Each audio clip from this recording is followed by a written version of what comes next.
This is Kingdoms of Sin, Book 5 in the Covens of Shadows and Secrets series, a Crowns of Magic Universe series, written by Ashley McLeo, narrated by Elsie Johnson. Chapter 1. Harper. Old one, save me, I thought as I clenched my teeth. My ears were on fire. Harp, what's wrong? My Nephilim roommate, Shay, asked as I tried frantically to undo the backing to one of Mom's diamond studs. Of course, because I'd been worried about losing the family heirlooms at the pack barbecue, I'd put them on too freaking tight. I hadn't expected this bizarre allergic reaction to pop up at a moment's notice.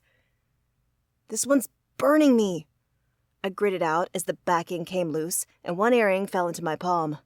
It sizzled. Ow! Ow! Ow! I dropped the stud on the stone floor of the caving system we'd taken sanctuary inside, now full to bursting with the members of the Shadows and Secrets who had just arrived from somewhere? Where had they been? I shook my head to clear the thought. Actually, it didn't really matter where they came from. All that mattered was we needed to leave ASAP. Any minute now, the demons who had attacked my pack might find us. This was the absolute worst time for me to lose my head or to allow a little pain to distract me. I got it. Henley, my 13-year-old sister, made to retrieve the stud, but Meredith beat her to it and scooped the earring up first. Her familiar, Benedict, a cat I regularly had a beef with, followed, faintly limping. I hadn't noticed how bedraggled the cat looked when they first arrived at the cave to help us. Goddess, you've got to be joking. Meredith blinked heavily as she examined my earring. What are you looking at? I asked, rubbing my earlobe, which was suddenly fine. What a random allergy. Meredith turned her two-toned gaze on me and grinned like a maniac. Harper, I think you're a Vindix. A what? My eyebrows furrowed. Behind Meredith, both Ethan and Elijah, my twin brothers, shrugged. A stonekeeper. This earring is a talisman designed to tell the Vindix that another is around. Her gaze shot up to my other ear and caught on the second diamond. And that, if I'm not mistaken, is the Diamond of Souls. I blinked. I hadn't seen or spoken with Meredith since she left for England less than 2 weeks ago. In that short amount of time, the girl had gone off her rocker. Rooms. Shay's mouth fell open as she looked from Meredith to me and back again. Are you sure she's one? Meredith nodded. My ring burned when Harper got close, and right after that, she was trying to take out this earring. Other talismans make my ring burn, so yeah, I'm pretty sure. The Seeker Witch paused, then snorted incredulously. Goddess, making the talisman and sacred stone into earrings is brilliant. That keeps them together so well. Better than a ring and a loose stone. She raised a hand, flashing a moonstone ring surrounded by 7 smaller gems that represented the lapis calesti. My ancestors should have taken notes. No one moved. No one spoke. What I'd say? I had no freaking idea. By the way she studied the earring, I imagined 1,000,000 thoughts were running through Meredith's head. No wolf came up with that clever idea. I bet a witch did. Benedict twitched his whiskers, cutting the tension and making me scowl at the fleabag dissing my kind. Oh, shut it, Benedict, Meredith said, rolling her eyes. She turned to Shay. I mean, look at the earrings. They're even haloed with 7 other sacred stones, just like my ring and Hans's necklace. Meredith pointed in the direction of Hans, who stood at the far side of the large cave, looking lost and wan. The combination was so unlike him, it unsettled me. And that wasn't the only thing unsettling in the cave. Nearby, Luca, the Coven master of Shadows and Secrets, and a black woman who I had yet to meet, lingered. She smelled like a vampire, and was assisting Luca in sitting upright. His arm looked like something had chewed it open. What had happened to him? Where in the world had the others come from? And why wasn't Tobias or someone I knew helping Luca? Could that woman be trusted? The last question answered itself right away. Tobias and Hans wouldn't let anyone take care of Luca if they didn't trust her. Still, I didn't like not knowing what was going on. I feel it in my gut. Meredith continued, almost frantically now, clearly more concerned with my mom's earring than Luca or Hans. My magic is telling me I'm right, but once she gets in the enchanted pool, you guys will see. Oh, and Hans too. Oh my God, I found 2 more Vindix. Meredith pumped her fist and let out an unfathomable squeal of excitement. No one else celebrated. In fact, they seemed uncertain, but Tobias stepped forward and placed a gentle arm around Meredith's shoulder. Love, Harper is a wolf. You said the Vindix needed to be of witching blood. Love? So had Gunnar been right and they were mates? Sheesh, I had missed so much while in California. Harper, you must have some witching blood. Meredith spoke slowly. I bristled. How dare she? I was a wolf, plain and simple. And though I had nothing against witches, being an alpha wolf, daughter of one of the strongest alphas in the country, was part of my identity. I was about to say as much when Gunnar sidled up next to me. I gotta say, Harp. Gunnar's twang softened my defenses somewhat. It makes a little sense. Maybe that's why your family can call the old ones. I gaped. What in the world was happening? One minute, my S-Nest friends had appeared out of nowhere to help us escape the cave that we'd been hiding in, from demons, no less, demons that had attacked my pack. The next minute, I was being called a part witch and a stonekeeper for a lapis calesti. The heel of my hand found my forehead, and I pressed, overwhelmed and feeling a little ill.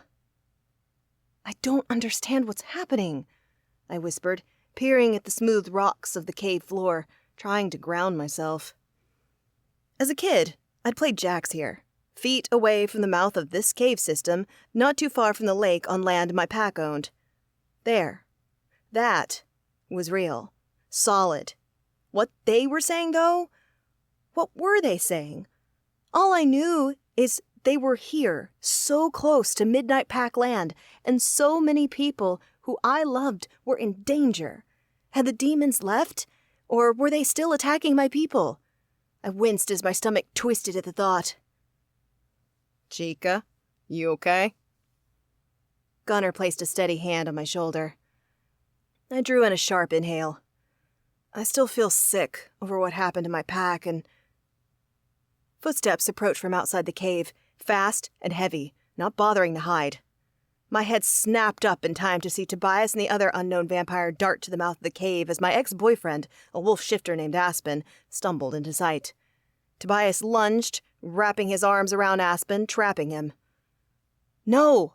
I yelled as Aspen slumped in the vampire's arms. Had he just gone unconscious? What was happening? Don't hurt him! You recognize this man? The female vampire asked. I do. He's in my pack. His eyes aren't red, Gunnar added. Not possessed, though he's bleeding real bad. Toby, bring Aspen in here. We need to check him out.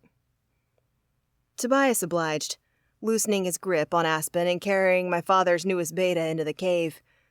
The vampire set Aspen down on a flat span of rock, and I fell to my knees to look him over. Aspen, it's okay. You're safe.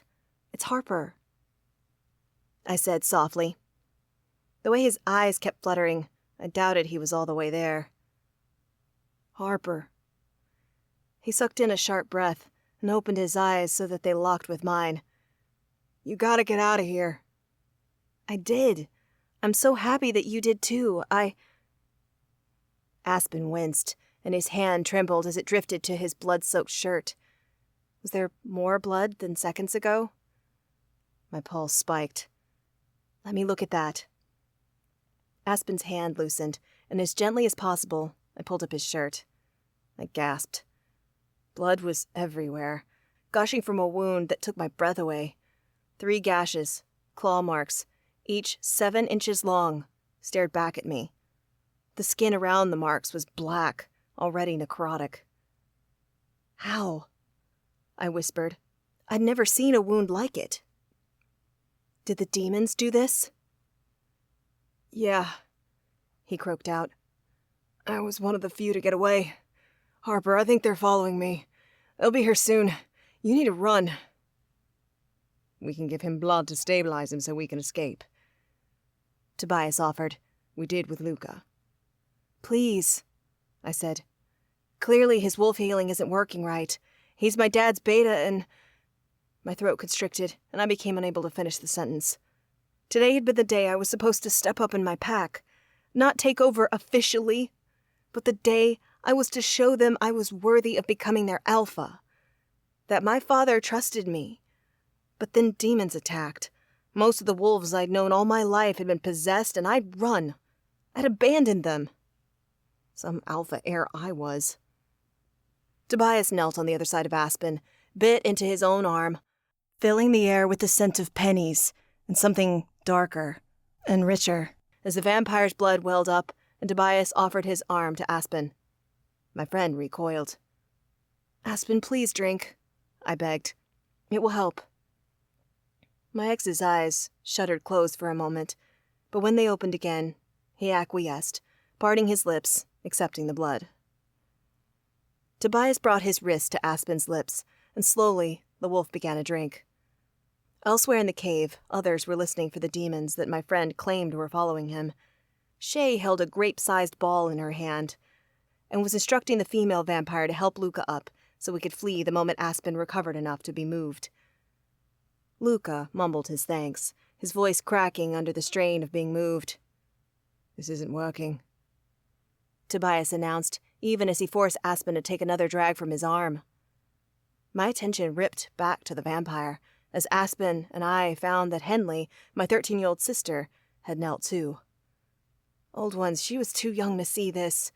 She always claimed to want to be a doctor, to be studying up, but all that aside, she shouldn't be here, a witness to all of this. She also shouldn't have to watch her pack be attacked, nor her father be possessed, and her mother fight for the pack.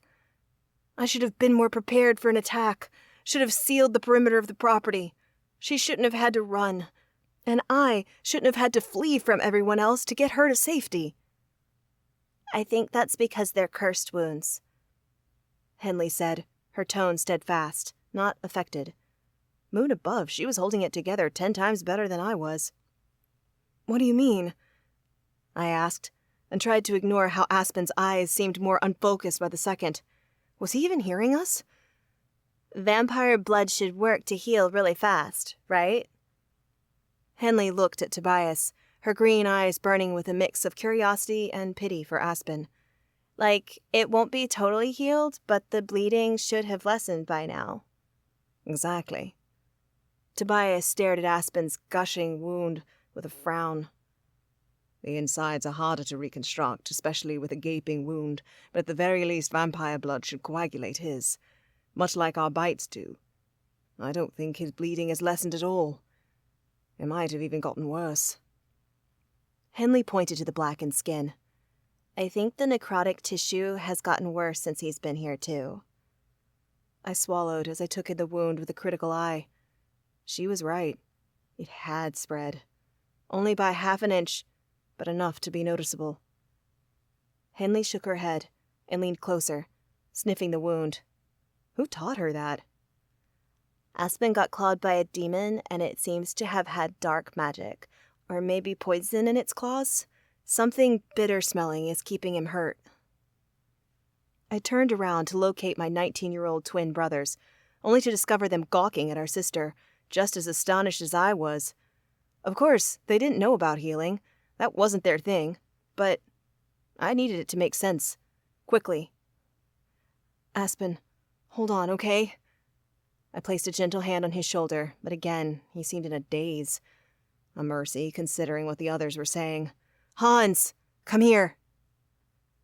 The hell-blooded wizard came closer, as pale-faced as before. I gestured to the wound, and Hans swallowed loudly. Given how he felt about his heritage, I understood that he was uncomfortable, but at the moment I didn't care. Aspen needed us, needed answers. What sort of demon has poison claws? I asked. Or dark magic in their claws? Hans winced. I don't know. I slammed a fist into the ground, regretting the outburst immediately as pain shot up my hand and arm. "You're half demon. What's going on?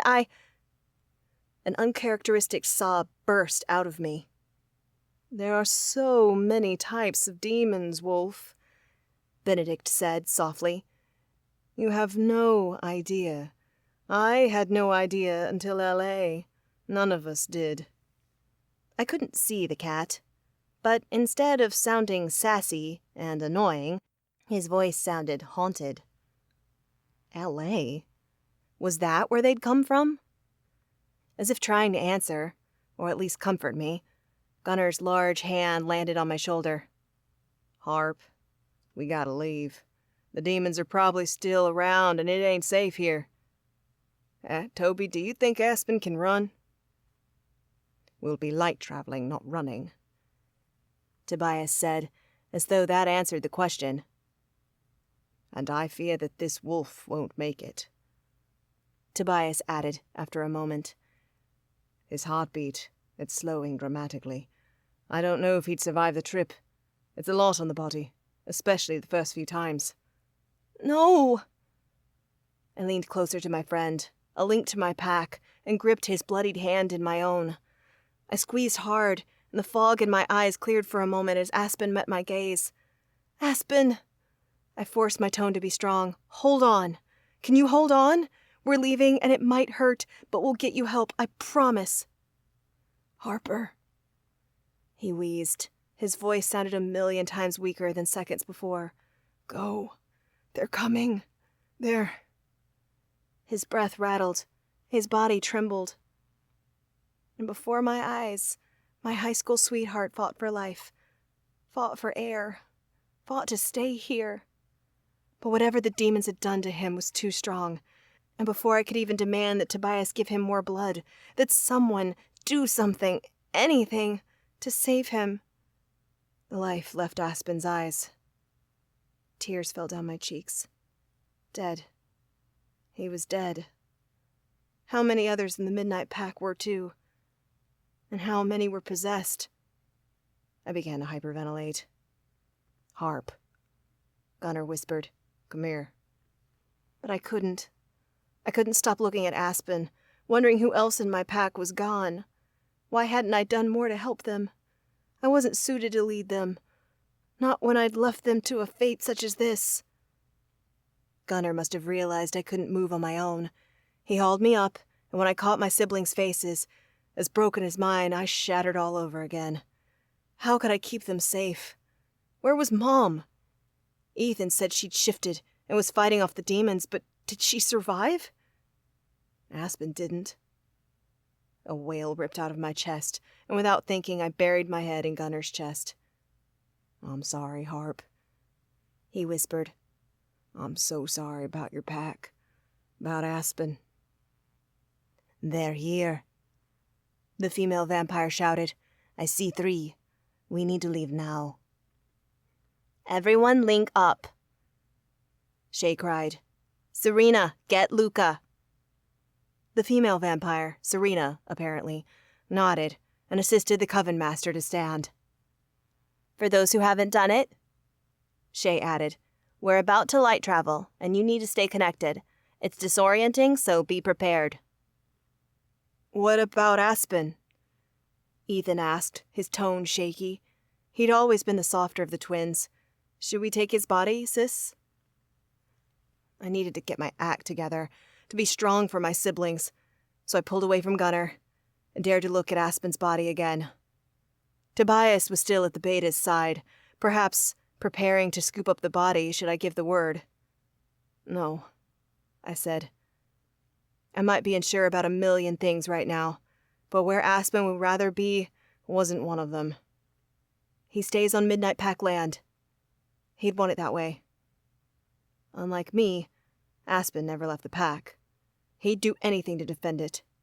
That was where he belonged. "We'll come back and bury him, when it's safe," I added, hating myself for abandoning my packmate. Tobias shot a glance at the mouth of the cave. "They're close." I, too, caught the sounds of grunts and growls approaching. The demons. "Link up," Shay instructed. "Hand in hand, arm in arm, whatever you got." We did so. I held Henley's and Ethan's hands tightly as the group formed a line. Shay raised the hand entwined with Meredith's, while Meredith squished Benedict under her armpit and held Tobias's other hand. Shay whispered a word I couldn't hear, and I managed to glimpse Aspen's body one more time before a light overtook us. Chapter 2. Meredith. I looked up at the moon, shining between the thick tree branches of the English forest, thinking of the book I'd seen in Yale's Beinecke Library. Painted near the back, on pages thin from the years, a circle of witches danced beneath that same moon's light. With 2 more Vindix found, I was closer to recreating that scene, to fulfilling my purpose. They had been right under my nose the entire time. I shook my head, unable to believe it, though many of the texts had said it would happen.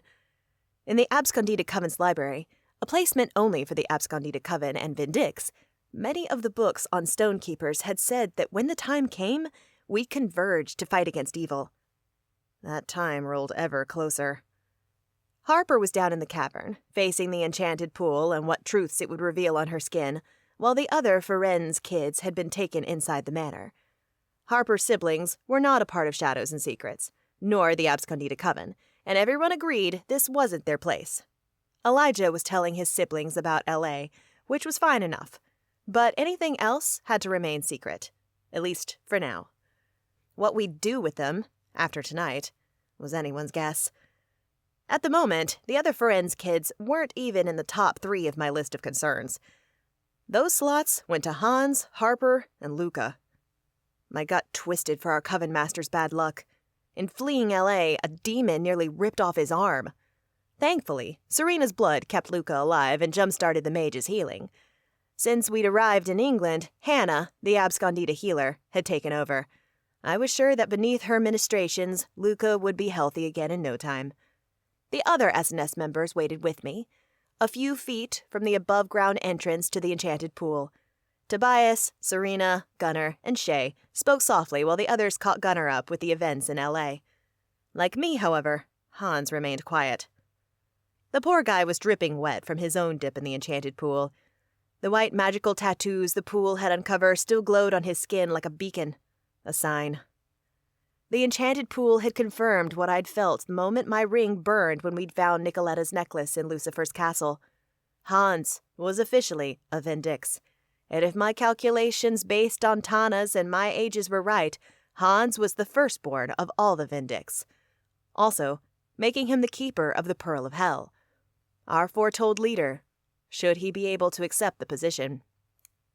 The haunted look in his blue eyes didn't bode well, but I had faith in Hans. He was strong, an ace at magic, and dedicated. He just needed some time to adjust. "Harp is taking a long time," Gunnar spoke up. "Hans didn't take this long." He was right.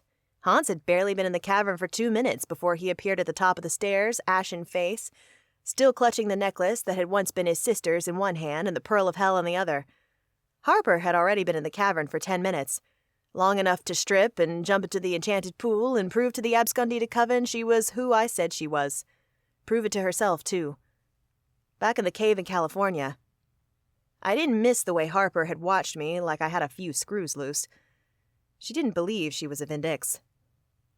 Demons attacked her pack, and a friend died in front of her. I said slowly, "She's probably not well." Gunnar winced. "I should have gone down there with her." "She has to undress to get in the pool so they can see the markings it makes. Your presence wouldn't have made her go any faster," I said with a smirk. "Just give her time. It's—" The door to the underground cavern swung open, and Harper burst outside, soaking wet, trembling, and her arms glowing with white swirling lines. "Harp!" Shay raced forward. The pair clutched each other in a hug, and Harper began to cry. My heart clenched. I made to join them, but Gunnar strode forward in front of me, stopping me in my tracks. He was being so protective of her. I looked at Tobias, never far from my side. He closed the steps between us and pulled me close. Though he was a vampire, and not exactly warm, I nestled into him. We should get everyone inside," he rumbled.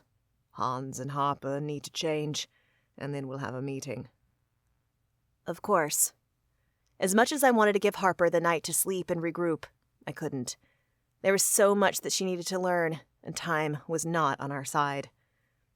Already Los Angeles had fallen to Prince Lucifer and been transformed into his new kingdom. Surely the other 6 princes of hell would claim other territories soon, too. And now, no one could argue that Harper was a Vindix. She'd be on the front lines of the fight, the diamond of souls in hand. I shivered. In the past few days, I'd spent a lot of time reading up on the stones. Only the Abscondita Coven, Tana, and I understood the full capabilities of the Lapis Calesti, the horrible powers that, in the proper hands, they might wield. My stone was, seemingly, the most innocuous. The opal of heaven could spark joy and assure that people maintained their free will. Before talking to Lilith, I'd been down on my stone, but the Queen of Hell had made me see how powerful it would be in bringing the world back from chaos. Of course, Hans' sacred stone, the Pearl of Hell, had already showed its ability to harm. In Wrath's hands, the stone had caused insanity among those in New York City. And Wrath wasn't even a stonekeeper. Hans could do much more with it once he learned how to work with the pearl. Tana, the holder of the Ruby of Flames, might set entire cities ablaze. And the books claimed the other elemental stones were as fierce as hers, able to create tsunamis, tornadoes, and earthquakes that could decimate the lands. Harper's gem, the Diamond of Souls, though, that was a creepy stone. The Vindix who mastered that sacred stone could speak with the dead and compel them to perform tasks. Possibly, the keeper of that gemstone could even command armies of ghosts.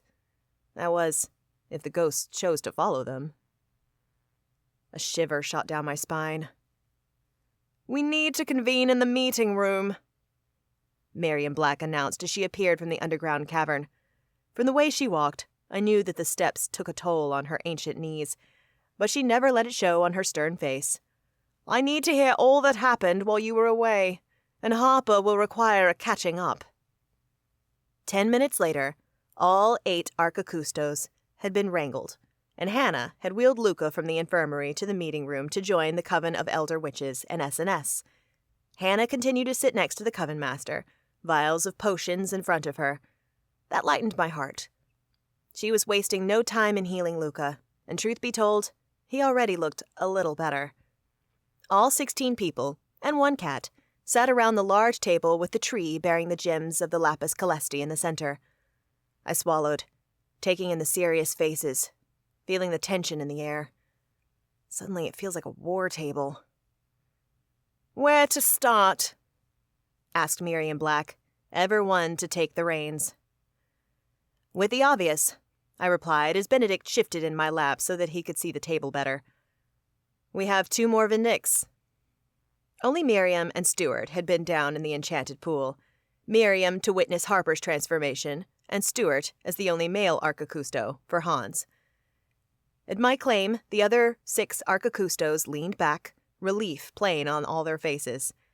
Only hours ago, we'd ventured to L.A. to get the lay of the land on Lucifer's new kingdom and tried to retrieve the opal and the pearl from Prince Wrath's clutches. We'd succeeded in our operation, and so much more. "And in case the others didn't know yet," I continued, "we retrieved the Pearl of Hell and the Opal of Heaven, in addition to finding the diamond. Hans, show them the pearl." My friend pulled the Pearl of Hell from his pocket, along with his sister's necklace, and placed them on the table. I did the same with the opal. The diamond remained in Harper's ears, for now. She looked too frail, too shattered, to do anything but listen. "Hans and I will have to train with our Lapis Calesti, obviously." I scanned the faces of the 8 older witches at the table, ending with Hannah, the youngest, at 40-something. "You should know, though, that Hans knows how to do magic. Out of all of us, I'd say he's the best at it." "Not witching magic." Hans's voice cracked. "Not anymore." I cringed. Oh, right. We'd known that, but it was easy for me to forget that Hans had lost his wizard magic. He'd lost it when he broke a vow of intent, leaving him with only his demonic powers. "Can you get it back?" I asked. He was still capable of fighting with his magic, but no one could deny that a full-powered Hans would be better. "He can," Luca replied when Hans didn't. "but Richard Brons must release the power he collected from Hans, and he must do so willingly." "Bronze? One of the witching covenant seats?" asked Gloria, her voice a gritty rasp. Her eyes blazed as she spoke the name. "That's the one," Luca replied. "Goddess, what a foul creature!" Gloria replied. "I hope none of you voted for him." "None of that matters," Miriam interjected. "If you have to see Richard Bronze to get your magic back, then do it." Miriam waved a wrinkled hand as though it were that easy. As if the world wasn't under attack, and any sensible supernatural would go into hiding once they learned that fact. Then again, Bronze was an elected leader for the witches. He probably wouldn't be able to just disappear. He had obligations to keep magic users safe. Still, I doubted anyone knew where Bronze was currently. Luca met Miriam's gaze. Of every non-Arcacusto at the table, Miriam had the most respect for the mage. Perhaps it was Luca's royal blood shining through, but he naturally commanded respect from everyone. And once people got to know him, they respected him even more. After all, you didn't become the Coven Master of Shadows and Secrets, an elite dark artifact hunting coven ingrained in the upper echelons of society by being a bad person. Or at least, Luca didn't. "I'm not sure if you've met him, but Bronze is a difficult wizard," Luca explained to the Abscondita Coven. "And as you said, he is also a covenant seat. So he has power and many supporters. It won't be easy to convince him to return Hans's power." "Can you use the stone without witch magic?" I asked Hans. He met my eyes. "You're the one that's been in the Abscondita library. You tell me." "Yes, but the library contained thousands of books, and I'd only been here a few days. I knew the basics, but there was so much more to learn." "You must try."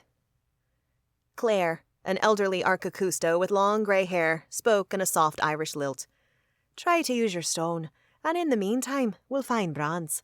There is no other solution. The holder of the pearl is the leader of the Vindix. It is fated, my boy." With trembling fingers, Hans touched the blue-black pearl of hell. I was no mind reader, but I thought I knew what he was thinking. The pearl possessed a horrible power, as did Hans. He must be wondering why, after the original family had died out, it had chosen him. I wondered about that too, especially as the diamond had done the same to Harper. Both of the original Stonekeeper families were long gone, and these two had been chosen in their places. One hadn't even known she had witch blood. The other was part royal demon. Fate worked in weird ways. "I'll try," Hans said, resignation riddling his tone. "You'll figure it out." Shay placed a hand on his forearm. "You're great at magic. I'm sure you can do it." "Odd that she's the one to say it," Benedict whispered a little too loudly. I placed a hand over his mouth. Everyone else ignored the cat and turned to Harper, who had been staring at her hands, looking as though she was trying not to cry. Failing at it, too. My roommate couldn't hide her quivering lip, or how all the blood seemed to have leached from her face. "Harper," I whispered. "A lot has happened, and we have a lot to explain, but—" "Stop." She cut me off with a long breath. "I didn't mention this before, but Mom performed a calling while I was home. The ghost that came to talk said she hurled my family line into upheaval, and that I needed to expect danger. She said that I'd experience a shattering of my life." Harper snorted and wiped her eyes. "I assumed she meant my father would die because he'd been attacked. Not this." "Ghosts can sometimes speak cryptically," said Aya, an Arcacusto I'd rarely spoken to. Even at the late hour, she wore a colorful dress and head covering that displayed her Nigerian heritage, rather than a nightgown. In fact, it is a favorite pastime of theirs. Harper took a big breath and waved her hand around the table. Yeah, well, she must have been the ancestor I got witch blood from. She continued to hesitate, to hold back, and I couldn't blame her. Harper was logical to the extreme, but when confronted with facts that shattered her sense of self, it would take more than logic for her to believe the truth. To be honest, in the past I thought that maybe the ability to call came from the Wolvia. Harper cast an embarrassed glance at Gunnar. Surely they'd spoken about Wolvia. Gunnar was one, and he would know if Harper was too. It sounds stupid, and I know it wasn't reasonable, but they can do that. Harper continued, and her face fell more. Though we've never found any Wolvia blood in our line. Chica. Gunnar spoke softly. I didn't feel it either. As I aged, it was more like a dream than a real hope. Harper shrugged dejectedly. Aside from shifting magic and the ability to call, I'd never even felt magic inside me. If I'm some powerful Vindix, shouldn't I feel stronger? There might be a reason you did not feel magic. Aya leaned forward. You have spirit magic, girl. It's not normal witch power. And it takes more than usual magic. You might not ever be able to perform hedge magic because your specialty is so taxing. It's likely, too, that the guardian inside you is making that magic inaccessible. Guardian? Harper exhaled. That's right. My mother put a guardian spirit inside me. In my siblings, too. Did you just learn? Aya asked. You look surprised. Harper nodded. Back in California, Ethan said that a smoke demon tried to possess him at the pack barbecue, but couldn't. That's why, isn't it? That makes sense, Aya agreed. Guardians protect you, which I'm sure was your mother's intent, but they can also stifle. Your mother might not even have known such a thing, but she is not Vindix. Not even trained as a witch. It's likely that she assumed her magic came from the Wolvia of Isila, too. She paused. However, I am the specialist in spirit magic among the Coven. Would you like me to remove your guardian? The question hung in the air as everyone waited for Harper's answer. Finally, she swallowed loudly. What will happen? Will it hurt? I don't think it will hurt.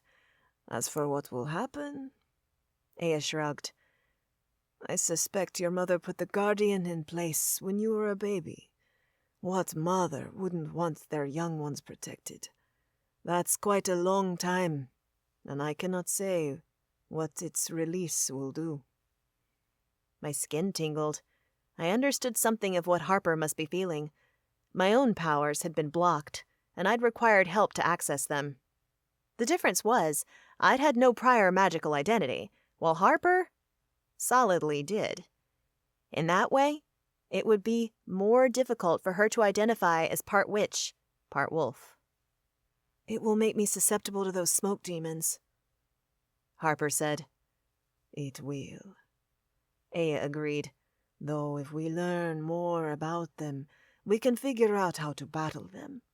We, Arcakustos, will seek the knowledge and teach you. Fighting evil is your fate, after all. Of course, Harper said, shaking her head. I guess I don't really have a choice. I'm ready. Harper stood and went to face Aya, who placed her hand over Harper's heart. The room stilled, waiting as magic poured from the Arcacusto into Harper. For her part, my friend didn't even flinch. In fact, nothing happened until Harper's head tilted back and her mouth opened wide enough for a burst of glowing white something to soar out of Harper and disappear into the air. Holy goddess! Had I just seen a spirit? In my lap, Benedict stiffened.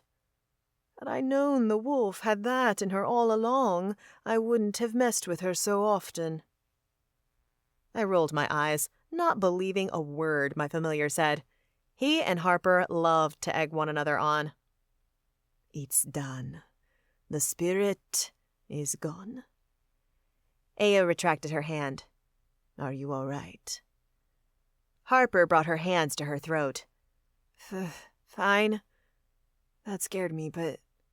She paused and traced her collarbone with 2 fingers. I feel something I've never felt before. A cold. Like I'm being dipped in ice water. Why did it leave so fast? Spirit magic is what you feel. The spirit didn't stay because it does not belong here. It wishes to pass on. Aya confirmed. I'll teach you more, and we will work with your power tomorrow, if you are up for it. I am, Harper replied. Her face turned serious. Please don't do that to my siblings. There wouldn't be a reason to, right? They're not Vindix, Aya said, so it wouldn't hinder their power, if they even have any at all. And their guardian protects them? Harper pressed. They need it. I won't touch their guardians. Aya placed a gentle hand on Harper's shoulder. Harper's shoulder slumped, and without another word, the pair returned to their seats. It was both the most astonishing and anticlimactic unbinding that I'd been witness to. Then again, maybe it hadn't felt that way for Harper. Now that we've taken care of the most important aspects, my coven needs to inform you that there have been sightings of Ordo Aeternum members in the village. Miriam progressed the meeting as if we'd checked something mundane off a list. After you left for Los Angeles, we learned about them. Shay leaned forward. But they didn't come here, right? No one has, Gloria assured in her raspy voice. What did you 2 do to protect us? She gestured to Luca and Shay. The pair shared a triumphant look before Luca answered. Misdirection charms, unlocatable spells. Shay and I threw the gambit at the wards on your property, and even some on the roads leading up here. The OA has witches, though, Miriam said. Perhaps mages and other magic workers, too, though I can't be certain of your kind, Luca. And the OA is known for recruiting powerful members. Do you think they can break the wards? I know of no mages in the Ordo, Luca assured her. And as for OA members, most of which have unremarkable power, they'll never find this place. He paused. However, as additional protection, those in my coven who will not have to study and train to become a Vindix can also go into town and pick them off. He looked at Tobias, Gunnar, and Shay. We can work surreptitiously, I assure you, Miss Black. If you wish for the protection, say the word. Miriam inclined her head. We would thank you for it. What of a king or queen of Asila, Luca? Tobias asked. I exhaled softly. We were just out of one dangerous situation, and my mate was already considering the blood of House Laurent. By most accounts, the royal vampires in Asila were insane, and by now the blood had surely rifled through Giselle's head and learned for sure that Tobias and I were mates. They'd be curious as to how that happened, because I was a witch and Tobias was a vampire, and mates were supposed to be found in one's own magical order. If they ever found the answer, I'd love to know it too. The royals might also know that I was a seeker witch, and the one that had uncovered the Pearl of Hell. That was the information that would interest them most. The information that they'd move on. After learning of me, they were going to call me to their kingdom. Serena, Tobias' sister, and a vampire with the unusual ability to foresee the future, had already seen it happening. The mage frowned at Tobias' question. The wards I put in place and the protective angel magic that Shay used might not be enough to keep out the royal vampire family.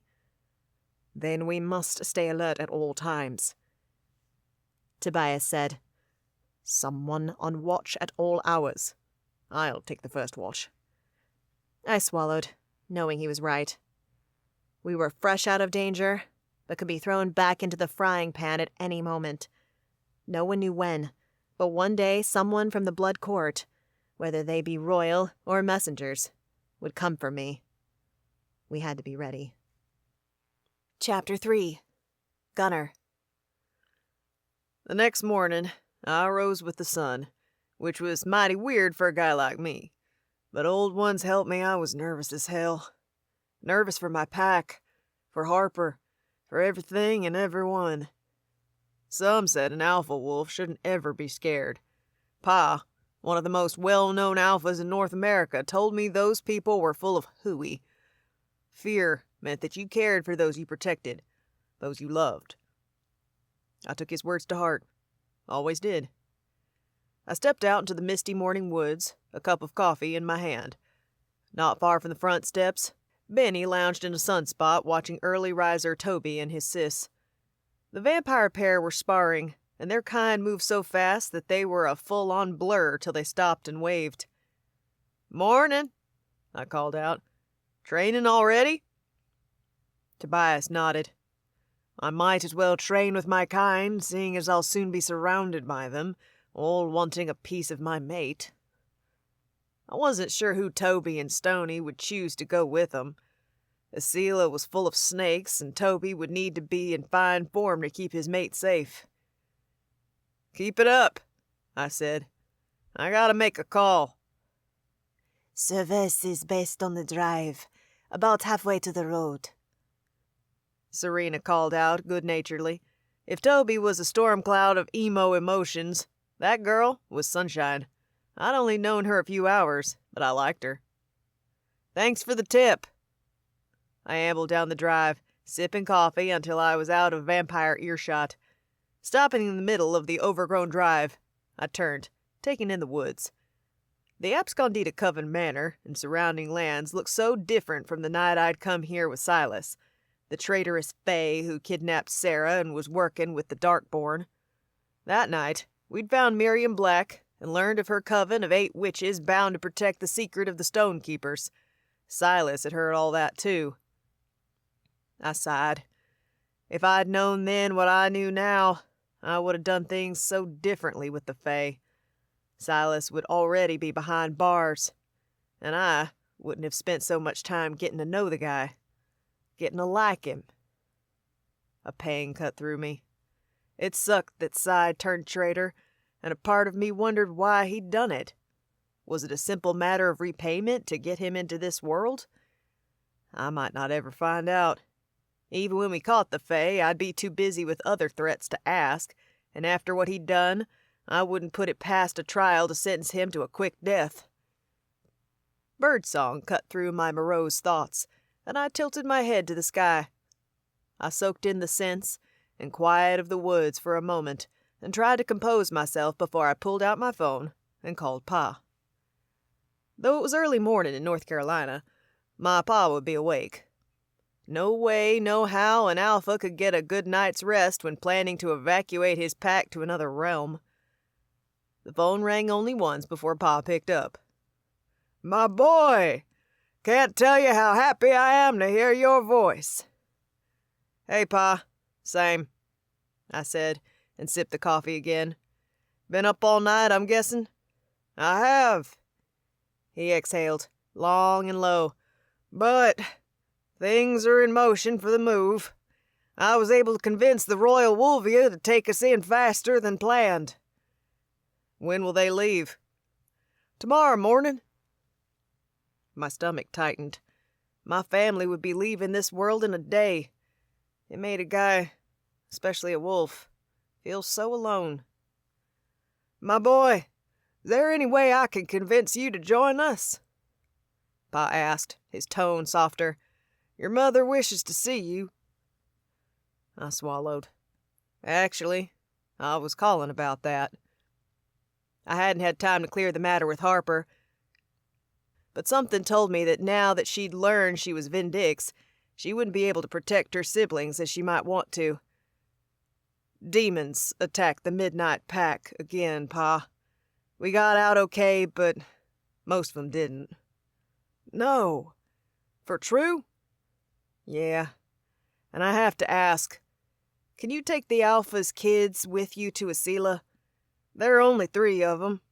2 are terrible fighters. If we got attacked, they'd be in real trouble. Pa was silent for a moment. Though I was certain he wanted to protect the kids, there were wolf politics to consider. Wolvias, the wolves of the other world, who were all stronger, bigger, and faster than those in this world, might not like it either. They protected my father and me 'cause we were blood. They'd protect our pack too, but random kids? A rival's kids at that? I only had to hope they'd be okay with it. Alpha Ferenz is dead? He asked after a moment. They have no protector? I let out a soft hum, uncomfortable with what I was about to say next. It felt like a betrayal to Harper, even though I was sure she'd want all wolves to know how demons might take us over. The Alpha isn't dead. Not as far as we know. He's possessed.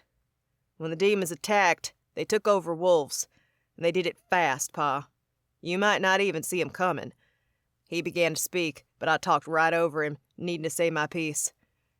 Right now, Harper, my partner in S&S and their older sister, is taking care of 'em. She's Alpha Heir, but trust me when I say that she won't be able to do her job like she wants. Gunner, to take another Alpha's children out of this world without their consent? Well, son, it's not been done, but it's serious. Grounds for war. It was. But would Harper's father really think that? The guy was hard as nails, even laid up as he'd been, but I'd talked to him. He'd even hinted at wanting to join our packs through marriage, something I'd have never thought possible considering the distance between North Carolina and California. Alpha Ferenz is in no state to call the shots, I admitted. But if his heir agrees, we take 'em. They're not safe here, and 3 more wolves won't matter, will it? Silence hung between us, uncommon and uncomfortable. Finally, Pa sighed. If Mace's heir agrees, I'll take 'em under my protection. But she needs to be the one to give me the go-ahead. My heart soared. Though I hadn't spoken to Harper about it, I was 90% sure she'd say yes. Of course, her first instinct would be to keep her siblings close, but she'd be so busy with Vindix matters. I needed to impress that upon her.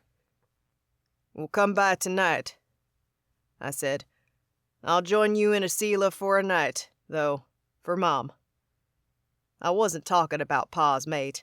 She might play at being my mother, but I'd never had a real place in her heart. Can't wait to see ya. And son? Yeah? I might be scared as hell for you, but I'm also proud of you for sticking to your guns, for fighting.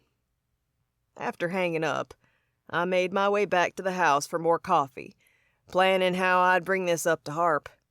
And when. Surely the Vindix would be training and learning, but she'd need a break at some point, right? I'll have to get one of those balls of light to get home fast, I muttered to myself as I entered the dim manor. Wonder how many they have. Could a wolf even use one? Or just a magic worker? I had no idea, but it didn't matter. I had options. Somehow I'd get to North Carolina and see my pack to safety before returning to fight for this world. I walked through the manor's halls. It was large, but I knew my way to the kitchen, and seeing as my cup was empty already, that was where I needed to be. Maybe Shay or Luca would be there too, and I'd be able to talk to them about how best to bring my proposition up to Harp. As it turned out, the Nephilim and the mage weren't in the kitchen, but Harper was. She leaned against the counter, back to me, red hair tossed up in a messy bun and shoulders rounded forward. Beside her a bag of coffee grounds sat, unopened. As I hovered on the threshold of the room, I'd never seen her more defeated. That wasn't the strong, stubborn she-wolf who'd helped me discover the traitor in our coven. Not the woman I'd seen rise to lead her pack in California and save her siblings' lives. Not the girl I'd had a sort of crush on. Trying not to scare her, I cleared my throat. She tensed and rolled her shoulders back before turning. With her chin raised and her gaze hardened, she reminded me of her father. She still wasn't the girl I'd gotten closer to in Cali, but at least I recognized this one. "Hey," I said. "Surprised you're not in the library. How you doing, Chica?" She snorted. I was, but I needed a minute, so I said I wanted coffee.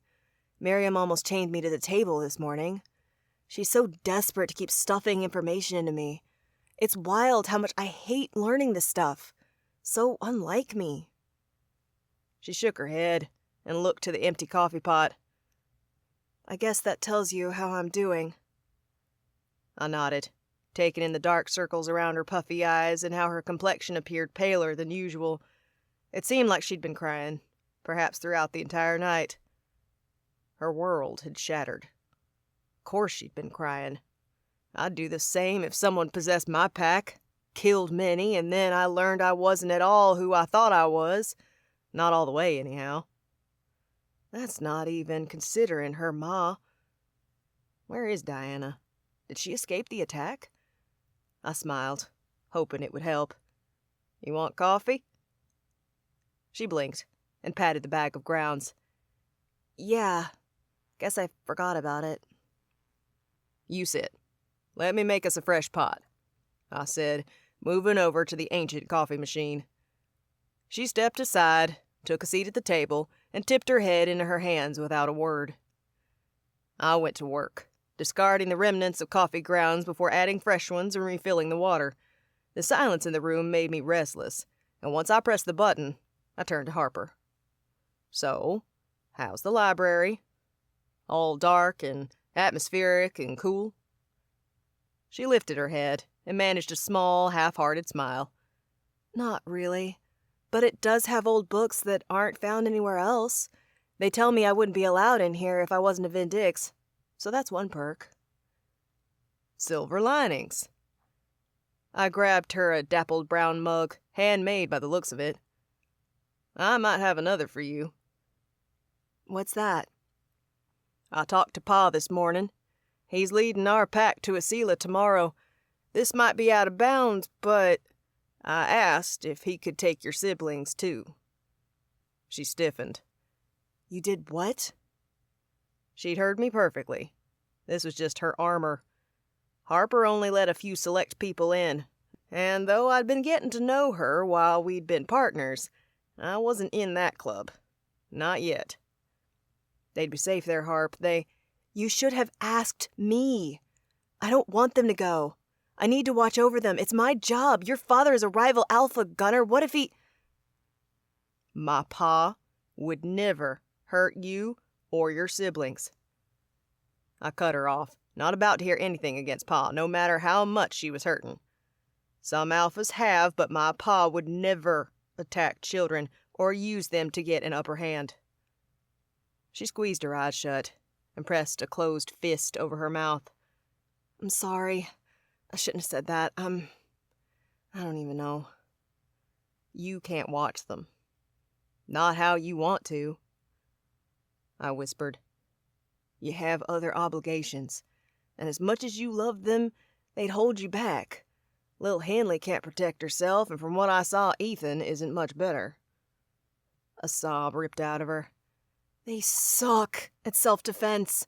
Only Elijah can fight, but... Ugh! A fist hit the wood, and the sound echoed through the room. I've messed everything up, and now I can't even protect my family. "You did what you could," I murmured. At that moment, a beep sounded. Feeling that she needed more time to come to terms, I turned, poured the coffee, and grabbed cream from the fridge. I'd seen how she liked her coffee, and tried to replicate that color. When I was done, I made my own cup and joined her at the table. Making the coffee had only taken a couple of minutes, but Harper had managed to pull herself together in that time. Now she sat up straight. Her eyes shone with unshed tears, but her face was hard.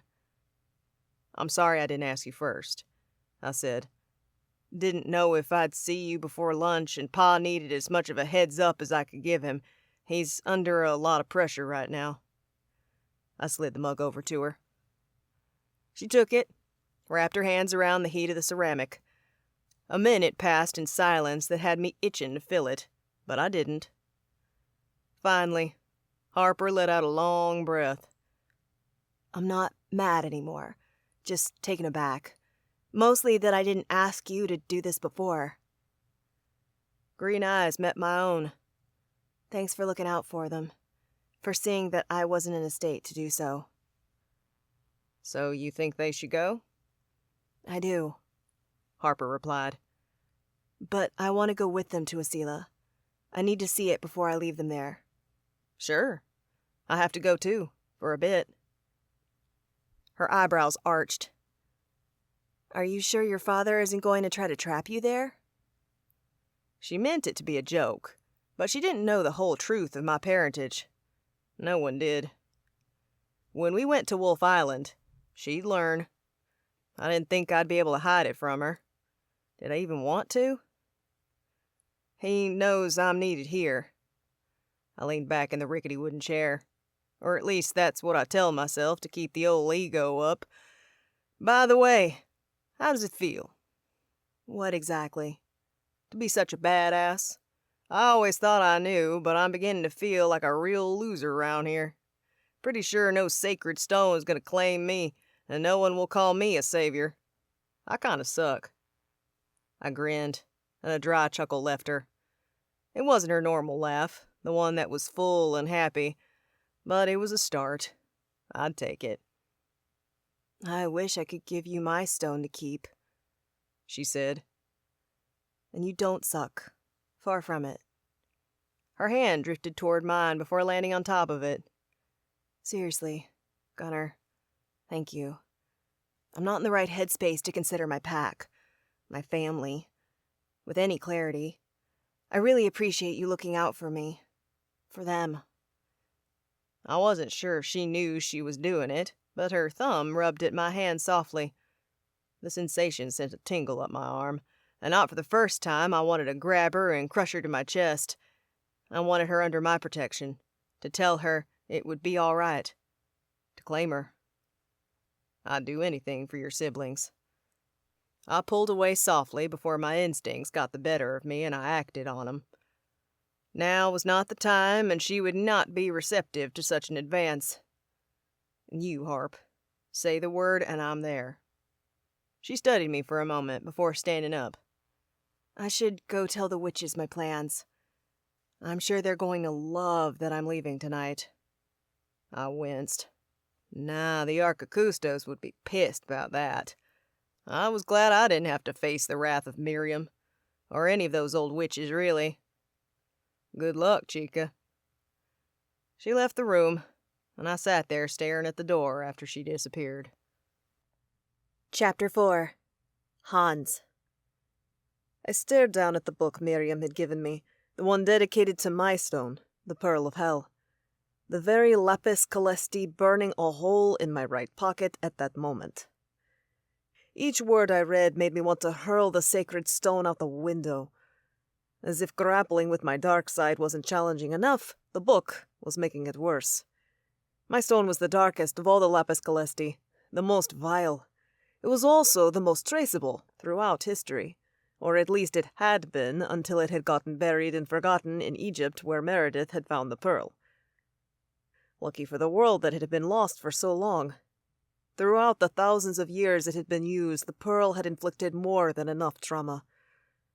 From my minimal readings, I deduced the family who'd held the pearl originally had gone evil over the course of many years. At first, nothing could be traced to the stone, but then instances cropped up more often. Every century, every decade, yearly. Until suddenly, all news of the pearl came to a halt. Miriam told me that was the year they believed the family line had gone extinct and the pearl was lost. We should count our blessings that the first Stonekeeper line is dead. I scanned the histories again. They were poisoned by the Pearl of Hell, turned to monsters. Then again, was I any better? A literal son of hell held the most dangerous stone. Would it poison me too? Faster, even, given my inherent dark side? I shut the book, unable to read another word. Looked at the clock and groaned. We'd only been here for 2 hours.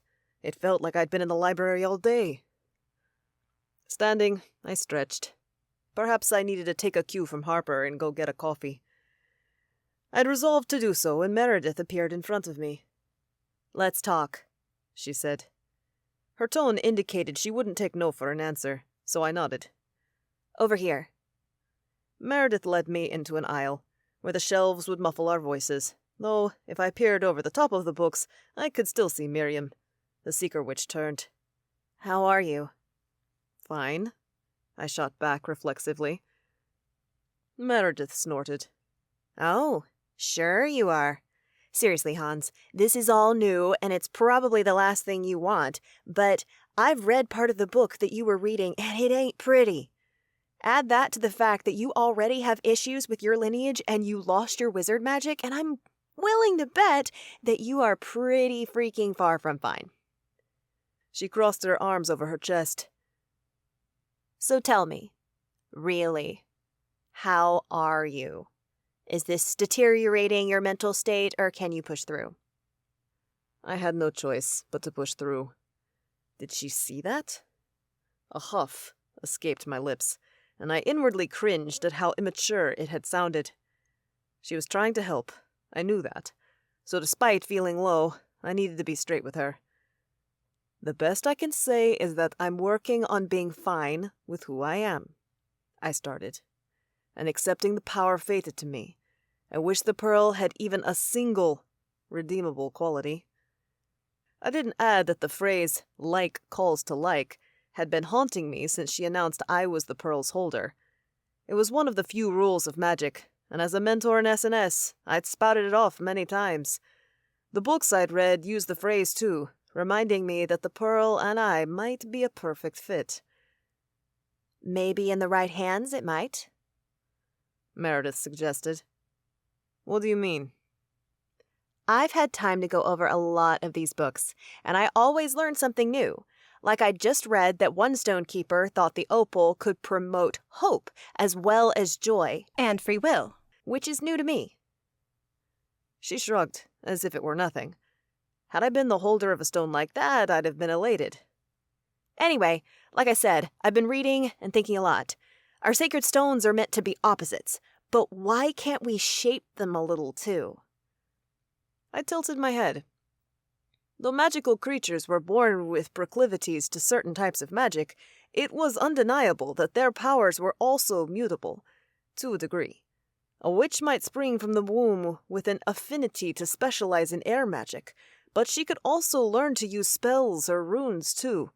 Perhaps not to the degree that I had, because I specialized in casting, but most witches could learn a bit. How might the stones be changed? "I don't know," I said. "Do you have something in mind?" Meredith cleared her throat. Not really, or I should say not yet, but softening your sacred stone's powers and amplifying mine would be to our benefit. If it's about the raw power of the holder, then you'd have a better shot at it than me. You're a stronger witch and have a lot more knowledge." "Let's think on it," I said. Meredith smiled. "Yeah, sounds good. We can tell Harper, too. Between the three of us, we can come up with something useful." Harper was very intelligent. Having her help would be a great idea. "Have you tried to use it yet?" Meredith asked, trailing a finger down the spine of a book. "The pearl? No." I disliked merely thinking about my lapis calesti. The idea of using the thing made me shudder. "I wonder if it would help you smoke travel," she asked. "It's powerful, so maybe it will give you more juice." "You know the angels made it, right?" I asked, eyebrows arched.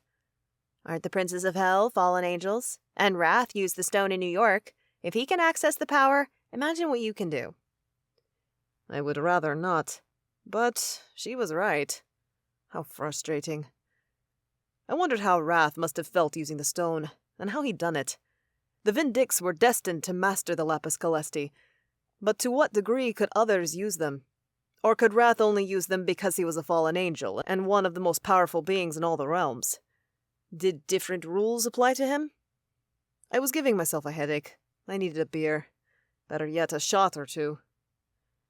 "I'll try smoke traveling," I said, hoping it would get her off my case. Plus, as much as I was loath to admit it, smoke travel was useful. It freed up a valuable luxitor for someone else to use, and gave us options to areas where luxitors did not work, such as fire cells, which we discovered in Los Angeles. Surely there were other areas too, perhaps any place in which Demon Prince's rules would be null zones for luxitors. Meredith stood there, looking at me expectantly. "You want me to try now?" Sure. I looked through the cracks in the shelves, to the elder witches teaching Tana and pulling books for us to read next. Don't you think the Arcacustos might have an issue with me smoke traveling in their library? I'm a schemer, and already asked Miriam. Told her it was to test the Pearl's powers, which it is. She's fine with it.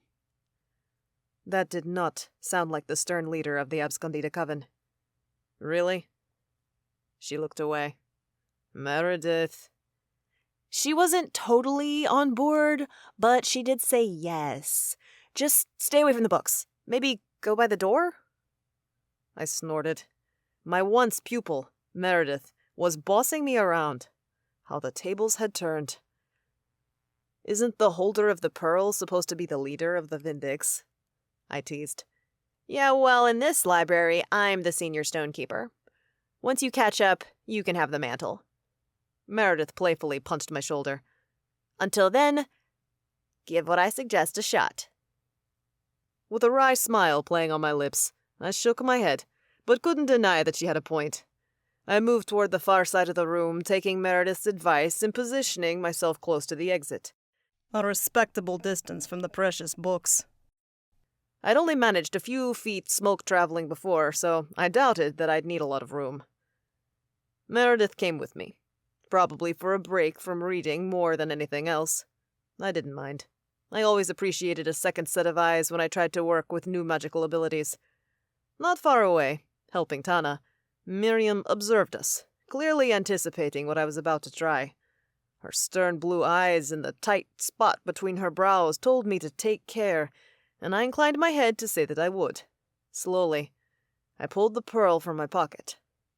The lapis calesti was smooth to the touch and glinted in the low light of the library, a strange blue-black that shifted with the light. Magic pulsed from it. Meredith's eyes, one blue, one green, took the pearl in warily. When I felt it the first time, it was part of a necklace. But there are more pronounced changes I can sense now, too. When I found the pearl, it didn't feel so dark. She took a deep, shuddering breath. Back then, Meredith hadn't even known she was a witch. Neither had she known anything about the supernatural world. And yet I was willing to bet that her first inclination was correct. As a seeker, she had good intuition.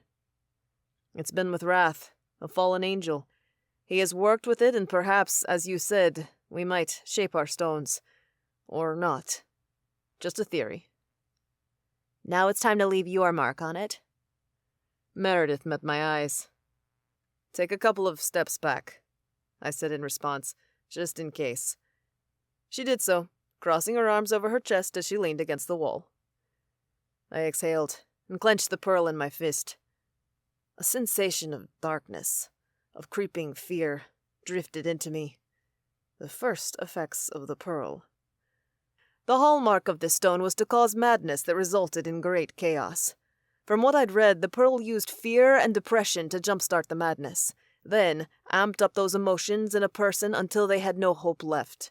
It left no way out but aggression and destruction and base impulses.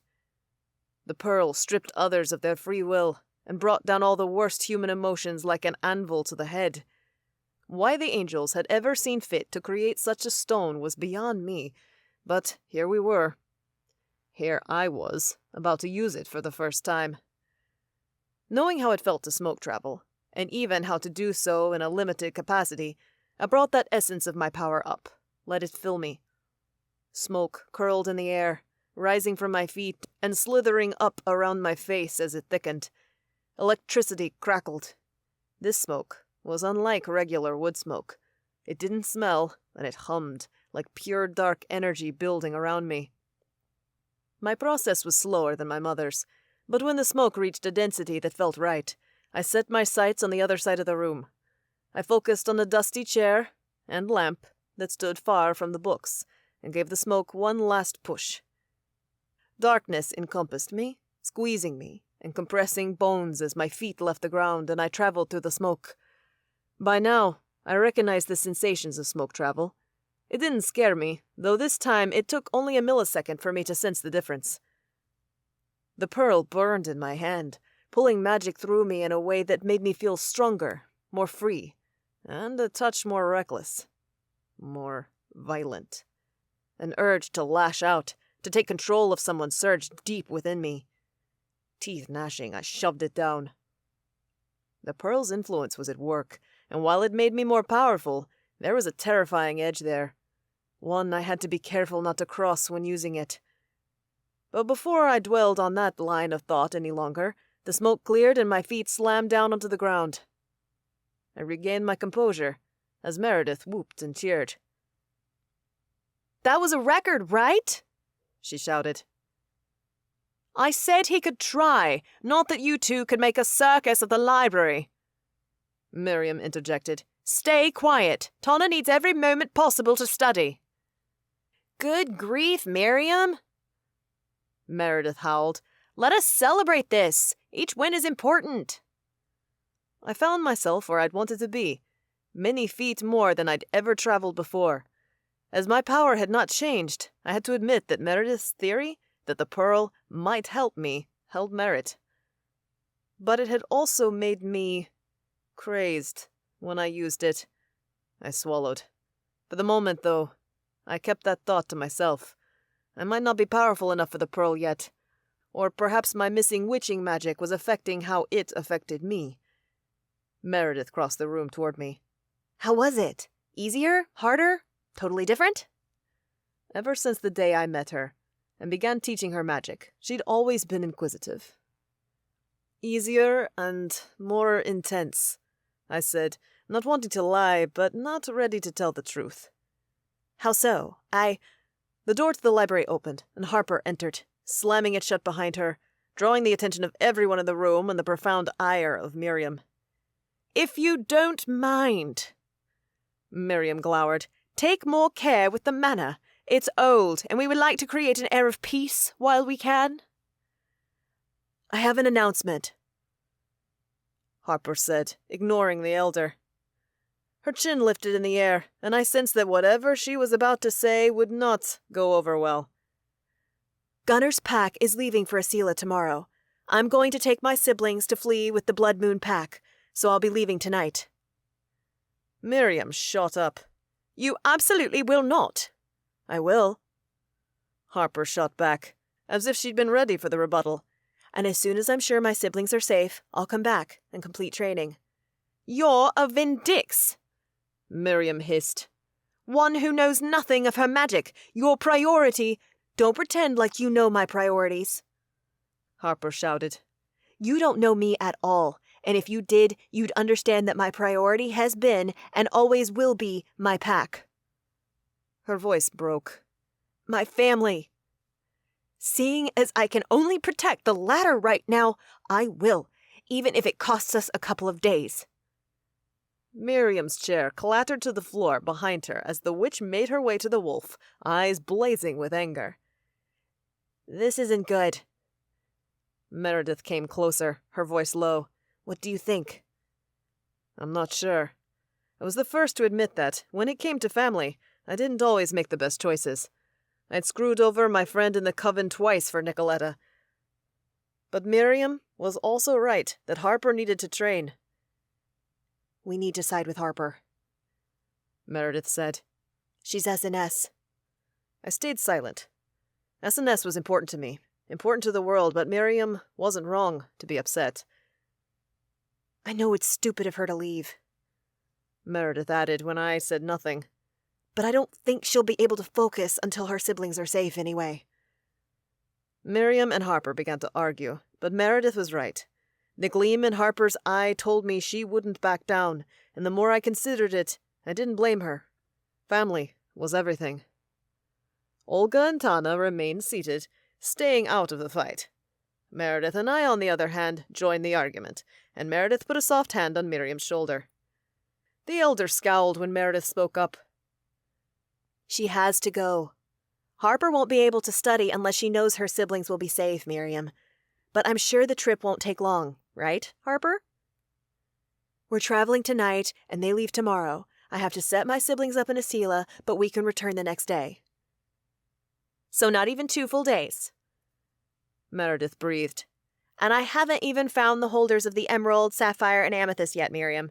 What if they have no idea that they're witches, just like Harper? This delay might mean nothing in the long run. Or it might mean everything. Miriam scowled. Plan for the worst, I interjected. Plan to be working with the final 3 Vindix for a while. Otherwise, you'll be disappointed. Miriam huffed. Perhaps she realized, no matter what she said, we Vindix would choose each other. We had to. It was the only way that would make this team strong enough to take on the 7 Brothers of Hell and their armies. 2 days, the leader of the Arcacustos said. Then you must be here studying, practicing magic, and until you leave, you only study and eat. Deal, Harper said. Except I need to tell my siblings too. The rest of the time, I'm yours. Miriam nodded. Let's begin then. I'll go get Aya, your mentor. The library door opened again, softer this time, and none other than Aya appeared. It seemed serendipitous, until I saw that her dark skin appeared paler, ashen, like she'd received bad news. My stomach pitted, but no one said anything, likely because they all felt the press of dread, too. What happened? I croaked out. Aya swallowed, then slid into the room and shut the door behind her with trembling hands. Luca received word from the Covenant that 4 more cities have fallen to the princes of Hell. Chapter 5. Tobias. Taking care with his injured arm, Luca unrolled the giant paper map across the table. In the center was a small tree adorned with gems that represented the lapis calesti. I gaped, taking in the browned edges of the map and the stains covering its surface. This was the best the witches could find? It looks ready to dissolve, Shay added. Though I wouldn't go quite that far, the map had certainly seen better days. This is the best printed map, yes, Luca replied with a sigh. Russia is labeled as the USSR. Serena snorted and shook her head. So it's from the early 1990s, at the latest. The city should be mostly the same, Luca said. He walked around the table, placing small weights on each corner of the map. Though the mage would do well to rest and let his arm heal, he simply wasn't capable of sitting still. According to Luca, that morning the healer had deemed his arm fragile but in overall good condition. Serena's blood had worked wonders. Now, only time would bring Luca back to full strength. Unfortunately, time was not on our side. This will do just fine, Luca reiterated, as he moved Benedict out of the way and placed the final weight. I swallowed. Just fine. To utter those words at a time like this was ridiculous. Less than an hour before, news channels around the world had reported 4 new cities had lost connection to the outside, as Los Angeles had. Most humans had no idea that their world was being overrun by creatures of hell. Soon, though, they would be informed. The Covenant had surely been deciding whether to contact heads of state about Los Angeles, but with 4 more cities taken, they'd have to work with the humans. And we would have to work harder, faster, and smarter. Though Meredith, Hans, and Harper had wished to stay with us to decipher the devil's next moves, the Arcacustos had ferried them back into the library. For once, I was glad to be away from my mate. Harper was set on accompanying her kin to Asila, A prudent move. Gunnar was schooling the Friends kids in all things regarding the other realm and giving them sparring lessons. The younger wolves needed both. And soon enough, the blood would call Meredith and me to the vampire court too. So, though I loved having my mate in sight, I agreed that the library was the best place for the Vindix. Only they might pull us from the hellscape that Earth was quickly devolving into. Tobias, place those pins, will you? Luca asked as he sunk one pin into Los Angeles, another into Las Vegas, and then shifted toward the east coast of the United States. I picked up the two he'd rolled my way, cringing as I shoved one into London, the city of my birth, and the last into Venice. 5 cities, 3 countries now affected. Okay, Luca said, staring down at the map. Who wants to go first? Thoughts on which princes claimed which kingdoms? Shay leaned over the table. Vegas is the most obvious. It's greed, and that's Mon's domain. Anyone disagree? It might also be lust, Serena said. but greed fits as well. Perhaps a touch better. I nodded as my finger went to Italy, brushing over the Dolomites, which were near the famed city of canals. Greed fits Las Vegas, and lust might be Venice. Perhaps not so much in modern times, but in the past it was a scene for all sorts of erotic debauchery. Masquerade sexy times. Shay twirled a hand in front of her eyes. You gotta admit, masquerades are hot. It's the most romantic destination of the 4 newly fallen cities, Serena mused. and that would be ruled by Prince Asmodev, right? Yep, Shay said. I'm down for keeping Venice as lust in our working theories. So, what about London? We stared at the capital of the isle we stood upon, wondering at the prince's motives. Pride might have fit. One did not create a historic empire and cling to power on the current global stage without it. But pride was Lucifer's sin, and he'd claimed Los Angeles, so that was out. Somehow, I didn't see wrath taking London. Sloth and envy didn't fit either, at least not in my mind, but I might have been biased. Gluttony. Serena said finally. Colonialism is a greed for land, for more, no matter that one already has enough, and it's a westernized country, so there's an aspect of overindulging on many fronts in the culture. Ruled by the gluttonous Prince Bale, I said. Yes, that's the best I can think too. Luca nodded. Agreed. For now, we'll work on that assumption. That leaves the last city. All 4 of us tore our eyes from the map. I read fear in the others' faces and was sure it clouded mine as well. Washington, D.C., Benedict drawled. I don't stay up to date on human politics, but if I had to guess, I'd say Wrath took that one. All the buttons for nuclear weapon caches and military personnel at his fingertips. If that wasn't terrifying as bloody hell, I didn't know what was. It was said that a prince's sin would pervade an area. I hated to imagine people magically filled with wrath, perhaps even possessed, in that American city. There were too many weapons there. Luca cleared his throat and pulled a pen from his pocket. Everyone agreed on the theories.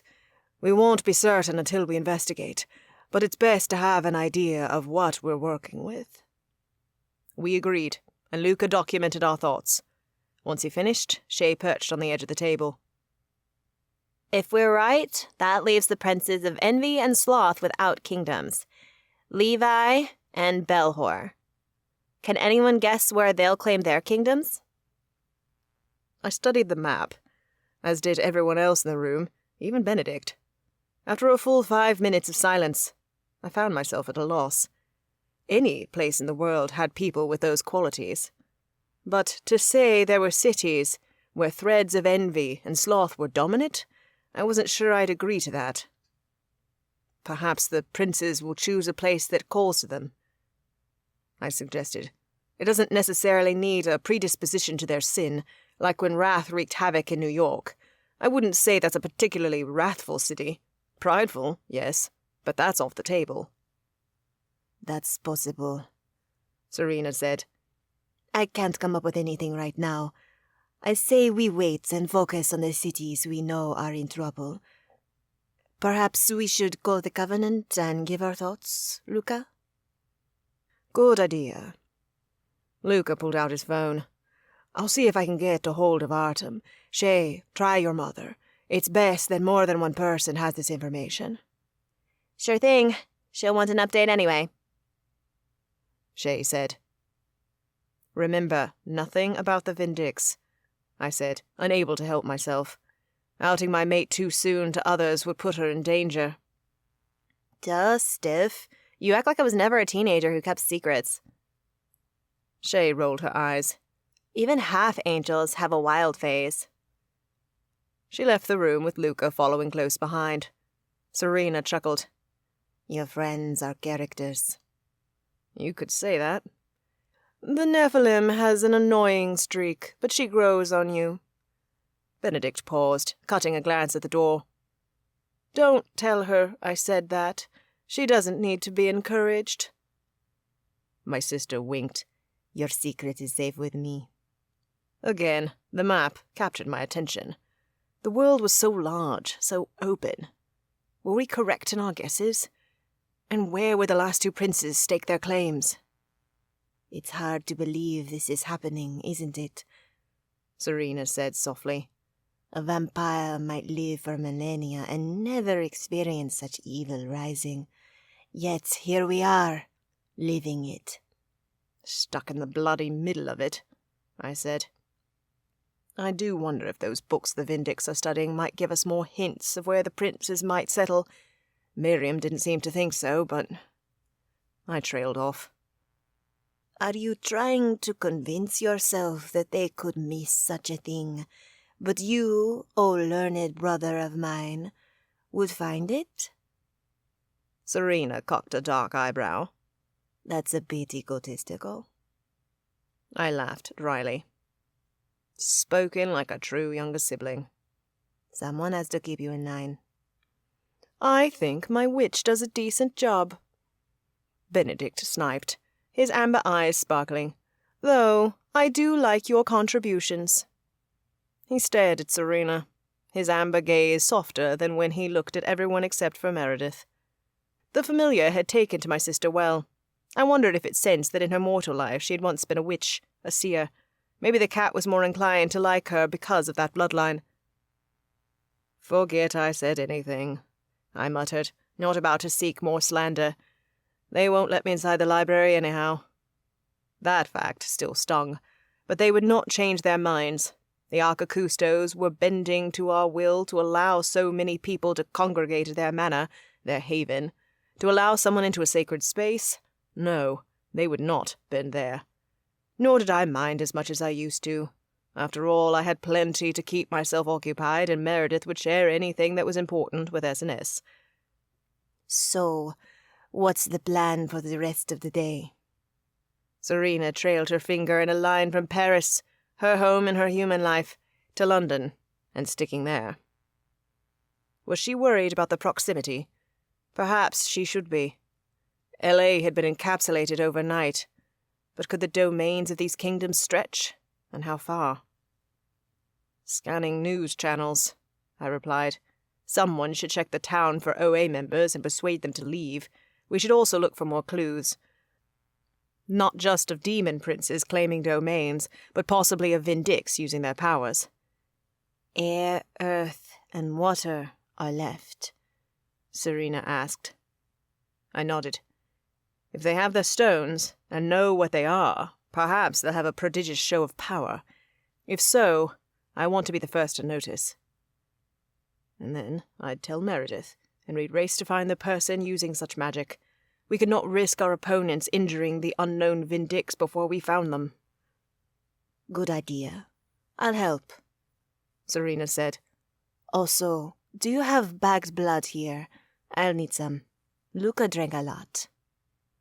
Stuart got me some. You'll have to ask him where he keeps it. I haven't needed it yet. My phone rang. Knowing few people had this number, I held up a finger. I fished the phone from my pocket and glanced. Giselle was calling, but my sire was supposed to be in Asila. Answer it, Tobias. Serena whispered, fear lacing her voice. I brought the phone to my ear. Giselle, are you all right? I am, my sire replied, though her voice sounded weaker than normal. The king did as we thought he would, my son. I swallowed. Giselle had been certain that King Vladistrika would rip through her head. There he'd find memories of me and Meredith, viewing them at his leisure. As he was the most powerful vampire in existence, there was no stopping him. My sire had been right. I'm sorry, I murmured as guilt swarmed me. She endured pain on my behalf. Save any remorse you have for the court, Tobias, Giselle replied. He knows Meredith is your mate and a seeker, and that she unearthed the pearl of hell. I'm unsure if he realizes that she owns a lapis calesti. He made no mention of that after seeing my memories. Admittedly, there was much to see in my mind, so he knows quite enough. She paused. I'm not sure how he could know of the Vindix, anyway. They are supposed to be secret, no? I swallowed. Uneven ground was not where I wished to stand. Correct. Only the Abscondita Coven and the families of the Vindix are supposed to know, though a lot of time has passed since the first Vindix, so we can't be sure that's true. But you might have a chance of keeping it that way, Giselle replied. I thought that King Vladistrika would send a brute to bring you and Meredith to Asila, but he's busy planning for a ball, so I'm to be the one to bear the bad news. She sighed. Tell me, I said, my tone tight. You and your mate have to be at the Blood Court in 7 days, by nightfall. If you do not, the king will send hunters for Meredith. Chapter 6. Shay. My feet slammed into uneven cobblestones, so hard and fast I lost balance. With my free hand, I caught myself against a wall. Straightening, I sighed and tucked the Luxeter I'd used to light travel to Paris into my pocket. Rue de Montmorency looked as it had the last 2 times I'd been here. Empty, thank the heavens. Did anyone besides the Coven of Illumination call this narrow, dusty street home? Did the restaurant just a few doors down ever open? If so, I hadn't seen it. Perhaps that was part of the magic, though. Famed alchemist Nicholas Flamel had been around for centuries, and as a caster wizard, he knew enough to protect his Coven's headquarters, which was also his home, too, if I wasn't mistaken. Or maybe people are staying in because they're scared. If I could stay in, I would. A shiver ripped down my spine, raising goosebumps on my arm as I walked to the door. Talk about bad news flying in flocks, or whatever the saying was.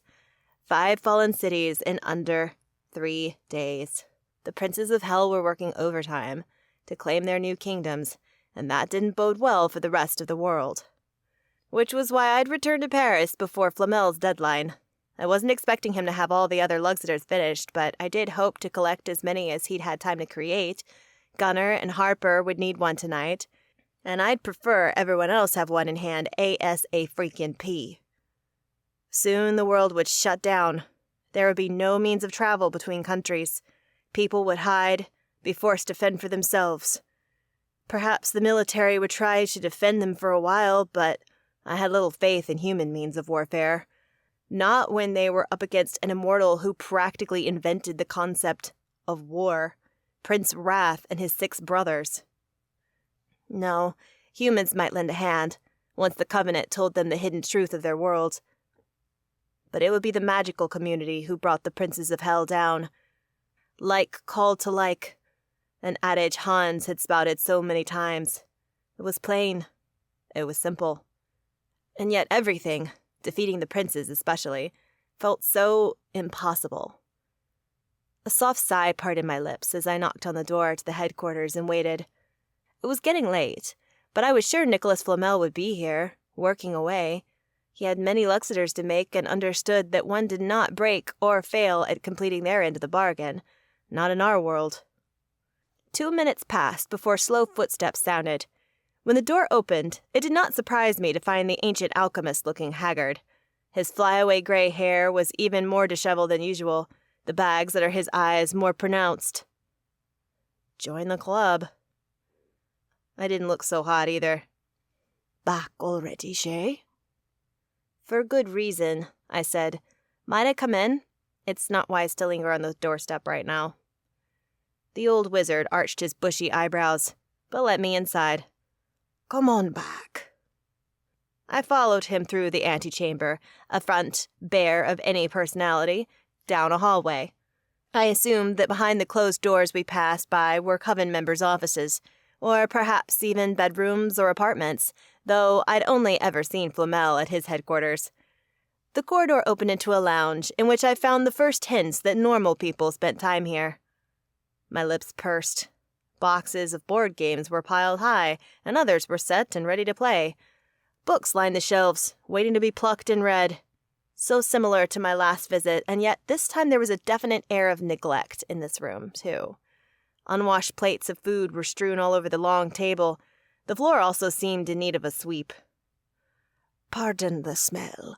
I have not had time to leave, or do much of anything except for creating. Flamel waved at the plates, a sheepish expression on his face. Do others stay here, or stop by? Only one other person sleeps here, my apprentice, and she has been on holiday, he said. As for the rest of my coven, no one has come by since your last visit. We heard about Los Angeles. He cast me a glance as he trailed off. Had he heard of the other cities, too? How far had the Covenant spread the word? Luca was always among the first to receive news, and by extension so was SNS, but the magical governing body couldn't reach every single coven, clan, and pack in a day. Then again, surely someone, who had been alive as long as Nicholas, could read the signs that danger was coming. Did you tell them to stay home? I asked. I did, he replied, as we entered his workshop at the back of the building. The strong scent of herbs filled my nose, banishing the stench of unwashed dishes. I needed the time and space to work uninterrupted. The cauldron I'd seen on my other visits was filled with light, just as before. Nicholas approached it and pulled on a pair of elbow-length leather gloves before reaching in. You're in luck. This is the last one. My mouth fell open. But you said they'd take much longer. While I'd hoped to get all the Luxters now, I hadn't been holding my breath. Once I heard about Los Angeles, I decided it would be prudent to take an extra dose of the elixir of life and work harder. Creating these requires much from me, but with the elixir, I pushed through the hours. So that was why he looked so exhausted. He'd set to doing a week's worth of work in a few days. If the circumstances weren't so dire, I'd have felt terrible. As it was, only relief flooded me. Thank you. We really need these. I joined him at the table at which he placed the Luxiters he'd removed from the cauldron. They were wet, unlike how I'd ever seen them before. Do we just dry them with a rag or air dry? A towel, he confirmed. I promise they're fully done, and will do what you requested. As I requested. That brought up the question of why the Luxiters had not worked to help me escape from the fire cells in Lucifer's kingdom. About that, I cleared my throat. I have a few questions that perhaps you can clear up. We used the Luxiters, but they didn't work as hoped. His eyes widened. Impossible. I'm the best there is, and I'm certain that the Luxiters will work as promised. I think there might be loopholes you've never encountered, I replied, trying not to sound like I was accusing him of foul play. But first, I think I should ask what you know about things that are going on elsewhere. The indignation that had sparked in him wilted a touch, and the old man sighed. I believe you're referring to the cities that seem to have been wiped off the face of the earth. The ones no one can get into or contact. I am. So the Covenant was spreading the word far and wide. He pulled the token out that Luca had bartered with, the one that would ensure the holder was safe from any threat. Your Coven master was right. This token will prove invaluable because darkness is coming. As in? The Eye of Darkness has opened, child. Perhaps all 7 portals, perhaps 1. But the effect is the same. Demons are spewing into the world. It's clear from the activity on the streets that humans don't know about the demons yet, but live as long as I have, and you can read the signs and feel the evil permeating the world. He stared into my eyes. Level with me. The Covenant has told us of the cities, and I've sensed the influence of darkness rising. Are those cities their new kingdoms? I can tell that you know, so speak plainly with me. This man never seemed to miss a beat. They are. I've seen one. It had a magical dome over it, cutting it off from the rest of the world. He swallowed loudly. I will say it was awful. Stay away from the cities that have gone dark. If you can, going to a smaller town or village might be smart. I doubt they'll target smaller areas. At least not right away. Eventually, yes, but for now, they wanted masses of people to rule, so villages and towns living in secluded areas felt far safer. Does the rest of your coven know what's happening? If he was the head of his coven, he might not have shared that information yet. I've been careful with what I say, he replied. Right now I'm telling them to remain safe. The moment we received word of Los Angeles, I sent them home. Since hearing of the other cities that have fallen, I've stayed quiet, but I'm planning to spread the word, have everyone move to a place I've prepared. A bunker, if you will. After all, I've met Prince Orion, and I know the evil that rolls off of him. I did a deal with him once. He gestured to his shelf, on which sat a vial he'd shown Hans and me last time we were here. It held the Prince of Wrath's blood. And I'm not about to do it again. Good thinking, I said, not sure that it would hold against the princes. Will you be hiding with them? That depends on what the world needs. His eyes held unspoken questions. I paused. Was he offering help? To come with me? To fight on our side? Physically, Flamel could not do much, but he was an alchemist of renowned power. What might he concoct to help our side? A mind and experience like his would be invaluable. I'd love your help, but the place we're congregating is not mine to open up to others, I said finally. When I return, I'll ask the leader there, and if she's open to bringing you in, I'll return. Flamel nodded. Very well. In the meantime, I'll herd my coven to safety. I'll pack up items and ingredients here that I will need, too. Now, back to business at hand. What concerns did you have about the Luxators? I took a deep breath. You said that the Luxators would take us anywhere, even through wards, right? I did, and they will. Well, we scouted Los Angeles. Prince Lucifer is the prince who has seized control of it. Though he knew about the princes of hell and their appearance in the human world, Flamel's face paled further. In his territory, I was taken hostage and put in a cell. A fire cell, if you know what that is. The Luxator couldn't get me out of it. Again, I restrained my tone. I'd been pissed while in the fire cell, but there was no reason to lash out at Flamel now, not when he might help us later. I'd rather keep that relationship working. He shook his head. My, you have been busy, child. Never a dull moment at S&S, I snorted. So why didn't it work?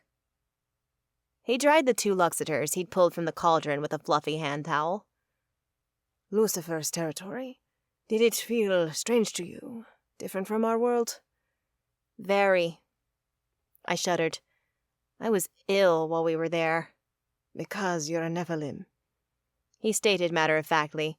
And I think Lucifer might be doing more than taking control of a city. He is mimicking hell. Perhaps he's even opened a portal to the underworld and allowed that magic to flow in. I stiffened. An inner freak-out session began swirling within me, but I forced myself to chill. The man was still working through his thoughts, and I waited with bated breath and what he had to say. L.A. is no longer of this world. It is a part of hell, with the same magic. My Luxiters can go anywhere in this world, but they cannot cross into others. Not hell, not Isila, nor others we know not of. He pressed his thin lips together until they turned white. That's why it did not work. For that, I am eternally apologetic. I did not foresee that you might realm hop. No one has ever done so with my Luxiter, at least not to my knowledge. Well, that clears it up. I leaned against the table, tucking away that valuable information. Meredith and Tobias had to be in Asila in 7 days. Before I left the Abscondita land for Paris, there had been talk of extending their time here as much as possible and using their Luxiter to get to Sangreal, the vampire court's capital. I'd have to be the bearer of bad news and tell them their party, which they didn't know yet, but would include me, would have to use a portal like anyone else. Flamel shuffled over to his shelves. Anything else you have a question about? If we went to another realm, do you think the Luxiters would work there? Within the same realm, I mean? So not to realm hop, as you called it. He spun. Hell? No, Isila. To be honest, I'm not sure. I've never had a person purchase a Luxiter for me and go there. So once we were in the other world, the Luxiters might still be important. I tucked that information away for later. He turned back to the shelves and plucked a box from one. Then he returned to the table and put the 2 Luxiters inside. I peeked. Other Luxiters were already in there, and a quick count told me that he had indeed fulfilled his quota for me. Luca's order, too. He handed the box to me. Consider my debts paid. You'll give one to the mage? I will. Thank you for working so hard on these. I held up the box. 1 silver lining. His eyes softened. I might be able to give you another. Hold on. Again, he shuffled to the shelves, but this time he approached a shelf filled with potions. He plucked 3 identical vials, returned, and handed them to me. What are they? I asked. 3 doses of the elixir of life. I use the potion to extend my life, but it can also be used to revive someone who is an inch from death. Until I brew more, these are my last 3. He smiled. I believe you and your friends might need them for what's coming. I gaped. This was such a valuable gift. Other than perhaps his apprentice, Nicholas was the only person alive with the knowledge on how to make this elixir. Why not keep it then? For your coven. Flamel gestured to his body. I am no fighter. Most in my coven are not. We're intellectuals, and we won't risk ourselves, but you will, and I can always make more. The moment I'm hidden away, I'll set to it. I can pay, I said. Not with angel feathers this time, but I can at least give you money. If you vanquish the princes, that will be worth far more than anything money can buy. He gulped, as if trying to swallow down the weight of the war upon us. Nicholas, thank you. My hands tightened around the vials. He had no idea how much this meant. Not only would S&S fight for the world, but we were seeking the last 3 Vindix, arguably the most important people in the world. This was insurance in case one was mortally injured. I should be thanking you. We'll return the world to normal, I promised the old wizard. I hope so, my dear. I hope so. Chapter 7. Gunner. Harper and I exited the manor into the chilled night air. Behind us, Shay, Meredith, Hans, and Harper's siblings followed. The wolves, including me, wore old backpacks that the Archicustos had found in a closet. 'Cause we'd had to flee California without getting our stuff, we'd filled each one with a change of clothes and donated toiletries for our trip to Asila. Stoney and Hans tagged along, 'cause they wanted to practice using their new Luxiters under Shay's guidance. Harper would have liked to practice with her Luxiter more too, but more than that, she remained determined to head on over to North Carolina as soon as possible. So instead of practicing, the she-wolf had been peppering Shay with questions since we all met up, making sure she had each and every detail down. You just hold it and say or even think where you want to go or who you want to find and then say the magic word in that order? Harper asked. For the third time, yes. Shay replied, exasperation on her face. Honestly, you could probably flip the magic word in location order and it wouldn't matter. Just making sure. Harper grumbled back. Shay's expression softened a touch. Girl, don't doubt yourself. It's not that hard. Except for the landing part, Meredith added. That still sucks. She's already felt that. Shay waved a careless hand. You get used to it. Meredith rolled her eyes, hinting that the witch disagreed. As for Harper, I didn't think she was really that worried about the landing. Nah, the she-wolf was worried about working magic. Harper cleared her throat, a nervous tic I noticed that she'd developed today. I clapped a hand on her shoulder. Chica, you'll be fine. I don't hear the other Ferenz kids worrying, so why are you? They aren't the ones responsible for them. Her eyebrows pinched. That came out wrong. I meant... And it was stupid. Elijah popped up. Sis, Ethan and I are adults now. We can take care of ourselves. Henley, too. We're gonna have to in Asila, so you need to trust us more. Excitement twinkled in his eyes when he spoke of the other world. I doubted the Ferenz kids ever thought they'd go to Asila. Most wolves didn't, 'cause the wolves there, technically called Wolvia because of physical and cultural differences, didn't allow it. While Harper was upset and worried, this was the adventure of a lifetime for her twin brothers and little sis. I made a mental note to tell Pa to watch the twins closely. Guys their age got in all sorts of trouble. They all wanted to act like an alpha, and on Wolf Island, that was a recipe for disaster. Excuse me for loving you, Harper muttered. Henley, Harper's 13-year-old doppelganger, jogged up and wrapped her arms around her sister. We love you too, but we're gonna be fine. Gunnar wouldn't have us go with his pack if they weren't going to watch out for us. Right, Gunnar? Of course, I said.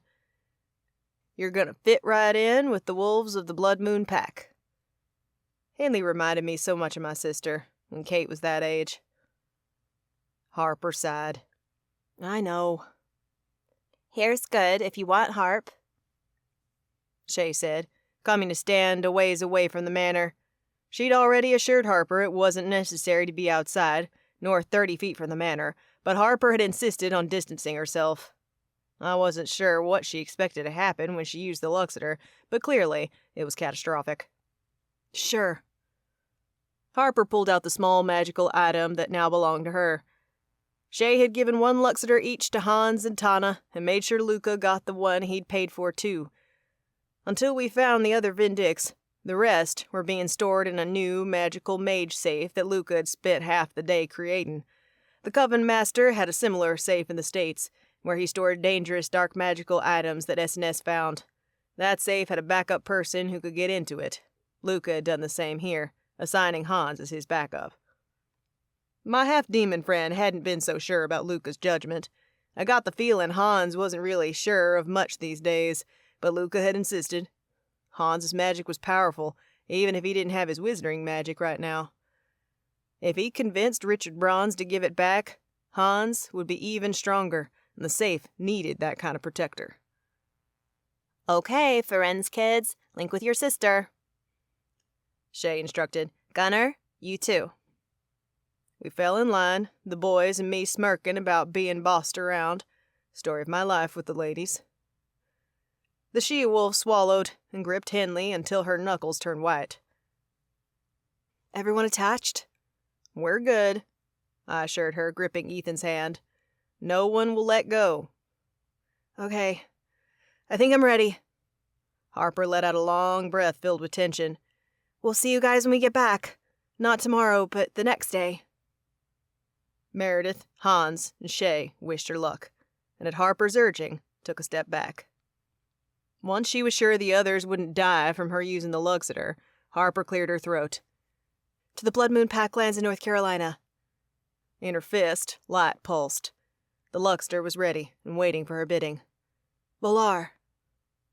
The air warmed and the ground disappeared. Somewhere in the blast of light, Henley yelped and Harper hissed for her to hold on tight. Like the night Shay had transported us to the Abscondida Manor, things got uncomfortable, tight. The air thinned and became electrified. Then as suddenly as the light whipped us out of one reality, we slammed into another. One that, despite my knees buckling and my whirl swimming, I recognized at first smell. Humidity clung to us, still warm even though we were in the thick of autumn. The smell of decayed leaves wafted through the air nearby, and closer, someone was roasting hog. Smart move. Who knew when they'd have another barbecue? I salivated as things righted, and my equilibrium came back. Hope they saved us some grub. What? Harper groaned. I glanced over and found Harp, Henley, and Elijah on the ground, blinking, like they were seeing stars. Only Ethan and I had stayed on our feet. I chuckled. You guys all right? I might Henley admitted. That was not better than last time. It was my first attempt. Harper said. Just be happy that we're here in one piece. She blinked heavily as she looked around, down a long, dusty road and into the woods lining the dirt that led me home. Wait. We are in the right place, aren't we? We are, I said. Pa's as protective as your dad. He had a witch disguise the area 10 years back. But the Luxiters can go through wards, Harper said. I grinned. Sure, but you said pack land. This is the entrance to the land, and we own land on the other side of the road, too, so the Luxter must have figured this was good enough. If you're more precise next time, I bet you'll get us inside the fence. I shrugged. Anyway, it's right here. I strode about 10 feet and stepped into what looked to them to be woods. The spell wavered, revealing a paved drive that led back to the land Pa and the rest of our pack called home. Like the Midnight Pack, Pa preferred to keep his wolves close, so while not everyone lived on pack land, most of our members did. The proximity was nice. It made us a genuine community. Like a real home. Wicked. Ethan ran over. How does the spell break? Doesn't break, it just bends. You gotta be a pack member or invited. And, of course, know where to look. I pointed right across the dirt road. See that tree with the scarf wrapped around it? The thing was red and ragged as hell, but that was kind of the point. My pack wanted a mark, but not something that would draw too much attention. Yeah, Ethan said. Everyone else nodded.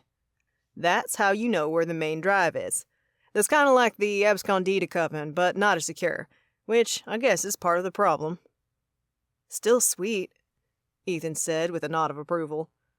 The others joined us, and we began walking down the drive. 2 minutes down, the first house appeared, and within minutes, more. We were in a wooded subdivision. This is cool, Elijah said. Like our land, but the trees are different. Wetter, too. Humidity is killer here, I agreed. But it does feel similar. Once I met your pack, I felt pretty at home. It's too bad we aren't staying longer, Henley said, her hand brushing over a patch of long, decorative grass in front of a home. Gunnar, you told us about the Wolvia in the court, but what will Asila look like? There are lots of woods there, too. The city is filled with trees, more than you can imagine. You'll get to run a lot. Is there a castle? Henley asked, eyes wide. I imagine she was thinking about finding a Prince Charming, like so many teenage girls did. There is. Not sure if you'll be staying by it, though. I'll have to ask Pa. They might even stay on the castle grounds, but I wasn't about to mention that without confirmation. I can't wait. Henley beamed at me. As we got deeper into pack property, wolves appeared, coming out of their homes to wave. I waved back, happy to see everyone. All packed? I paused in front of one house to talk to a wise one, an elder wolf and one of my father's trusted advisors. We're getting there, Elaine let out a long, ragged sigh. Your father says we can only take 2 suitcases each. It's hard to pack up a life, especially when you don't know when you'll be back. Or if. I didn't add that bit, though. Essentials only. She nodded. I'll see you tonight, Alpha Air. We passed dozens more wolves, all excited to see me, though there was sorrow in their eyes, too. They planned to leave all they loved behind. When we got to Pa's house, and I let out a long breath. "Home," I said. Could have guessed that. It's monstrous, Elijah muttered. "Like you live in a shack or something," I teased back. But it was true. Pa was the alpha of the largest pack on the eastern coast of the U.S., and it showed. Our home was way too large for the 5 people who lived there. 15 could fit. It wasn't modern like the Ferenz home, but rustic, looking like a wood cabin on the outside and a fancy hunting lodge on the inside. We went to the front door. After what I'd told Pa of the world, I'd half expected it to be locked, but it wasn't. The door swung open and we stepped into an empty foyer. Stuff was piled on the curving stairs in front of us, but I couldn't hear anyone in the living area beyond the stairs. "Pa? Kate? Caleb?" I paused, then added, "Ma?" Footsteps sounded, one pair light, one pair heavy. A moment later, Kate appeared at the top of the grand staircase in front of us. Caleb was right behind her, barrel chest billowing. Gunner! Kate shrieked and raced down the stairs. She was still 5 steps from the bottom when she flung herself through the air.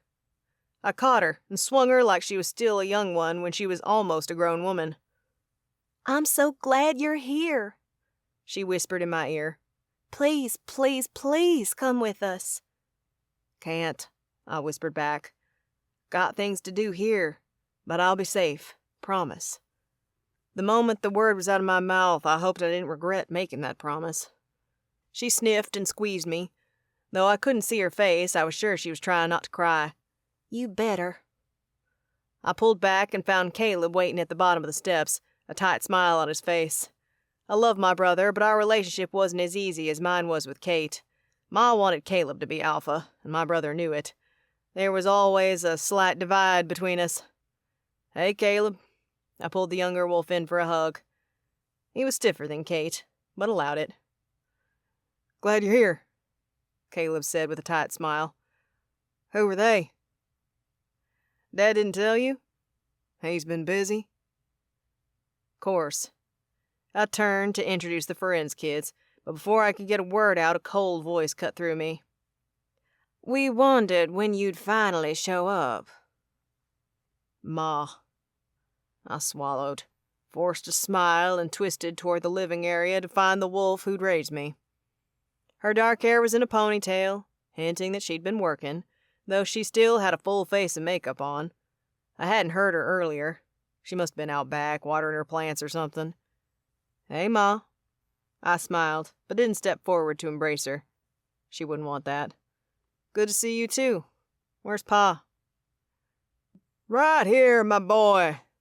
A booming voice preceded Pa, who entered as Ma had, except where she was pretty clean, he was covered in dirt. "Bring it in, son." I jogged over to Pa and felt almost like a pup when he wrapped his arms around me and squeezed me like he used to. "I missed you, my boy." "Missed you too, Pa," I said. "Thanks for doing this." "No need to thank me." He leaned back and looked me in the eyes. His were silver like mine, though his hair, which used to be dark blonde, was now mostly gray. I got my brown hair from my birth mother. "Now, how about an introduction?" I performed introductions. Kate took to Henley immediately and asked if she'd like to be shown to her room. Henley cast a glance at her sister, who nodded, and the pair were off. Similarly, Caleb seemed to like the twins. The boys were nearly the same age, and when Pa suggested Caleb go help lay the traps, whatever that meant, the trio left. Then it was me, Harp, and my parents. Pa grinned down at Harper, as good-natured as ever. "So, you're Alpha Ferenz's heir." I am, Alpha. Harper said. You can call me Joe. Harper blinked. I had to admit, even I was surprised. Pa wasn't as much a stickler for formality as his alpha friends, but Harper was from a rival pack. She was showing him respect by using his title. Okay, thank you, Joe, for being willing to take my siblings to safety. I appreciate it. Ain't no problem, Harper. Pa beamed. They're gonna be safe and have fun. Did I tell you, too, that there's a feast the night we get there? We're invited. There'll be some dancing, too. I swallowed. You don't say. Here, a party with dancing would have been a happy, carefree occasion. But in Asila, a ball came with folks I'd have to acknowledge. Harper wouldn't miss that. Like she'd miss anything at all. She sure didn't miss the icy reunion between me and Ma. That sounds like fun, Harper said. I was wondering, can I ask a favor when we get there? Another one? Pa nodded. What do you need? I'd like to meet one of the Wolvia who called the ancestors. Gunnar said there were some at court. Oh, yeah, shouldn't be a problem. Pa shrugged. It was no skin off his back, but for Harper, meeting one of those Wolvia might mean something. But what? Was she trying one last time to convince herself that she wasn't a witch? I'd seen enough to convince me that she was at least a little witchy. And I was pretty sure the Archicustos wouldn't let anyone into their fancy library unless they were positive they were a Vindix. But then again, Harper had been a wolf all her life. She clung to that part of herself. And now she was a witch, too. One who hadn't even touched her power. It wasn't so odd that she might wrestle with that part of her identity. Might want to dispose of it, even. Gunnar, will you show Harper to her room? It's next to yours. Pa gestured up the stairs. Her siblings are by her, too. We'll be out back. He wiped his hands on his filthy jeans. What you doing out there? I asked. Burying explosives. What? If the demons come, I'm not gonna leave my property unprotected, son. It's far from the pack members' homes, though, right? Course it is. Pa laughed. We've only got a few left, and I want to get her done and hit the hay. Early morning tomorrow. Now, see to our guests. I nodded, astonished that Pa was going to such lengths, but also seeing the wisdom in it. Our property was everything to the pack. We didn't know if demons would stop by while we were away, but if they did, they wouldn't leave unscathed. My parents left, and I led Harper up the staircase. We were on the second floor when she spoke up. Your mother is not at all what I pictured. Cold. I snorted. You can say it. When put up against Diana, Harper's ma, who'd fed me freshly baked scones and treated me like a family member from the get-go, Pa's mate was an ice queen. Is it because of me? My siblings? Is she against them going with you? I turned, faced her. It has nothing to do with you. Sorry that you thought that. We got to the door to her room. This is you. Hanley is next door, in case you couldn't hear the yammering. I'm on the other side of you, and the twins will be by Hen. I could see the question in Harp's eyes before she spoke it. The she-wolf had never been good at letting matters lie. Gunnar, your mom is upset, and you know it. She's the only one you didn't hug, and she didn't try to hug you either. I looked away, but it was no use. I couldn't run from this, 'cause I knew Harper. She would fixate on my relationship with my ma, and if she felt like anything was off between us, as if Ma couldn't be trusted, she might not allow her siblings to be taken under my parents' wings. Time to fess up, to tell Harper who she was dealing with. You know that I'm Wolvia through Pa's line. I met her eyes once more. Yeah, that's no secret. Well, I'm not only Wolvia through his blood. But my mother's too. Harper's eyebrows pinched together. But here, all those with Wolvia blood are disclosed. Even if they weren't, my father would make a point of knowing. Your mother isn't... The woman I call Ma, to others, isn't my biological mother. I blurted out. She stiffened. Excuse me? Pa visited Asila before he married the woman you met. He fell in love with a princess there. But when he came back, his own pa told him to marry Ma. It was arranged, and they did it right then and there, to smooth over relations with a rival pack at the time. But then why are you here? When Pa learned he would be a daddy, he told Ma. She was pissed, and Pa had to employ a considerable amount of diplomacy to get me to stay in this world.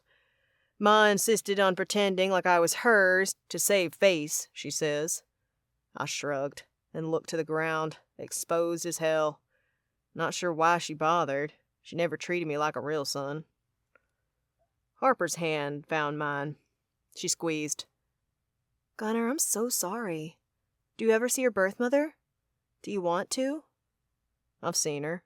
When I went to Asila, and she came here twice, in secret, of course. I love her, but I don't know her that well. I gave a sad smile. That's how things go, I guess. I guess. Harper echoed. Silence fell for a moment before she cleared her throat and spoke again. Will we meet her tomorrow? We will, I said. But can you not tell anyone? My family knows, even Kate, but only them. It always makes Ma upset to talk about it. Of course, she whispered. Your secret is safe with me. She lifted on her tiptoes, and her lips landed on my cheek. I stood there, stunned, as Harper let herself into her room. Good night, Gunnar. I'll see you in the morning. Night, I replied as she shut the door, leaving me standing. Chapter 8. Harper. The next morning, I ran a brush through my hair and tried my best to ignore how my lips seemed to burn. What in the world had possessed me to kiss Gunnar's cheek? He looked so vulnerable, so sad. So unlike the Gunnar I knew. Was his party guy image a front? Or was he really that good at compartmentalizing? If it was the latter, I was impressed. One peck on the cheek had turned my morning upside down. I needed to get myself together because soon we'd be leaving for Asila. Traveling to another world required that I be prepared to assess the situation. I needed to be able to deem if Wolf Island really was appropriate for my siblings, or if I was throwing them into a different danger. I put on my diamond earrings. One, a talisman, the other, the actual diamond of souls. Fully aware of how priceless they were now, it worried me a little to be walking around with them in my ears. But considering I'd be traveling today, my ears seemed the safest place for the stones. A few swipes of mascara to make me look less exhausted than I felt, and a dusting of blush, and I was ready. Right on time, too, if the knock on the door was any sign. I opened it and found Kate and Henley there, beaming like two mischievous wolves. Though Kate was older than Henley by 4 years, they got along well. I'd heard them chatting and laughing late into the night, and that made my heart a little lighter. "Morning, girls," I said, returning their smiles. "Have people started moving?" Kate says her mom wants us in the backyard in 20 minutes. Henley held up 2 fingers in one hand and made an O with the other. We came up to see if you wanted to eat. She paused. And Gunnar asked us to check on you. The way the pair's eyes twinkled hinted that they might be trying to play matchmaker. "Did he?" I asked, trying to act normal, to not replay the kiss in my mind yet again. The video in my head disagreed, though, and the image played, me standing on tiptoes, pressing my lips to Gunnar's cheek, his shock and endearing expression after. My mental willpower had failed pretty quickly. "Well, I'm pretty hungry." I grabbed my backpack. Might as well get the awkward reunion out of the way. Ma didn't have time to cook, Kate said, her accent soft and sweet. but she bought some croissant sandwiches that we've been living off. Lots to do when you're moving a pack. "Of course." I joined them in the hallway. "Lead the way, Kate." Gunnar's sister chatted away as she took us down the stairs and deeper into the home. The mansion was as large as my parents' home, befitting a prominent alpha, but far more rustic in design. Where my family's home was modern, in the Bryant home, paintings of nature scenes and animal hides and skulls adorned the walls, and thick wool blankets covered couches, chairs, and even footstools. Cozy in a backwoods sort of way. I could see Gunnar growing up here, driving his enormous truck down the backwood trails with a ball cap on, or hunting with his family and friends in wolf and human forms. The idea made me smile, which I immediately mentally slapped off my face. Pull it together, friends. This was no time to fantasize about my Coven partner or what he'd thought when I'd innocently kissed him. Was he reading into it too much, too? Should I just apologize for the kiss? Innocent though it may be, it was inappropriate for a business relationship. An overstep. An out-of-character one for me, too. One I could easily blame on all my stress. And did Gunnar really care? And I'd spun out again. By the old ones. When we reached the kitchen, it was in utter chaos. No surprise there. Let Ethan and Elijah loose in a place with food, and things were going to get messy. Add in Caleb, who fit right in with the twins, and whoa. "Morning, Harp," Gunnar called out as he caught an apple his brother tossed him. "You hungry? We gotta eat all this so it doesn't go bad." I scanned the countertop, littered with 2 platters of breakfast sandwiches and half-filled plastic containers of fruit. A bag lay forgotten, hinting that a loaf of bread had already been inhaled. 3 pitchers of juice sat near empty, and the coffee pot sputtered away. "I'll start with coffee and strawberries," I said. "You'll need a sandwich, too," Gunnar said. "Ma bought a ton when she heard the twins were the same age as Caleb." I didn't blame her. At 18, 19, and 20, a wolf's appetite was voracious. "Sure," I said, trying to act natural. Ethan picked up a whole platter of sandwiches and invited his twin and Caleb to eat outside. Hanley threw 2 sandwiches and an assortment of fruit on the plate and yelled that she was going with them. "Come on, Kate," Henley said as she raced out of the door after the boys. "Just a sec, I want coffee." Kate shuffled over to the pot. That left me, Kate, and Gunnar. Far too few people for my liking, and Kate was about to ditch. I had to keep her here. "So, Kate," I made a plate for myself so that I didn't look awkward. "Are you starting college next year?" "I'm taking a gap year," she said. The pot beeped and my pulse spiked. What would I say to Gunnar when she left? "What are you going to do?" I asked. Kate began fixing her coffee and detailing how she wanted to travel to South America. All the while, I nibbled on a breakfast sandwich while Gunnar stuffed his face with 2 and listened with a proud expression. His sister really did seem to be his favorite person. How sweet. "I'm gonna join him," she said, and pivoted to the back deck. "You 2 coming?" Mild panic ensued, and I swallowed and looked at Gunnar, only to find that he was already watching me. I searched for any hint of what might be going through his mind, but found none. Old ones, we couldn't go on like this. I needed to get over myself and clear the air. Otherwise, things would continue to be weird given that my family were moving into another realm. I so didn't have time for that. "In a bit," I said. "Gunnar and I need to talk." Kate smirked knowingly as she left the kitchen. The moment we were alone, I turned to my partner. "Hey, about last night. I'm sorry about kissing your cheek. That was inappropriate." Gunnar's eyebrows winged upward. "That's why you're wound as tight as Benedict surrounded by a pack of wolves?" A laugh burst out of me, loosening the ball of tension in my chest. "I'm not that bad." "Chica, since the moment you walked in, I could smell something off about you." One corner of his lips curled up. "Is those witchy vibes mixing with wolf? I'm not used to them yet." He was teasing. Everything about him, from his stance to his smile to his tone, assured me that he was, but still my face fell. Gunnar noticed and his smile faltered. "Sorry. Shouldn't have said that." A brief pause followed, filled only by silence, but then I sighed and wrapped my arms around my middle. "No, you're fine. It's just that my logic is failing me, and I'm not used to that." I took another nibble of my sandwich and swallowed. I keep hoping that one day I'll wake up and this will all be a bad dream, and not just the part about demons attacking my pack and the world. I'm not ready to come to terms with being part witch. Even if I have to, it's like I don't even know who I am. I keep hoping someone will say I'm not really a witch, that the stones are wrong. Meredith, the enchanted pool, and the Archicustos who released my magic, too. I want someone to say that I'm a wolf with powers, like those you talked about at Asila. And believe me, I know how delusional that sounds, but I still want it. There had been no time for me to think about who I was, what I was. I'd had to learn about my identity shift, and was expected to deal with it overnight. Expected to go with the flow.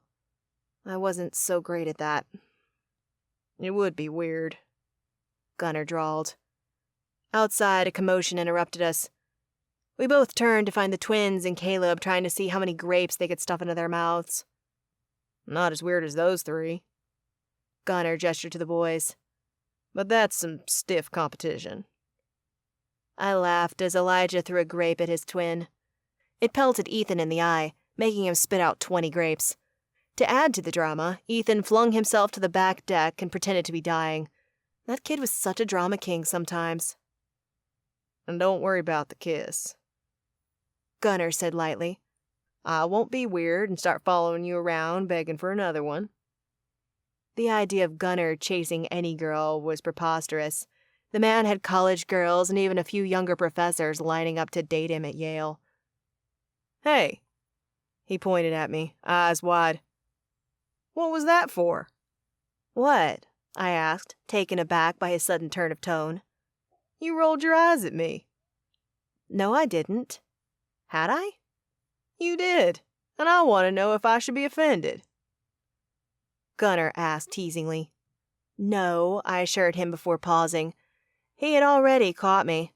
I was only thinking that you are hardly the type to beg for anything, let alone a kiss. His eyes met mine, and a spark ignited in them I'd never seen before. I haven't had to beg yet, anyway. The temperature in the room shot up. Reflexively, I stuffed half of my sandwich in my mouth. There, that would keep me from saying anything stupid. Anything he might take the wrong way. Gunnar chuckled, and the sound resonated through the air, so low and growly and hot that I nearly choked on the same sandwich that I'd hoped would be my salvation. Thank the heavens that at that very moment, the twins came running back in with Caleb. Alpha Bryant's mate says we need to meet in the backyard pronto. Ethan hollered. We're leaving. I swallowed the massive bite I'd taken. Wait a second there. Help clean this up. We can't leave with their kitchen looking like this.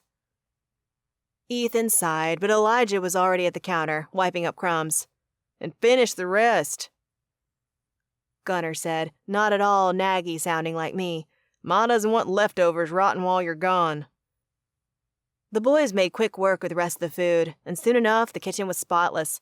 Once the girls and I had put the plates in the dishwasher and started it, everything was set to leave. We grabbed our things from our rooms, which for my siblings comprised slightly more than they'd arrived with. Apparently Kate and Caleb had shared clothes with my siblings. That made my heart swell. I'd assumed they'd purchase more stuff in Asila, but the Bryants continued to show kindness when they didn't have to do so. Weighed down with bags, Gunnar and Kate led us out into the vast backyard that bled into the woods where the entire Blood Moon pack was gathered. There had to be at least 200 wolves present, comparable to the number in my own pack. A lump rose in my throat as I took in their faces, their many suitcases, and was reminded that their lives were upending, and that my pack was the cause. If we'd been more careful, more proactive, perhaps the demons wouldn't have taken us over. Sure, they'd have tried, but we could have fought back. Old ones, that made me feel awful. I'd failed them. I'd run. And now that I was a Vindix, I wouldn't even be able to right that wrong quickly. I had to commit to the Vindix first, and hope that I was helping my people, too. My obligations weighed me down. I was glad that no one noticed the downturn of my mood. Most were lining up, calming their kids, getting the rundown from Mrs. Bryant and their Alpha. Everyone save for the Alpha and his family appeared nervous, and it didn't take a genius to figure out why. Alpha Bryant might have been to Asila a few times. His kids, and maybe even his mate too, but others? No chance. Like me, this would be their first time in the other realm. Even if I worried about leaving my siblings there, the idea of going to Asila was exciting. Pa will want us up here. Gunnar pulled us to the front of the line, at the edge of the yard where it became forest. A massive weeping willow pulsed with an odd energy. "Is the portal around here?" I asked, realizing if people weren't in cars, then it must be. Yeah, hidden by that tree. Only blood can open it. Mine or Pa's. Wow. I breathed. Gunnar grinned. I like that look of awe on your face, especially when I put it there. Could get used to being the smart one here, me. In a very mature gesture, I stuck my tongue out. Oh, shush. Not 5 minutes passed before Alpha Bryant and his mate joined us. Y'all ready? Alpha Bryant asked, his voice good-natured and booming. We nodded, and the Alpha's eyes met mine. Harper, I think it would be best if you went through with Gunnar. Your siblings right behind, of course. My mate and I will go last to make sure everyone gets through without a hitch. Okay. Why? I added internally. He read the question clearly on my face and gave me a knowing smile. My boy won't be staying, and some will want him to. Some powerful ladies who would want him as a mate. If you two arrive together, maybe even holding hands, it will put them off him, and we won't have trouble. Was this a joke? Did Gunnar tell his father to say these things because of last night? But one look at Gunnar told me that he was as surprised as me. For a moment, I wanted to say no, to tell the Alpha it was inappropriate for our business relationship, but really, anything that got us back to England faster was a win. The Abscondita witches were already furious with me for coming here, not that I regretted my choice. Plus, it wasn't like I had much of a leg to stand on when it came to appropriate. Sure. I pushed every ounce of nonchalance into my tone. When Elijah snorted, I was positive that I'd ended up sounding more constipated than indifferent. But dang it, I'd tried. Well, come on then, girl. Gunnar winked. He readjusted his backpack and held out his hand. I took it and tried to ignore the jolt of electricity that zapped up my arm when our fingers interlocked. All right, then. Alpha Bryant said and turned to the willow tree. From his pocket, he pulled out a multi-tool and popped out the knife attachment. Before I took another breath, he sliced his hand open and placed it on the weeping willow. A pulse of energy and light washed over me, stealing my breath and making me close my eyes. When I opened them again, a doorway of pure white light stood in front of me. A portal to another world. Alpha Bryant turned to his pack. Remember, y'all, when you go through, someone will be there waiting to tell you where to go. We have a building set up on palace grounds, I think. Just wait and they'll help us. He grinned, and others nodded. I could feel the nerves mounting in the air. Felt them in myself, too. Well, let's get on with it, then. The Alpha waved us through. Clenching Gunnar's hand tighter than before, I drew in a long inhale as we stepped forward together. Ready, Harp? He asked. As ever. Come on, then. He stepped through the portal, pulling me with him into the blinding white light.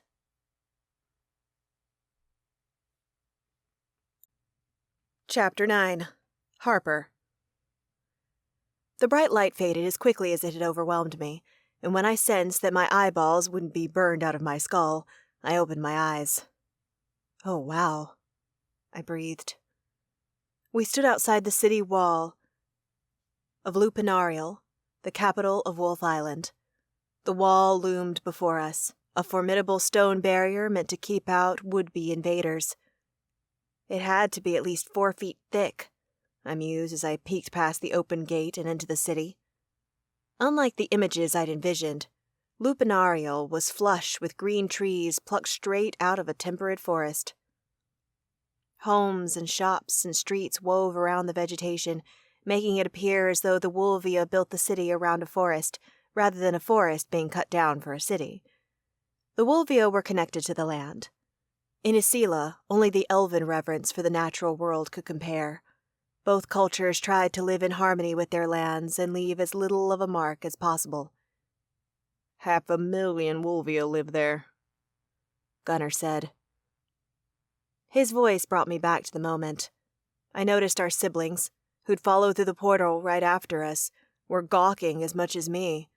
I also became very aware of our hands, still folded together. I pulled back, but Gunnar stifled the movements. We gotta be seen, Harp. Don't worry. I spy our royal escort now. A real gossip, that one. Soon the entire court will know that we're together. He waggled his eyebrows, which made Henley giggle and my face burn. Why are you turning so red? You got a crush on me, she-wolf? A royal escort saved me from having to reply by approaching Gunnar. Lord Bryant, so good to see you again. It's been too long. Your mother will be pleased. I nearly choked. In our world, Alpha Bryant's wife pretended to be Gunnar's mother, but she wasn't. Not in heart nor biologically. Still, I got the sense that she wouldn't want others to know that. Was this when Gunnar's secret came crashing down? The answer came when my S&S partner leaned closer to the escort, and his tone dipped. Master Thule, thanks for coming to see us into the city. Can we not speak of my mother in front of my pack? It upsets my father's mate, and not everyone in my pack knows the truth. As was discussed with my mother when I was a child, you'll remember. Master Thule looked like he couldn't care less if Mrs. Bryant was upset, but nodded out of deference to the royal who had made the choice to allow another wolf to raise her son. If my lord wishes, you will go to see the princess, though, correct? Of course, Gunnar said, once my people are settled in. A good leader. It runs in the family. I was certain that Thule was referring to Gunnar's family in this realm. Alpha Bryant carried Wolvia blood and was a leader in his own right, but as the son of a living princess, Gunnar would be more highly ranked here. That was probably another reason he'd wanted his son to enter this realm first. What a wild world. As the rest of Gunnar's pack filed in, we waited. Master Thule made sure each wolf formed a line. Apparently, we'd be marched into the city like a single-file army. When Mrs. Bryant and the Alpha walked through the portal, the Alpha shut it behind them. We're all here, Gunnar told Master Thule. Very well. If the refugees could follow me. Master Thule announced and looked at the Alpha. Alpha Bryant and his mate, please see that your pack complies. We'll take up the rear. The Alpha agreed. Gunnar, you lead.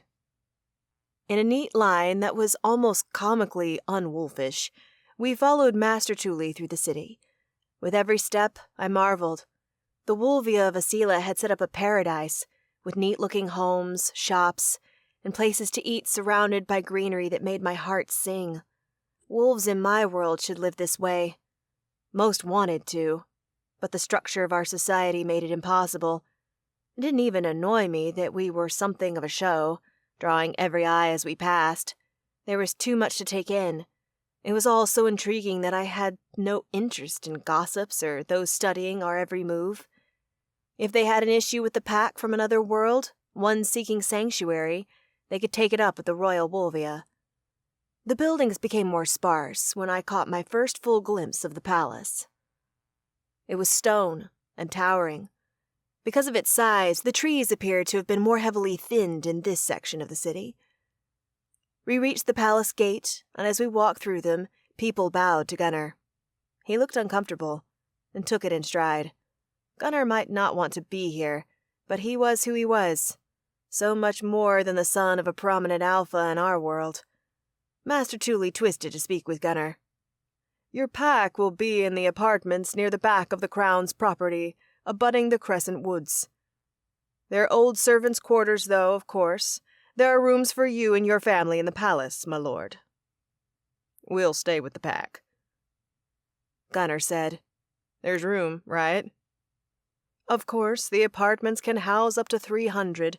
They're older than our newer lodgings. It'll be fine. We're here as guests and appreciate the royals keeping us safe. Indeed. Master Tully turned back around, a soft frown on his face. I suspected he did not like that Gunnar wasn't falling in line with what the royal family, his family, might expect of him.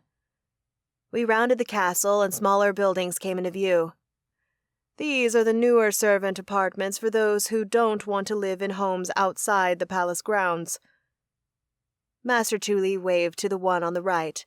That one is for Wolvia with families. His arm shifted slightly to the left. And that one is for the singles. Suspect you guys want the singles to move on over as quick as possible? Gunnar said with a chuckle. The palace does love having young families on the grounds, Tully agreed. It keeps the ambiance fresh. I shook my head with suppressed laughter at the idea that the royal Wolvia matching up their people on the sly. And that one is for your pack. Master Tully pointed to a building at the end. It's freshly cleaned, and they have brought in linens, but do call if you require other amenities. Truth be told, the outside of the apartment looked pretty nice. Not as nice as the newer buildings we'd passed, but not bad at all. We'd seen far worse dorms. A weight pressing down on my shoulders since I'd left England lifted a touch. I still didn't love the idea of leaving my siblings, of not knowing what they were up to, but they would be as safe as possible here, a literal world away from the princes of hell, and right now Wolf Island was at peace. Plus, I had Alpha Bryant's word that he'd watch over them. I didn't know the Alpha well, but Gunnar spoke well of his father. Alpha Bryant would keep his word. We reached the apartment and waited for the rest of the pack to catch up. When Alpha Bryant and his wife came up to us, they confirmed that we hadn't lost anyone in the city. Master Tully clapped his hands. This is where you'll be staying. The castle grounds and woods are open to your pack. The city is your playground, and you'll find our people keen to help. The palace itself, however, is not open to all. Please do not go inside unless the royal family invites you. Meals will be brought to you today, as well as raw materials to cook with as you wish. For the first few days, servants will be in and out, making sure your pack is settled. Is that amenable? No one objected. They merely looked relieved. Then what do you say y'all find your apartments? Alpha Bryant boomed. Master Tully, will you show me to my family's place? And one for these 3 kids nearby? He gestured to my siblings. They'd been quiet as we walked through the city, awestruck, I was sure. Now, however, Ethan and Henley looked like they were about to burst with excitement. Neither had lived outside of our family home. Elijah was a college kid in L.A. and appeared more contained, but only slightly. These 3 are my wards, Gunnar's dad added for Tully's benefit. Our escort didn't seem intrigued by the concept. He simply led the way inside and began climbing the staircase at the front. It was much like a modern apartment, though with old-world crown molding and luscious wallpaper. It was also far more cramped than the Blood Moon pack was used to, but we all had to make sacrifices during these troubled times. When we reached the top of the stairs, Master Tully swept us to the far end of the hallway. There were 2 double doors. He waved his arm. This suite is for you and your family, Alpha Bryant. The best, of course. And as for the other 3... He pulled open the door on the right. This should do. It's perfect, the Alpha replied. Thank you. You're welcome. I'll be making sure the rest of your pack finds suitable rooms for their families and seeing if they need anything else. Before I go, do you require further help? Alpha Bryant shook his head, but Gunnar waved a hand. Can I talk to you for a minute, Master Tully? In private? Of course, my lord. For the first time since we'd arrived, Gunnar released my hand.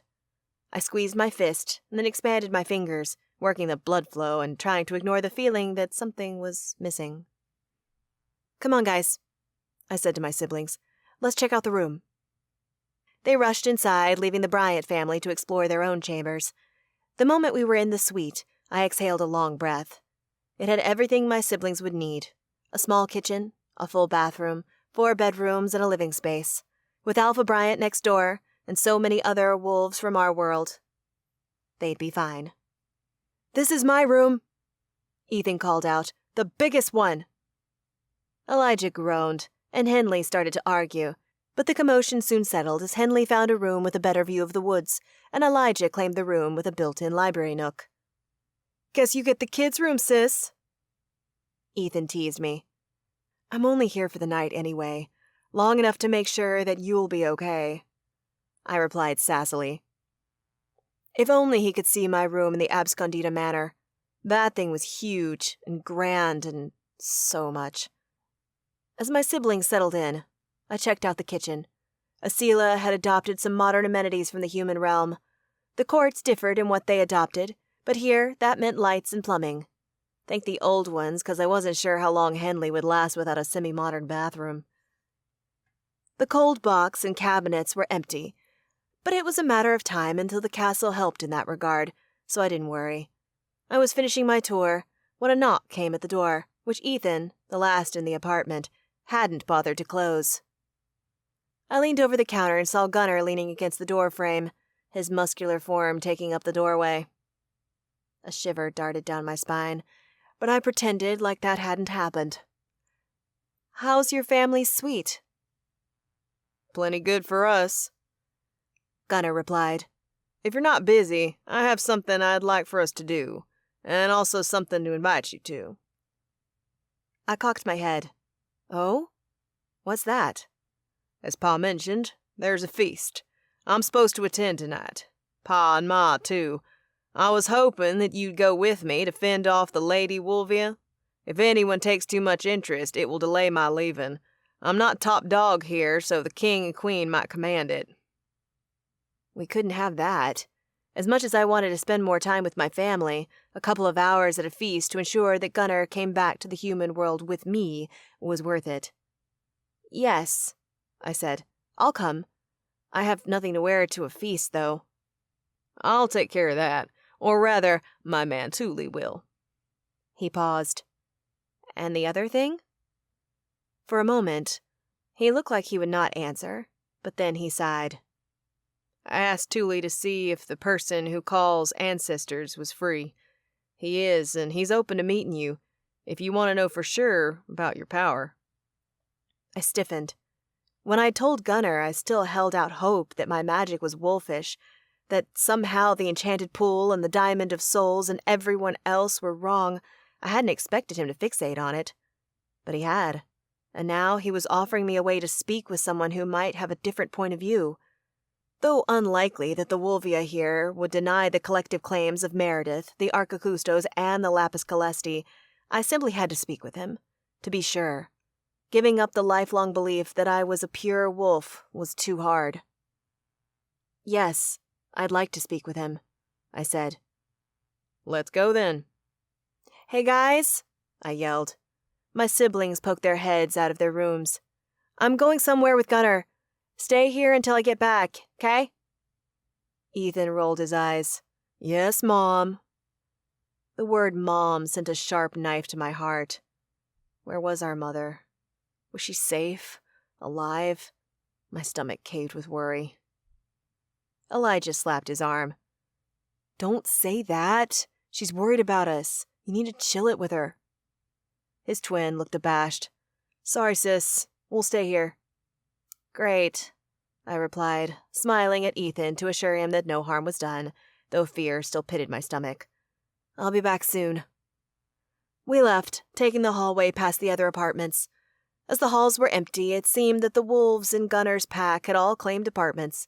Beyond the doors, I heard people walking about, inspecting their new spaces, and loudly claiming rooms like my family had done. It wasn't until we got outside that things quieted. Gunnar exhaled and turned to me with a tired smile. "That was a lot, huh?" "You moved your entire pack to another realm, one where they're going to be living in tight quarters. A lot doesn't cut it." I paused. Is there anything I should know about the person we're going to see before meeting him? What's the title for a person with this job? Is it even a job? I had a million questions, but stopped there. Usually, I like to know everything about everything, but with all that was going on, too much information felt overwhelming. His title is Caller, Gunnar replied before waving for me to follow him into the woods abutting our complex. Thought you might know that 'cause you and your mom mentioned calling. No. Or at least I didn't know. Maybe she did. I glanced at the woods, and then the newer apartments holding servants. Why doesn't he live in one of those? His primary job is to listen for the old ones, to take in their wisdom. But since that doesn't happen all the time, he's also kind of like an apothecary, too. Mixes up herbs and tinctures, performs experiments, too. I think some of them freak people out. Like a witch from the old tales. I almost laughed at the irony. Maybe Wolvia, wolves in my world, and witches weren't so different. Some of us certainly weren't. My palm brushed the bark of a tree as we wove through the dense greenery. In these woods, it became more apparent that while Lupinarial kept a lot of trees alive, they cut many down to build. The forest here was some of the thickest I'd ever walked in. It didn't take long before a cottage appeared in the distance. Wood smoke curled and danced out of the chimney, and I smelled blood in the air. I glanced at Gunnar. He shrugged, clearly smelling the same thing. He knows to expect us. I'm guessing someone caught a rabbit in the woods or something. Perhaps. Here, Wolvia wouldn't have to be so careful. They could shift wherever, whenever. Hunt freely, too. When we got closer to the cabin, the scent of blood only strengthened. I swallowed as Gunnar knocked on the door. The caller opened it, and I reared back. His pudgy face was smeared with a bloody handprint. My lord! Welcome, welcome! Please, come in. The deranged-looking caller waved for Gunnar to enter. When he shifted his attention and spotted me, his bulging eyes brightened. And you must be the one with the questions. I stepped into his home and straight into a disarrayed workroom. I'm Harper. Caller Hoyler, the wolf said. Excuse my mess. I was practicing a new technique. My ears perked up. At calling old ones? Of course. That's what I spend most of my time doing. You never know when something might work. That kind of power is why we're here, Gunnar said. Harper, you want to tell him? I suspected Gunnar was trying to keep us on topic. A smart idea. I'd been ready to go off the rails and ask the caller what he'd been testing, even though it was all too likely that none of it would work for me. Tangents seemed safer right now. Caller Hoyler turned to me expectantly. I swallowed. I'm from the human world. He clapped his hands together. So exciting having you all here. I'm full of questions. Oh, I exhaled. Really? Yes, To the point, Harp. Gunnar prodded. Right. I can answer a few later. Hoyler nodded enthusiastically. Okay, thanks. Well, I'm experienced in calling too, but not exactly like you, and only with the help of my mother. Ah, the power is rare, even here. I'm surprised I haven't heard of you. Yeah, well, that's kind of the thing. I looked at my feet before pulling my attention back up and meeting his eyes. I've learned that I'm probably part witch. I was wondering if you could tell me if that's wrong. Maybe I'm Wolvia and I share your ability? Or the power to call spirits only comes from my witch line? Hoyler looked confused. Why should it matter where it comes from? My stomach roiled, because no matter how much I'd tried to convince others that I'd fallen into this new fate, inside, I couldn't reconcile this new part of myself. Old ones, I couldn't say that. It sounded crazy and weak, and alpha heirs were not weak. I rolled my shoulders back, trying to project confidence that I didn't really feel. I've spent all my life thinking I was one thing, and I identified strongly with it. Now I have doubts, and I'd like to be certain. Hoyler still looked confused. There's a simple way to tell if you have the power to call the way Wolvia do. I've only seen it done once, on myself, done by my mentor. But I remember it well. Come here, Harper." He gestured to a table at the far end of the room, which was littered with items. He pulled a small gold bowl from a hidden drawer. "This bowl has been blessed by the old one to allow me to find new collars. I've never come across another, though I hope too soon to train my replacement. Perhaps today I will get my wish. Your finger, please." I stared at him. "Blood is required. Only a drop." He pulled out a needle. I eyed it, relieved. It was not that large, far less disconcerting than the bloodied handprint on his face, which he had not seen fit to explain. Eccentric, indeed. Still, I trembled slightly when I held out my hand. A weight landed on my shoulder, and I twisted to find Gunnar there. I hadn't even heard him move. His strong, steady hand was on my shoulder, reassuring me. "I'm here." I placed my hand on his own, but it didn't stop the tsunami of dread crashing over me. It was even stronger than the one I'd felt when I'd entered the enchanted pool. After this, there would be no mystery. No way to deny. "I'm going to poke you. It won't hurt much," Caller Hoyler said, and pressed the needle point into the pad on my ring finger. I barely noticed it. So great was my trepidation, the thundering of my heart. Blood welled as he took my hand and turned it so that my palm faced the bowl. He squeezed my finger. A crimson droplet fell into the bowl. I held my breath, waiting. Nothing happened. "Well, that's that," Hoyler said with a shrug. "Wait, what does it mean?" I asked, my attention shifting from him to the bowl and back to him. "Had you possessed any wolvia, a red gas would have formed. You, Harper, are a wolf of the human world, not this one, and it seems you have a little witch in you." I pulled my hand back, heart sinking. The truth had sung to me many times now, but this was the final howl to the moon. It was time to fully accept my new identity, to accept who I was and put my soul into my role as a Vindix. Deep inside me, the magic that had been released the day before stirred. Chapter 10. Meredith. I collapsed on my bed, dead tired from the morning study session. "Close the door. I don't want to see or talk to anyone else for an hour." Tobias obliged by kicking the door shut with his foot. "Where do you want your plate?" He was the sweetest broody vampire I'd ever met. The moment I'd left the Arcacusto's library, Tobias had been waiting. When I'd said I wanted to eat alone, he'd run to the kitchen and make me a plate of food. With his vampire speed, he'd caught up to me as I'd reached our room. "Nightstand, please. Goddess, my head is killing me." I pressed my forearm against my forehead, feeling dramatic, but also within my rights to be dramatic. I'd had a raging headache all morning and had been reading nonstop for 2 days. Add on the fact that we had to leave for the vampire court in 5 short days, and I was surprised as hell that I wasn't batty. "Do you need a painkiller?" Tobias asked, setting the plate down. "You've had that headache since you woke up." "I already took 4. 2 this morning and 2 more before we broke for lunch," I admitted. Maybe I just need to eat? I wasn't that hungry, but I dug in anyway, hoping the sandwich, cucumber slices, and chips, or as Gloria bluntly corrected me, crisps, would do some good.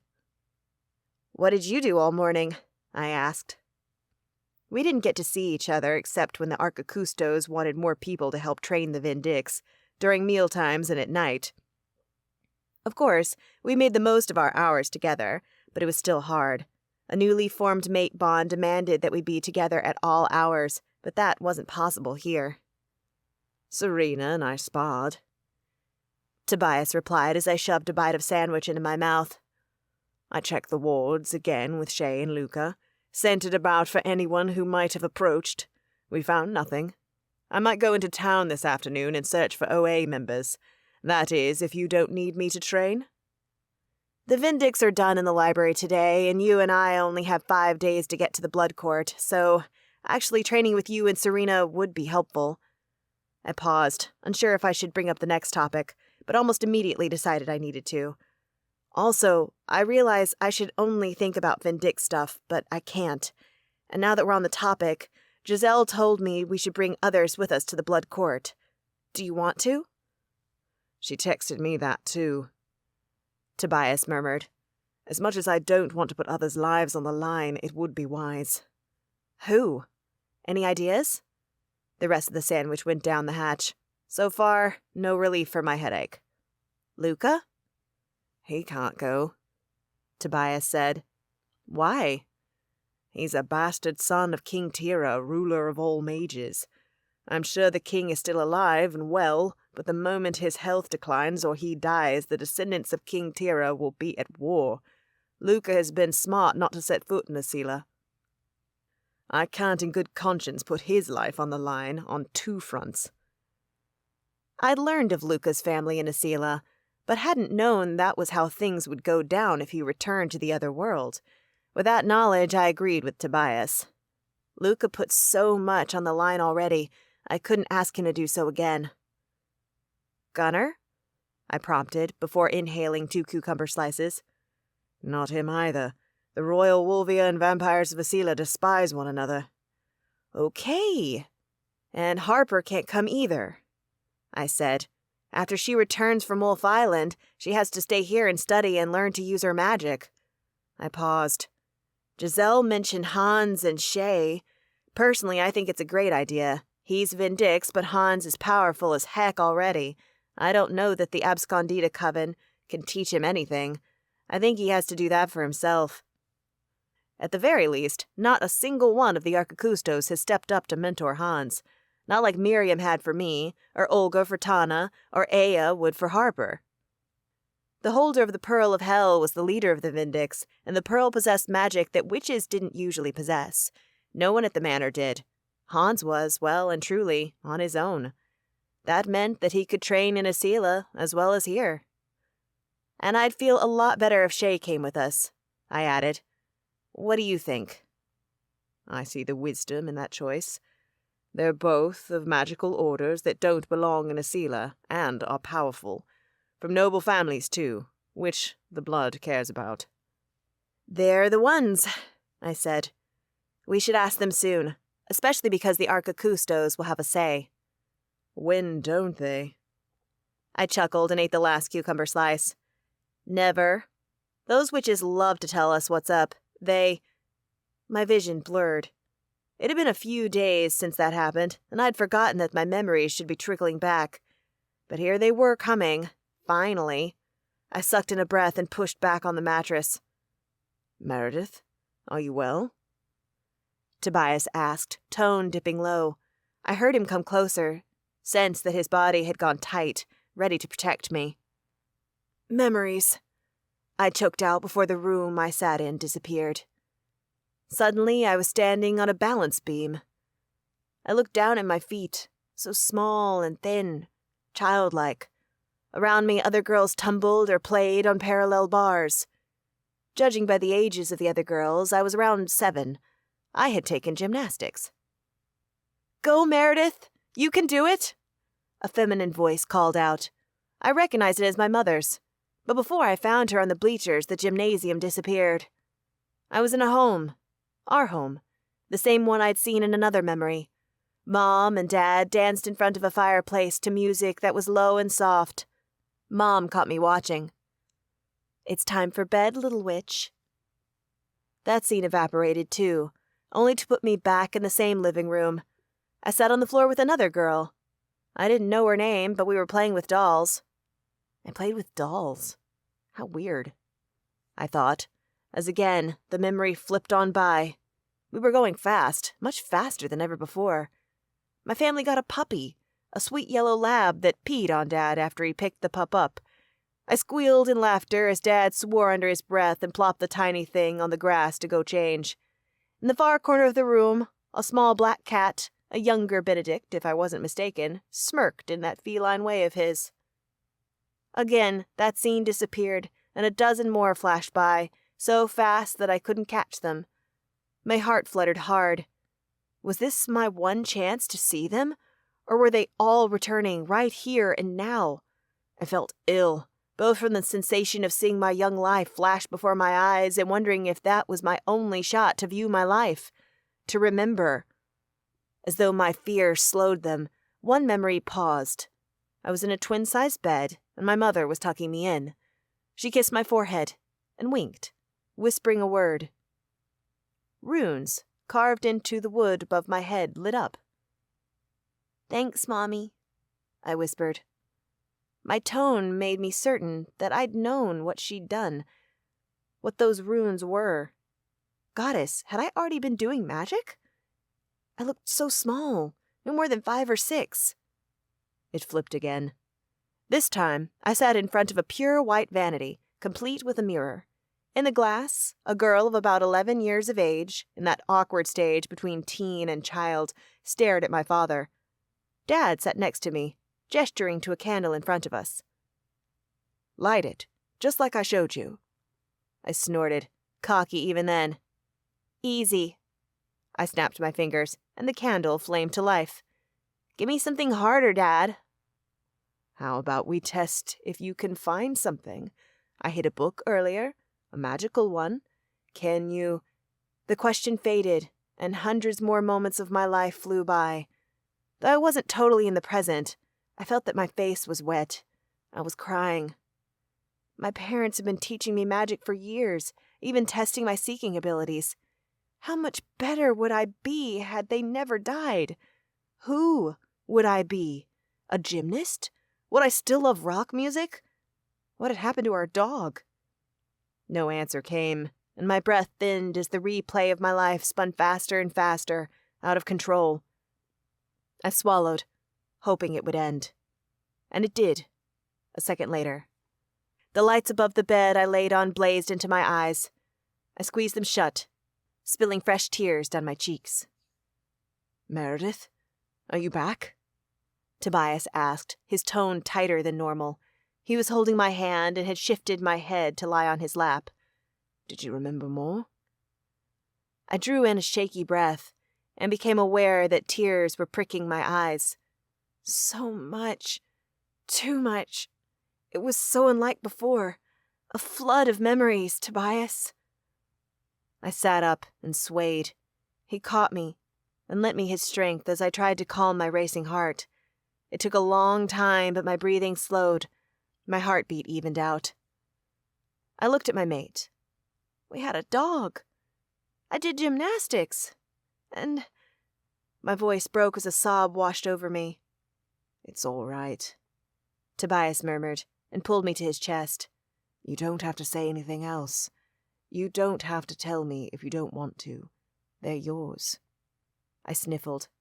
"No, I mean, I want to, but there was so much, and I lost it all." I exhaled, feeling exhausted. How long had that taken? Internally, it felt like years, but I knew from experience that seeing my memories was often done in a blink. Mom and Dad were training me in magic all along. They were testing my seeking, training me in hedge magic, too. I shook my head and met his eyes. I know this shouldn't surprise me, but it does. How in the world could I forget all that? Forget the parts of our life that made it a life? Forget them? He kissed the top of my head. "They wanted you to. They thought it would protect you, and in a way it did." I understood what he meant.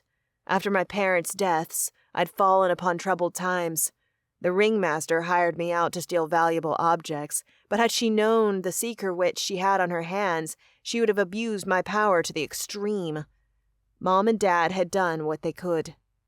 I might not ever understand why things had gone the way they did, but I believed that. Hesitantly, I tried to pull up a memory of a birthday, and found it there. I reviewed it. The cake, the sunny day, the pile of presents, and my parents beaming at me. It was there, blurry. But wouldn't memories fade normally as someone aged? These were better than nothing, and that I could review them whenever I wanted. I had my life back. It might take a while to see it all, but I would, in time. My arms wrapped around Tobias. I inhaled his scent, woodsy after his time in the forest that morning, I was so thankful for the gift of my memories, for all that had happened since I unearthed the Pearl of Hell, the good, the bad, even the horrific, because it had all brought me here, right where I was supposed to be. Chapter 11. Hans. I stared across the Abscondida Coven's expansive backyard, currently being used as a training ground for the Vindix and SNS, past the above-ground entrance to the enchanted pool, and deep into the woods, taking aim. My target was a good 50 yards away, my longest trial yet. The Pearl of Hell seemed to burn in my pocket. I fished it out, ready to test my abilities, though I felt uncomfortable using them. But the truth was that unless I found Richard Bronze and convinced him to return my wizard magic, demon power was all that I had.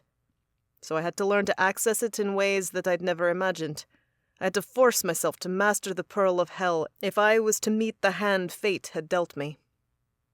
I called smoke, a feat that was becoming easier each time I tried. When the black curls of smoke flitted up to my knees and the air crackled with electricity, I pushed the smoke harder. It billowed out, dark and dangerous, and suffocating. Again, I set my sights on my target.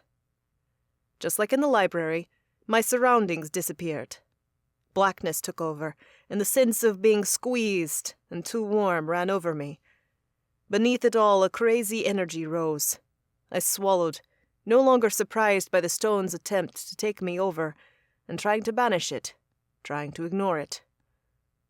The pearl was trying to influence me, but I'd be a pixie if I let it. Shuddering through the creeping darkness, I shoved the feeling down and buried it before the pearl clung too tightly to me. Then, as before, the sensation disappeared, and I landed a few feet inside the woods, nearly falling face first into a tree. I swore and righted myself. As I did, I dropped the pearl into my pocket. No longer touching my skin, its lingering vile influence vanished. Behind, Meredith let out a whoop. She'd been training with Shay, Serena, and Tobias, although training might be a generous way to put it. After lunch, Meredith had shown up to training looking pale and lethargic. When she told me, Tana, and the Arcacustos helping us about what had happened, it made perfect sense why she was flagging. Getting back a lifetime full of memories would work anyone over. But we had no time to waste. Meredith understood that as well as any of us, so she didn't complain and continued to push herself. "That was a record, huh, Hans?" Meredith yelled. "Sloppy landing, though." I walked back toward the crowd on the grass. Besides Meredith's group, Tana trained with Olga and Luca. Miriam, Gloria, and Claire watched from the sidelines. Now and then the elder witches threw out suggestions at will. Nearly knocked yourself out with that tree, didn't you? Gloria rasped and chuckled. I glared at her. As I said, sloppy. Not sure why you're still practicing smoke travel when you have a Loxodon now. Gloria replied. Her eyes narrowed. They recognized me as a Vindix. They'd seen the markings illuminate my skin, but some of the Arcacustos still didn't trust the hell-blooded part of me. They'd prefer me to be a pure-blood wizard, or at the very least something less damning, like Harper.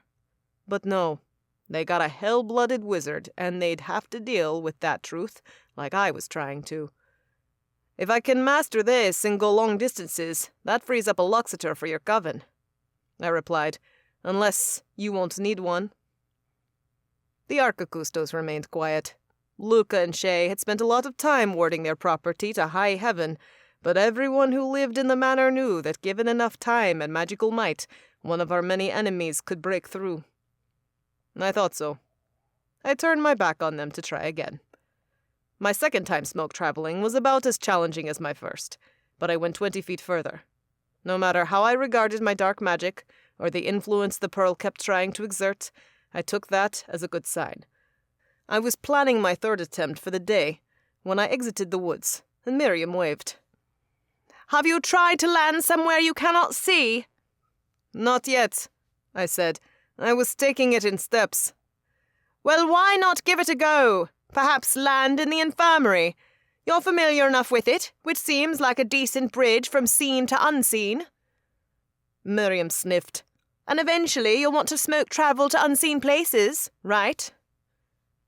Yes, I said through gritted teeth. I didn't like being forced into things I might not be ready for.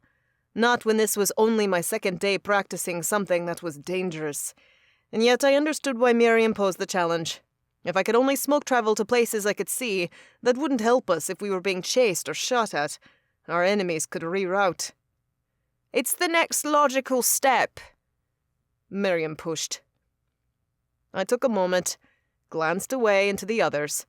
They were wrapped up in their own training, so the diversion was short-lived. Fine. I ran my hand through my short hair. The infirmary it is. I decided to try it without the pearl. In my head, I ran through the motions of culling smoke again. Each time, it became more natural, like I didn't even have to think about them. When the smoke reached a density I felt was right, I thought about the infirmary. Darkness shrouded me. I grew small and tight and warm. Then I popped back into existence. Someone screamed.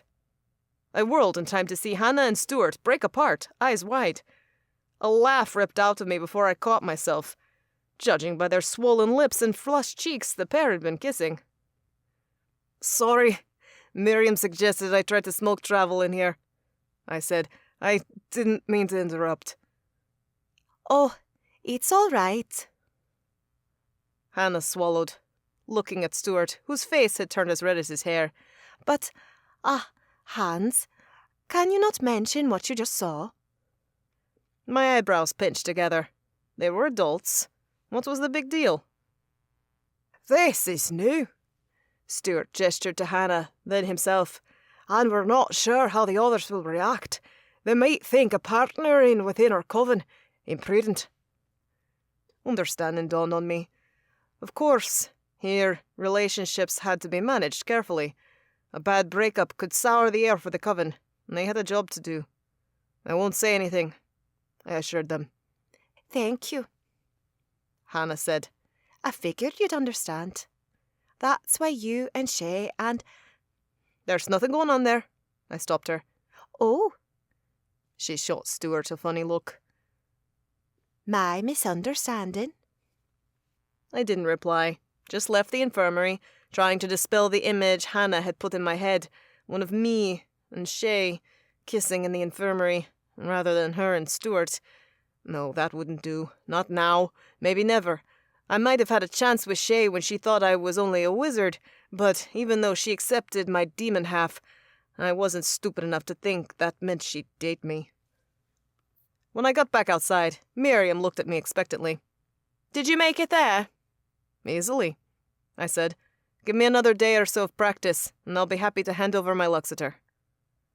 Miriam waved her hand as if she hadn't been thinking about that at all. What I want to know is, how are Hannah and Stuart? The old bird knew.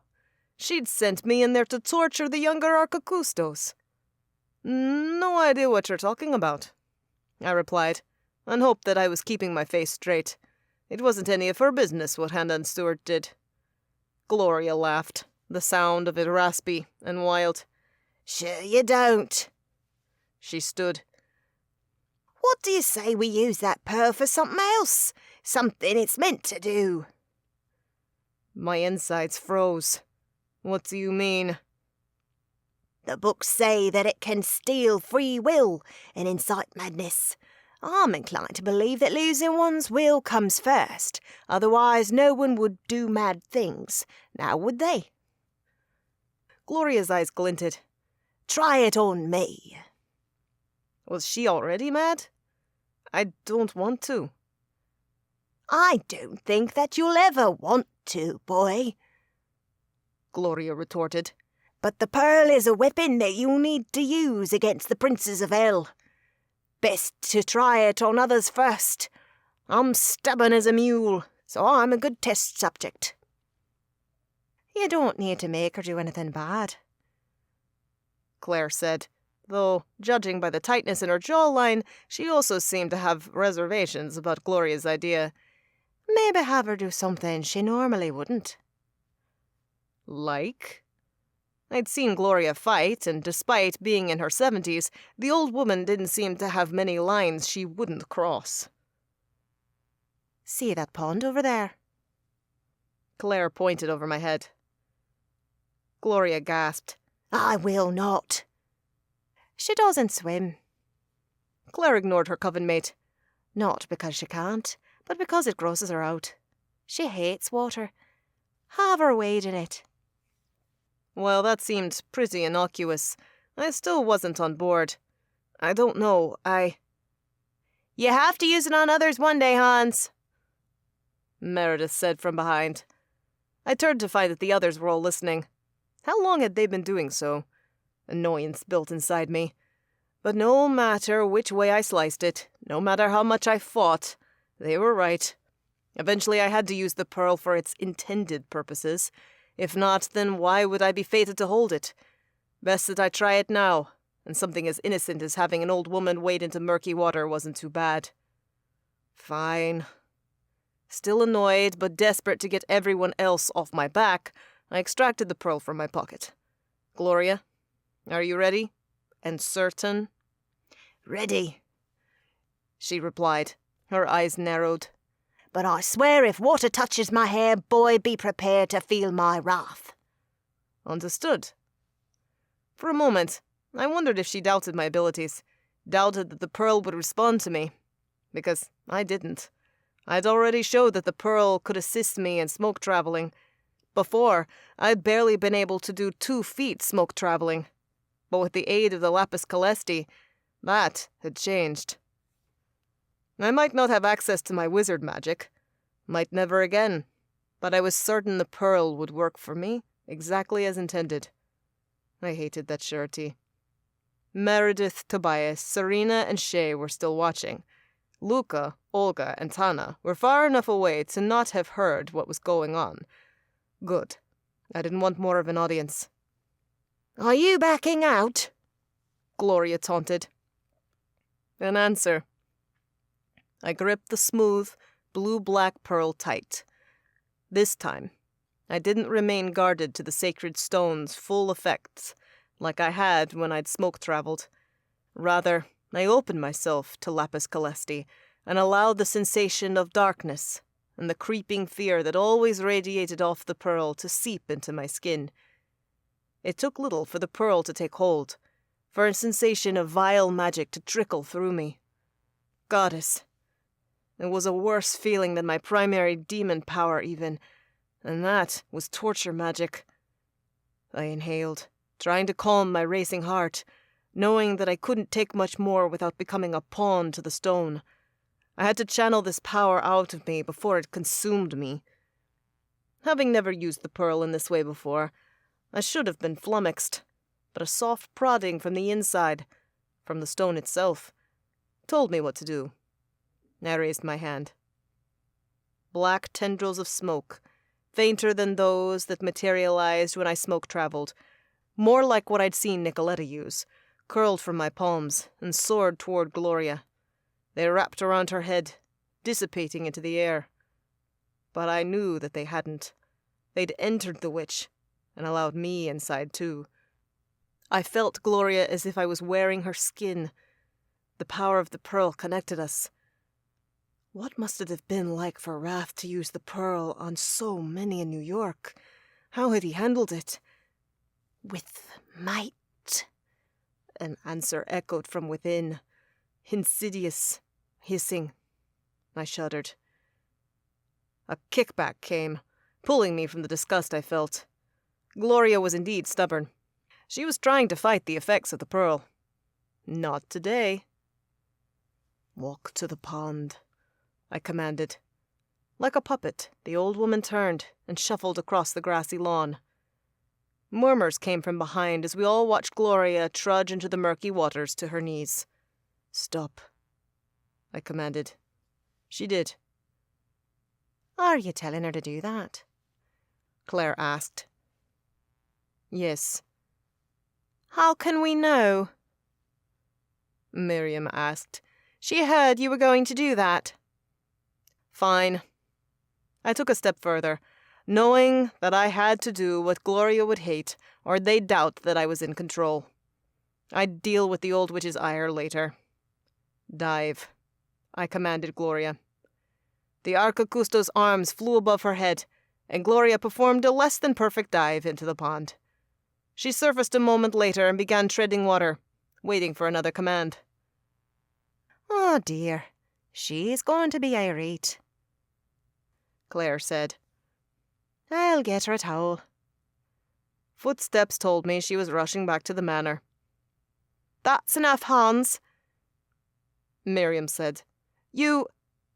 The power from the pearl amped up, and all other voices drifted away as the dark magic surged through me like a river, taking me over. I roared in pain as my arm reached out to Gloria. The woman who'd been peacefully treading water in the pond went under and started thrashing. My heart lunged into my throat. No, no! But it was no use. The pearl was strong, and I was nothing in comparison. Its dark magic rode through me, sizzling and hot, bending me to its will. I turned to Tana, Luca, and Olga. "Look out!" I screamed before tendrils of smoke burst from my hand, right toward Luca. The mage pushed Tana to the ground. He grabbed Olga and ran to the trees. He'd saved them, but Gloria was still drowning. "Serena, get Gloria!" The next moment, Tobias had used his vampiric speed and raced over to stand in front of me. He ripped my palm open with more force than should have been necessary. The pearl fell to the ground. I gasped as the dark magic receded. My body trembled. When had that started? "You're back?" Tobias probed, his tone menacing. His arm lifted behind him in a gesture that kept Meredith at bay. I'd roused his protector instincts. I keep my guard up with it because it feels bad. I only let a little power in, but that time I didn't. It consumed me. "We noticed," Tobias replied, his jaw hard as he twisted away. I followed his gaze to find Serena pulling a dripping wet and cursing Gloria from the pond. The elder witch looked ready to murder me.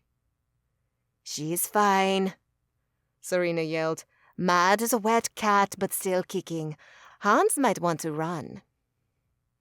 Hans? Shay's voice caught my attention. She joined us silently. Are you okay? After what I'd done to Gloria and tried to do to Luca and Tana, how could she be worried about me? You looked like you were in pain, Shay said. I think you were fighting it. Was I? I wasn't sure. The pearl was a force to be reckoned with, and I'd been far too cavalier with it. I can't use it again. You have to, Miriam said from behind.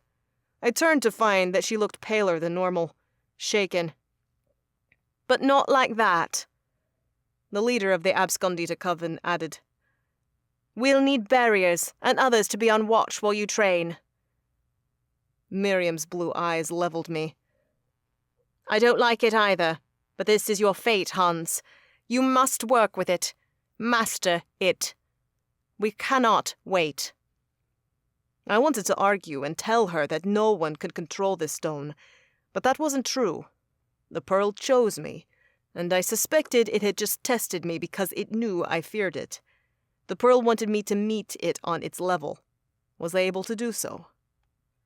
An exhale parted my lips. I need a minute. Miriam nodded. I'll get the others. We'll need all hands on deck for this. After she left, Serena assisted a glaring Gloria into the manor. The others gathered around me, most of them looking at me warily and demanding to hear what had happened, how it had felt. I did my best to relay the experience, though the emotions and feelings were difficult to pinpoint. Mostly, I felt darkness and fear.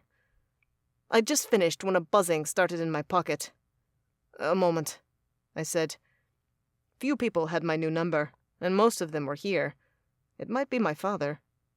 But I was wrong. When I glanced at the screen, Josiah's name stared back at me. "Hey," I said to our only spy within the Ordo Eternum, a necromancer I'd once counted as a friend. "What's up?" Hans, Yes, it's me. You don't sound like yourself. It's been a long day, and I've been dealing with a sacred stone too powerful for its own good. Yeah, for everyone. Josiah lamented. I heard about the fallen cities. Actually, that's why I'm calling. What is it? I asked, suddenly registering that his tone had dropped to a whisper. It's bad, Hans. Josiah gulped. I'm not high up enough to be certain, but a demon prince came to headquarters, and the Ordo has mobilized since then. And... He trailed off, leaving me with my heart pounding. Spit it out, man. The OA has joined up with the demons. Chapter 12. Gunner. I pulled at the hem of my fancy jacket, wishing it was larger. Despite Master Tooley doing his best to match my size on such short notice, my jacket didn't fit too well. I'd have to be careful not to raise my arms over my head. Kate slid into my room and gave me the once-over. That shade of blue was always your color. I think Harper will love it. Hope so, I said before I could catch myself. Kate beamed. You like her, don't you? An exhale left me. We're S&S partners. That ain't all you are. Young girls could convince themselves of practically anything when it came to love, but in this case, Kate wasn't hanging out in left field. I was feeling something for Harp, but I wasn't sure she felt the same.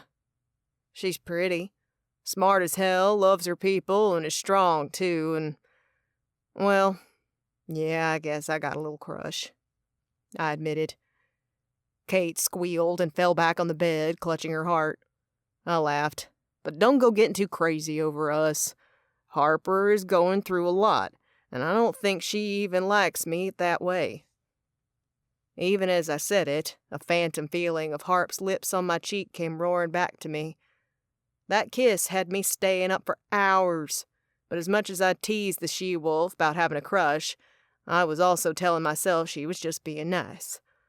Wolves were people who craved touch, and she was just being comforting. Oh, I think she does, Kate retorted, sitting up. Or she's starting to. But I get what you're saying. She's different from other wolves. Harder to read. Kate didn't know the half of it. We hadn't told my family about Harp being a Vindix or that she had to stay in the human world like me to fight and protect. She is. I grabbed for the pin Master Tooley had delivered with my formal wear. Made of pure gold, the pin depicted a wolf's head in the curve of a crescent moon. It presented the royal house, the house I was a part of, though I didn't claim any of my rights. Apparently, my biological mother wanted me to wear it. I swallowed, thinking about what I'd say to her. It had been so many years since I'd seen my mother. You're nervous? Kate asked softly as she approached me. She held out her hand for the pin. I gave it to her. Yeah. Don't know how it's going to go between Ma and... I trailed off as she fastened the pin in my lapel. My family knew who my biological mother was, so she could finish that sentence. Ma's prickly right now, Kate admitted. But she'll deal. Getting to wear a beautiful gown is helping a bit. After fastening the pin, my sister took a step back, smiled, and twirled. Wish I could go with you. Old ones, I'd love to attend a ball. I laughed. It's more of a feast with some dancing. What's the difference? This one's smaller than a ball would be. But I wish you were going too. I hugged her, loving the young woman my sis was becoming, so thoughtful and caring. We broke apart, and knowing that I was on the verge of being late, I left the apartment to collect Harper. She opened the door the moment I knocked, and about near stopped my heart. That sly dog Tooley had found a gown for her too, and dang was it a stunner. The dress shone an enchanting emerald green, tight at the top and flowy at the bottom. In it, Harper looked like a princess if I'd ever seen one. You look nice, she said, a small smile playing on her lips. Hell, you too. I love your... My attention dipped, and 'cause I was a mere man, it caught on her cleavage. She cleared her throat. Hair. I love your hair, Harp. I clapped my closed fists in front of me. Never seen it curled and pinned up like that. Thank you. Henley did it for me. She patted the sides of her hairstyle. I'm surprised that they have such modern amenities here. And how in the world did they get electricity? It's not electricity, I said, but close enough. Harper's lips parted. Wait, what is it then? It's elven magic. The elves are Wolf Island's closest neighbors. They send a delegation to recharge a magic source that powers the appliances and lights used here. So sorta like electricity, but magical. Lots of courts do it using various forms of magic. Mage, fae, and witch. And what do the elves get? Harper asked, clearly enthralled like I'd been the first time I'd heard of how this kingdom ran. The royals send a delegation of Wolvia there, and an equal number of the elves come here, of course. The Wolvia hunt dark creatures that encroach on elven lands. Can't elves do that themselves? Why risk your life when you can risk someone else's? Harper frowned. That doesn't seem fair. Elves give magic and wolves give their lives? You're right, of course, but wolves line up for the chance to hunt monsters. Different world, different ways to get honor. I guess so. I shrugged and held out my hand. We should get going. Of course. She twisted. Guys, I'm leaving. See you later tonight. The twins called out their goodbyes, and Henley sprinted from her room, skidding to a stop and sighing when she saw her sis. You look amazing. Her eyes grew starry. I wish I looked like you. You do. Harper laughed. Just younger. You did a fine job on her hair, Henley, I said to the young wolf. Thanks. She beamed like she was the sun. Have fun, you two. We showed ourselves out of the apartment block that housed my whole pack. The moment Harper stepped outside, she let out a long breath. You all right? I asked. Today has been a lot. Course it had. I could have kicked myself. The collar? Or something else? The collar was necessary, she replied as we made our way to the castle. I fell apart again the moment you left me in my room, but it was what I needed to hear. She shook her head. Otherwise, I would have kept trying to delude myself into thinking my magic came from Wolvia and the witches were just wrong. That might have stifled my growth, which would piss the Abscondita Coven off and slow the Vindix in doing what they need to do. She ticked through the points on her fingers, as logical as ever. So while it's hard to come to terms with a whole new bloodline, at least for me, my siblings don't seem to have as much trouble. Thanks for that, Gunnar.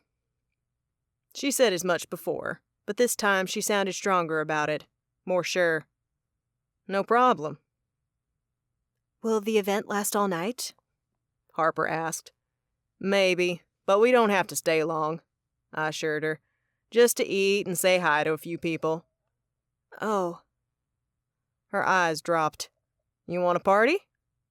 Back home, Harper went out, but she wasn't a regular on the party scene. I would know, 'cause I was one. I'm kind of looking forward to this, Harper said as we neared the palace. When else am I going to get to go to a feast? I guess not often. Of course. I am sad to not be spending the time with my siblings.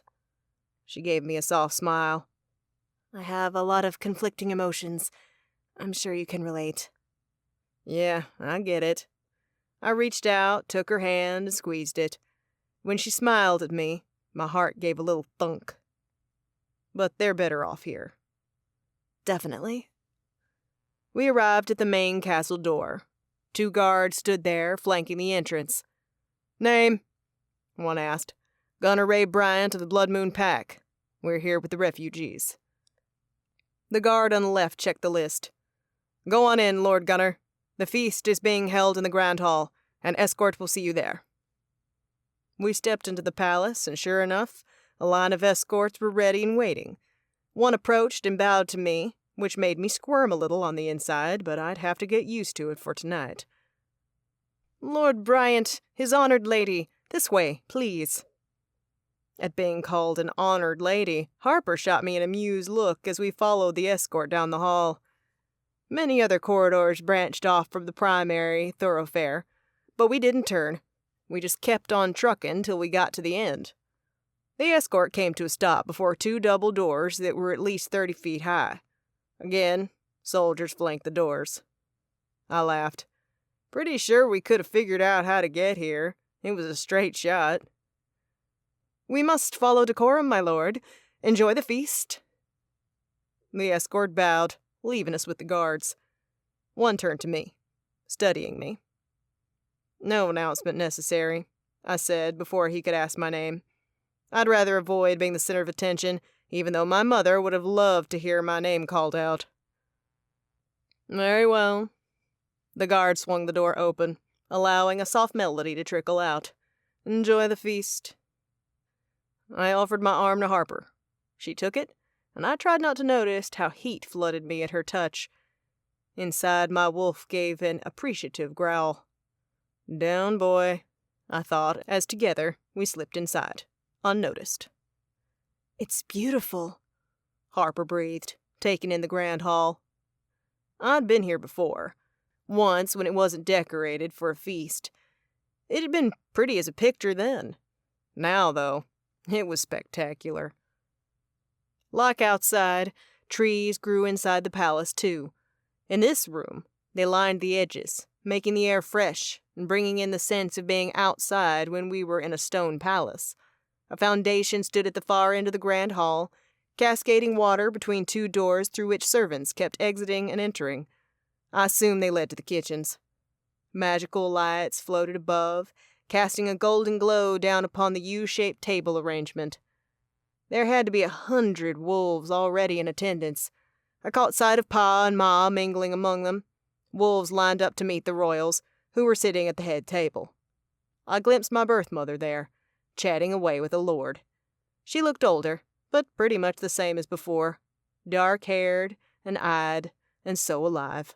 My heart clenched, and I had to force myself to glance away. "Where is she?" Harper asked, probably noting my expression. "Your mother." "Head table. She's talking to the lord with the cane." Harper scoured the table. I knew when she'd seen my mother, 'cause her breath caught. "She's beautiful." "Always has been. Or so Pa says. They were each other's first loves, but it wasn't meant to be." "Do you think he regrets not being with your mother?" "Sometimes. I did. But I'd never say it out loud. As much as my ma didn't respect me, Pa had married her for the good of his pack. He stuck by his choice, so I would too. He remembers her fondly." I settled on. "How diplomatic of you." I smirked down at her. I have my moments.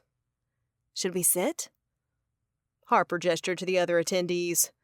Wolvia had taken their seats. Perhaps someone had called for the meal to begin, or perhaps they knew it was time. Either way, we were sticking out standing by the door. "Yeah, we're this way." Master Tooley had told me where to sit. Tonight I wouldn't be rubbing elbows with Pa, but closer to the royal table. Here I outranked him.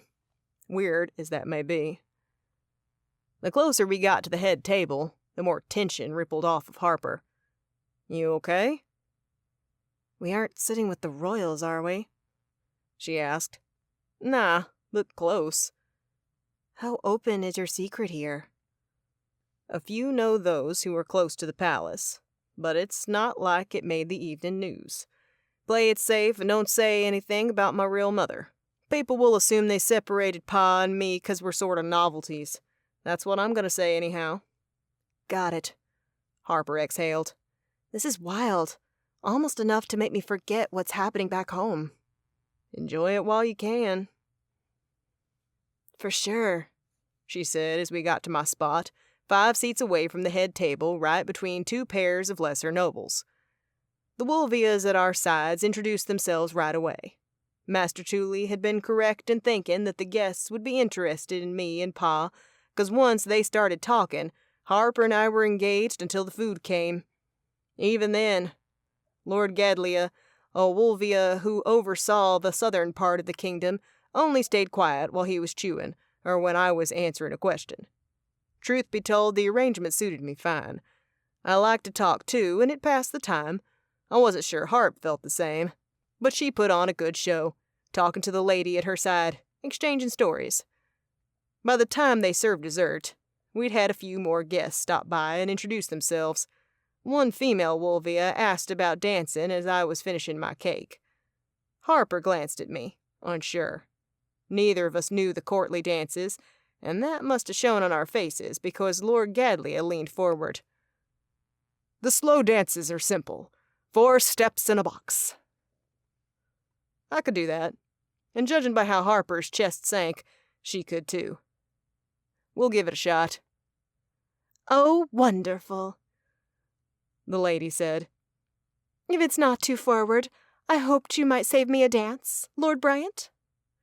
I swallowed the bite of cake and was about to decline when Harper laid a hand on my forearm. "We can only stay for 1 dance," she said. "We must leave early tomorrow, and it's already very late." The excuse was reasonable, as was Harper's tone. What surprised me was the way her hand tightened round my forearm. I wasn't sure she even realized she was doing it. "Oh, I didn't realize." The Wolvia's face fell, but it was just as well. The last thing I needed was to draw interest from the females. Unless it's one in particular. The young lady excused herself, and soon enough servants whisked our plates away and the dancing began. I stood and offered Harper my hand. "Want to do this?" She rose, pink tinging her cheeks. "Sure. I'm glad this one sounds slow. We can ease into harder ones later." "What happened to 1 dance?" I asked as we rounded the tables and took to the floor. Now the pink in her cheeks was deepening to an enticing red. Deep inside me, my pulse quickened. Boy, was I paddling in confusing waters. 1, 2, whatever. Turns out I'm flexible. "Sure you are." I placed one hand on her waist and clasped her hand with my other. As one, we moved, slow dancing in the normal manner of our world. It didn't take long for us to realize we were off beat from the rest, but no one seemed to mind. In fact, the way they smiled made me think it was charming. "When are you going to talk to your mother?" Harper asked softly. "Soon, I suppose, after we dance." "Are you nervous?" The answer was kinda, but I shook my head. I'm looking forward to it, but I never know what to say to her. She loves me, but we're not close. "I see," Harper said, and a smile tugged at her lips. She was trying to put on a bright face for me. "Did you enjoy the feast?" "It was super fun," she said, eyes brightening. "I learned so much about this kingdom." "Thought you might like it." The tune changed, but remained slow, almost sensual. I looked at Harper. "Let's stay a little longer," she whispered. "All right." I dipped my chin and caught a whiff of her scent, like sweet apples laying on sun-baked earth. We swayed all slow-like, and this time Harper didn't gaze about, wasn't taking in the scenery. She seemed to be content to dance in my arms. The hair on the back of my neck lifted. I was feeling things for her, but was she starting to feel the same? Or was it just tonight? A girl could get lost at a ball, especially one from the human world who found herself in another magical realm. Unable to help myself, I chanced to glance down at her, and sucked in a breath as green eyes, glimmering like gemstones, met mine. I'd hoped to sneak a peek, but with this she-wolf, there'd be none of that. Her eye contact was so intense that I opened my mouth to crack a joke, but Harper's fingers were there in an instant, pressing against my lips. "Don't ruin it." she whispered. "What's it?" I asked, heart thundering. I don't... It's just... She swallowed down whatever she was about to say. Only the music filled my ears as we continued to sway and spin, nearly in time with the Wolvia around us, and as requested, I let it be that way. I allowed myself to look into her eyes, to breathe the same air as her. The music swelled, and around us the air seemed to crackle with potential. My eyes dipped to her lips, full and red as a cherry. Dang it, I wanted to kiss her so badly. Unable to deny the pull, I dipped my chin. Harper caught my motion, and those sweet cherry lips parted. I'd have given anything to know what was going on in that big brain of hers. Or if I kissed her, would she allow it? What if she pushed me away? She always had before when I joked around. I swallowed, not able to follow through with what my heart wanted, and when regret flashed in her eyes, I almost died. She'd wanted it to. Lord Gunner, can we talk? A feminine voice cut through me. I blinked. Holy hell. The music had stopped, and Harper and my pace had slowed. We'd barely been moving, but I hadn't noticed, nor had I noticed the Wolvia coming up behind me, though I recognized her voice. My mother. I swallowed, and released my partner as I turned. Princess Ilya. My pleasure. Indeed. My mother held out her hand for me to kiss, and I obliged. Once done, she turned to my dance partner. Harper, is it? Yes, Princess. Harper curtsied, and dang if she wasn't a natural at it. A pleasure to meet you. And you, Mother said, a twinkle in her eye. Did Master Thule tell you the dress you're wearing is one of mine? Harper glanced down at the emerald gown. I didn't know. You have excellent taste. If I had any place at all to wear such a thing, I might try to steal it and take it home with me. Mother laughed. Well, no need for thievery. You may have it. She caught my eye. Do you mind if I steal your lord for a moment? Not at all. Harper beamed at me. I'd like to rest my feet for a moment anyhow. A convenient lie. That girl didn't have to rest for nothing. But she waved me off, so I followed my mother. She led me from the grand hall into an adjoining garden. When she turned to me, she sighed and opened her arms. Son. When we pulled away, my mother was grinning like the devil. Harper seems like a pleasant woman. She is to be your mate, I hear? Not really. We only said that so I wouldn't get stuck here for longer. Pa told you what's happening in our world? He did. My mother paused. I can understand the fib, though you two looked rather comfortable together. Infatuated, even. Heat filled my cheeks. She's my partner in my coven. She's also from a rival pack and thinks I'm a bit much. It didn't seem that way to me. Mother motioned for me to walk through the gardens. She's special, Gunner. I can feel it. I agree, but now isn't quite the time.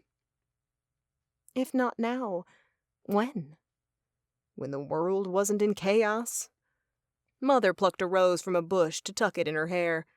The red of it reminded me of Harper, and my heart thunked as I turned back to the grand hall. She'll be there when you return, Mother said. Come, son, walk with me and tell me all of your life. Unlike Harper and you, we have only tonight. I wish to make the most of our time. Chapter 13. Shay. The members of S&S sat at the table in the kitchen, trying to eat in uncomfortable silence as we reeled from Hans's news. The Ordo Eternum had joined up with the Darkborn. I shuddered. I'd known things could get worse, but hadn't imagined that it would go this way. Then again, why not? The two groups possessed a similar, hateful ideology. They wished for supernaturals to rule the world. Of course, the demons and their followers took it a step further in saying that the most vile of supernaturals would rule, the Princes of Hell, but apparently the OA didn't seem that worried about their new overlords. Why? I wasn't sure. Perhaps for their loyalty, the Princes of Hell had offered the OA an area in which they could exert dominance. I pushed the remaining mushy peas around my plate. Olga had cooked dinner for us. A nice gesture, but the cuisine wasn't to my tastes. I missed Harper and her amazing cooking. Hopefully she's doing okay in Asila. The wolves should return tomorrow. Boy, oh boy, did we have a lot to catch them up on. Hans set his fork down. I can't. My stomach has been in knots since Josiah called. Yeah, I said, following his lead and giving up on dinner. I can't even fathom how this will change things. The more enemies we have, the more alert we need to be. Luca stood to fill his wine glass. It was his third serving, more than the mage would usually drink at dinner. I'll have to call Alicia and tell her to spread the members of S&S out. Everyone living in New Haven is becoming too risky. Meredith shot Tobias a curious look. Speaking of spreading out, Tobias and I wanted to talk about our trip to Asila. You need to leave soon, I said, surprised they hadn't brought it up before. How is the Abscondita Coven taking that? Meredith swallowed. They're not happy that I have to go too, but they don't want the royal vampires coming down on them, so they realize it's unavoidable. It helps that I'm already a good seeker, so I don't need training in that regard. And what of your stone? Did you practice with it today? Luca returned to the table. No, Meredith admitted. But I don't want to get off topic. Tobias and I are leaving in 3 days. We plan to slip through the portal in Paris, straight into the Blood Court, right under the wire, of course. Neither of us wants to be there any longer than we have to be. She paused and met my eye. We wondered if you'd like to come with us, Shay. And you too, Hans? Hans dropped his fork. Me? But why? Tobias swirled his glass of blood. My sire suggested we take a powerful entourage of supernaturals, a show of force. I've spoken with my sister and she is with us, but that's not enough. He sighed. Luca can't go because if he's recognized, his family might try to kill him, and there is a mage at the Blood Court, so that's all too possible. You two, however, fit the bill. The daughter of an archangel and the son of Lilith. Even royal vampires would think twice before screwing over people like you. And it's not like Hans has to train with magic, not like Tana and Harper. Meredith said with a soft smile. Maybe we both need to work with our stones, but no one can help us with that. And if there's any single Vindix who I'm not worried about, it's you, Hans. The Archicustos would have to agree. Hans didn't look too sure. I was certain he was remembering how Gloria had nearly drowned in a foot-deep pool. That had been awful. But Rooms was right. Aside from training with his stone, Hans was powerful. No one here could teach him magic, or how to use his stone because it wasn't elemental or spirit-based. In fact, they hadn't even tried. He was a logical choice. I wanted to go with them to Asila. At the manor, all I did was wait for the Vindix to be ready to fight, which consisted of helping to train and checking the wards. Having so little to do while others were hard at work set me on edge. Plus, Rooms needed me. Before I had a chance to agree, Hans leaned forward, putting his elbows on the table. I tried not to notice how the muscles in his forearms bulged in that position. I'd be willing to help, Hans said. After all, the Vindix are nothing if Meredith isn't safe, and we can't find the last 3. But I'd feel better about it if I had my wizard magic, or at least tried to contact Richard Bronze before. His blue eyes penetrated me. Does your mother know where he is? My eyes widened. I can call her. I pulled my phone from my pocket. I'll be right back. I'd touched base with Mom a few times since the downfall of L.A., but mostly to make sure she was okay. Covenant business, which would include Bronze as he was a Covenant seat, wasn't a topic of our discussions. They continued to talk as I slipped into the hallway and dialed Mom. She picked up on the first ring. Shelina, is everything all right? My heart clenched. My relationship with my mother was complicated, to say the least. I loved her and had always wanted her approval, but it was difficult to get. Since she'd fled L.A. on wing, she'd been softer, more concerned. I'm fine, Mom.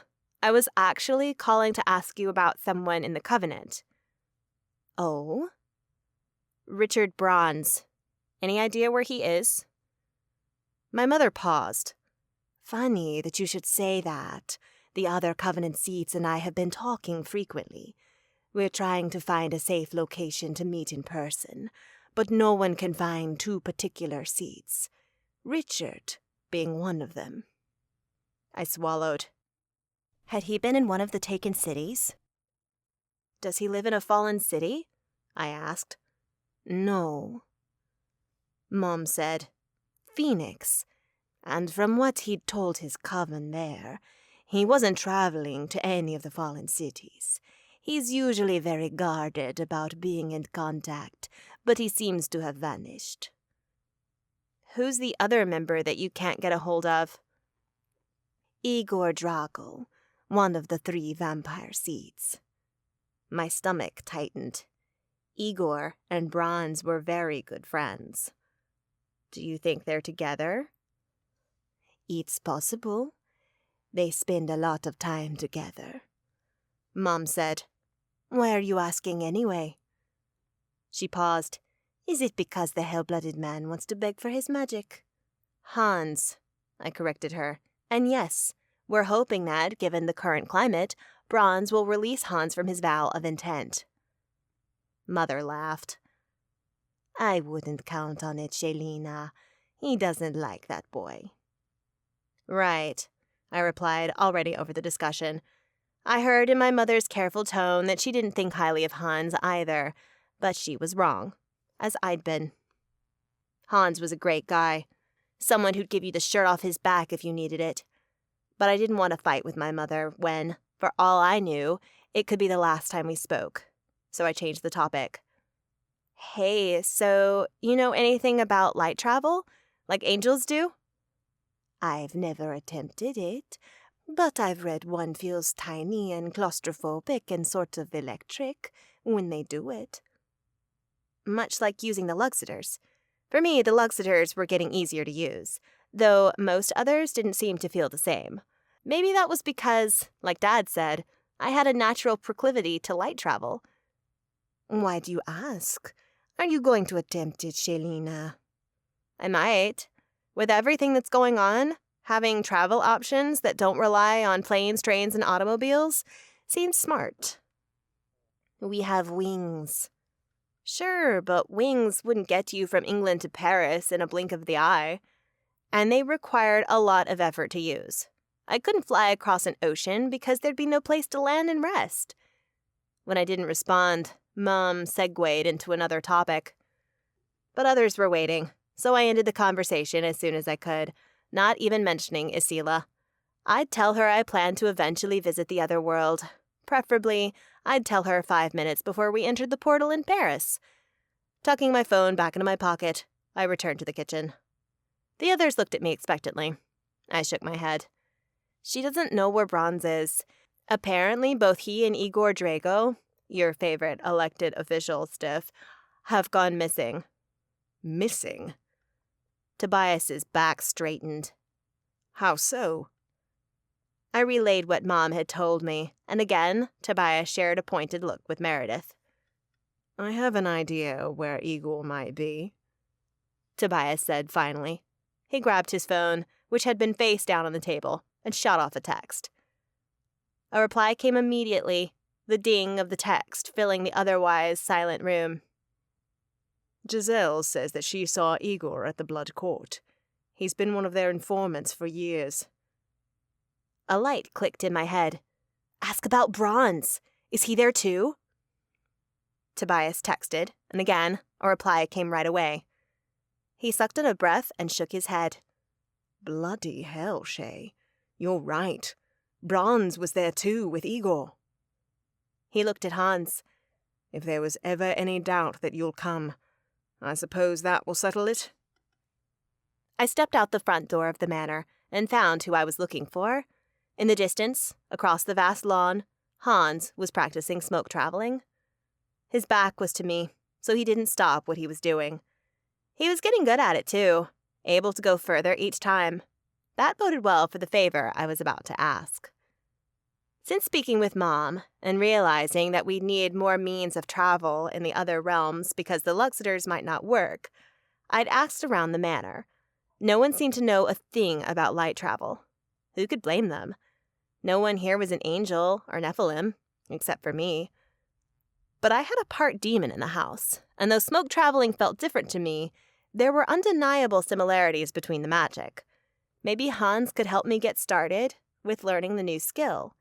Once I got the feel for it, I was sure I could figure out the rest. "Hey," I called out. Hans turned, and I hid my cringe with a buoyant step. Boy, did he look exhausted. For a moment, I almost felt bad about asking for help. But then I remembered both our asses would be on the line in the blood court. Neither Hans nor I could afford guilt. Hans would understand, and if we both lost a few hours of sleep, so be it. Too bad it wouldn't be in the fun way. I mentally slapped myself for that thought and put on a bright smile as I walked up to him.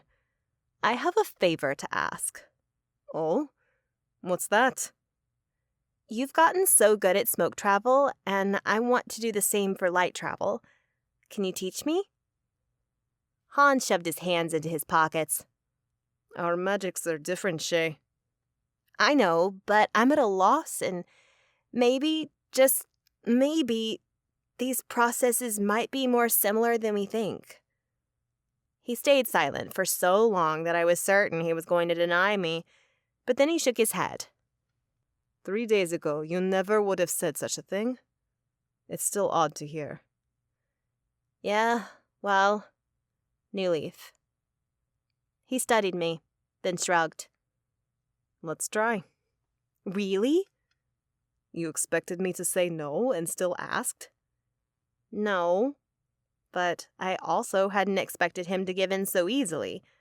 Hans disliked using his dark magic, hated even thinking about it. Now he'd have to use his experiences with it to teach me. I'd expected that I'd have to convince him. Since you said that the Luxiters might not work in Asila, I've been thinking that getting better at smoke travel was smart. He gestured to me. Having more options, such as you being able to light travel, is even better. Right. Ever pragmatic. "I'm ready when you are," I said, not about to waste time. He gestured for me to come to his side. When I started to smoke travel, I started small, a few steps away. I called my smoke and let the power fill me up. Let it fill the space around me, and then I gave it a push toward where I wanted to go. Intention counts for quite a lot in magic. With the pearl, it was even easier. It sped up the magic and my feel for it. "Maybe there's a Nephilim sacred stone lying about the yard," I joked. You wouldn't need it. You're skilled in angel magic. You just need to twist it in a new direction. He was an excellent teacher. Of course, that's why he'd often been employed in SNS for teaching and quizzing new witch and wizard recruits. "I'm going to travel to that tree." I pointed to the tree about 5 feet away. "Do you want to come with me?" Hesitation crossed his face. Better not. I winced. Of course. When I'd tried to use my magic to help Hans after a vampire had bitten him, it had caused Hans so much pain. He used Luxiters to travel because they weren't angel magic. But my natural form of light travel, if it worked, would be. "Okay. Watch me, please." You got it. He took a few steps back, then clasped his hands behind him. My mouth dried up.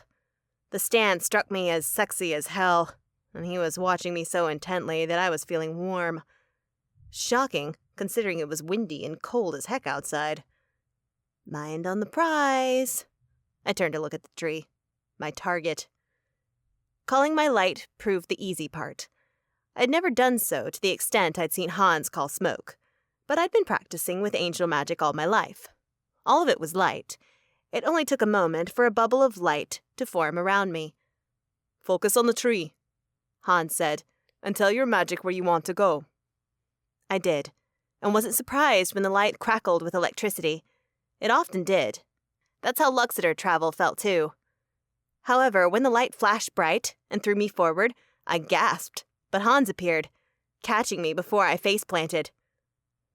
"You're getting better with your wings," I breathed, trying not to focus on how good he smelled or the sexy black wings fanned out behind him. He'd flown to get me.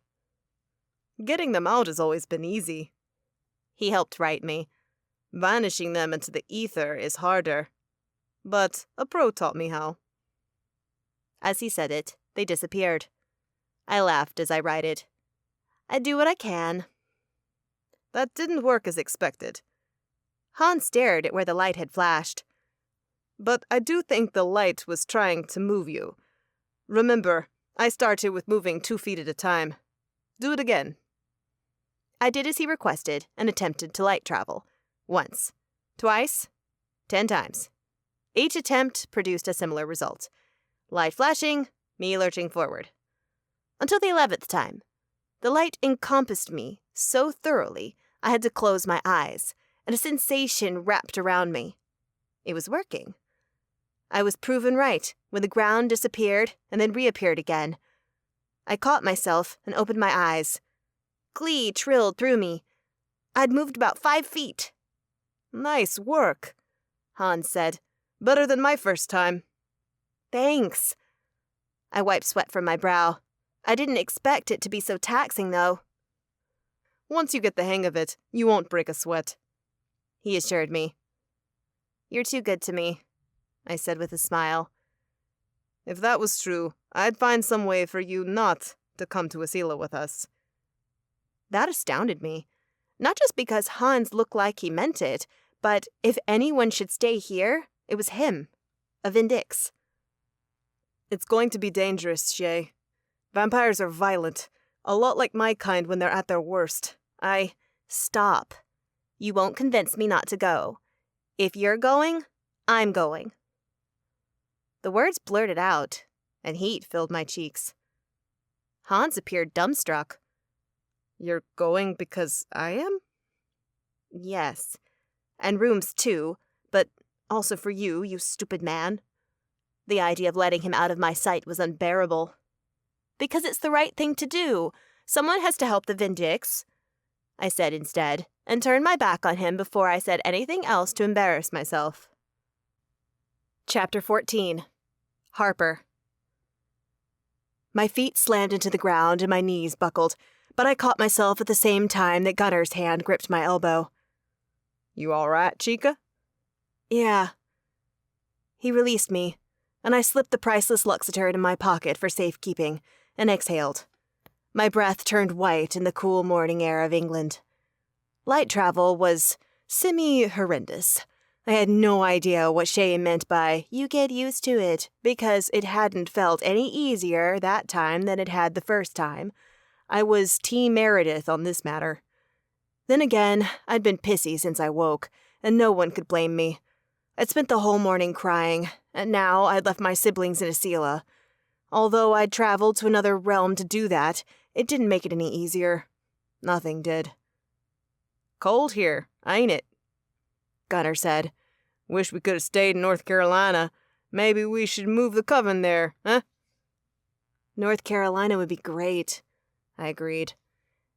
Minutes before, we'd exited the portal onto Gunner's pack land. It had been warmer and breezy. Also, thankfully, the pack's land had been quiet. If the Darkborn had been planning to attack the Blood Moon pack, now they were too late. The worst they could do if they ever found the property was to cause destruction. But the pack members were safe, and that was what mattered. Good luck convincing the Archicustos to move anywhere, though, I said. Luca failed in that task, and I'm pretty sure Miriam is half in love with that mage. Gunner snorted. Well, he's a handsome guy, but I think you're right. They sure are stubborn, those witches.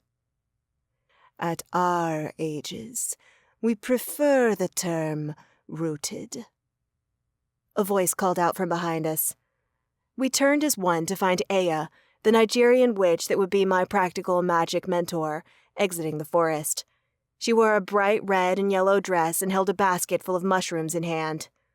I was foraging with Falak and got a message that you'd returned. My stomach pitted. A message from an old one? I mean, a spirit? Wolvia callers and wolves in this world call the spirits old ones, but Aya had been quick to correct me when I'd done so during my earlier studies.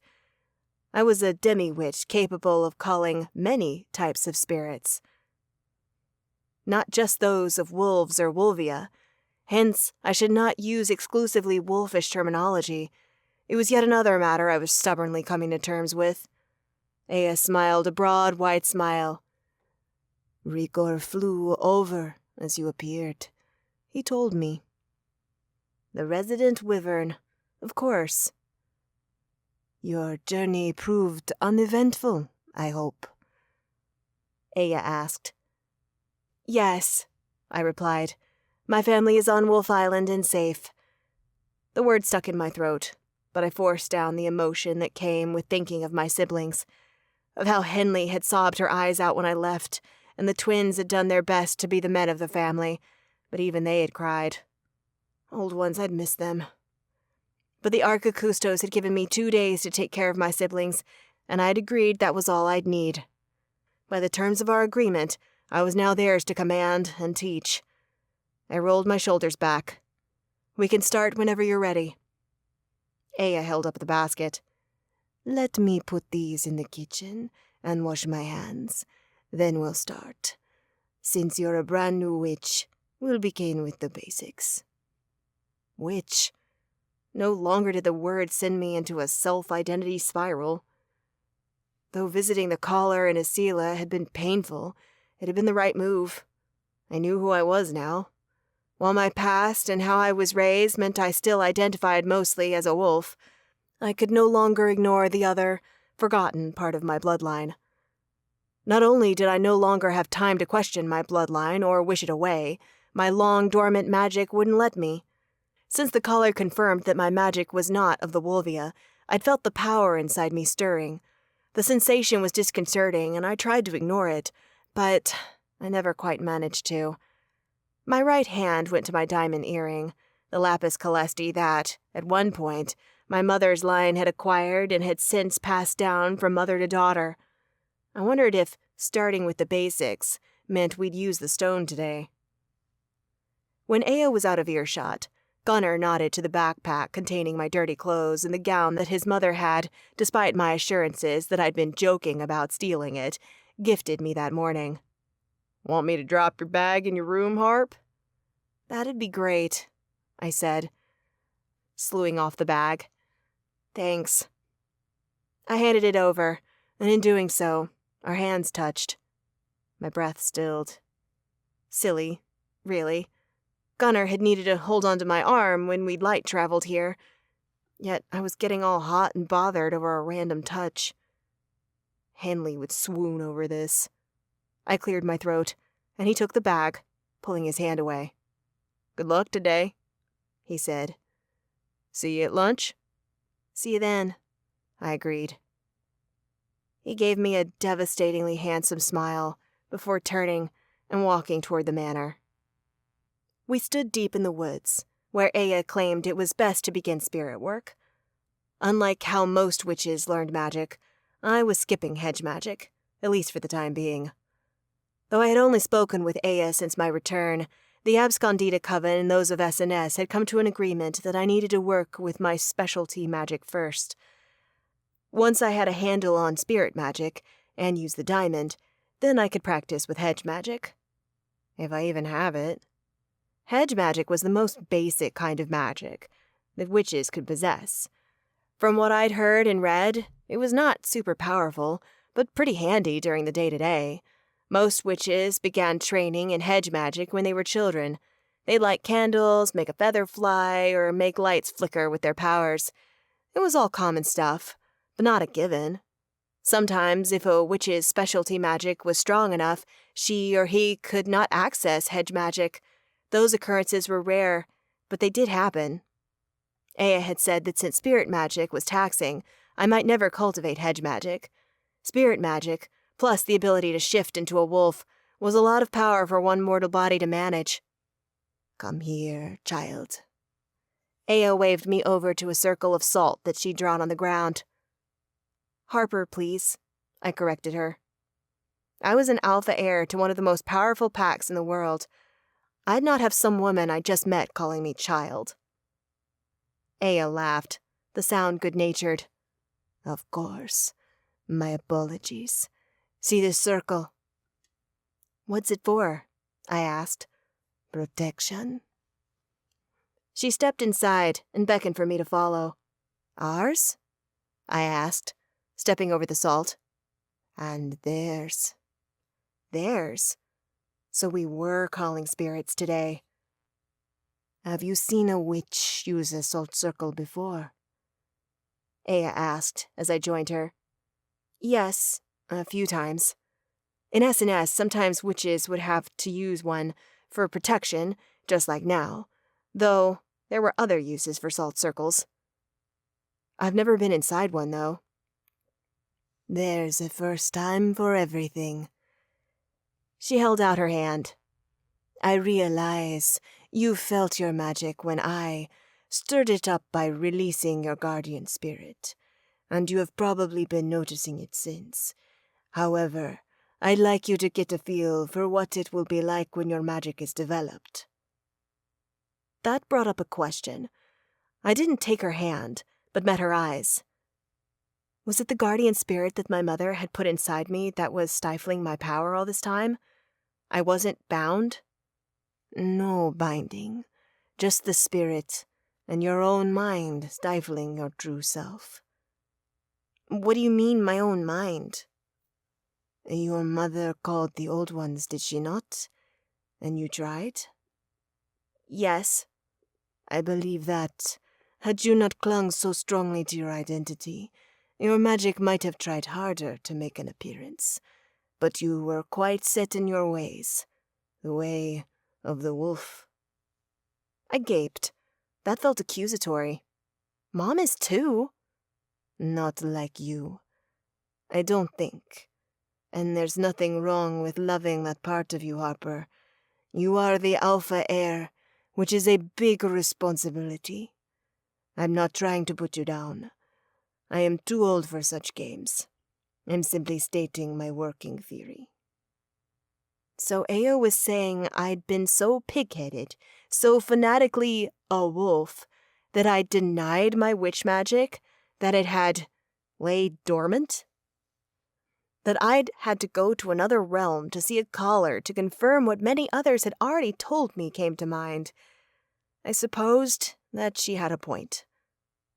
Fine, I replied sourly. Now, unless you have another question, please take my hand. I did so, and warmth filled me. What's that? My power. I want you to experience it so when you call your own and use it, it will not be so startling. Oh, okay. She filled me with her magic. Though it took me a while to put into words what I felt, when I did, I could describe Aya's power as strong, practical, and steady. I told her so, and she laughed. Well, thank you. Yours will likely be very strong, but not the final two. Not at first, anyway. I'm pretty disciplined. Shay had sometimes used that quality as an insult toward me, but I'd never seen it that way. You will need that. Aya retracted her hand, and a chill swept over me. Now that you know how that feels, we will bring forth a spirit together. As you've called ancestors before with your mother, would you like to do that? Start with something familiar. A person of your own line? The hair on my arm stood on end, even as my stomach pitted at the mention of my mom. Yes. And would it be okay if I asked them about her? Of course. Aya replied. However, they might not have the answers you seek. Be ready for that. Spirits don't know everything. but they could find things out, whereas I was stuck here, training and learning until the Ebscondita Coven proclaimed me ready. It was worth a shot. I understand. How do we start? I was certain this would be different from how I'd tried to call ancestors in my room in New Haven. Take my hand. I'll lead again, so you can feel it. I did as she asked. It didn't even faze me that I barely knew the woman. She was my mentor, the only one in her coven able to help, and though I'd only known her for a few days, she'd been open and kind. I foresaw that even though I didn't accept people right away, I'd trust her soon enough. Again, I felt Aya's magic trickle through me, over me. She had her eyes closed, but I kept mine open, wanting to see everything. There are spells we can use, Aya murmured. Not all spirit workers need them, but they amplify our power. In all the Abscondita books, your magic is said to be great, but you have no control. We use a salt circle and will channel inside it. You will not always need that, but it protects us from wayward spirits released into the world. She drew in a shuddering breath, and only then did I realize she was sweating. For that matter, I was too. The surrounding magic was white and swirling and vibrated at a high energy. The spell for calling a spirit is Trahavit. I will tell you when to say it. Then you should add that you'd like to speak with someone of your bloodline. Beads of sweat trickled down my back. Who would come? Old ones, what if Mom came? No. Thinking like that helped no one. Aspen claimed that he'd seen my mother alive and fighting. She'd survived that day. I was sure of it. Got it, I said. It was simpler than the ritual I'd always tried to do, and failed. One word, no gathering of soil or water or lighting of candles. I had to hang on, feel the feels, and say a word. No problem. Or so I thought. As Aya continued to pour magic into the air, filling the circle with a white, sparkling film that sometimes crackled like electricity, I became increasingly uncomfortable, and again, hot. Was it because this was her magic, or would mine do the same? I stopped the questions on the tip of my tongue. It could wait. I needed to focus. So, despite the discomfort building inside me, I tried my best to pay attention how Aya worked, how her magic felt sweeping through us. Soon, I'd be asked to perform this task, and I did not want to fail. Now, Aya whispered, making me jump. My concentration had become so great. I'd like to speak with someone of my mother's bloodline. Trahavit. The moment the words were out of my mouth, I held my breath as the film of white coalesced in front of me, thickening and taking a shape. My heart rate spiked. Holy hell, it was working. My first time in using witch magic, and it was working. After failing to call my ancestors for years in the wolf manner, it was beyond exciting. Harper, your grip, Aya whispered. Only then did I realize how tightly I was holding her hand. I loosened my grip as a ghost materialized inside the salt circle with us. You called? The ghost, a male, asked, his gaze intense. We did. This young woman is training in spirit magic. She wished to speak with an ancestor first. Are you of the wolf or which order? Half and half, the man said. Though in my life I did not admit to the witch blood. He cocked his head. Are you now so open to being mixed? I am, I said, though my voice wobbled, making the ghostly man's eyebrows furrow. Your descendant is new to this. Aya said, Thank you for coming. Might we ask a favor? The ghost paused before nodding. As long as I am freely giving it. I wasn't sure what that meant, but Aya nodded to me, so I took my cue. Demons attacked my pack, and my mother, Diana Ferenz, has been missing since. Can you find her? Let me know if she's alive, and get a message to her so she knows her children are safe." The ghost swayed a bit to the right. "I'll search. As she's of my blood, it should not take long. Will I find you here?" He gestured to the woods. "Within the wards that surround this property," I said, certain that I wasn't leaving the abscondee to Coven land any time soon. "Very well. I will need to be released." I looked at Aya. This is the way you will learn. "Make an opening in the circle." She released my hand. I kicked a bit of the salt to the side. Right away, the spirit flowed out and disappeared. I turned to my mentor, conflict churning in my gut. "We can trust him, right?" Those of our bloodline are the most trustworthy. It's why we start with them. Should you call a spirit you have no connection with, I would not advise opening the circle, not unless you take control of the spirit." That rang a bell. The spirit asked if he'd be freely giving me a favor. What did that mean? Aya cleared her throat. It is advanced, but spirit workers can take control of spirits, either in their own body or in the spirit's form. They can use them to meet their ends. Oh, like an army of ghosts? It would take a powerful witch to create an army. Aya studied me. But I believe a Vindix might qualify. Perhaps not soon, eventually. I shuddered. Though useful, the idea freaked me out a little. I doubted even the princes of hell would know what to do against an army of ghosts. Chapter 15. Tobias. "We 'bout done here?" Gunner's twang echoed through the woods we were running a sweep of. "I got a hot lunch date." At that, Luca laughed, and I let out a soft, amused snort. Gunner had been in a fantastic mood since he and Harper returned from Asila. Apparently, things had gone well between the pair. Shocking, really. In the past, Harper had avoided Gunner, but I knew firsthand how things could change between people in a few short days. So I kept my mouth shut as I sniffed around the wards for anything unusual.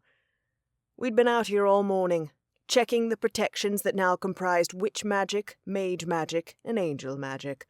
A strong cocktail, if ever there was one. So far, nothing seemed amiss. Additionally, Serena had gone into town early that morning and had not spotted a single magical person. The Ordo Eternum had moved out, perhaps even given up. Or not. Now that the Ordo had teamed up with the Princes of Hell, we could not become lax. The OA might return any day. Bloody hell! If they brought even one of the Princes of Hell to the manor, the wards might disintegrate. We were counting on the fact that the royals of the underworld were too busy creating their own empires to care about this place. That, and the idea that the princes probably believed we'd come for them, eventually. Like me, Wrath and his brothers were immortal, and when you are immortal, you did not rush. You might not even send minions in to do your dirty work. Often, if you waited long enough, your enemy came to you, and when you fought on your own turf, you had the upper hand. No doubt, Wrath was concocting additional heinous plans within his sector of Hell's new domain, if he had, in fact, claimed one already. "We've covered half the property," Shay replied to Gunner. "Let's do the second half later. I'm hungry and want to hear what the others have been up to." "Sounds like a plan to me." Gunner looked at the manor. I, too, wanted to see the Vindix, my mate chief among them. They'd been training or studying all morning, and the Archicustos insisted that those not chosen by destiny find ways to occupy themselves. Serena was the best at that. After checking that the Ordo members weren't running amok in town, she'd chosen to go get more bagged blood while the rest of us remained here, checking wards and killing time.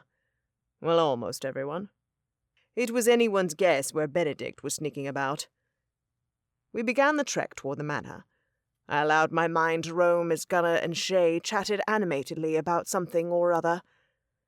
We'd reached the gravel road when I regained cell service, which was bloody awful out here, and my phone buzzed in my jacket pocket. I pulled it out. 3 missed calls from Giselle. My heart rate spiked as I stopped walking. Tobias? Luca asked. Everything all right? I'm not sure. Hold on. I rang my maker back. She picked up on the first ring. Tobias! The hair on my arm stood up. Giselle sounded breathless.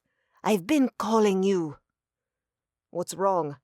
After we spoke yesterday, I had a bad feeling about the Blood Court. Today I went to the portal, thinking perhaps I'd slip through and question Igor or Brans myself, but I couldn't. It's blocked, Tobias. The portal? In Paris? There were many ways into Asila. Fae had created most of the portals for other Fae, but some portals had been created for other magical orders, bought and paid for. The Blood had a portal that led directly into Sangreal from Paris, the city the royal vampires loved most. Apparently, Gunnar's pack had one too. Yes, Giselle breathed. I couldn't get through, which means you won't be able to either. Your time is running short, Tobias. I find this suspect. My throat tightened. As usual, she was correct. This was suspicious. Not only that, had Meredith and I waited until the last minute to travel to Asila, like we'd planned, it would have put her in even more danger. Being late would not ingratiate the royals to her. My blood boiled. Had someone done this for that reason? My mate and I were not short on enemies. Do you have any idea who did it, Giselle? No. Hesitation riddled her tone. Suspicion? It smelled of Fae, she admitted. But I hardly find that suspicious. A Fae created that portal. Closing it would fall upon one, and one can easily hire them. The moment she said she'd smelled Fae, I had one particular creature in mind. Silas. I doubted he would want to harm Meredith, or me for that matter, but I knew someone who would see my mate as a threat, and want a way to control me. My brother, Raphael. Somehow Raphael must have deduced that Meredith was more to me than an infatuation. Perhaps Silas had said something, or maybe Josiah, before he turned spy for our side. Though Silas was more likely. To hear Luca tell it, Gunnar and Harper had found proof that Silas was in my brother's pocket. If Raphael had guessed the truth of my bond with Meredith, he would assume the Blood would want to know more. They'd summon me, and it would be damaging, lethal even, for me not to oblige. Raphael wanted to harm me, so he had Silas close the portals that would prevent me from doing my duty to the Blood. At the thought, sharp pain cut through me. If that was true, and the Blood hadn't closed the portals to hinder me, then my brother truly was lost to me. Tobias, did you hear me? I swallowed. I was distracted. You must go through another gateway soon, Giselle urged. Does your coven know of other locations? The Winter Court's portal is closest to Sangreal, though I do not believe using that one would be easy for you to use. Perhaps not even possible. I agreed. Getting in and out of Winter's realm proved difficult at the best of times, and this was not the best of times. Luckily, many orders made up SNS, and because we shared knowledge, I knew exactly where the portal to the Spring Court was located.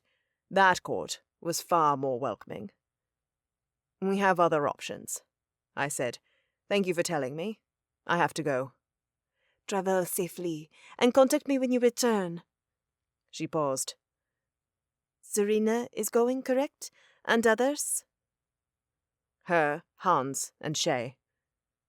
Giselle let out a breath so soft that it would have been inaudible to a non-vampire. That is a strange entourage. Very good. Bon chance, Tobias. Merci, I replied. We hung up. I was surprised to find the others had stopped and waited for me. I'd been so focused on the call, everything else had ceased to exist. Now, however, I was glad for their presence. I caught Luca's eye. The portal to the Blood Court via Paris is magically blocked. I need to enter via the Spring Court. And we need to leave now. Now? Shay squeaked. No lunch? The Spring Court does not share a border with the Vampire Court. I continued. We'll have to ride or fly from one court to the other, which means days added that I had not accounted for. Stuff whatever you can into your face, Shay, but once I retrieve Meredith, we're leaving.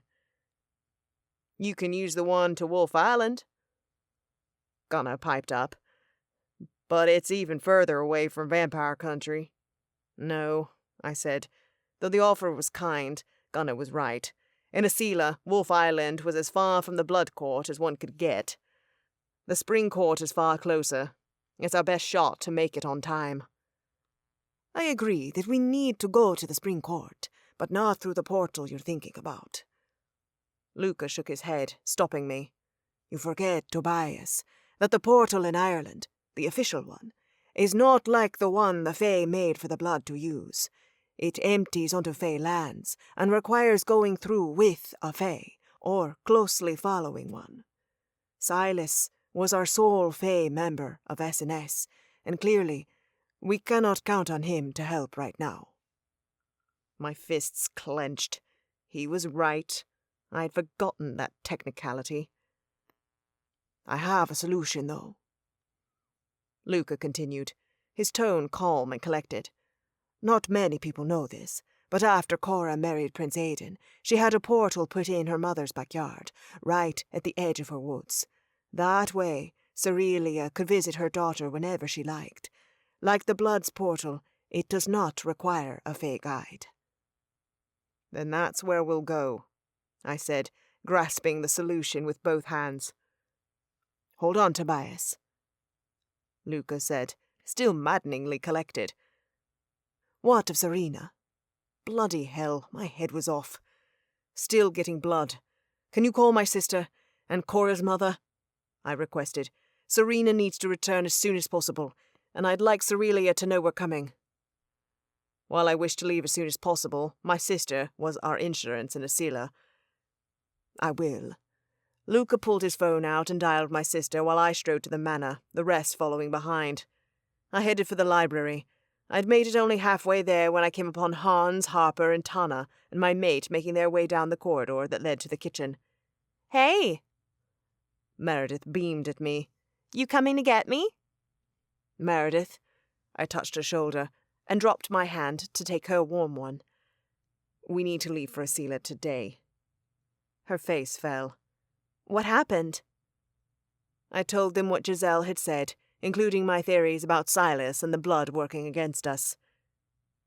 We won't learn if Silas has tampered with other portals until we go check, I said to Meredith, and Hans, standing behind her silently. This affected him as much as it did me and Meredith. The abscondita Coven is going to be so pissed, Hans said. They were banking on endless hours of study and training this afternoon. Well, they'll have to deal. If we don't make it to the Blood Court in time, Meredith won't be around to show off all of her magical training and knowledge anyway. I spat the words out, cold as ice, and my mate paled. Instantly I pulled her tight, wishing I hadn't been so harsh. Pack a bag and eat quickly. Luca's calling Serena, and the moment she returns, we leave. As it turned out, Serena had already been on her way back to the manor with a car full of bagged blood, so we were ready and gathered on the front lawn within the hour. Though, as Hans had predicted, not everyone was happy about this. Despite knowing that we'd have to go at some point, the abscondita witches milled around us, furious that 2 Vindix were leaving when they should be training, or at least Miriam and Gloria were.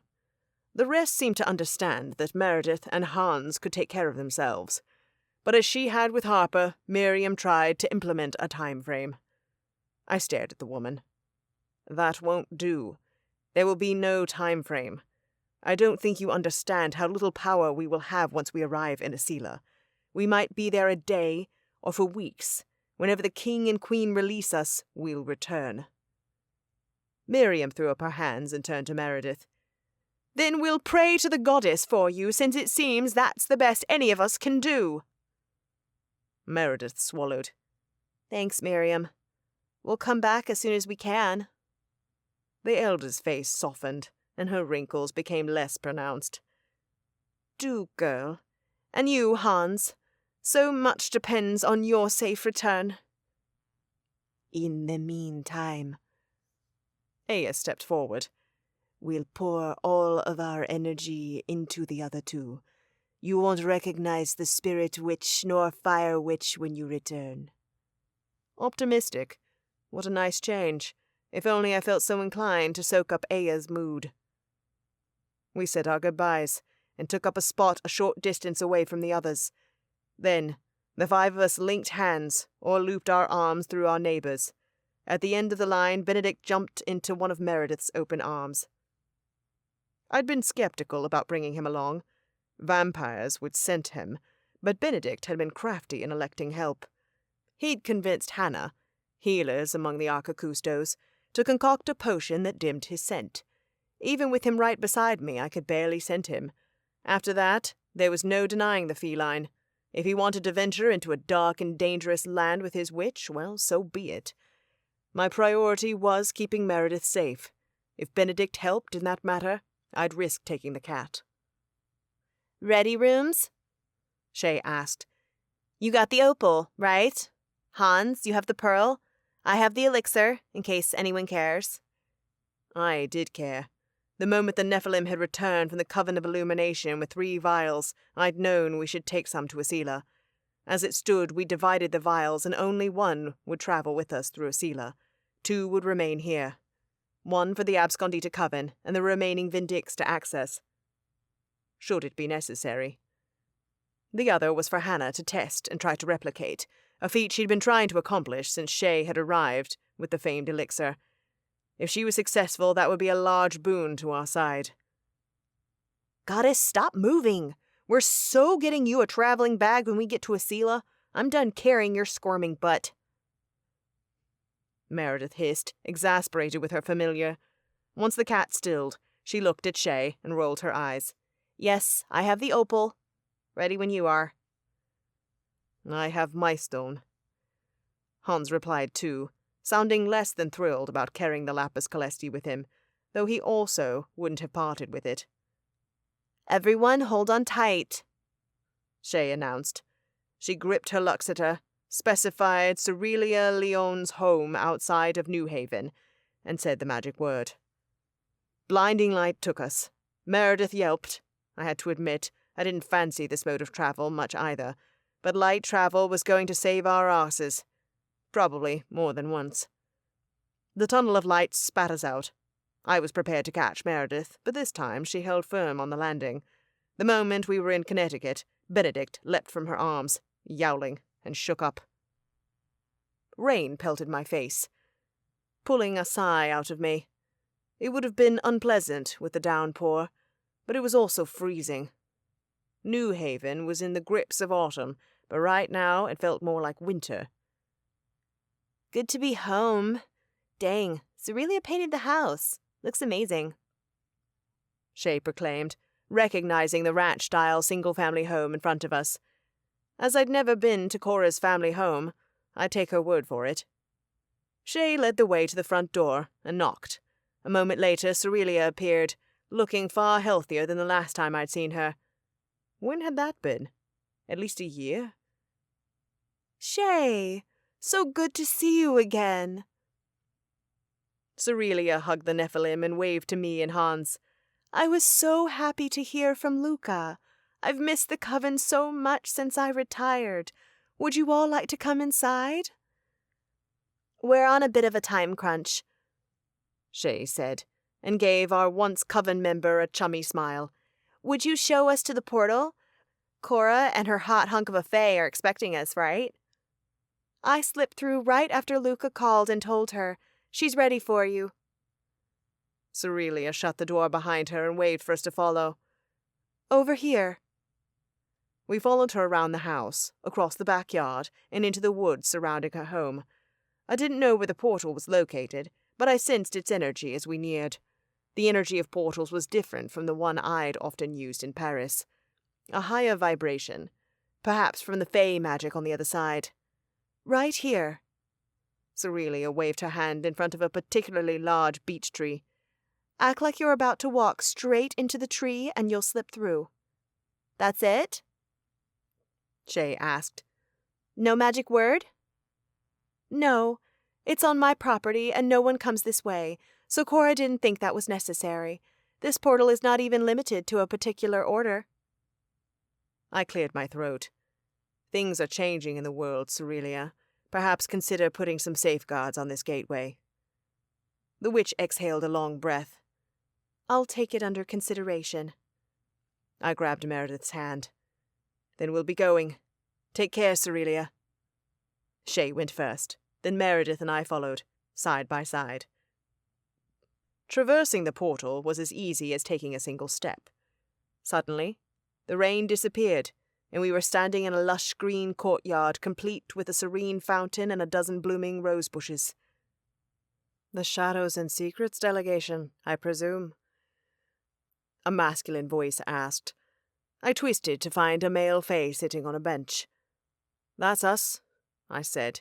We're here by invitation from Cora. Princess Cora, yes. She told me you'd be coming. We're prepared for you. He eyed Serena and Hans, who'd walked through the portal after us. How many of you have been to Asila before? The Fey Kingdoms, to be precise. For a moment I wondered why he'd asked that, but the answer struck me a moment later as Meredith leaned into my side and let out a funny laugh.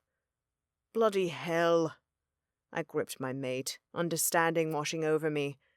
The fairy region of Asila afflicted those who'd never travelled here before. Namely, newcomers would act drunk until they got used to the magic of the kingdom. My heart sank. That sort of affliction didn't happen to newcomers in the vampire, wolvia, or dragon courts, but the unique magic of the Fae was already working heavily on Hans and Meredith, neither of whom had travelled here. Shay appeared immune, and I recalled that she'd attended Cora's wedding in this very court. Thankfully, Serena and I were fine too. We'd been to Asila many times, and at least twice to a Fae court.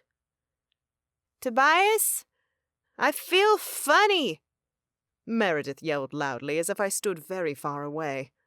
In response, Hans laughed hysterically and stared up at the sky. The two of them have never been here, Shay answered the Fae, trying to hold in a laugh, as if you couldn't tell. The misstep would cost us hours, perhaps even a full bloody day, time that would be better spent travelling north. But as Meredith leaned into me and began singing a Metallica song off-key, there was no getting out of it. She could not ride at the speed we required, nor would it be safe for Shay and me to hold the Fey magic drunk pair for miles upon miles. Might we be shown to our rooms? I asked the Fae, as I scooped my mate up in my arms. We would simply have to wait here until the effects wore off. Chapter 16. Meredith. The pungent scents of roses and freshly fallen rain tickled my nose as I woke. I yawned, spreading my arms wide. Love? Tobias's English rumble filled my ears. Are you well? I searched for him in the bed next to me and blinked. The cover wasn't the same color as the one in my room in the manor. Rather, it was spring green, and I appeared to be wearing daytime clothes, even though I despised sleeping in jeans. Slowly, I sat up, and my eyes widened. Where are we?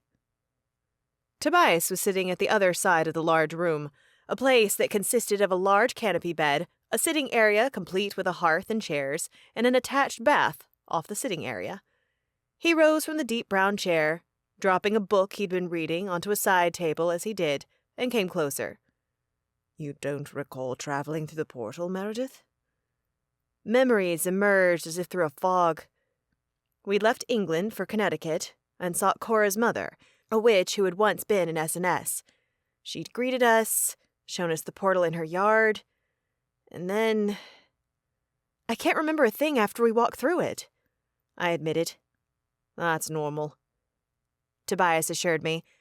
This realm, particularly the kingdoms with fey magic, differ greatly from our world. The first time someone travels to one of the fey courts, their body must acclimate to the new magic in the air, and they often feel drunk. You felt those effects quickly. We barely got you to this room before you collapsed. I sucked in a breath. How long have I been out? It's morning, the day after we arrived. Tobias swallowed. So day 4, after the blood called for me. My stomach clenched. Tobias sat on the bed next to me. Had I known we'd experienced so many fallbacks, I would have insisted that we leave for the vampire court the moment Giselle told me that the king had called. You couldn't have known. No one could. And we wanted to spend as little time as possible in Sangreal. We were following the plan, but now we have 3 days left? Yes, we will be cutting it close, Tobias replied, tension riddling his face. Close? Or was it impossible? Didn't they use horses here?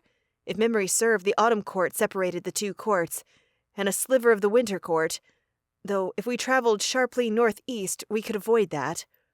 Weren't there mountains to cross, too? Goddess help us, how are we going to do that? Tobias, how are we going to make it in time? I asked. Be real with me. Cora and her prince have called upon a griffin breeder to bring in his fastest mounts. He closed his eyes briefly. As it stands, that seems like our best chance. Flying? On griffins? Over mountains and who knew what else? Wow.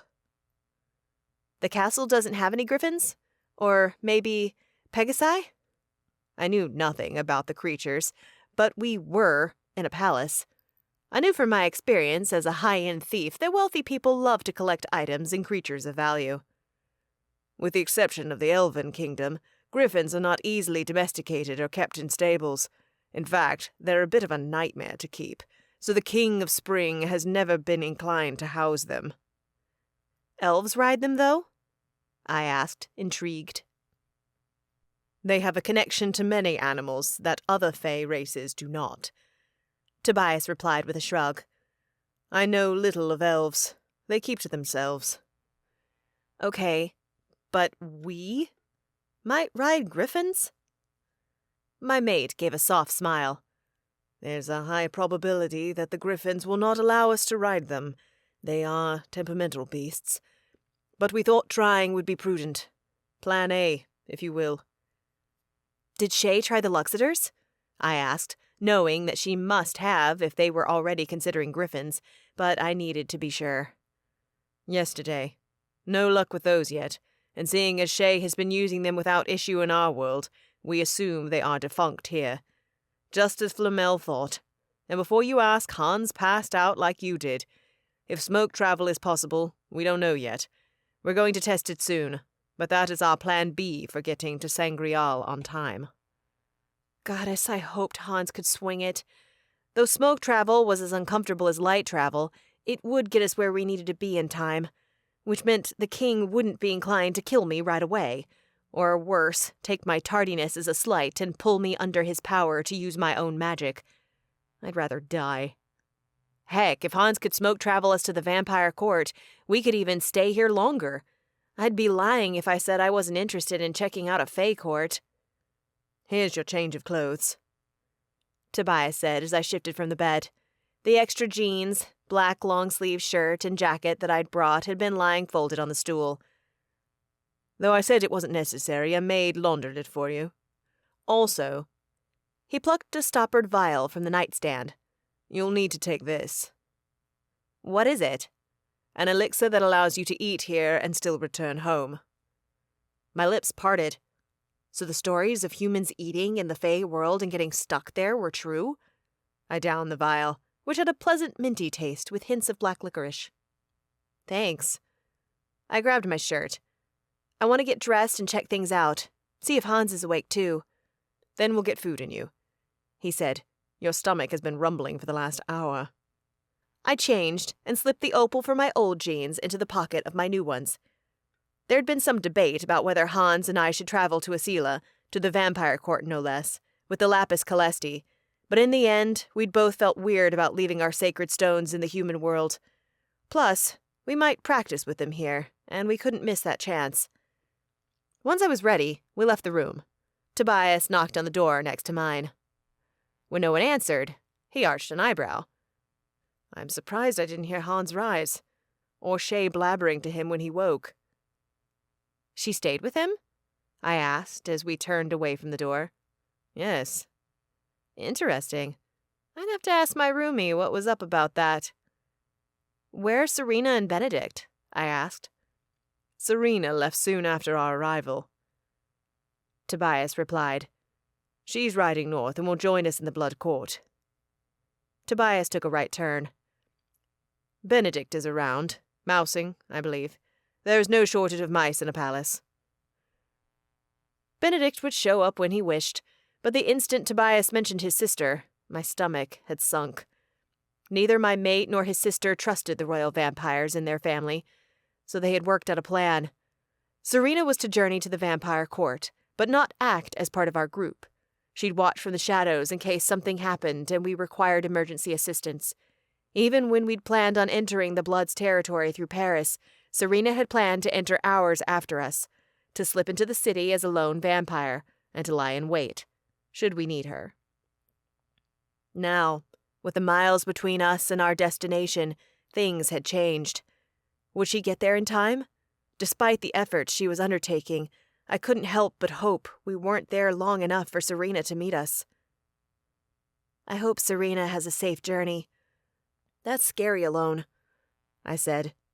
Serena has traveled across Asila before. She's an expert rider as well as a ferocious vampire. She has plenty of coin on her and knows to buy fresh horses at intervals and how to choose the swiftest and strongest steeds. If she can, she'll get a Pegasus too. But those are rarer than griffins, so we can't count on that. Don't worry about her. My sister can take care of herself. I didn't doubt that for a second, and yet it didn't minimize my worry for her. We twisted and turned through the palace. Tobias didn't seem fazed by the art or the surrounding grandeur, but I was. While I'd toured castles in my world, none felt like this. The images on the walls boasted of an otherworldly heritage, of magic. Tapestries told histories, or at least what I presumed to be histories, and images of roses and wolves abounded. As we passed a window, I saw 3 Fey children playing with a ball, levitating it by using their magic. How odd it would be to live in a place where powers were out in the open. Maybe my world will be like that soon. With the devils taking over cities, I'm not sure how we can go back. We'd gone down a set of stairs, when voices I recognized floated up. Shay and Hans were talking to another person, a woman, Shay, very animatedly. I smiled. She'd been down so often that it was nice to hear her upbeat again. We found them in a square courtyard lined with rose bushes in full bloom. Hans was practicing smoke travel across the 40-foot expanse, while Shay and the woman I'd heard sparred. That's Cora. Tobias murmured. Ah, gotcha. I'd never met Cora, but she'd once been in SNS, and I'd heard a lot about her. She was a fire witch, and as I watched, I determined she was skilled with her magic. Still, Shay was stronger, dodging the fireballs and blasts sent her way with ease and retaliating with beams of light that Cora barely fended off. In the corner, a male Fae watched, a wide smile on his face. I studied him. The Fae had long, pointed ears, flowing black hair shot through with silver, and no wings. Or maybe he was hiding them. Shay often did that, and now Hans did too. I also noticed that the Fae had a soulmate mark on his wrist. My gaze traveled back to Cora, finding the twin mark on her wrist. So the pair were fated mates. "Rooms!" Shay called. "Hold up, Cora."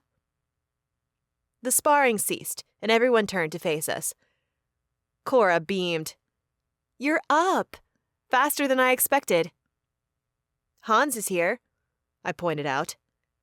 "He recovered quickly, too," Cora said. Must be a Vindix thing, Hans said with a wink. That was as unlikely as it was likely, so I shrugged. Getting in some battle practice? And seeing how the world affects our powers, Hans replied. So far for me, there's no notable difference. I snapped my fingers, and a flame appeared on the tip of my pointer finger. My hedge magic feels the same. Won't know about my seeker powers unless I have something to find. Cora walked over to me. She wore black trousers and an emerald green tunic that cinched at the waist. Supple black leather boots completed the look. You haven't met my mate yet, have you? Cora asked, waving the male fae over.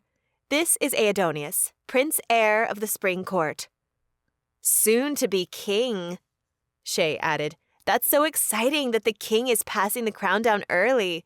Heavens, in a few months, you'll be a queen, Cora. Never would have guessed when we were bar hopping in New Haven. Cora rolled her eyes, but Aedonius smiled with amusement and bowed low to me.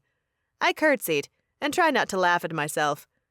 Maybe if I was wearing a dress, the gesture would feel less ridiculous. Pleasure to meet you, Prince Aedonius. His name left my lips in a jumble. What a mouthful. Call me Aiden. My mate does, and her friends can as well. Thanks for accepting us into your kingdom, I said. We would have been in a lot of trouble otherwise.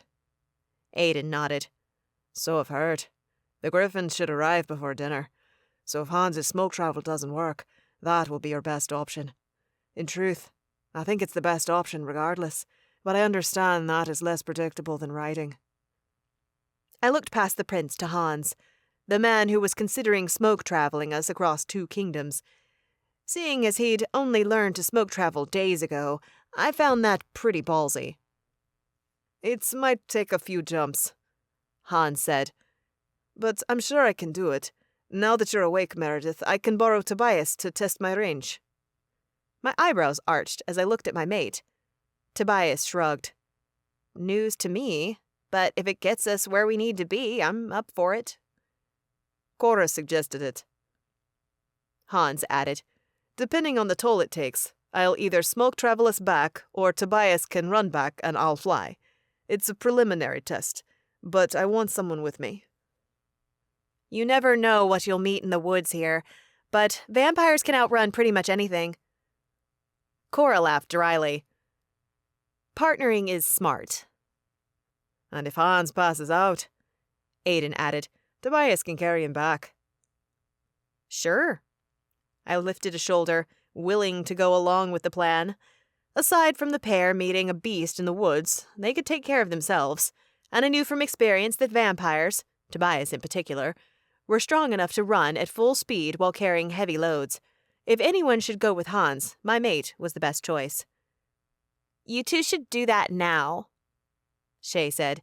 Getting in a few rounds would be best since it will take us more than one trip to get to the vampire court. If you can smoke travel that far at all. Plus, it gives me, rooms, and the princess some girl time. I see that I'm being cut out of the fun already, Aiden teased. Cora winked at him. Nothing personal, but I haven't had girl time since Princess Nai and Princess Vanya left our court. She blew out a long breath and met my eye. And Vanya hated me for a while, so that wasn't exactly the most fun. We're warming to each other now, though. Baby steps. Aiden took her hand, their fingers intertwining and bodies crushing together as he kissed her cheek in such an intimate way that I felt compelled to look away. Talk about fire. She must be rubbing off on him. I'll see you all at dinner, Aiden said to the rest of us. No matter how you travel, sending you off with a proper meal is the least my court can do. And that's our cue, Cora trilled and grabbed Shay's hand. Girl time! Finally! I cast a glance at Tobias. His face was strained, probably because we'd be separated, and time was short before we had to be in Sangreal. But he knew better than to argue. Not only did Hans need someone to smoke travel with him, but the Griffins weren't here. Wouldn't be for hours. What else would we do with our time? I'll be fine, I assured him, and lifted on my tiptoes. Good luck with Hans. Help him. He's our best shot. We kissed, and when we parted, Hans was there, waiting patiently. My mate left, and when he disappeared from sight, I sighed. Already I missed his presence. It gets easier, Cora said, coming up next to me and nodding down to the faded mate mark around my wrist. You're newly bloodbound. Or, as we Fae like to say, faded. Right? I nodded. At first, it's painful to be away from your mate, but it gets easier within weeks. Not fun still, but you won't feel crazed with the need to be with them. I hope so, I said, understanding what she meant.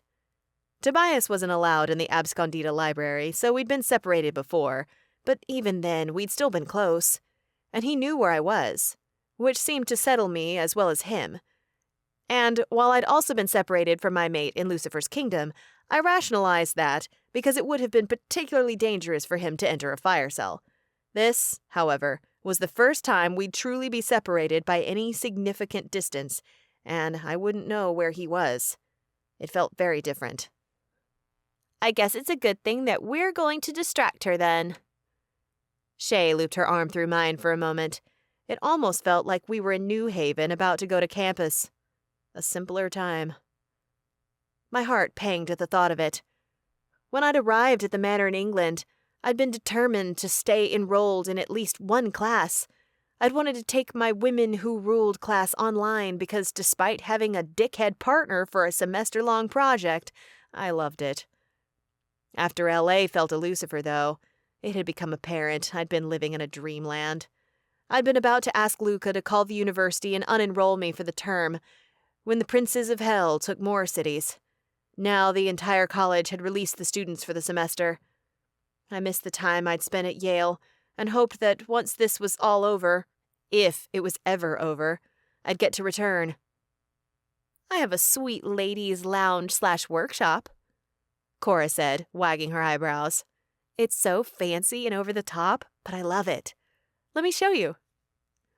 When you're married to a prince, why not go over the top? Shay shimmied her hips. You earned it, saving the spring court and all. My eyes widened, and Cora smiled. I can give you the short version. Please. Any distraction from Tobias being gone and the journey we were about to go on was welcome. She spun her tale, and I listened, enthralled, and in awe as she detailed how she'd come to be here, fallen in love with Aiden, and helped save his kingdom. The princess finished her tale when she came to a stop in front of a set of olive green double doors. She pulled them open to reveal a space that was perfectly feminine and comfortable. As in most other parts of the castle, green was the dominant hue. The couch, the chairs, even the plush rugs were green or cream. After all, we were in the Fae Spring Court, but hints that a fire witch hung out in here were very present in the hearth that spanned an entire 20-foot wall. Above the fires, carved into the stone, was a wolf running through a wreath of roses, thorns and all. I assumed that represented the prince's house. Inside the hearth, 4 cauldrons hung, and a trio of tables stood next to the fireplace, weighed down with vials and flasks and random herbs and such. I stared, never having seen such a hearth. When Cora noticed, she laughed. Believe it or not, that was actually there when I claimed the room for my own. This kingdom had a mage on staff, and he used this space to make potions and such. After the debacle I told you about, Aiden's father dismissed their mage, and I took this place over. I make potions now, though not as well as someone who's been doing it for years. I'm trying, though. And in the other half, you chill. Shay gestured to the sitting area and flopped onto the ornate couch. Comfy. Goddess, when was the last time we chilled? It felt like years ago. When you make potions, there's often a lot of downtime, Cora replied. Speaking of which, do you two want a drink? Fae wine? Cora gestured to a table, atop which a dozen crystal bottles sat. Sure, I said, and Shay echoed my sentiment. Cora filled glasses and brought them over. Once we were settled, she pinned me with her gaze. So, you're going to the Blood Court. Are you scared? Talk about blunt. Yeah. I don't want to be forced to stay there for weeks, or, say something stupid and be killed. Heavens, please don't die, Shay piped up. Not when our world depends on you. I laughed dryly. I plan to do my best. About that, what is happening in the human world? Cora sipped her wine. Shay told me about the princes of hell and that you're important to defeating them. I cut Shay a glance. She shrugged. Hans didn't want to say anything unless you were okay with it, and it's not my tale to tell. But for what it's worth, I trust Cora. She's a good friend. I only had to think it over for a moment before I told Cora all about the Vindix and our mission. She'd been open with me, so I'd be open with her. Plus, who knew if we might need her help, or if she'd want to offer it up? When I was done, Cora shook her head. Son of a shade. I'll have to call Mom to this realm until things change. Her lips pursed. And believe me, I'll be talking to Aiden about this. It's not your battle to fight, Shay said. That's not really true. There are plenty of people that I love in the human world. Plus, your fight could come here. Why would the princes of hell stop with your world? They had their own realm and it wasn't enough. Cora swallowed and turned to the flames. I can't offer an army or anything, but now that I think about it, I can help with your more immediate future. She stood, went to a table by the fireplace, and opened a slim drawer on the underside. She rifled about for a moment before pulling something out. She slammed the drawer shut and returned to the chair. Once the princess sat, she held out the object for us. A circular gold locket gleamed in her palm. Ever heard of riot fire? No, I replied. But Shay's face had turned paler than it was seconds before. I have. It's something only the most skilled fire elementals can make. Isn't it pretty dangerous and unmanageable? Yup, Cora said, eyes glittering with pride. I've been a fire witch all my life and only recently learned how to create it. Even more recently, we had an emissary from the Dragon Court visit, and he taught me how to bind riot fire to an object, which makes it so much more useful. She caught my eye. I'm going to seal riot fire in this locket. You'll wear it, Meredith, and if something happens at the Blood Court, you must let the fire loose. Chapter 17. Hans. I leaned back in my seat and tilted my chin up to the crystal chandelier that hung over the intimate table for 6. Though we were in the smallest dining room in the castle, the room still felt grand to me. Overwhelming, like so much else here. Right before the last bell, which told the hours in this world, Tobias and I had arrived back at the castle, high on our success. Unfortunately, the elation did not last long. In our absence, the harried stout griffin master had arrived. Eager to see if the griffins would be a feasible means of travel, Tobias, the girls, and I had joined the griffin master in the stables.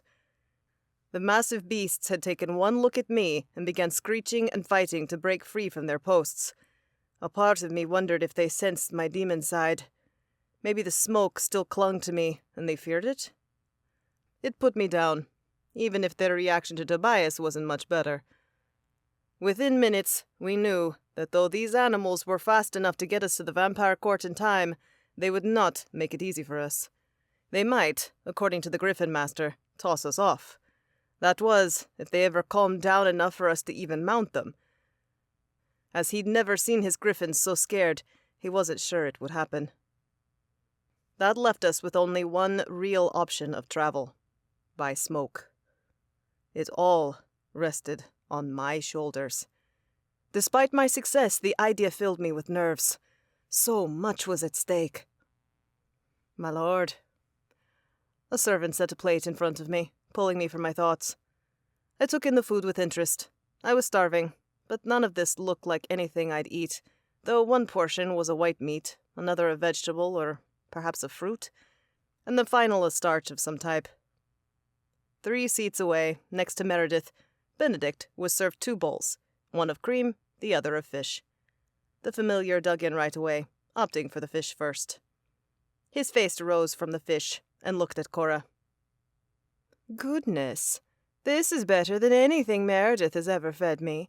Are you open to adopting a familiar? Meredith scowled. Oh, shut it. You're so spoiled. You get tuna at home. Canned. The cat shot back. This is fresh.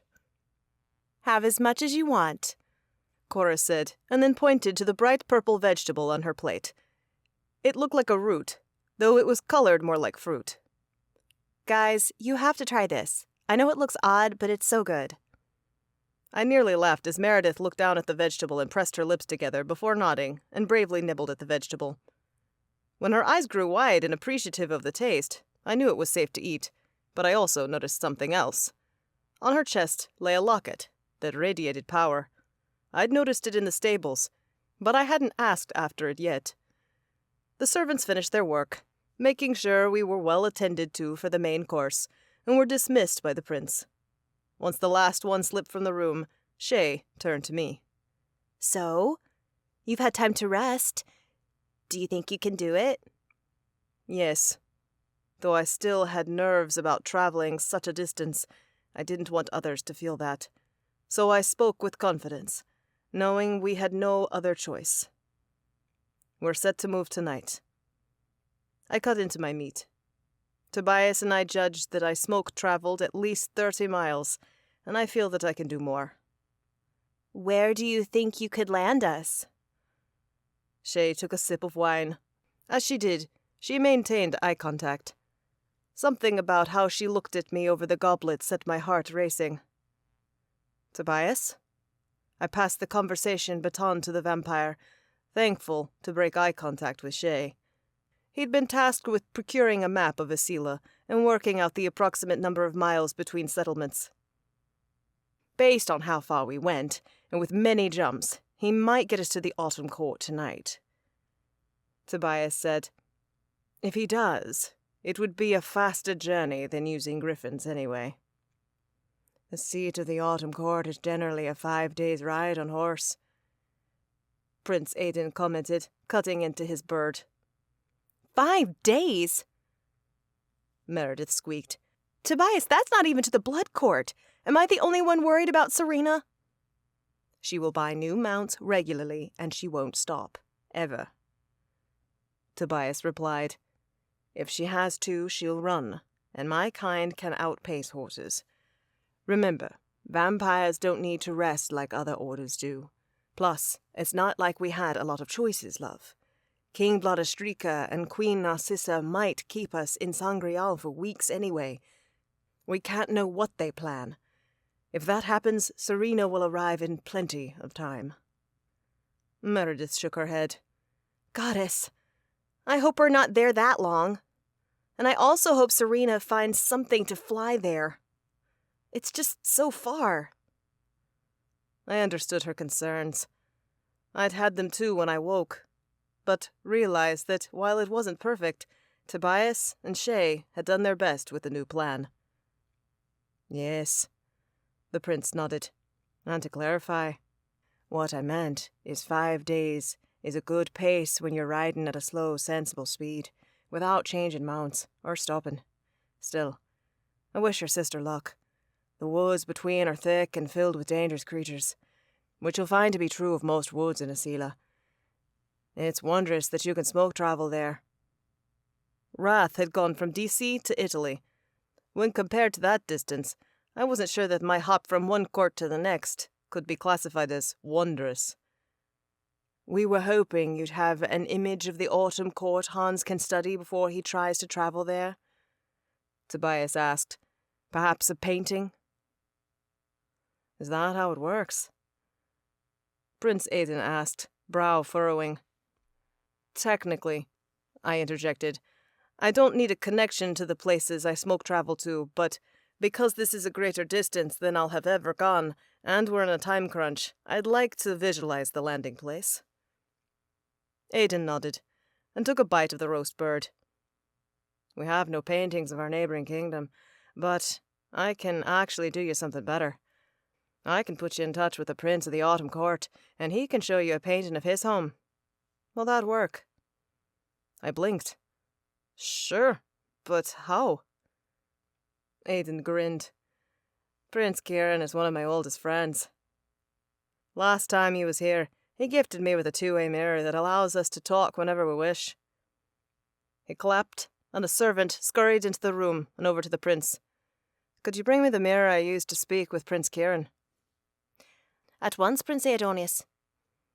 The servant left the room. A two-way mirror? Meredith asked. That's cool. When you don't have cell phones, you get creative. Cora smirked and sipped her wine. You've shown that. Meredith agreed, and her hand fluttered to the locket. I seized the opportunity to ask about it. So, what is that? Oh, right. I haven't told you. Meredith exhaled. With the griffins and all that, I sort of forgot. It's a gift from Cora, filled with riot fire. At the words, Tobias stiffened, but from the look on his face, I deduced that he'd already been told. Still, the vampire looked uneasy, as he should. Why are you wearing something that could kill your mate if it's let loose? I asked, trying to keep an accusation from my tone. Precisely because it can kill vampires, and we're about to walk into a kingdom filled with them. Ones that either will want to use me, or kill me, or both.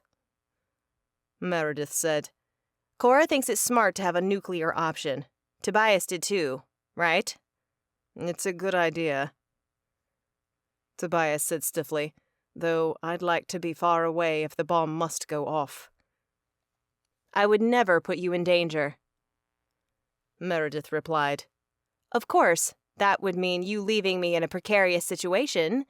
Can you do that? She wasn't fishing for a compliment. Leaving one's mate when they were in trouble was practically impossible. I did it in L.A. A muscle twitched in the vampire's jaw. Probably to cover it, he took a sip from his goblet of blood. If I know you'll be safe and need to provide an exit strategy for us, then yes, I can rely on Hans and Shay to help. His eyes burned first through me, then the Nephilim, a threat as much as an ask. Of course we'll make sure she's safe, Shay replied, her tone a touch too breezy for the topic. That's what we're here for, Tobias. Or did you forget? He growled, only stopping when Meredith laid a hand on her mate's forearm. Don't bait him, Shay, the witch said. Shay smirked. He makes it so easy sometimes. Thankfully, that moment was interrupted by the arrival of the servant Prince Aidan had sent to retrieve the mirror. In his hands was a black box, which he offered to the prince. Thank you. Dismissed, Prince Aidan said with a smile. The servant left the room as the prince opened the box and pulled out a silver mirror decorated with silver leaves. It really is a pretty thing, Cora said. That's Kieran, Aidan said. He always loved nice things. Should I wait to ask him until after the meal? No, I replied before anyone else opened their mouths. The last bit of uncertainty over where I'd be smoke traveling to was making it hard to relax, for the short while I could do so. Very well. Aidan held up the mirror. Let's hope he answers. He waved his hand over the mirror, conjuring green magic that wove around it. Suddenly, the mirror emitted light. Kieran, my friend, are you there? It took only a moment before a voice echoed from the mirror. Hey, Adonis! Are you well, brother? Up for an ale and a chat? The voice was boisterous, like a frat boy ready to party. Judging by Aidan's playful grin, I felt my assumption was right. Not now, Kieran, but I have a favour to ask. Anything, my friend. I have a group here, 4 people from the human world, that need a place to land. They'll be smoke travelling your way. Are they welcome in your castle? Smoke travelling, you see. Kieran's voice shot up an octave. You're housing a demon. Half, I muttered, and Prince Aidan repeated my claim. A half-demon, a Nephilim, a witch, and a vampire are on their way to the Blood Court, and they're in a rush. For a moment I thought that would be the start of a joke. Kieran shot back, a smile evident in his voice. Yes, they can land here. Will they need to stay the night? I am assuming this is happening quickly. After we finish dinner. Aidan looked to me. I wasn't sure if we need to stay the evening in the Autumn Court. Preferably not, but I'd never smoke travelled that far before. We might need a bed for a few hours, so I can rest and prepare for the next jump. I hedged. At the latest, we'll leave early tomorrow morning. Aidan relayed the information to the Prince of the Autumn Court, who sounded ever more delighted at the prospect of guests. Once that was settled, Aidan requested his counterpart show me an image of his castle. Fates, you know we have so many. Father is obsessed with documenting any changes he makes in the palace. Vanity, I swear. Aidan's lips tightened. I got the sense that he was holding back a laugh. Here's one. I'll flip the mirror to the tapestry. Show it to your half-demon. Go ahead then. Aidan pushed back his chair and rounded the table toward me. The prince handed me the mirror, which showed an image of a palace made of black stone that shimmered in a forest blazing with orange, red, and yellow leaves. Behind the castle, a city spread out, but I ignored all that. If things went well, I'd be smoke-travelling up into the castle yard. I'm going to aim for right inside the front portcullis in the painting. I said, That's real, right? That's not an embellishment, replied the disembodied voice of the Prince of Autumn. Good. I took another long look at the portcullis. And we'd appreciate not being attacked when we materialize. It might look odd, so warn your guards. Received loud and clear. A male face appeared in the mirror, making me jump. So, you're the half-demon.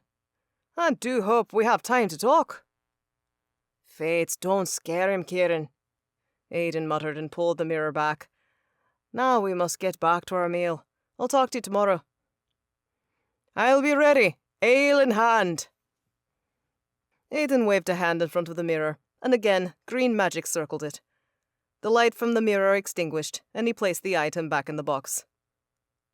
There you are. You've seen the palace, and now the prince will intercept you. Aidan paused and cleared his throat. Be warned, my friend can be a bit of a handful. Cora laughed. My first day here, he kissed me full on the lips in greeting. Pissed Aidan off so much. Let's not relive the moment, her mate said with a scowl. He's lucky I love him like a brother. But really, you had no right to be pissed. We weren't even together. Cora pressed. We didn't even like each other. Correction, you didn't like me, my love. He squeezed Cora's hand. From then on, the meal progressed with ease. We spoke of the delicious food, the politics of the relatively peaceful spring court, and other goings-on in Asila. Unfortunately, neither Prince Aidan nor Cora had any information about the vampire court. The vampires were secretive, so it was not a shock, though it would have been useful. Then again, it was also a silver lining. The dinner was one of the most pleasant meals I'd had in a long time. So nice that I almost forgot the danger we were in at all times. But then the plates were cleared, the goblets taken. Dinner was over and it was time for us to go. We rose, and in doing so, Shay and I once again brushed by one another. Where her hand touched me, my skin tingled. The girls hugged Cora and the prince. Tobias and I offered handshakes to the prince and clapped the witch who'd once been in our coven on the back. Benedict allowed both royals to caress his head, which was more than I could say the cat allowed people to do back home. Finally, the royal pair led us into the same courtyard where we'd arrived. Even in the dark, the air smelled of roses. To my surprise, our bags had been swapped out with new ones, which were already there and waiting. I had my servants prepare for you, the prince said. There's food and a few more items of clothing that won't stand out in the bags, in addition to the items that you packed. Ah, thanks, Mom and Dad, Shay teased, which made the prince turn pink. You sure about this, Hans? Cora asked, leaning into her mate and weaving her arm through his. I know you're tough and all, but it's a long way away. It might take me a few jumps, but I can handle it, I assured her. By now, everyone knew the drill. We lined up and linked hands. As there was room in Meredith's bag, she had Benedict hop inside, rather than awkwardly hold him with her arm against her body. Once the bag was closed and Benedict safe, we waved one last goodbye to the prince and princess of the Spring Court. Then I called my dark powers. Smoke curled around us. To my side, Shay shuddered, and to be fair, I didn't blame her. It had to remind her of when she'd been abducted by Wrath. But I wasn't Wrath. I'd never hurt Shay.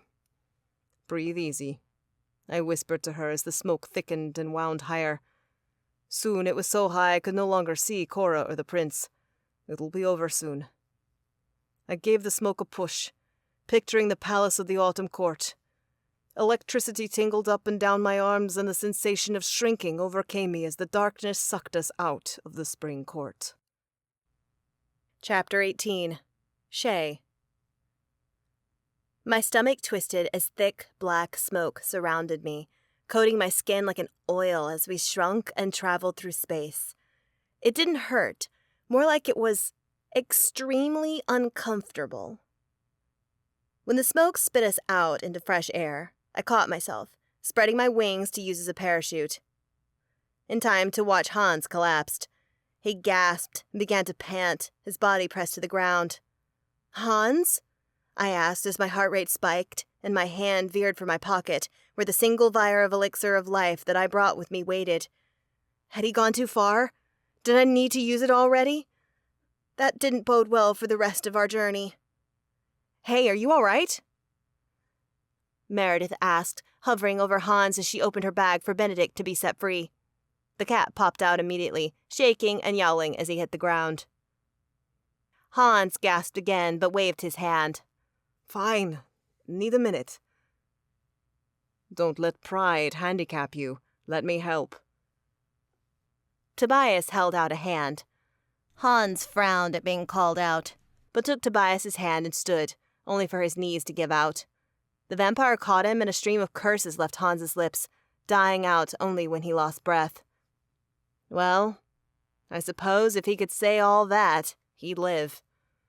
I wouldn't have to use the elixir, but Hans would definitely need to rest, probably for longer than we'd hoped to. "That's my limit, distance-wise." Hans held his side, like he had a stitch from running. "Please tell me we made it." I turned.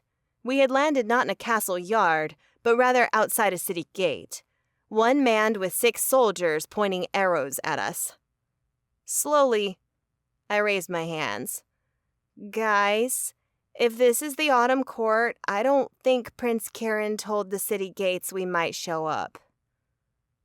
"It is the correct court. I've been here," Tobias assured me. Gently, he lowered Hans so that he sat on the ground as Meredith followed my lead and lifted her hands to the air. Finally, the vampire raised his arms too and stepped forward. "We come at the invitation of your prince, Kieran." "Who are you?" one soldier asked with a sneer. "We are journeying to the vampire court," Tobias replied. To everyone in our group, it was clear he was trying to keep his cool, though the guards on the gate didn't seem to notice or care. "Prince Aedonius of the Spring Court sent us here, and as I said, we are under the protection of your prince. Call for him. You'll see." The arrows pulled back an inch more. Instinctively, I sidestepped, placing my body in front of Hans, and prepared to reach into the ether for my magical sword. "Back into the woods," the guard said. "Leave or we'll—" Tobias leapt, and with the athleticism that only vampires possessed, tipped the wall. Anticipating an attack, I pulled my sword out, while Meredith conjured a shield that bloomed out over the 4 of us. The girl had been practicing her booty off with her hedge magic, and it showed. She stood behind it, confident as hell. "You will lower your weapons," Tobias's voice boomed, thick with compulsion. "And you will call your prince." To my great relief, the arrows lowered, but I didn't let go of my sword. I wouldn't do that until the prince was here, allowing us into the city and telling these assholes to shove it. "One of you, retrieve your prince," Tobias repeated. "We were supposed to land next to the castle's main portcullis. That is where someone will be expecting us." The smallest fairy guard leapt and soared through the air toward the castle. Still keeping my guard up, I twisted, checking on Hans. He was no longer even sitting, rather laying splayed out on the ground, still breathing deeply. The journey had taken it out of him.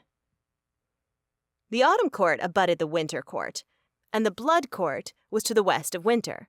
If we traveled as the crow flew, the distance was less, but still very far, and a mountain pass separated the vampire lands from other kingdoms.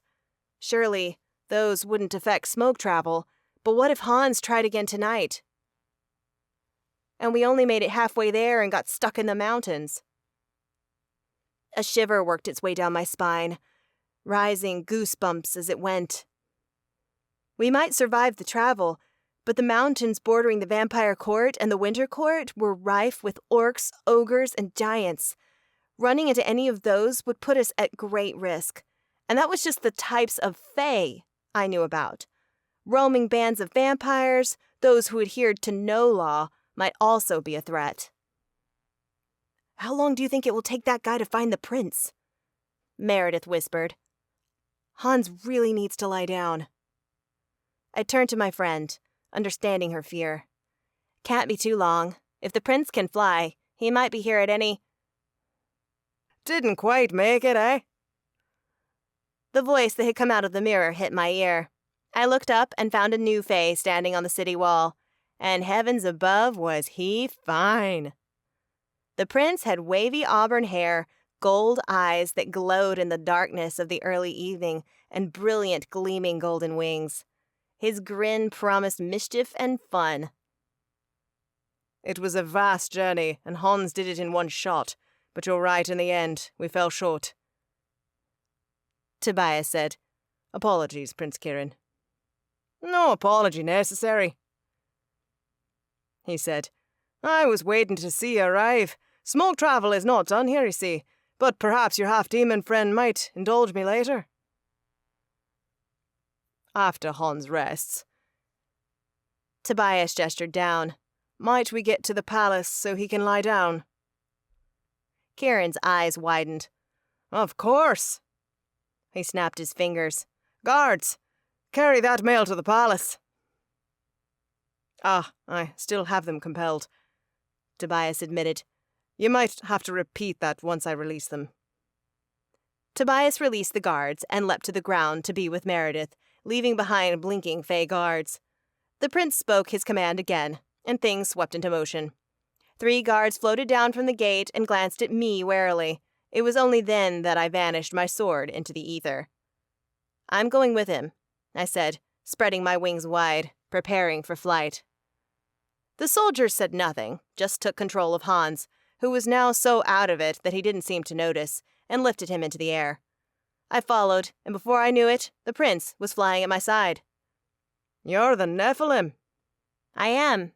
My name is Shay," I replied, my tone softer than it had been for his soldiers. This prince had a charm about him that was impossible to ignore. Not to mention, he was doing us a huge favor. "No one ever told me that females in your world were so beautiful. You shine like your dear friend, Cora." He grinned, and I felt my face flush. "I'd love to hear more of your order. Perhaps over a drink." Was he really doing this? I glanced at Hans, flying under the steam of 3 fae, not at all coherent. How to handle this? The prince was helping us out. I didn't want to be a biatch and get us kicked out of the palace when Hans needed to rest. Maybe after I get him settled. "Are you together?" So forward. No, but we're friends. "Very well. I'll wait." Kieran's eyes twinkled. "For a beauty like you, I would wait a very long time." After closing Hans's room door behind me, I discovered Meredith, Tobias, and Benedict waiting outside. "How is he?" Meredith asked. "You could have come in," I said, even though there would have been no point. Hans was out like a light. Benedict wiggled his nose. "No, thank you. The smell of smoke travel is still thick on him." In a way, I understood, though I didn't have the senses of a feline. After Hans smoke traveled, his veins were black, and that was always so off-putting to me, though I tried not to think about it, and would never mention it to Hans. He couldn't help it, and he was already so self-conscious about his dark powers. Meredith shook her head, her lips quirking up. "We didn't want to overwhelm him, and the prince wanted a word, so we were speaking with him. So, how is he?" "Passed out, but he has been kind of going in and out since he got in his room. He stayed awake long enough to assure me that he was fine, but then fell asleep again." I exhaled through my nose.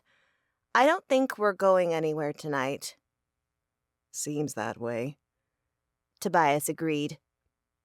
"I do hope he'll be ready to go again when he wakes up." "He'll do his best." I shot back. Hans had almost killed himself to get us here, and Tobias couldn't wait for him to try again? His mate's life is on the line. The reasonable thought flitted to the forefront of my mind, and despite how protective I felt over Hans, I couldn't fight it. I didn't want to see Hans or Meredith hurt. But that didn't change the fact that we walked a fine line in our efforts to get to the Blood Court. "There's a lounge in this wing of the castle," Tobias said. "The servant showed us where it was, and we already requested a map to be taken there."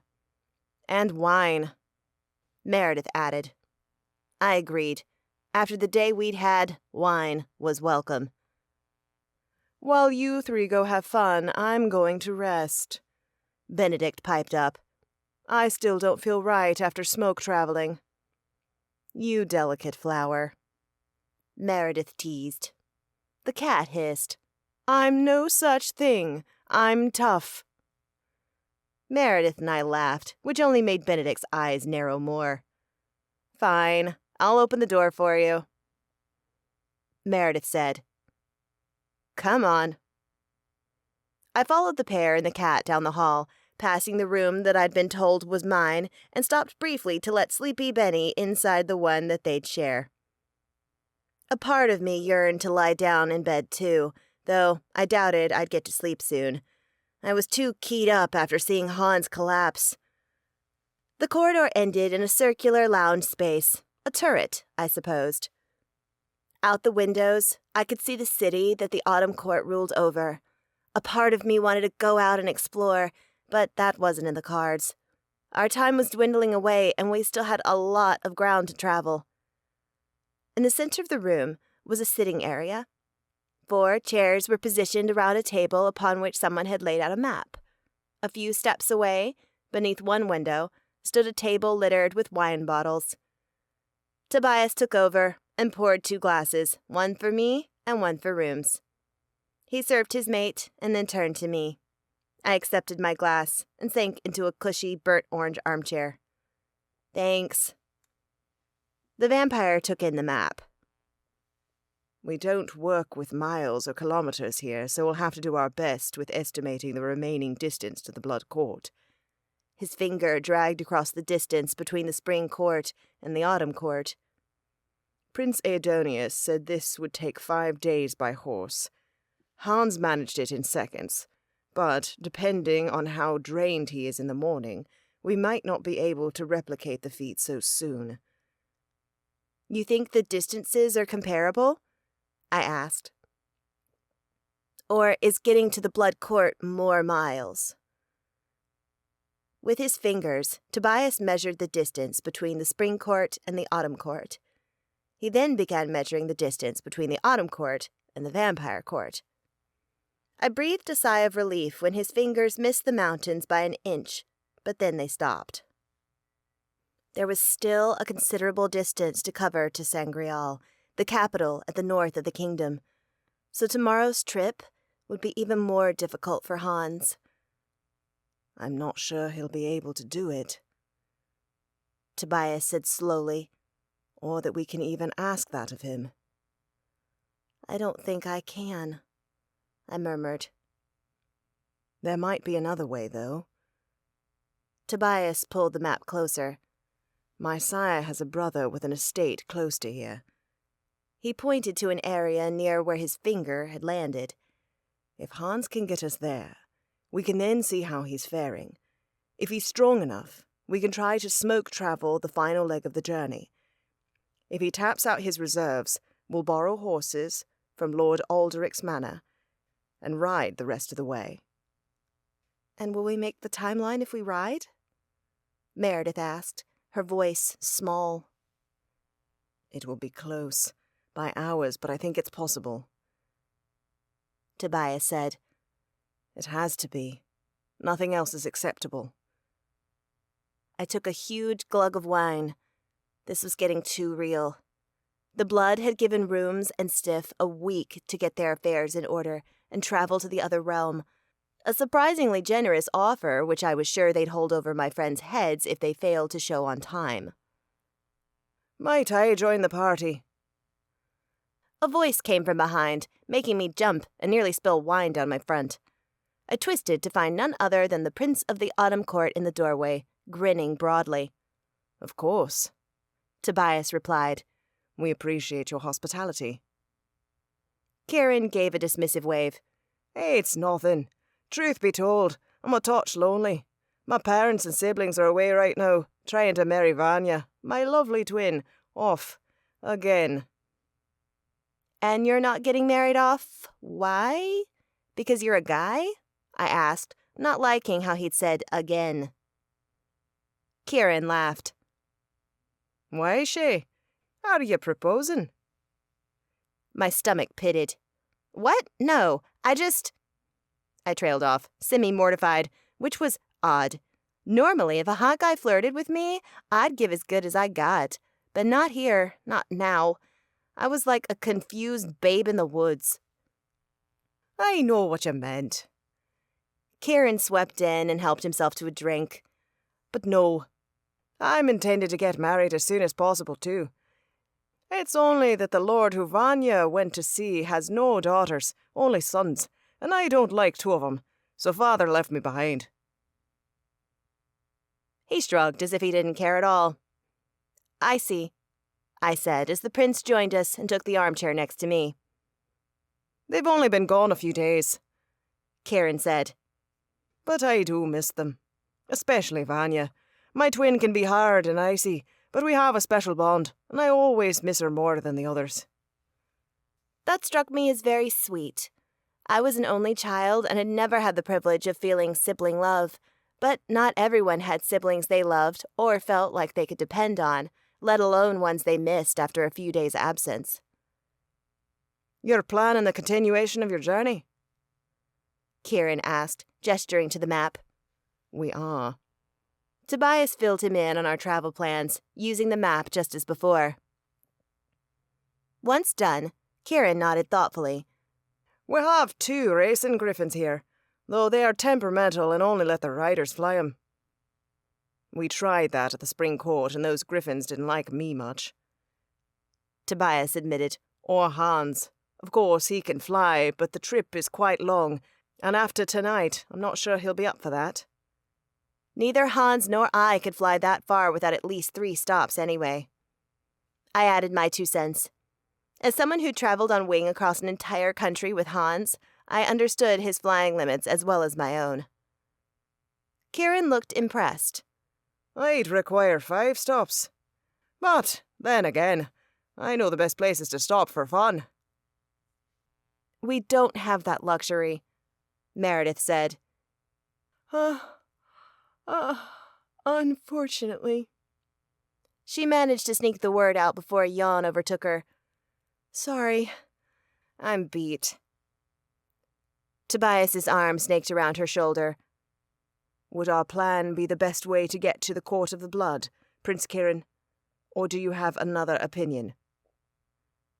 The prince studied the map again before nodding his head. I think that your way is the best way. As long as you can clear the mountains, you'll be relatively safe, barring rogue vampires who follow no law. We'll be able to handle the likes of them, Tobias said. Another yawn escaped Meredith's mouth. Tobias stood.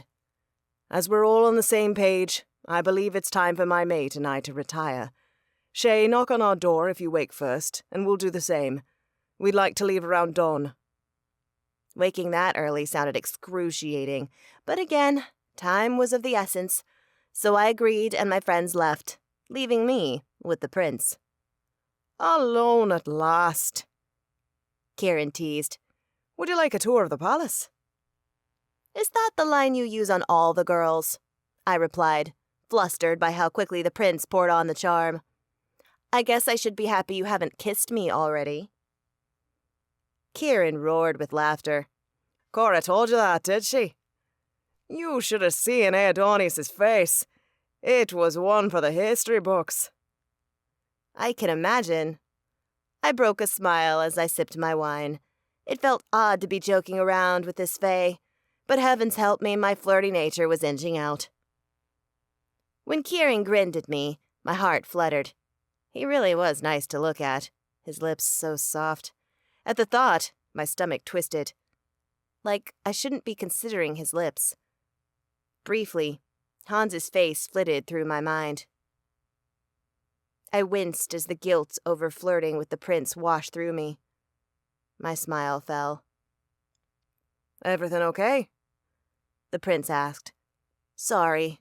I cleared my throat and my mind of the half-wizard down the hall.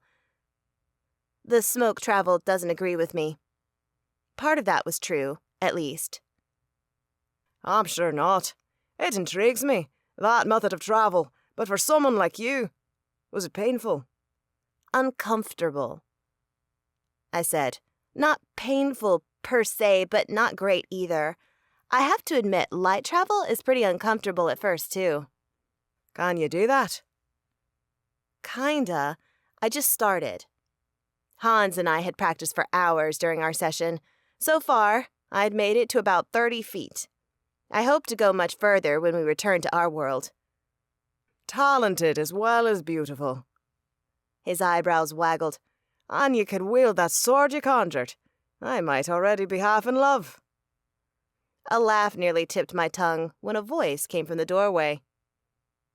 She can use it as well as any warrior in your army can swing a sword. I twisted and found Hans watching, stony-faced. You two look cozy, he deadpanned. Was that jealousy I detected? Join us. I gestured to the chair across from me. I'm starving. I came this way because I heard voices. Thought it might be servants talking, until... He shook his head. I need to eat, or else we won't be going further with smoke travel tonight. Tonight? Was he insane? I left him in his room, passed the heck out, and he thought he could leave tonight? Yeah, that was so not happening. I twisted to look the prince in the eye. Can we have food sent to his room? Of course. Kieran stood. I'll find a servant and send up whatever you like. After that, would you like to join me in the garden, Shay? Though I had my back to Hans, I sensed his eyes on me, waiting for my reply. As was Kieran. I took him in. Most girls would be happy to stroll a garden with a handsome fae prince, but I was no longer feeling it. I'm going to go to bed. Big day tomorrow. Kieran's face fell, but he recovered fast with a practiced, quick smile. Very well. Good evening, lovely Shay. And Hans, I'll send a servant your way. He swept around me, exited the room. I exhaled, and no longer beneath his intense golden gaze, I turned. Hans was still standing in the doorway. What's up? I asked. You look like you were having fun. Okay, there was definitely some jealousy in his tone. I was. Kind of. He's overwhelming. He's a prince. Hans shrugged, as though that were nothing, but his face remained harder than usual, his chiseled jaw tight. I suppose that's an excuse for being so charismatic. I could have pointed out that he was sort of a prince too, but I didn't. Exhaustion swept through my body, and our conversation was confusing me. Best to exit this scenario. Maybe it is. I went to the door, not missing how Hans's body tightened at my approach. I wanted to reach out, to ask him what was going on. Wanted to touch him. No, that was a bad idea. I'm done for today. I hope some food makes you feel better and ready to travel tomorrow. Good night, Hans, I said. Night, he said, his voice husky as I kept walking to my room. My steps echoed down the hallway, and until I entered my room. Again, I was sure I felt Hans's eyes on my back every step of the way. Dear reader, this is the author speaking. Chapter 19 was too spicy for the likes of YouTube, but it can be found on my website, ashleymcleo.com. It's a love scene between Meredith and Tobias, but you don't need to listen to it to understand the rest of this book. Thank you. Chapter 20. Gunner. Sitting on the wide front porch stoop of the manor, I watched Harper and Tana practicing with their mentors. Dang, I wanted to help. The Crone Witches had made it pretty clear that if you weren't a Vindix, or someone able to help them train in magic, there wasn't much for you to do at the Abscondita Manor.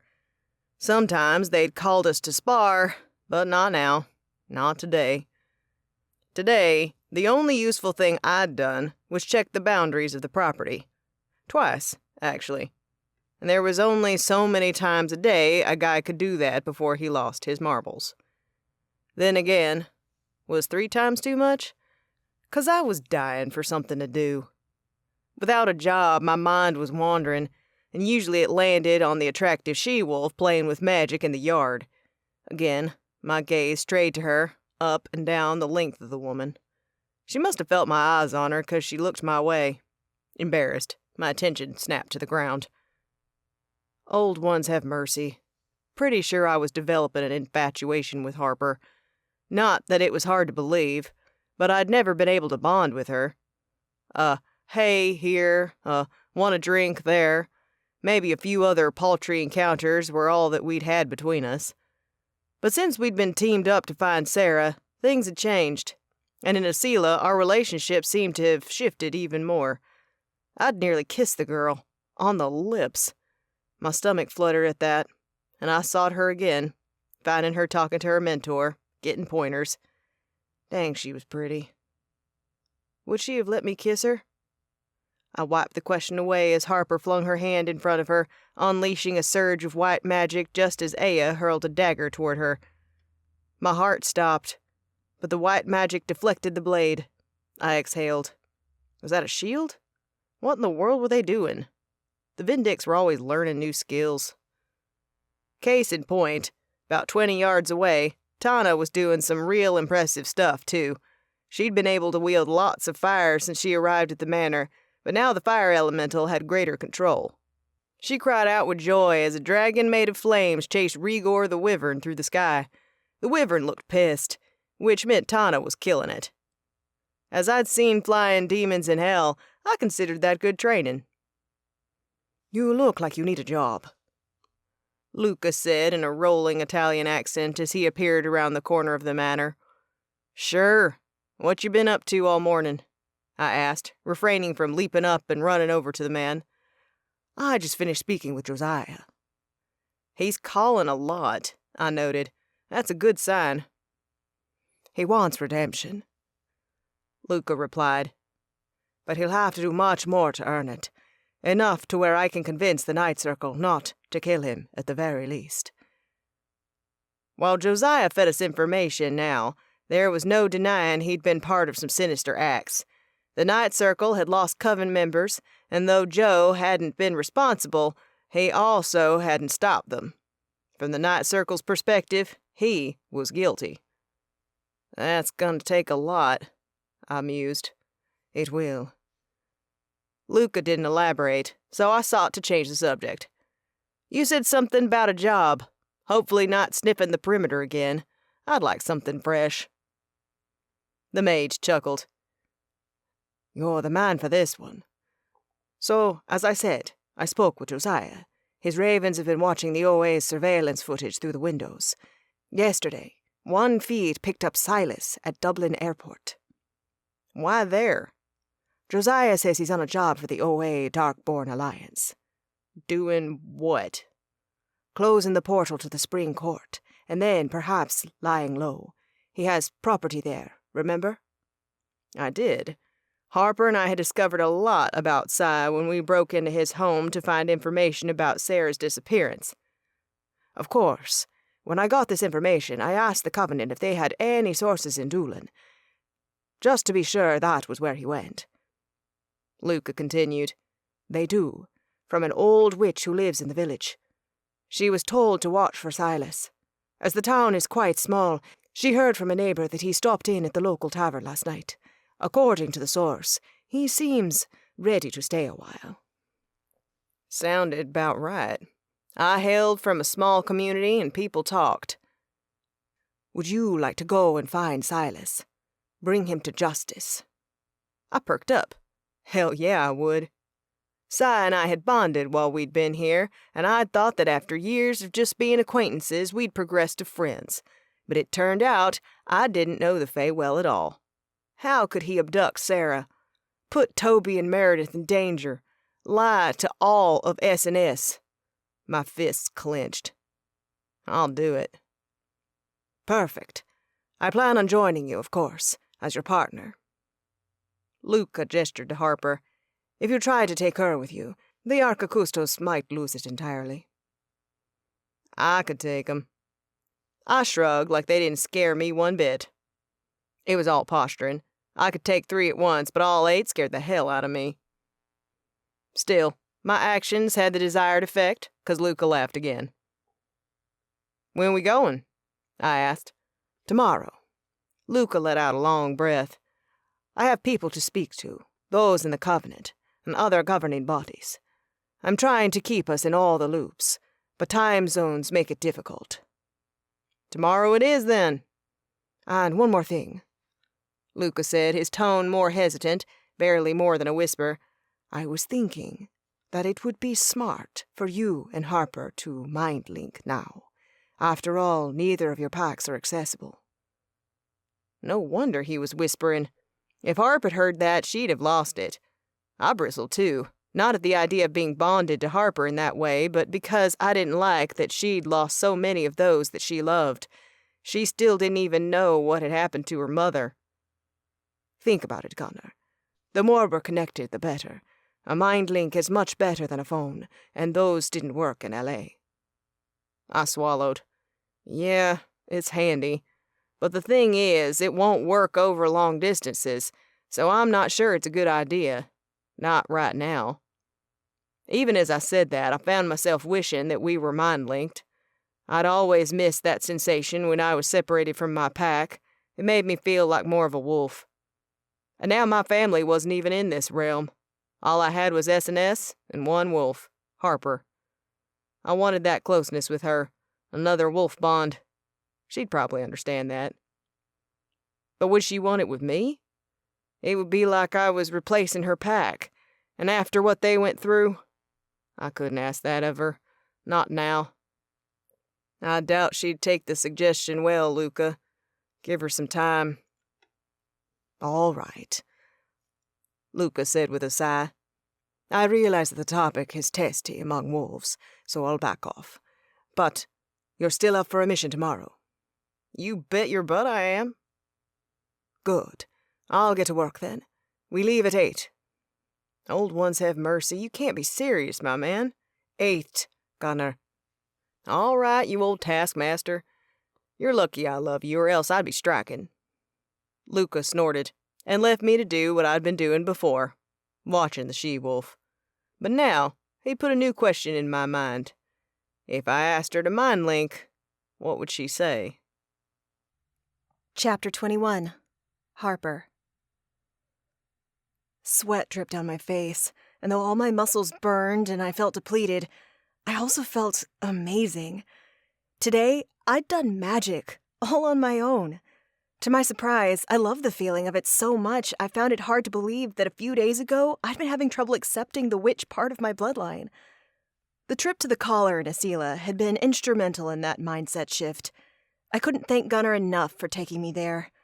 The helpful wolf himself loomed behind me, watching us work magic as he had been for an hour. I felt his eyes on me, burning. Though Aya demanded most of my attention, I sneaked glances at Gunnar whenever I could. I'd grown so used to having him around, so used to him. As it turned out, I liked the blabbermouth more than I ever thought I would. Who knew? You're done for the day. Aya announced as her last blade clattered to the ground after hitting my shield. How does the protection feel? As odd as the first time. I gestured to my shield, which comprised a swirling conglomerate of spirits I'd called to protect me. Together, they were as strong as any metal or other type of shield other witches could make. The ghosts are all willing, but I get the sense that they don't love acting like a shield. Some possess trauma. Aya fixed her bright blue headdress and stared at where the spirits hovered, just waiting to be dismissed. But we can't dwell on that. Not with who you're up against. Yeah. I looked into the air and gripped my diamond, ready to insert the earring back into my ear for safekeeping. Still, sorry guys, I didn't consider the trauma. Go on and have a good day. An echo of forgiveness rang through the early evening as the ghost replied and vanished the moment I released my control over them. I marveled at my skill, how I understood them even when they didn't speak in words. In 2 days, Aya had helped me transform into a person I didn't know. As of today, I called spirits easily and without her help. And I could ask them to shield me. All I needed was my own magic, willpower, and the diamond of souls to make things happen. How things had changed from the days when I'd always failed at calling. Better yet, once my magic grew stronger, the spirits could be persuaded to protect me at all times. They might also come find me to speak with me, levitate me, and, my favorite activity since this morning, screw with Tana a bit. The poor girl had been my only company during the day now that Hans and Meredith were gone, and all morning she'd received the brunt of my childish pranks. In that regard, Gunnar was rubbing off on me, and I didn't mind it one bit. Time for dinner, Aya said. and you need a shower. She wrinkled her nose. You sweat a lot. I laughed. She wasn't wrong. I'd been out here for 4 hours, which meant I'd worked up quite a sweat, even for me. We made our way to the manor's front door. We hadn't even gotten halfway there when Tana jogged up next to me. I'm right glad that's over with. She wiped sweat from her brow. Olga's a fierce teacher. I need a dram. I wouldn't mind a glass of wine myself, I replied with a smile. The fire elemental had been a lot to handle at first, but I grew to like her a bit more each day. That dragon you conjured looked pretty cool. How do you feel? A buzz? I can't describe it any other way. I understood. Perhaps even more than she did. Tana had known she was a witch when she arrived. She'd known magic all her life. Not me. At least, not in the same sense. My body understood the shifting of wolves, the way it felt to mind link with another, to experience senses that were far keener than the average human's, but not any of the stuff I'd been learning here. I'd like to go for a run tonight. I turned to Aya. No one would mind, right? That should be fine. Anything that makes you more balanced is good. Would you mind if I joined in? Gunnar called out. Though we were still a good 30 feet away, and I'd been talking at a normal level, his wolfish good hearing had allowed him to eavesdrop. Not that I minded. The idea of Gunnar and me running through the woods made my blood warm. I wish I could run with ye lot, Tana whispered. He's so fit. My lips pressed together as wolfish possessiveness intensified the heat inside me.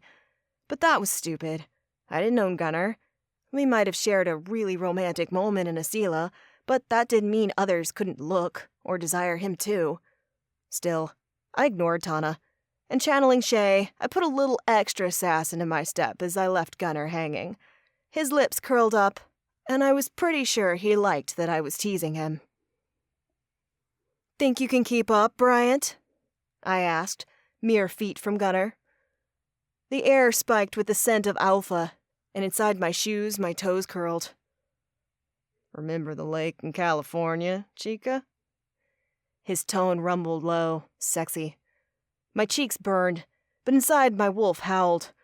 Old ones did I remember that day, especially the way his shorts had clung to his— "No, stop," I swallowed, and glanced at Tana and Aya, embarrassed by my thoughts even though they weren't mind readers.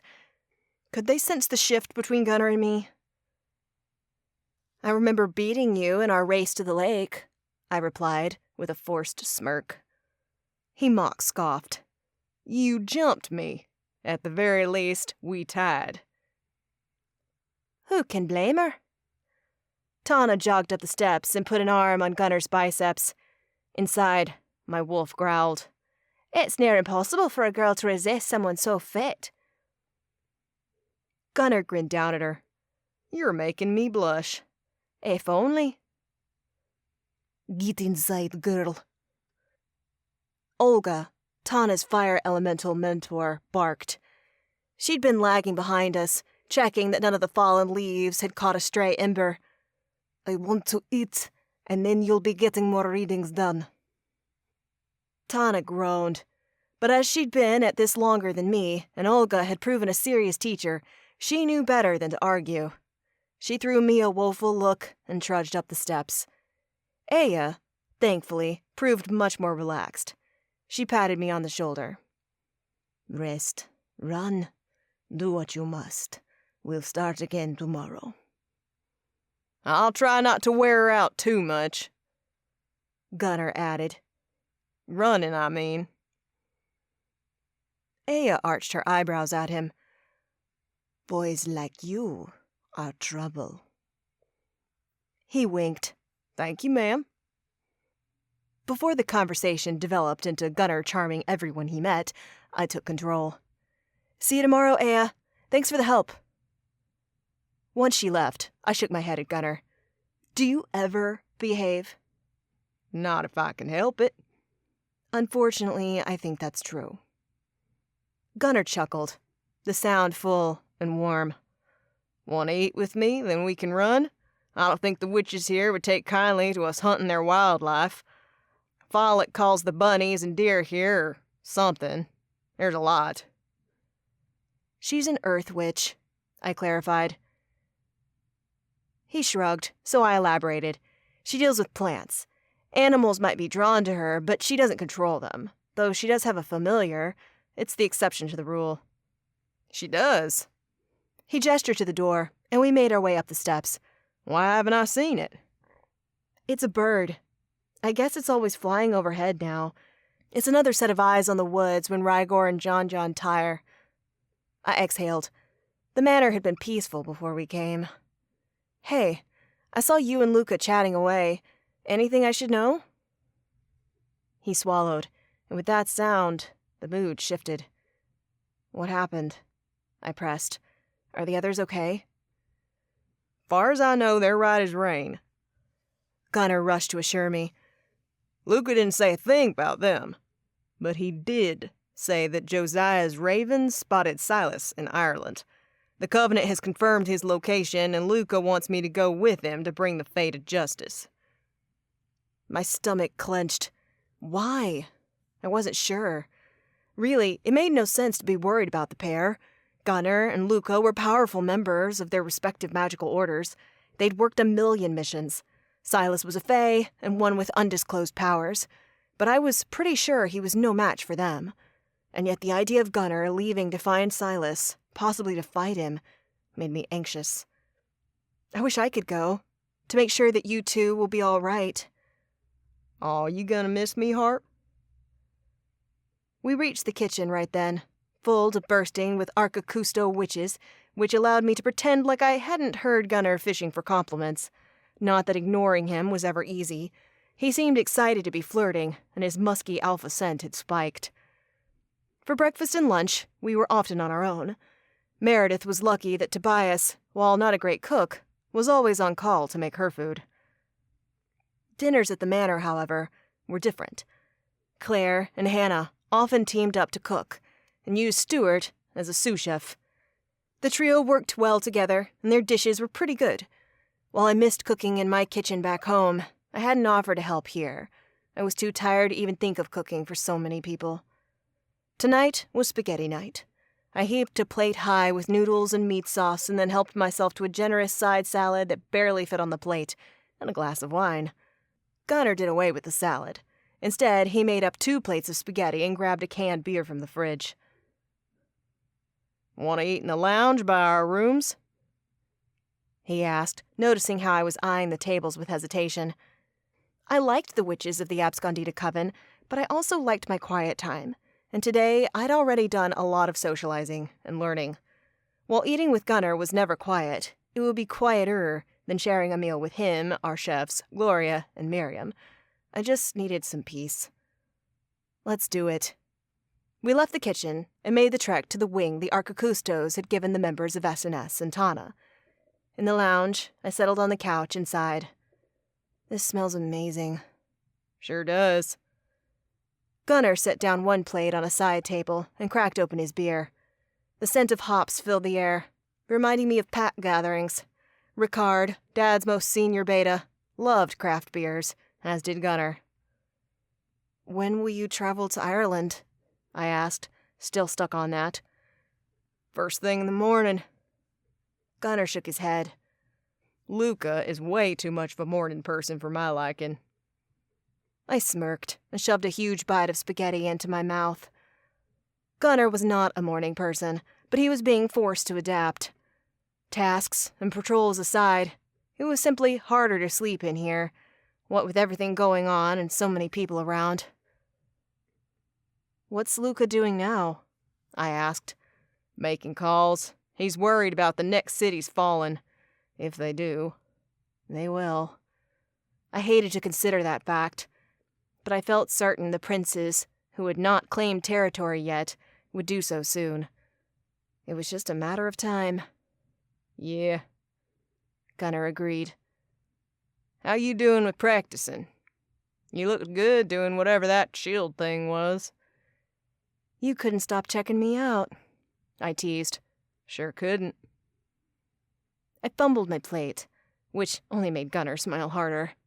Yeesh, why did he have to go there and flirt back so hard? I shook my head. That wolf. It's good. I learned that shield today. "Thought that might be the case." He took a drink. "With hedge magic?" "Spirit," I said. I guess I can do things similar to hedge magic, but unlike harnessing hedge powers, it's not guaranteed. If the spirits don't come or comply, I'm out of luck. "Bet they can be finicky as hell." Not yet, I said. I suspected that my quick grasp on my specific subset of magic had a heck of a lot to do with the gem. But one day, I'm sure they will be. "Guess you got the ghostly touch." He waved his fingers in the way that people did when they were talking about hauntings, which made me roll my eyes playfully. I continued to tell him about my day. It felt nice, talking like this to someone. Shay, Meredith, and I always shared the events of our days at home, but it had been a while since we'd lived in the old Victorian house we shared. It felt like forever, really. Plus, there was something about the way Gunnar took in everything I said. I'd once accused him of not listening well, but that wasn't the case any longer. He seemed mesmerized by what was happening to me. I suppose that made sense. It wasn't every day that a wolf gained magic. I wondered if he wished that had happened to him too. No, I thought, watching him devour his pasta during a lull in conversation. Gunnar was so wolfish it wasn't even funny. I thought I'd been like that once too, but now I saw how different we were. There had always been something off about me. People had even told me to my face. I'd never imagined it was magic, though. Once my plate was finished, I set it on the end table and grabbed my wine. Gunnar was done with his second plate. Soon we'd run in the woods, in wolf form. At the thought, a thrill rippled through me. I missed running in my wolf form. I was about to ask him if he'd be up for a race after all the food we consumed, when a ghost burst through the wall of the lounge. I sat straight up, spilling a little of my wine on my pants. "Hey, you're back." I gaped at the ghost I'd sent to find Mom. "I was wondering when you'd come." "It took longer than I imagined. The world is a mess." The ghost threw up two hazy arms. "But I found her. Are you sure you want to know?" My throat tightened. Not good news, then. I set down the wine glass, desperate to hear the truth, even if it would crush me. Yes. "Though the last time you saw your mother, she was fighting. It seems she was, eventually, possessed." The ghost gave me an apologetic look, though his words were spoken matter-of-factly. Once one passed, people lost some sense of emotion. They were far more pragmatic than most people were in life. "She's with the rest of your pack, all possessed, save for you and your siblings. They're ranging the areas outside of Los Angeles now." So the demons had taken them down south, probably to protect Lucifer's castle. Tears fell, fast and heavy. I can't. Are you sure? "It's true. I'm sorry." The ghost added his condolences like an afterthought. "Do you need anything else?" "No. You can go." I waved a hand and wiped my tears away with the other. The ghost vanished through a wall to the outside, and only then did I become aware that Gunnar had moved closer. He stared down at me, his eyes full of pity. "Harp, I'm so sorry." I didn't reply.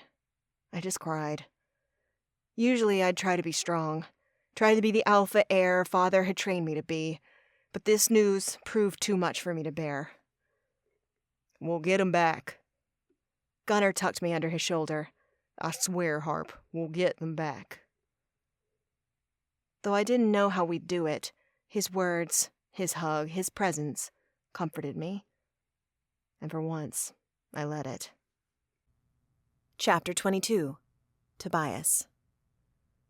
Dawn approached as I hunched over a desk, pencil in hand, creating a detailed drawing of the gates of Sangreal. I'd already finished the sketch of Lord Alderic's manor, and it was perfect, if I did say so myself. I'd give the latter to Hans, and carry the former image with us. If the hell-blooded wizard had any juice left after arriving at Alderic's home, we'd use it. I just hoped we'd make it to Lord Alderic's manor. Giselle's brother divided his time between the capital and his estate in the Midlands of the Vampire Kingdom, a place I had visited a handful of times. If my uncle was present, he would be inclined to meet with me and give us horses. If he wasn't there, I'd use my royal name, and we'd acquire horses in the stables. There was no time to dally. We only had 2 days left. As I added the finishing touches to the image of the city gates, the sun broke through the night, casting glittering rays across the treetops and making the reds and oranges outside glow as if they were on fire. In the bed, Meredith stirred. As much as I hated to wake her, we needed to get as early a start as possible. In the best-case scenario, Hans would smoke travel twice and get us to Sangreal today.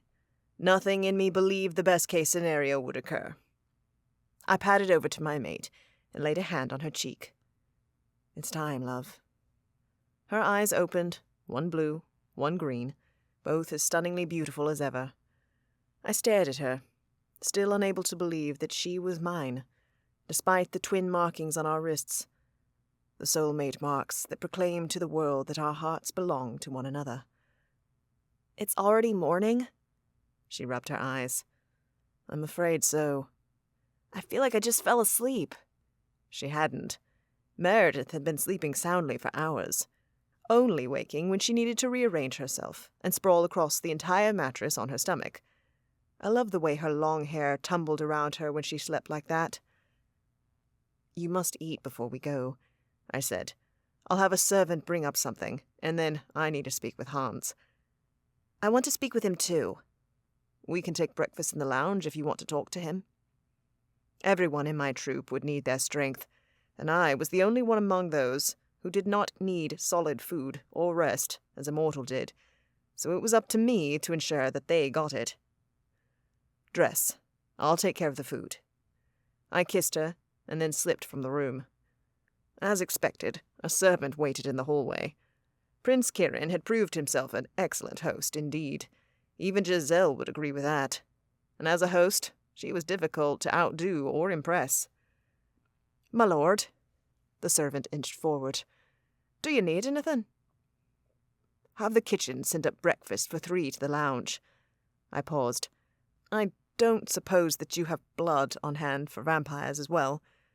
Most courts housed members from other magical orders, but I was not that familiar with the Autumn Court.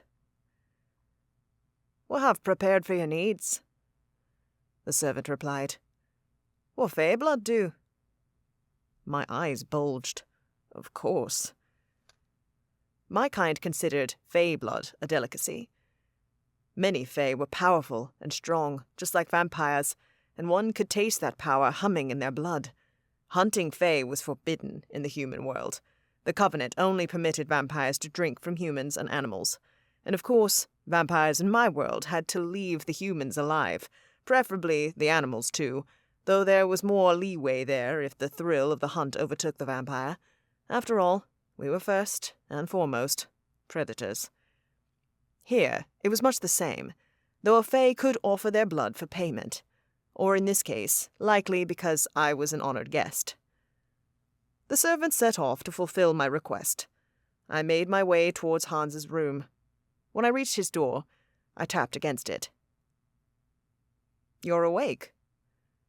I looked him over when he opened the door seconds later. The half-wizard appeared stronger than the day before. His white skin remained pale, though the dark veins in his arms had faded. If you didn't know they were there, you wouldn't notice them. "Barely." He scrubbed the back of his neck with his hand.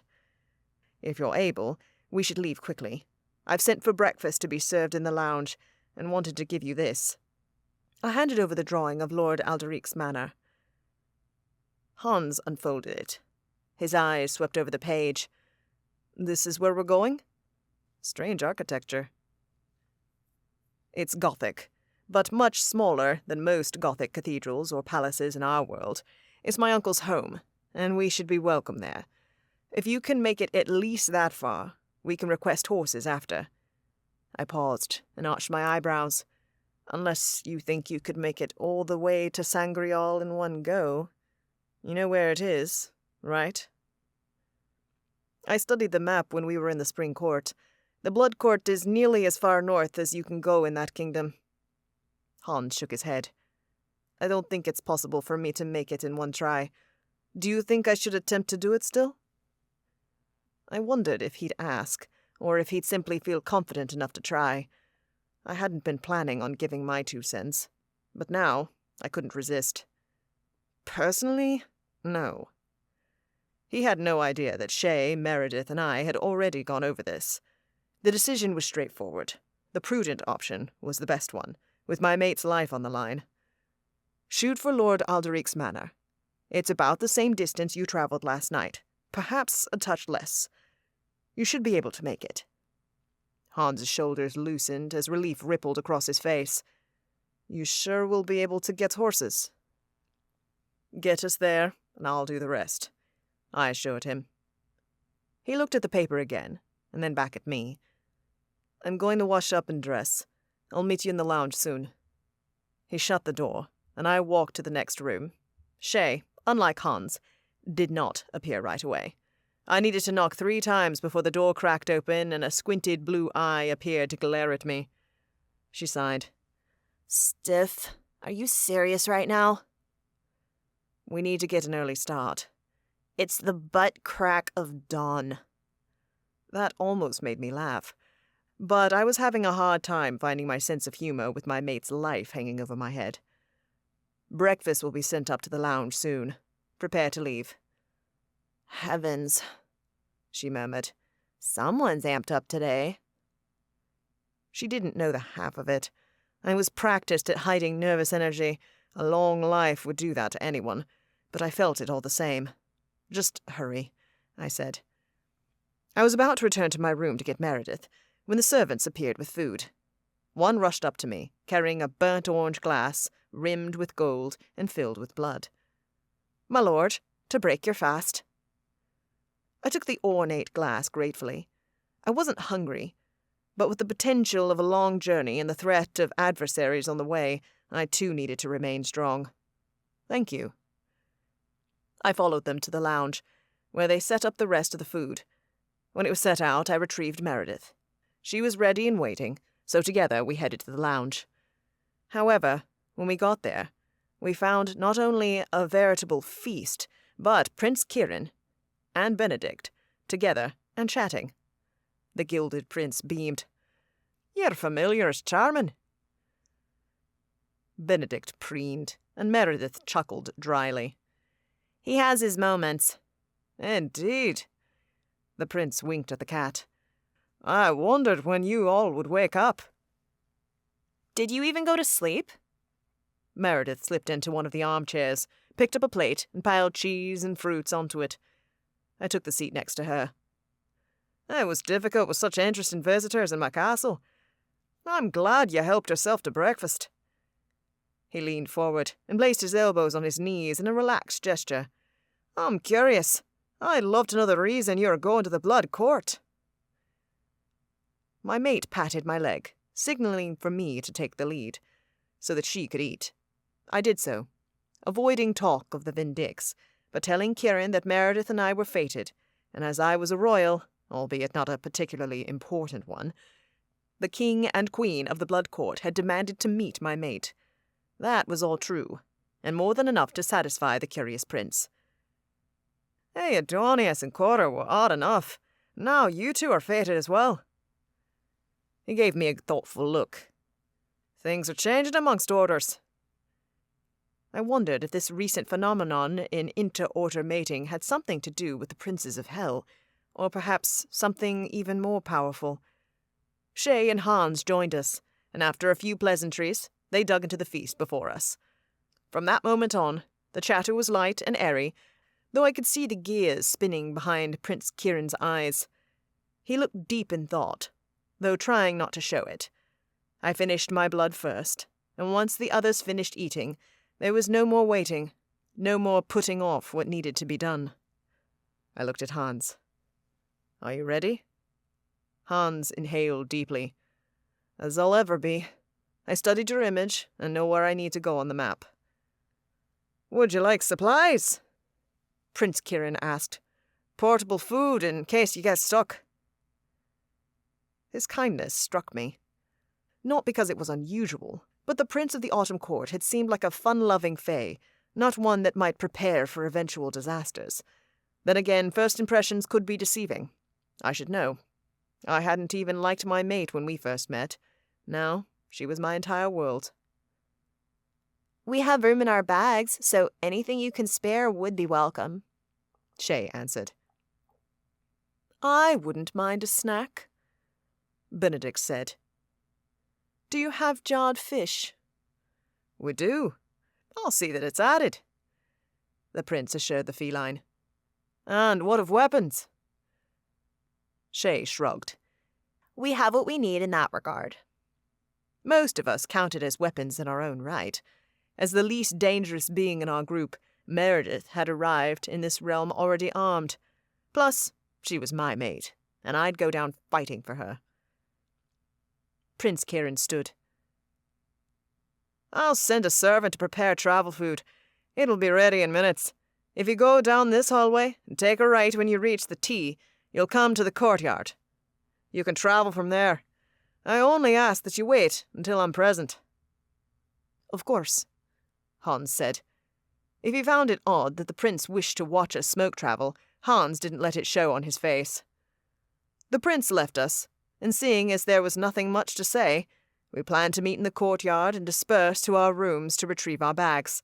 Once alone, Meredith turned to me. Do you think he's ready? I'm worried. He looked half dead when we got here last night, and not much better, even after he'd eaten. He wouldn't put us at risk if he wasn't sure. We have to trust Hans. I do, but there's a lot on the line. Her life, maybe mine too. I went to my mate and wrapped my arms around her. These setbacks were unforeseen, but we pivoted masterfully. We'll make it. If I have to leave the other two and race to the blood court with you on my back, we will get there in time. Goddess, that would be so uncomfortable. Meredith kissed me on the lips. But you're right. We'd make it. I have complete faith in us. We packed and made our way to the courtyard. Benedict and Shay stood in the center of a colorful circle of oaks. The prince was there too, flirting shamelessly with the Nephilim. Oddly, Shay angled her body away from Kirin, and her smiles looked half-hearted. She didn't seem to welcome his advances, rather just being polite. Shocking, that. Back home, she was as much of a flirt as Hans, perhaps even rivaling Gunnar. "Here are your supplies." The prince broke away from his conversation with Shay when he noticed us and gestured to a pair of servants behind him. Brownies, judging by their short stature and masses of hair. Each held a basket heaped with sandwiches, crackers, fruit, and 9 skins filled with liquid. A preserved jar of fish had been added for Benedict. Prince Kirin gestured to the skins. 8 of these hold water, but 1 has blood for you, Tobias. I hope it's enough. If we need more, then we are well and truly lost in the north, I said. That won't happen. Hans strode to the courtyard and eyed how close Shay and the prince stood. Shay took another step away from the prince, but what caught my attention more was that Hans looked as pale as he had before he ate breakfast. He also appeared resolved. I wasn't so sure that was merited, but I did not want to inspire doubt in his mind. The man was about to smoke travel us for miles, over a snow-covered mountain range teeming with orcs, ogres, and frost giants. If he needed to feign confidence to get the job done, then so be it. Thanks for the provisions, Hans added, and opened his bag. The 4 of us divided the provisions and took our shares, thanking the prince for his hospitality. So she had both hands free when we smoke-travelled. Meredith once again convinced Benedict to jump in her backpack. Once we were ready, Hans held out a hand. According to Hans, Wrath didn't need to be touching someone to smoke-travel, but Hans's mother, Lilith, had smoke-travelled this way, and it was the way he preferred to do it too. Everyone, hold on tight, Hans said once we were linked. The prince watched from the far end of the courtyard, his eyes wide with apprehension. I smelled the smoke before I felt Hans's dark powers crackle through the air. Benedict squirmed, tucked away in Meredith's backpack. I held on to Meredith for dear life as the darkness billowed up from the ground and swallowed us whole. We shrank and travelled through a tunnel of darkness and electrified air. I did my best to block out everything, save for my focus on Meredith, and tried to estimate how long we were travelling. Though Hans wasn't certain of my theory, I believed that the longer one remained smoke or light travelling, the greater the distance they crossed. And we had far to go indeed. Seconds ticked on. Discomfort grew, and the smoke filled my nose. Still, I tried to gauge. Could Hans do this? Or would we land in mountains teeming with monsters? The answer came a second later when the smoke ceased to exist and cold wrapped around us. Meredith gasped. I pulled her tighter as I took in the surrounding scene. We stood in a thick forest. It was the 10th month of the year, just like in our world. In here, the leaves had changed color. At the very least, we weren't in winter's realm. If we were, we'd likely be in snow up to our waists. Shay? I ignored the pained look on her face as she watched Hans, who was once again doubled over, trying to catch his breath. At least this time he stood on his own 2 feet. An improvement. We need more information on where we are. Fly above the trees and tell me, do you see mountains? We're looking for the Red Mist Range." She tossed Hans another concerned glance before her wings unfurled from where she kept them hidden in the ether. A second later, the Nephilim shot into the sky until the leaves obscured her from sight. She wasn't up there long, not even a minute, before she descended. Judging by the position of the sun, the mountains are due east and covered in snow, which puts us in vampire territory, right? 'Cause the Winter Court is east? Correct. But where? The Red Mist mountain range provided a natural boundary between the Winter Court of the Fae and the Blood Court, spanning nearly the entire border. How close had Hans gotten us to Lord Alderic's manor?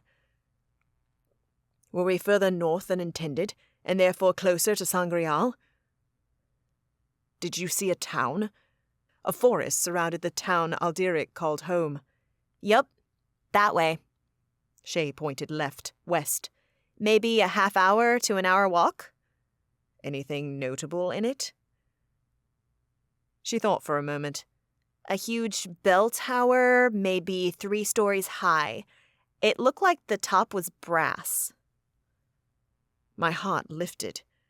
I hadn't been to every town in the Vampire Court, but that described the town we were aiming for. I think Hans hit the mark, and if he did, Lord Alderic's manor will be that way. The sound of footfalls, not so far away, caught my ear. They sounded muted, as if someone was trying to sneak about, or sneak up on us. I stiffened and turned. Did anyone else hear that? Of course, no one had. No Nephilim, wizard, demon, or witch could compare to a vampire's auditory abilities. "It might be nothing," I said. "We're near the town, so it's as likely to be a hunter or child as a threat, but—" A roar cut me off, and this time everyone turned toward the noise. That was no friendly fae walking through the woods. It sounded violent, animalistic, and too much like orcs on a hunt. I tensed. "Stay here." "Oh, no, you don't," Meredith snarled. "I'm coming with you." "No," I shot back. "I think it's orcs, and as long as we're in the woods, they'll hunt us. They're not on this side of the mountain range for fun, love." "Orcs? In these woods?" Shay blinked, confused. I understood. Orcs normally kept to the mountains, or Feylands, only rarely straying into the Vampire Kingdom or Dragon Kingdom to hunt and pillage. "What if there are too many?" Meredith pressed. "I'll go with him." Shay pulled out her sword of fire and light. "You stay with Hans." Excellent idea. Hans was still trying to catch his breath after smoke traveling.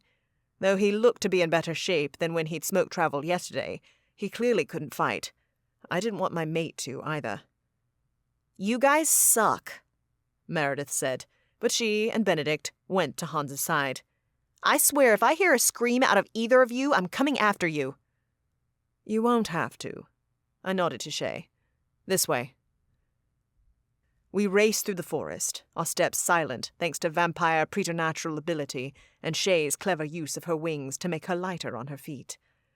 Sunlight filtered through the thick canopy overhead, and as we sped forward, the trees seemed to whip past us. It wasn't long before we found the source of the noise. A group of orcs, as I had suspected, was lumbering our way. One was directing the rest of them and sniffing the air. I suspected that perhaps they had a keen sense of smell, too, and were searching for us. They were bloody ugly things. Huge, hulking beasts with thick greenish-grey skin and gnarled features. Their eyes glinted darkly, and their weapons shone in the early morning sun. I counted at least 6 of them, and there were perhaps more trailing behind. We needed to take them out quickly and hope that there weren't more. 6 was manageable, but if an entire tribe was following, that spelled trouble.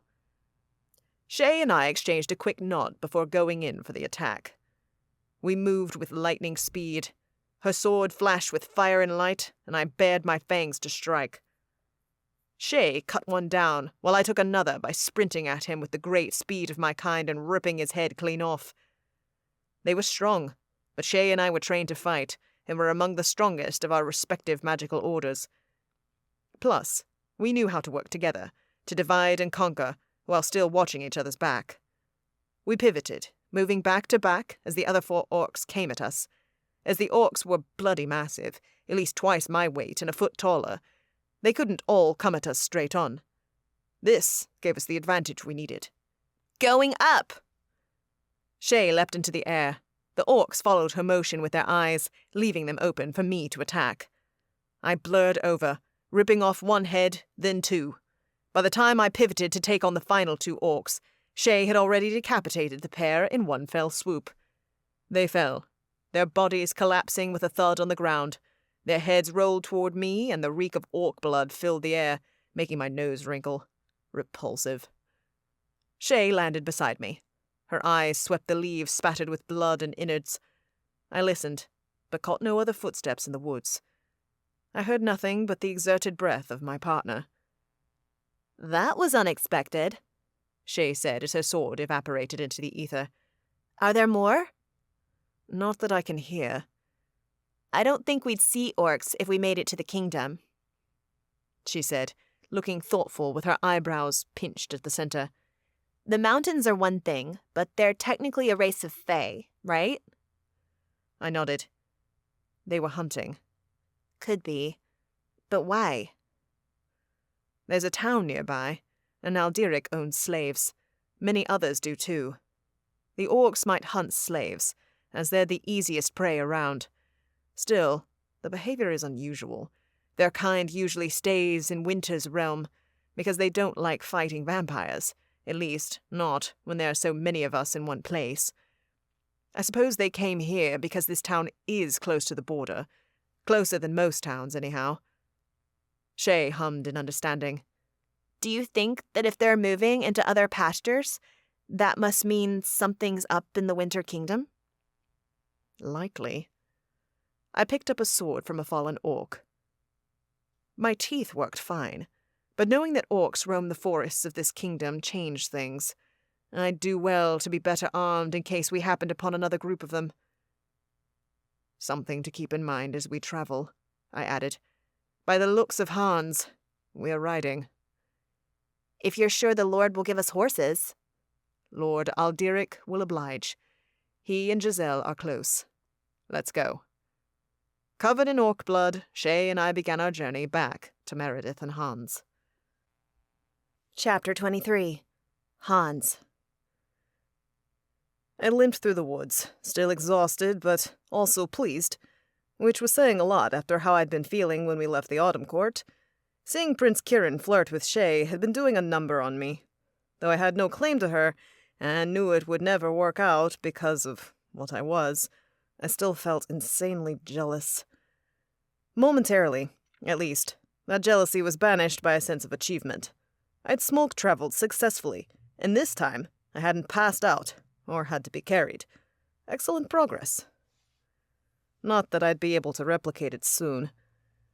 My muscles and bones ached as though I'd spent 10 hours in the gym, half of them sprinting on a treadmill with no rebound. Magically, I also felt beyond strained, which was a new and troubling sensation. As a tutor of new witches and wizards to SNS, I'd seen many reactions to overexertion.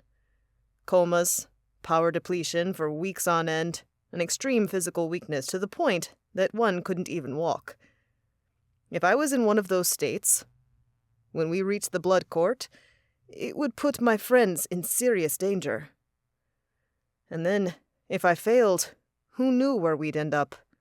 Tobias and Meredith didn't have long before they needed to stand before King Vladistrika and his mate.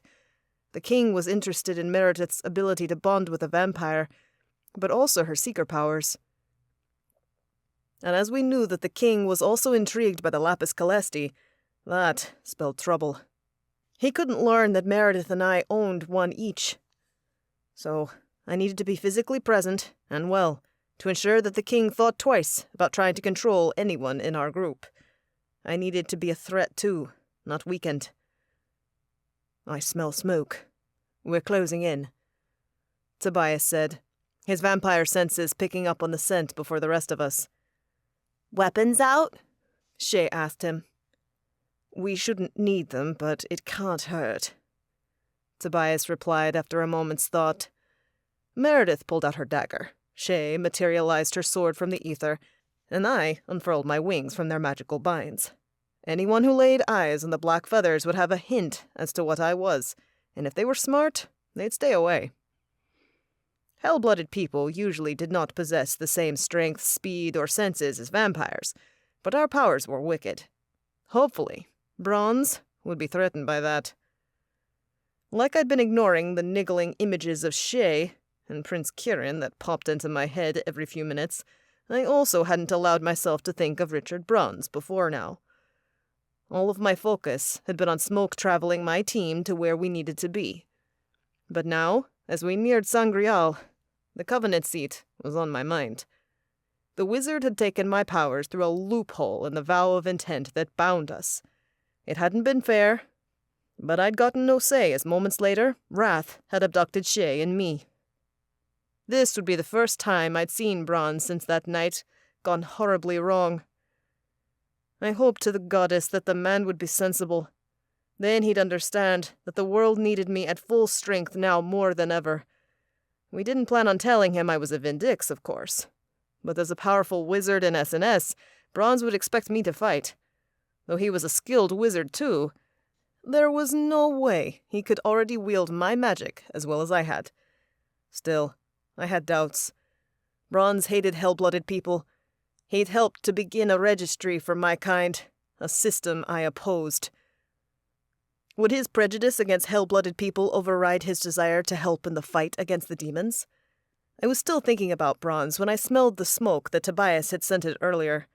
Another 10 minutes, and the town appeared through the trees. It looked like my village in Romania, though bigger.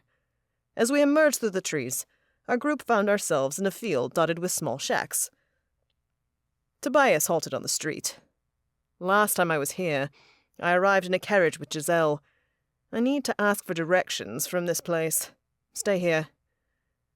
Meredith looked like she wanted to argue, but Tobias detached himself from the group before she could and strode over to the nearest vampire walking down the street.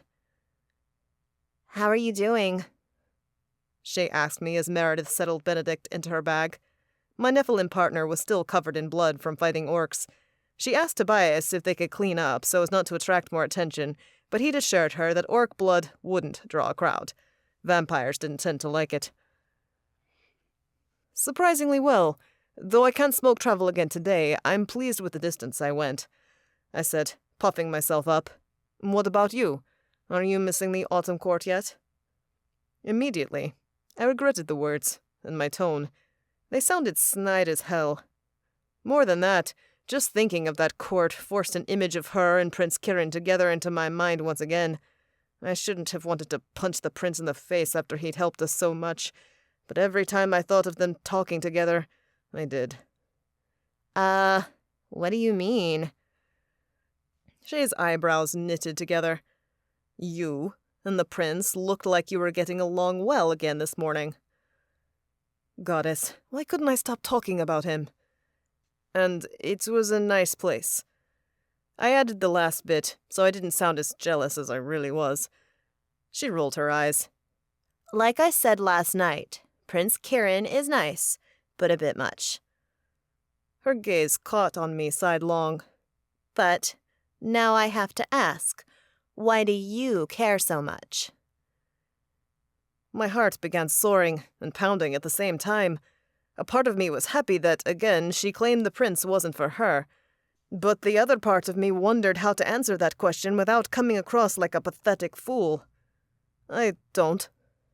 I settled on the lie, wishing I'd never brought it up.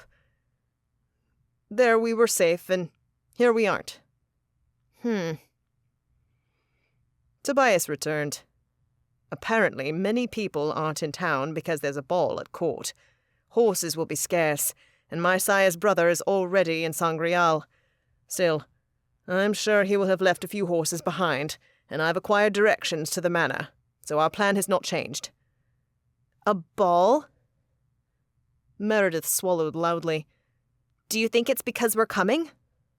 I suspect that it's a coincidence. Tobias said with a frown.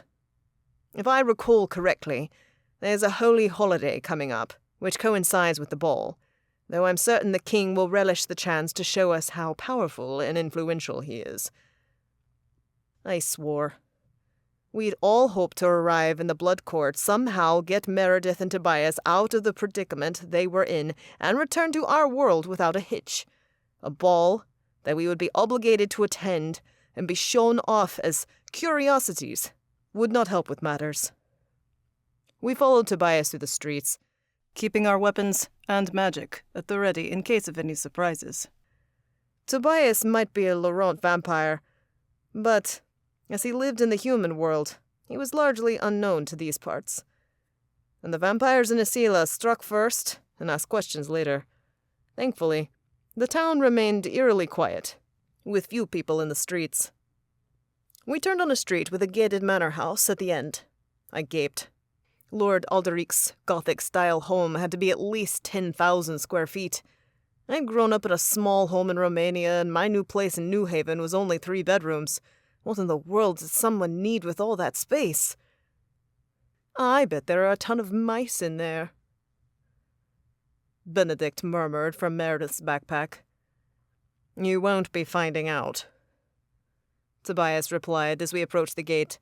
He stopped 10 feet from the guards and inclined his head.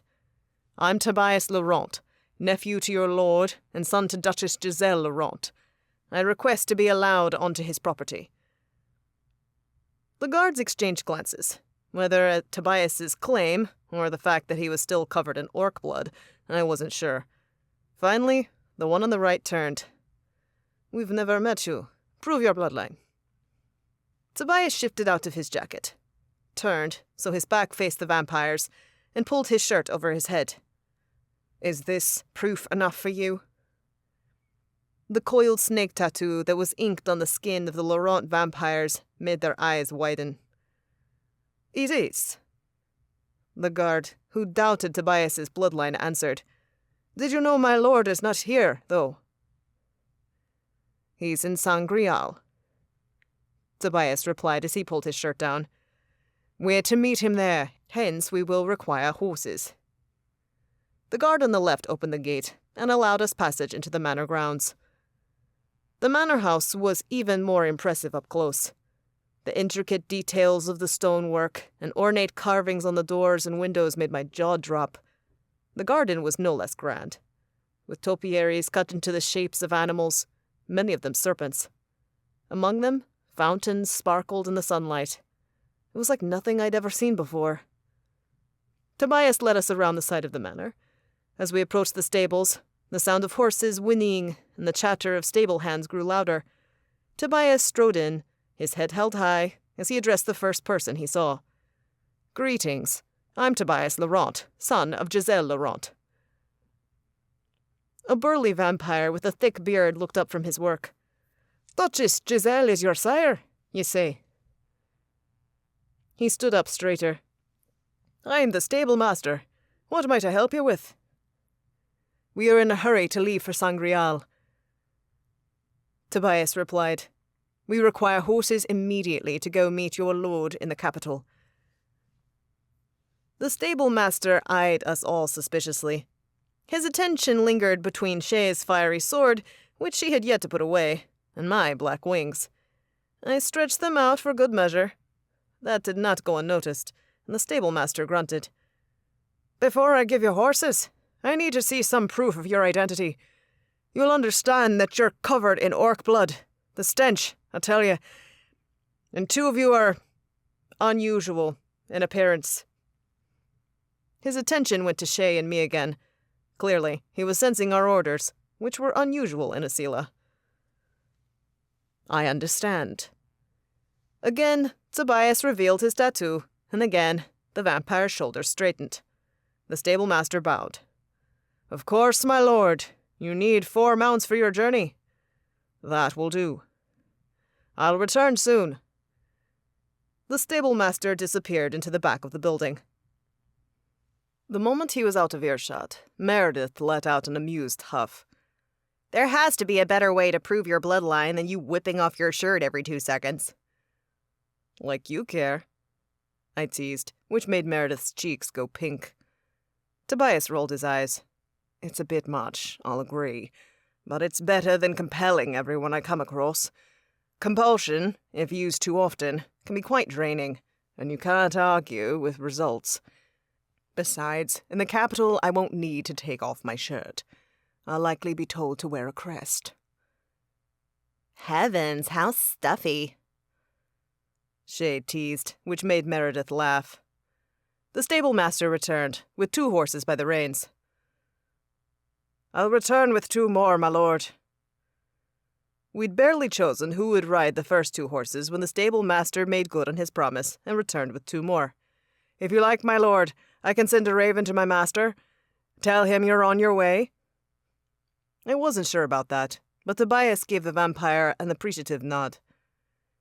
If he could have 3 rooms ready for his nephew and guests, that would be even better. I'll make the request, the stable master said. Safe travels. The horses were magnificent creatures, with glossy coats and rippling muscles. Tobias ran his hand along the flank of a grey stallion. Let's mount up and go. Thankfully, all 4 of us had ridden on horseback before. Shay and Tobias were quite skilled riders, and when I was younger, I'd spent some time in the saddle.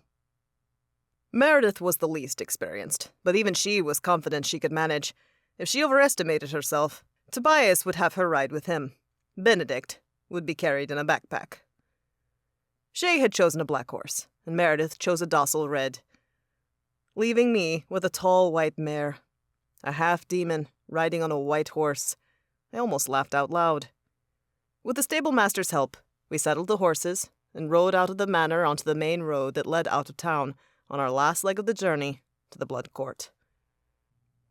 Chapter 24. Gunner.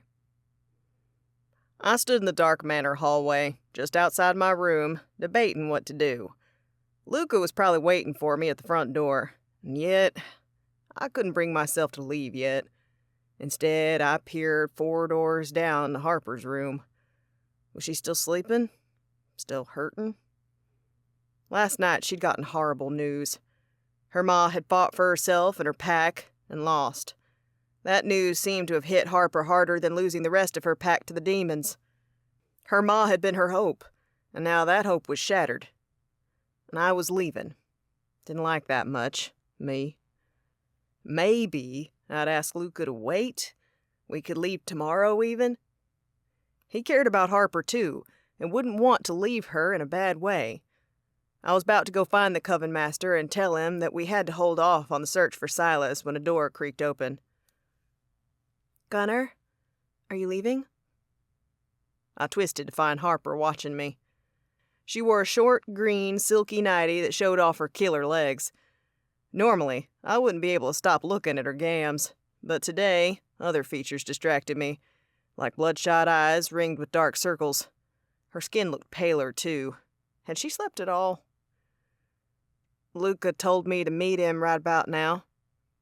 Actually, 5 minutes ago. Soon the mage would come looking for me, seeing if I was even awake. Oh. She sounded so small, so broken. Let me get a jacket. I want to see you 2 off. My throat tightened. Harp, I started, but she closed the door before I finished. I sighed, already knowing that though I'd been considering staying, that wouldn't fly. I'd been trying to comfort myself by comforting her. Deep inside, Harper might want me to stay here. Hell, she'd fallen apart in my arms last night, crying like I'd never seen her cry. But she'd also never allow the delay. Her sense of duty would demand that we find Silas. That was, to bring him to justice. That didn't make it any easier, though. When she appeared again, Harper was dressed and bundled, ready for the elements. It was raining again, as it so often did here. You don't gotta go outside with us, I said.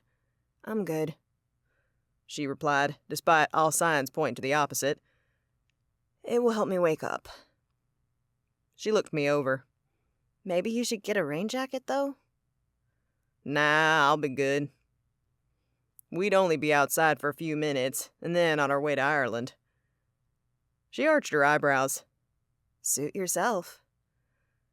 We began walking down the hall, the quiet of the huge manor hanging between us with each echoing step. This place was pretty cool, old and kind of creepy, but also historical. Archicustos had walked these halls for centuries, waiting for the day the Vindix would be born and come here to learn their fate. Harper was one of those chosen to wield the lapis calesti, and in doing so, defeat evil, namely, the princes of hell. This was where she needed to be, for now. What a heavy load. Hey, I stopped her at the top of the steps. A short way down these stairs and through the manor, Luca waited. Harp, you doing all right? Her green eyes dropped to the floor before dragging back up to meet mine. I'm not fooling you, am I?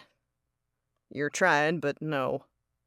Yeah, well, I'm not doing so hot. She let out a long breath. But the show must go on. Do you want me to stay? The words were out of my mouth before I could stop them. Harper's eyes widened at the question. Gunnar, She grabbed my hand. That's sweet, and I appreciate the offer, but I'll be okay. Luca would wait. Maybe, I added mentally. He'd understand. She smiled for the first time that morning. It was such a sad smile it broke my heart. Then the same heart thundered to life as she stood on tiptoes and kissed me on the cheek. Dang, I was going to have to start tallying these smooches. I want you to find Silas, she said, lowering down again. Her scent of apple lingered round my nose, tempting me to scoop her in my arms and take her lips in mine. She just smelled so dang good. I want you to bring him to justice for Sarah, for us, and then I want you to come back and keep me sane. Sane? Think you're asking the wrong wolf. I'm not the serious one. I'm only the fun guy, remember? I grinned, trying to hide the impact her words had on me.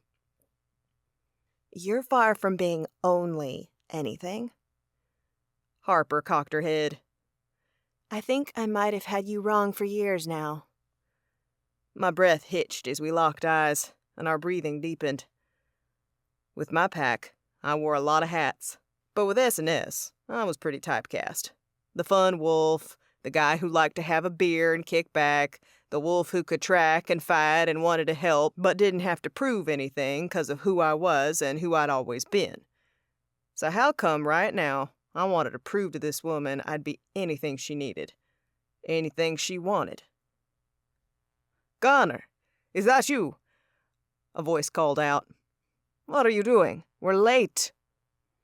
I tore my attention away from Harper as Luca appeared at the bottom of the steps. Got held up, I said, and mentally cursed him for ruining the moment. Harper. Luca's tone softened. Are you all right? He'd heard of her ma's fate. She'd asked me to tell him after I left her in her room to sleep. She hadn't wanted to have to repeat the story. I will be, Harper said, patting my shoulder. I wish she wouldn't stop touching me. I wanted to see you two off. Very well. Let's go outside. I'm ready to get this task over with. As is the Covenant. I've negotiated that they'll hold Silas in a cell until there's time for a proper trial. Of course, seeing as no one knows when that will be, they wish to question him while they have him, so they're hoping we find him quickly. Luca scrubbed a hand over his 5 o'clock shadow. The man was always in touch with the elected officials of the supernatural world. Many called him at all hours, seeing if he had info and asking his opinion on matters. Officially, Luca might only lead a group of dark artifact hunters, though S&S was becoming more than that, but he was among one of the most respected men I knew. Rightly so, though I felt bad that it wore the guy out so badly. Harper and I descended the stairs and fell into step with Luca. Rain pelted us the moment we stepped outside. I hope you won't be training outside today, I said to Harper as we followed Luca away from the manor.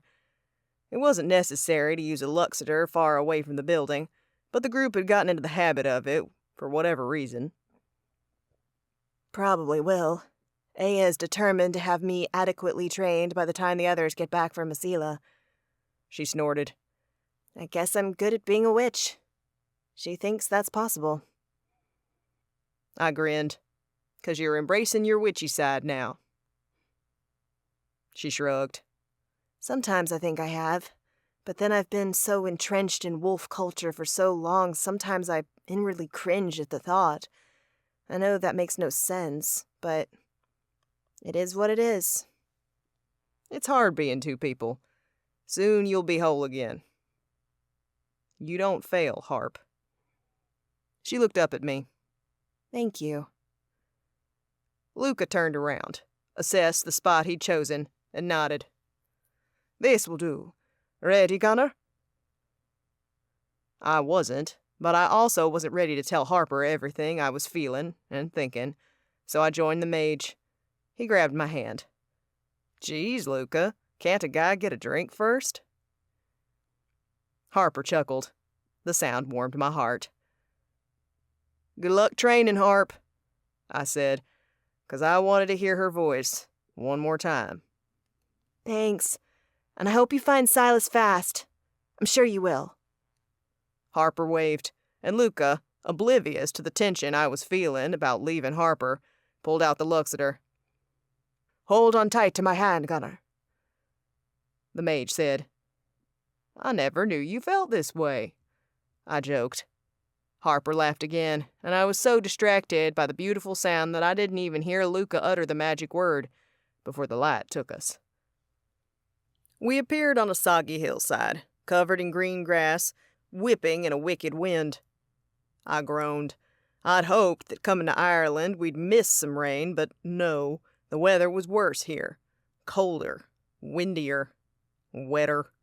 The dang rain was coming down in sheets, drenching me in seconds. I should have listened to Harp and gotten a jacket. I missed the pleasant fall days in North Carolina.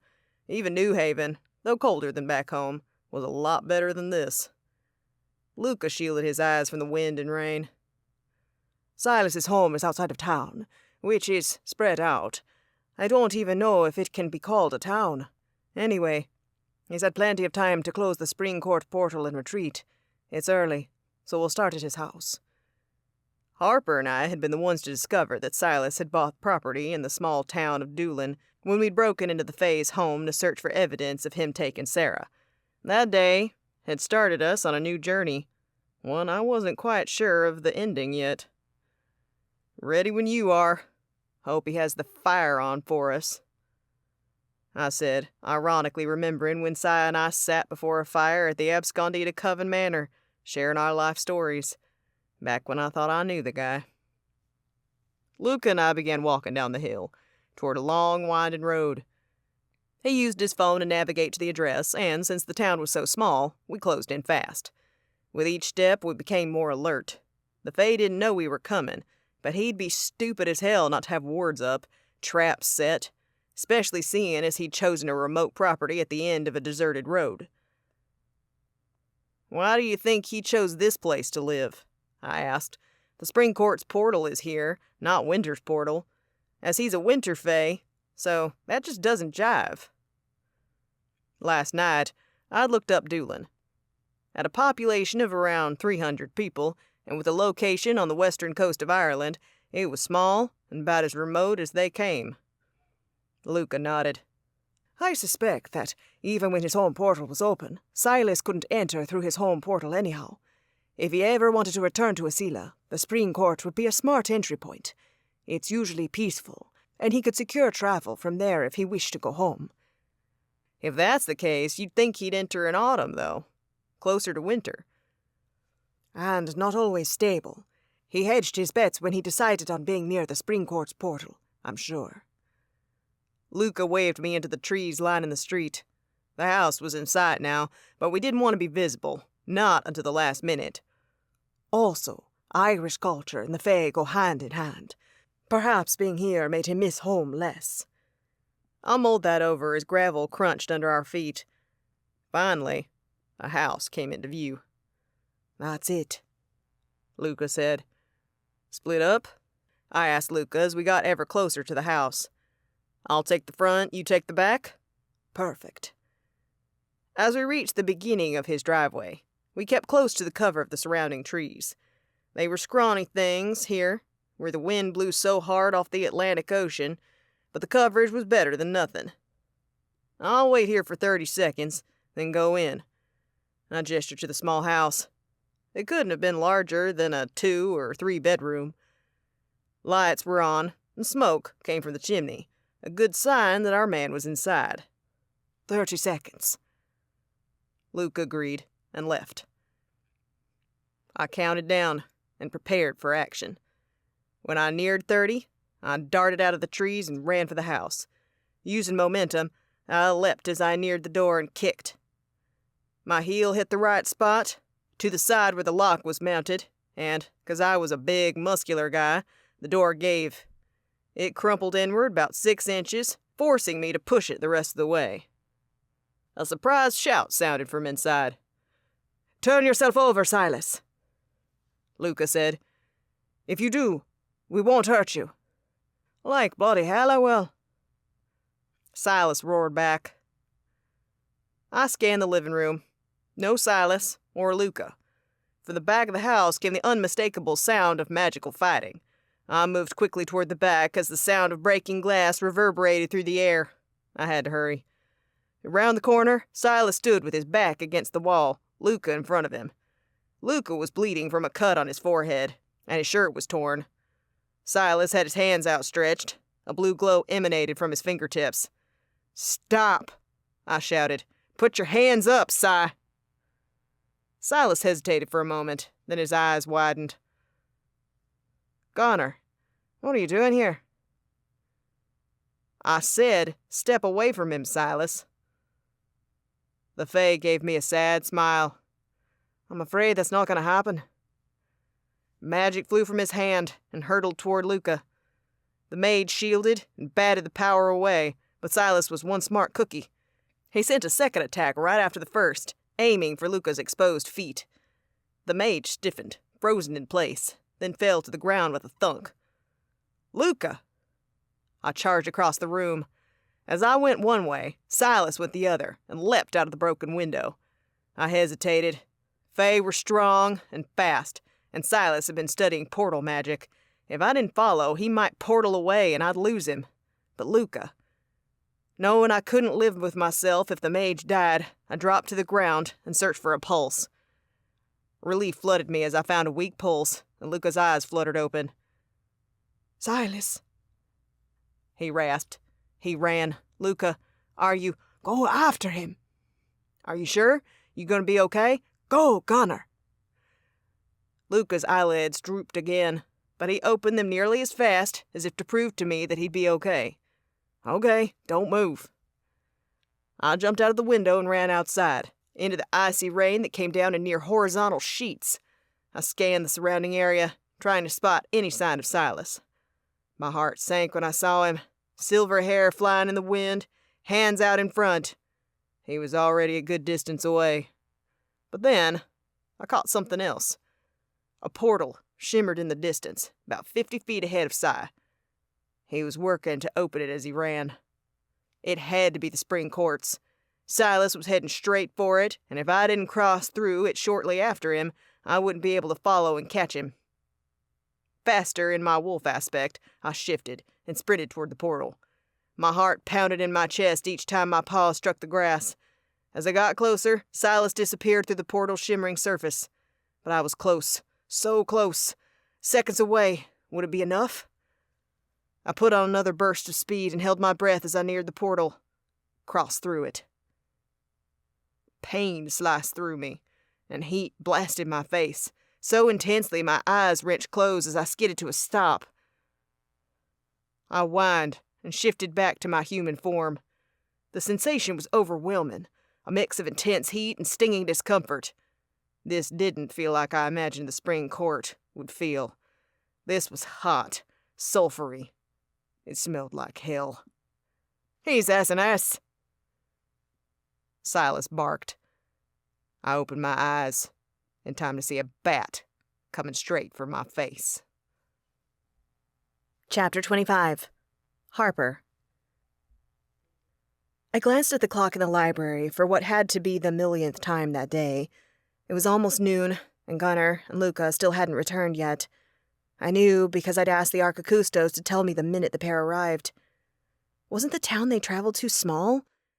Maybe Silas hadn't been there. Or they'd had to chase him? Or they were handing him over to the Covenant, taking their sweet time doing so? I supposed it was reasonable to think that Luca might have a lot of people to talk to at the Covenant. I swallowed. Those were all reasonable thoughts, and yet every time I thought about their mission, a pit formed in my stomach, which made no sense. Luca and Gunnar were capable men. They'd been on hundreds of missions for shadows and secrets, and had a stellar record. "You all right?" Tana asked from across the table we shared. Each morning, we started the day studying in the library, and then later shifted outside for practical lessons. Miriam, Claire, or Hannah helped us in the library, giving Olga and Aya a break from practical lessons, unless they were needed to consult on our specialty. Today, Miriam worked alone at the helm, and when Tana spoke, she scowled. "Can I help you, Tana?" Just checking on Harper. I sighed. I'd already called the others' attention to me. I may as well ask again. Has there been any word from Gunnar or Luca? Miriam's expression softened. Out of everyone in SNS, she seemed to like our Coven Master the most. Not yet, but I'm sure they'll be back soon. Luca wouldn't leave us wondering. I nodded, still unconvinced. I tried to look down at my book again, to get lost in the text, as I so often love to do. But before I'd read even 3 lines, the door to the library banged open and Luca stormed in. He was soaking wet, and a clenched jaw and a furrowed brow replaced his usual suave demeanor. "Luca!" I shot up as Miriam told him to get out. Non-Vindix and Archicustos remained barred from this exclusive library. No matter how much Miriam liked the mage, she wouldn't break that rule. Luca knew it too, so whatever had happened had to have been dire for Luca to break the rules. "Where's Gunnar?" I asked, my tone unsteady. He didn't answer right away. Instead, he swayed on the spot. I gasped as a trickle of blood trickled from the back of his neck to the side. Had he been hit on the head? I rushed over with Tana right behind me. Miriam looked like she was about to demand that Luca leave yet again, but I caught her eyes and shook my head. "Luca, what happened?" I came up next to him and placed my hand on his shoulder to steady him. "Silas," he muttered before collapsing. Thank the old ones, I was there to catch him. Tana gasped and helped me lower him onto the floor. "Luca, can you talk? Please tell us," I whispered, watching his eyes open and close and then open again. "Gunnar, followed Silas. Almost got him too, but missed." Luca drew in a long, thin breath. "I saw Gunnar chase Silas out the window and disappeared before I passed out." What do you mean, he disappeared? Tana asked, standing up. "He passed through a portal after Silas." The mage winced and let out a strangled sound of pain. "I don't think Gunnar knew it was not the one to the Spring Court. As Silas is fey and has been studying portal magic for who knows how long, it might lead anywhere." My heart dropped into my stomach. I couldn't lose Gunnar, too. No, wait. I shook the mentality from my head. Gunnar might be anywhere in the world. Why would Silas lead him into trouble? Silas liked Gunnar. But on the opposite side of the coin, the Fae would also be right to fear the Alpha Blood. Silas had hurt a Coven mate and had helped to throw the world into turmoil. Silas would know that Gunnar would not be okay with those actions, and he'd seek vengeance for those wronged. That was how Gunnar was, upright and good. No, Silas wouldn't extend the chase. There would be no point in that. Wherever Gunnar went, Silas considered that place safe. Were they in one of the Dark Kingdoms with his allies? I wanted to hurl. "We should get him to the infirmary," Tana suggested. I looked down. Luca's eyes had closed and his head was still bleeding. It must have taken everything he had to use the Luxeter to travel here and get to the library, the one place in the manor that he knew there would be people. Miriam, can you tell Hannah that we're coming with Luca? I asked. We'll carry him. Tana nodded, and Miriam agreed, leaving the library. We could have called for help, but both Tana and I were strong enough to carry a single man. We hefted him up between us and made our way to the infirmary. Hannah was ready for us when we got there. She motioned for us to lay Luca on the bed, which we did. Then I looked at Miriam. I need to find Aya. You need to continue your work. Miriam shot back. We've given you days to do as you wished, but you still have much to learn. She was the ultimate taskmaster of the Archicustos, and to be fair, I didn't blame her. I did need to study. I needed to practice magic. But I also needed to find Gunnar. 20 minutes, I said. Then I'll go to the library. If I don't do what I need to do, I won't be able to concentrate. Miriam rolled her eyes. I'd used this line on her before, but no matter that she found it absurd, maybe thought me weak for using it when so much was on the line, the reasoning was true. 20 minutes, or you'll take another turn studying tonight. My lips tightened. The witches might be mentors to the Vindix, but I still hated being bossed around by another other than my father and Luca, two people I'd given power to. Fine. Any idea where Aya is? Foraging for mushrooms, I believe. By the old ones, why was my mentor always doing that? Why couldn't she be reading in her room and easily locatable? I was outside just 10 minutes ago collecting lichen. Hannah interjected. Rigor is sunning on the front lawn. Ask him to fly over and find her. Bless Hannah. I thanked her and ran from the room to find the wyvern. I sprinted through the halls and burst out through the front door and exhaled. Just as Hannah said, Rigor was lying on his side, his green, scaled wings spread out, and his eyes closed. I approached carefully, not wanting to startle him. When I got close enough, I whispered his name. His eyes opened, and he looked at me, his pupils dilating in recognition. Harper, he said, his voice a low, raspy rumble. I need your help, I said. Aya is foraging for mushrooms again, and I need to find her. Can you fly overhead to locate her? Rigor stood up and stretched his wings. Of course. Where should I look? I gave him the 3 regions where Aya typically searched for food, and the wyvern took to the sky. While I waited for Rigor to return, I took deep breaths, trying to calm myself down. I needed to focus on my studies and my magical training, but the thought of Gunnar lost somewhere, possibly hurting, made me sick. This morning, he'd been trying to comfort me. He would have stayed if I'd asked him. The old me never would have, but now I wished I had. I also wished that instead of kissing him on the cheek, I'd have landed my kiss on his lips. I swallowed. Old ones, it was official. In just weeks, Gunnar had transformed from an annoying, overly talkative alpha wolf to a wolf I thought of before I drifted off to sleep. Someone I liked to spend time with. A guy I wanted to comfort. Please let him be okay. Right as my thoughts got too overwhelming, Rigor swooped down from the sky, his talons clutching a small bag of mushrooms. I found her, he said. She's in the eastern woods, near the turn in the stream. Asked me to bring this back for her. He looked down at the basket with disdain. Rigor only liked meat. Vegetables repulsed him, and apparently fungi did too. I thanked him and shifted to run faster. Knowing the direction helped immensely, but I needed my wolf nose to locate my mentor. My heart pounded as I pushed through the trees.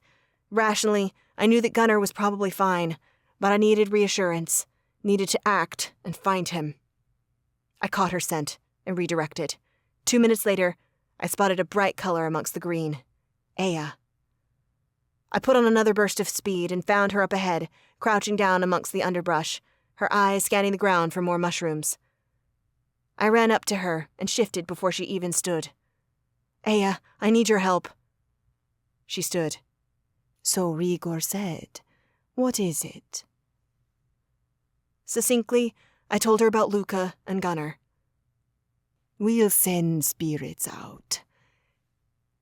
Aya wiped off her hands. "You can handle being tethered to 3 for a day or 2. I will send 6. My eyes bulged. That's a lot. She told me once the record for any witch was 8. "I can handle it. I wouldn't offer if I couldn't. And Gunnar means a lot to you."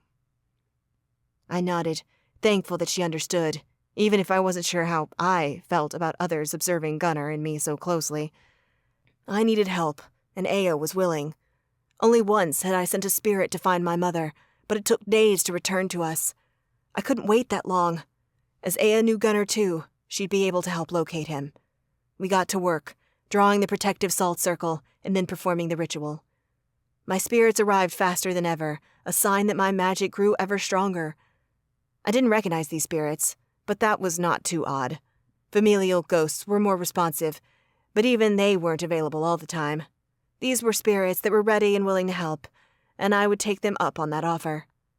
Aya, however, greeted all 6 of her ghosts personally, and though the colors they wore all looked gray or white to me, the designs of their shirts and dresses resembled the African patterns she always wore. I suspected they were long-gone family or friends. "We require help in finding a man of Wolvia blood," Aya said to the 9 ghosts in front of us. "His name is Gunnar, and he has disappeared. He might be anywhere in the world." "Or even Asila," I added, my stomach twisting. Just because the portal hadn't gone to the spring court didn't mean Silas hadn't opened one elsewhere in the second world. It would be difficult, but he'd had so many books on portaling in his home. "Or Asila." Aya agreed. "You have your work cut out for you. Harper, will you allow them to see an image?" As these ghosts were not connected to me or Gunnar, they'd need more direction than those in my family. I bent my head and thought of Gunnar, like Aya had taught me. Each spirit approached and touched my crown. The contact lasted only a moment, as they glimpsed what Gunnar looked like. "Handsome, that one. Those silver eyes are warm yet. Powerful." A female spirit that Aya had called said, "I can see why you miss him." "He's a dear friend," I replied. The ghost smirked. "A friend, of course."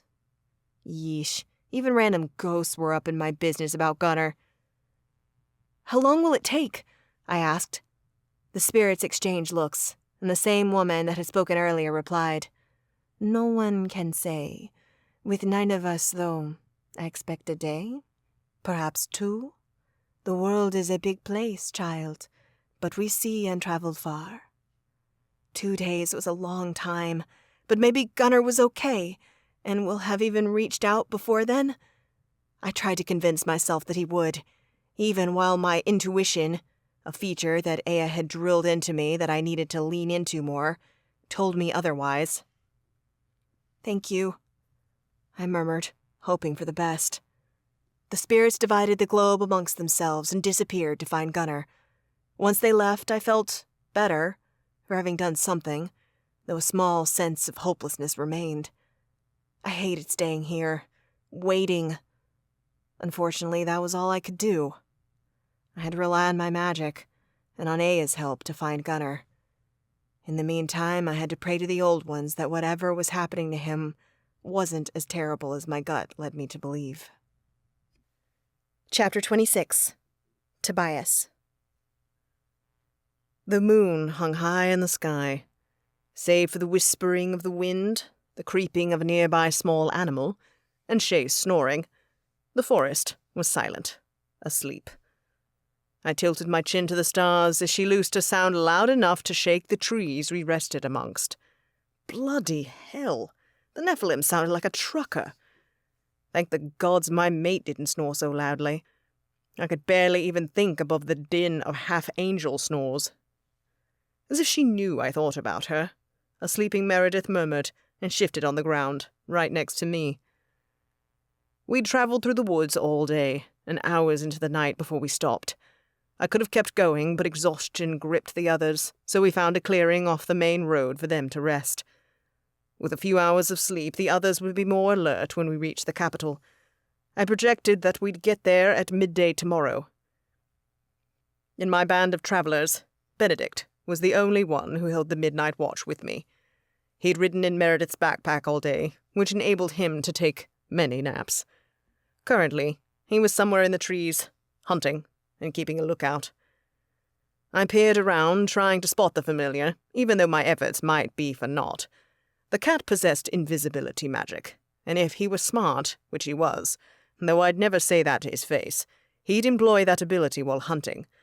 It wasn't particularly fair, but neither was a vampire hunting a human, or for that matter, a human hunting an animal with modern weapons. Back in my day, it was far more difficult to catch a prize with a gun or a bow and arrow. "Looking for something?" a disembodied voice asked. "An incredibly handsome and witty companion, perhaps?" "They're all right here, asleep." I waved at the other three. "Oh, please. I'm far more stunning than Hans. Shay, too." Benedict drawled. "Where are you?" "By the fire." "You ate already?" "2 mice." "Please show yourself." I frowned. It's rather unnerving talking to the air. When the cat appeared, his black fur gleamed in the firelight. He took one look at me and licked his lips. Though no mouse was in sight, I smelled the blood of the kill on them. "Anything interesting out there?" I asked. "Nothing." "Perhaps I should do a round," I said. "If you want. I ranged that way." He stuck up a paw and pointed west. I wouldn't go far, of course, but I'd prefer to check the woods. To say that the orcs had set me on edge was an understatement. They shouldn't even be in this kingdom, and yet they were. What else lurked out there that we weren't ready for? Many creatures in this world might see us as a free meal, and some of them had stealth that rivaled vampires. "I'll yowl if we need you." Benedict sounded bored. "Very well. I'll be to the east." I kissed Meredith on her forehead before leaving camp. Away from the fire, the night closed in, darkness shrouding me. It took a moment for my preternatural vampire eyesight to adjust, but when it did, I was off, jogging through the trees, searching for threats. In only a few minutes, my shoulders loosened. Sitting in one spot for the last 2 hours, listening for an incoming attack had been excruciating. Searching for a foe was much better. Action generally felt better than inaction. At the very least, a few rounds of active guard duty would make the hours until dawn go by faster. Once first light broke, we'd be off again, journeying north as fast as the horses could manage.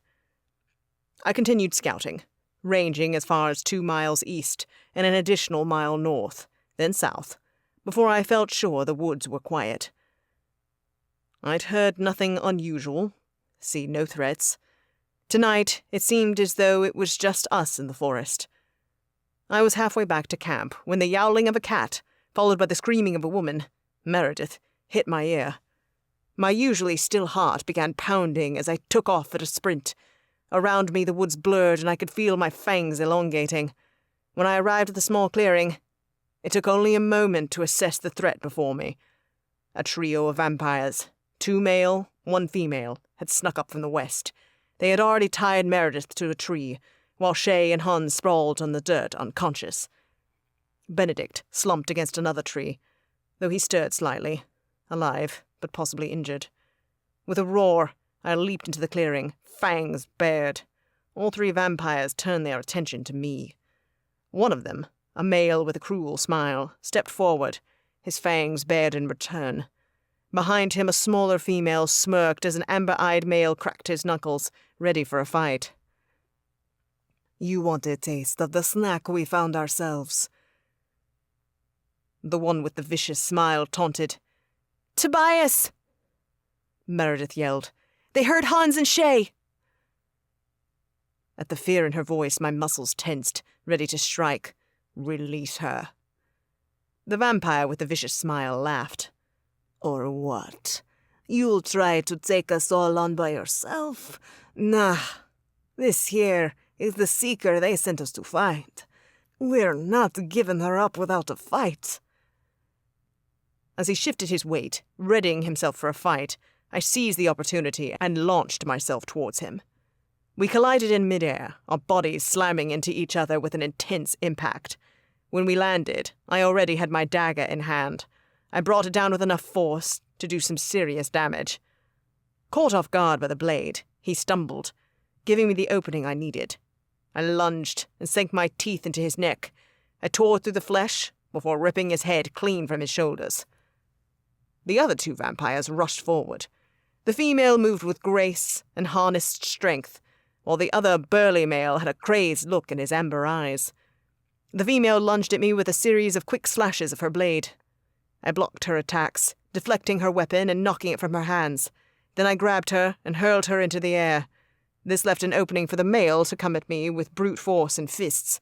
He was faster than he looked, but I had fury on my side.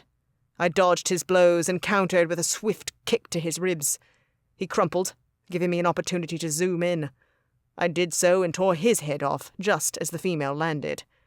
A shriek escaped her lips as she charged forward. Blinded by anger, she became a far weaker opponent. We fought hand to hand, but it took only minutes before she grew ever more frantic. I gained the upper hand and managed to plunge my entire fist into her rib cage. Skin tore and bones cracked, the sounds urging on the predator inside me. The scent of her blood filled the air as I ripped out her heart before removing her head too. Her body fell to the ground. And the blood of my enemies covered my body. That had been a close call. "Tobias!" Meredith gasped. "Are you okay? Let me see your face." I turned to Meredith, met her eyes. She stared right back, seeing me for what I really was. A vampire was the ultimate killing machine. A predator in every sense of the word. She'd seen it before, but not to this degree. Never this way. I felt sure that she saw the lingering euphoria on my face. Would she be repulsed? No, not my mate. Instead of flinching or looking away, she smiled wickedly. "They got what they deserved." She pulled at the restraints binding her. "Help me. We need to check on the others." I untied her and turned to check on Shay, Hans, and Benedict. They remained unconscious, but alive. I let out a sigh of relief. "We need to get out of here," I said, as Shay's eyes fluttered open. I helped her to her feet. Those vampires might not have been alone. They'd been looking for my mate. Had said that they'd been looking for a seeker. Likely they were bounty hunters, and they probably weren't the only group looking for a payday. "I freaking dare them."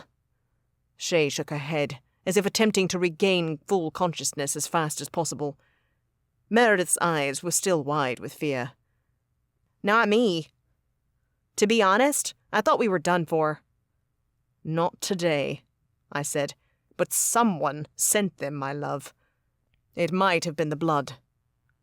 Her mouth dropped open an inch. "But they want me to come see them." "It would be better for them to remove me from the picture."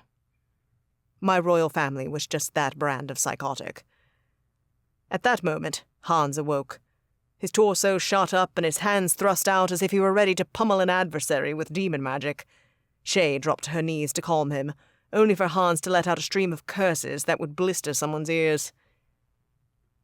"Well, he's clearly going to be fine," Meredith said, and faced me again. "Why would they kill you, though? Your family." "I'm related to the blood, yes, but not a core royal. I hold no lands in this world and therefore minimal power. I'm disposable, if the ends are worth it." My lips turned down. Remember, they called for me too. If I don't show within the time frame they allowed, they may do with me what they wish, and that leaves you unprotected. I am a witch, you know. I'm not totally helpless. I took her hand. That makes it worse, love. You're a witch that has a power the king might wish to use. We know that King Blodastrika is interested in the Lapis Calesti, so he cannot know how you're connected to them. Giselle does not believe he learned that when he delved into her mind.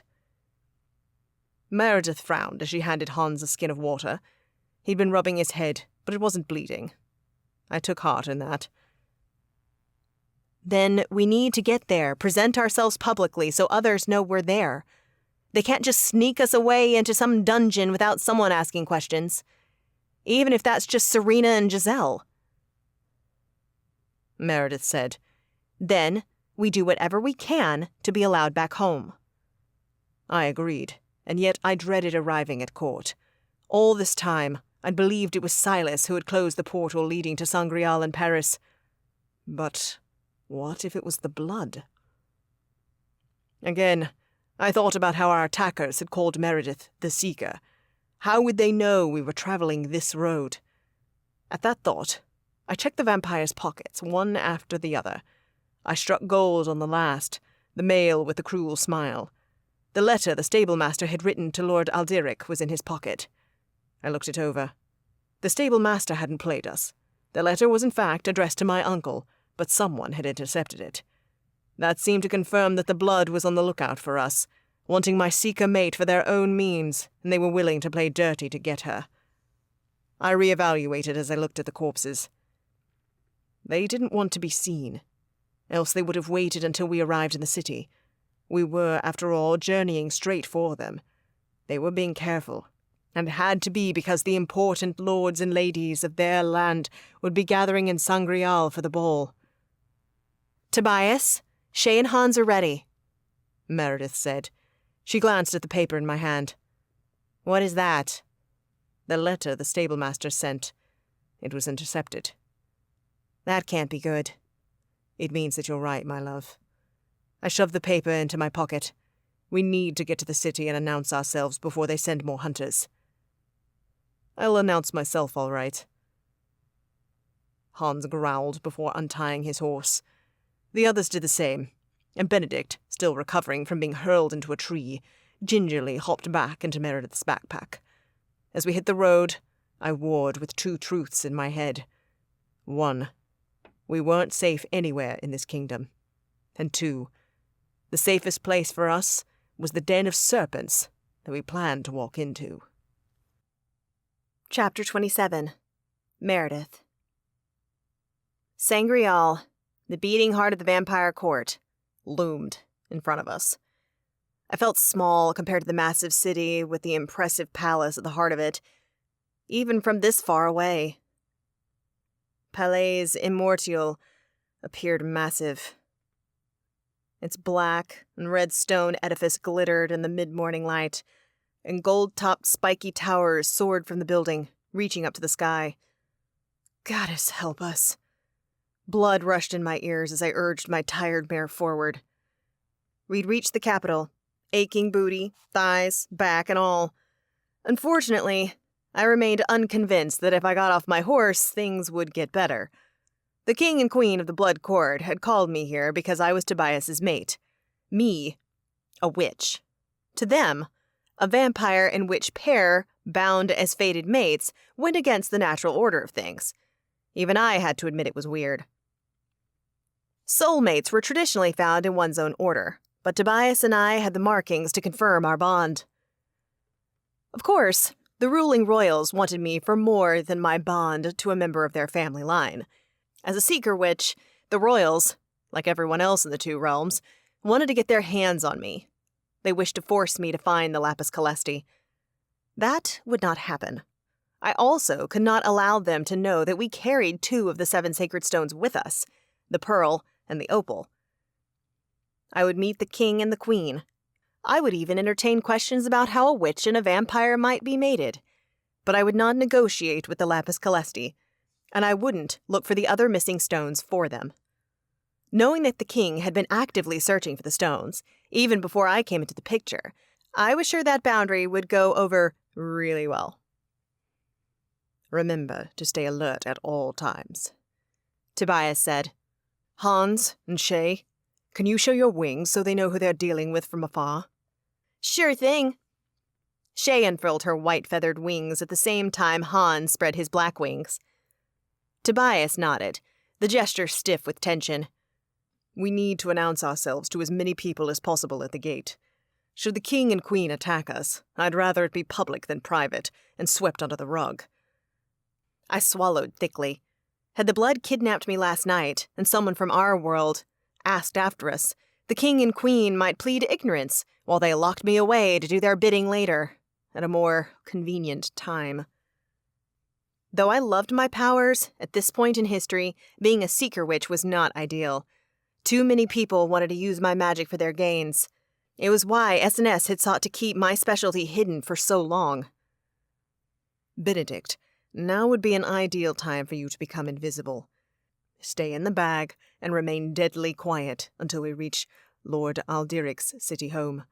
You, like my sister, will be our secret weapons. I love the sound of that.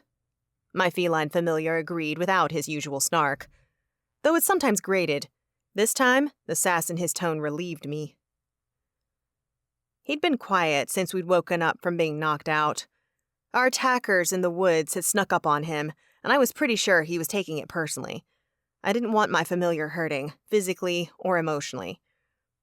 As we neared the gate, the energy of our group shifted. Shay and Hans, who'd been chatting for most of the journey, fell silent. Tobias radiated an unnerving tension that settled deep in my core. We were about to cross the threshold, into a place full of danger, threats, and blood. As if I didn't know that in my soul, the city gate itself screamed danger. On either side of the open gates, serpents, at least 20 feet tall, rose to strike anyone who dared walk into Sangreal. So welcoming.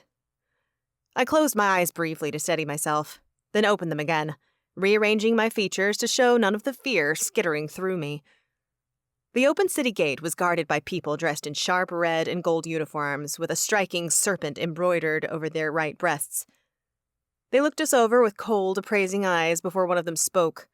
"State your business," the guard said. Tobias urged his horse forward. "I'm Tobias Laurent. The king and queen of the Blood Court have summoned me and my mate.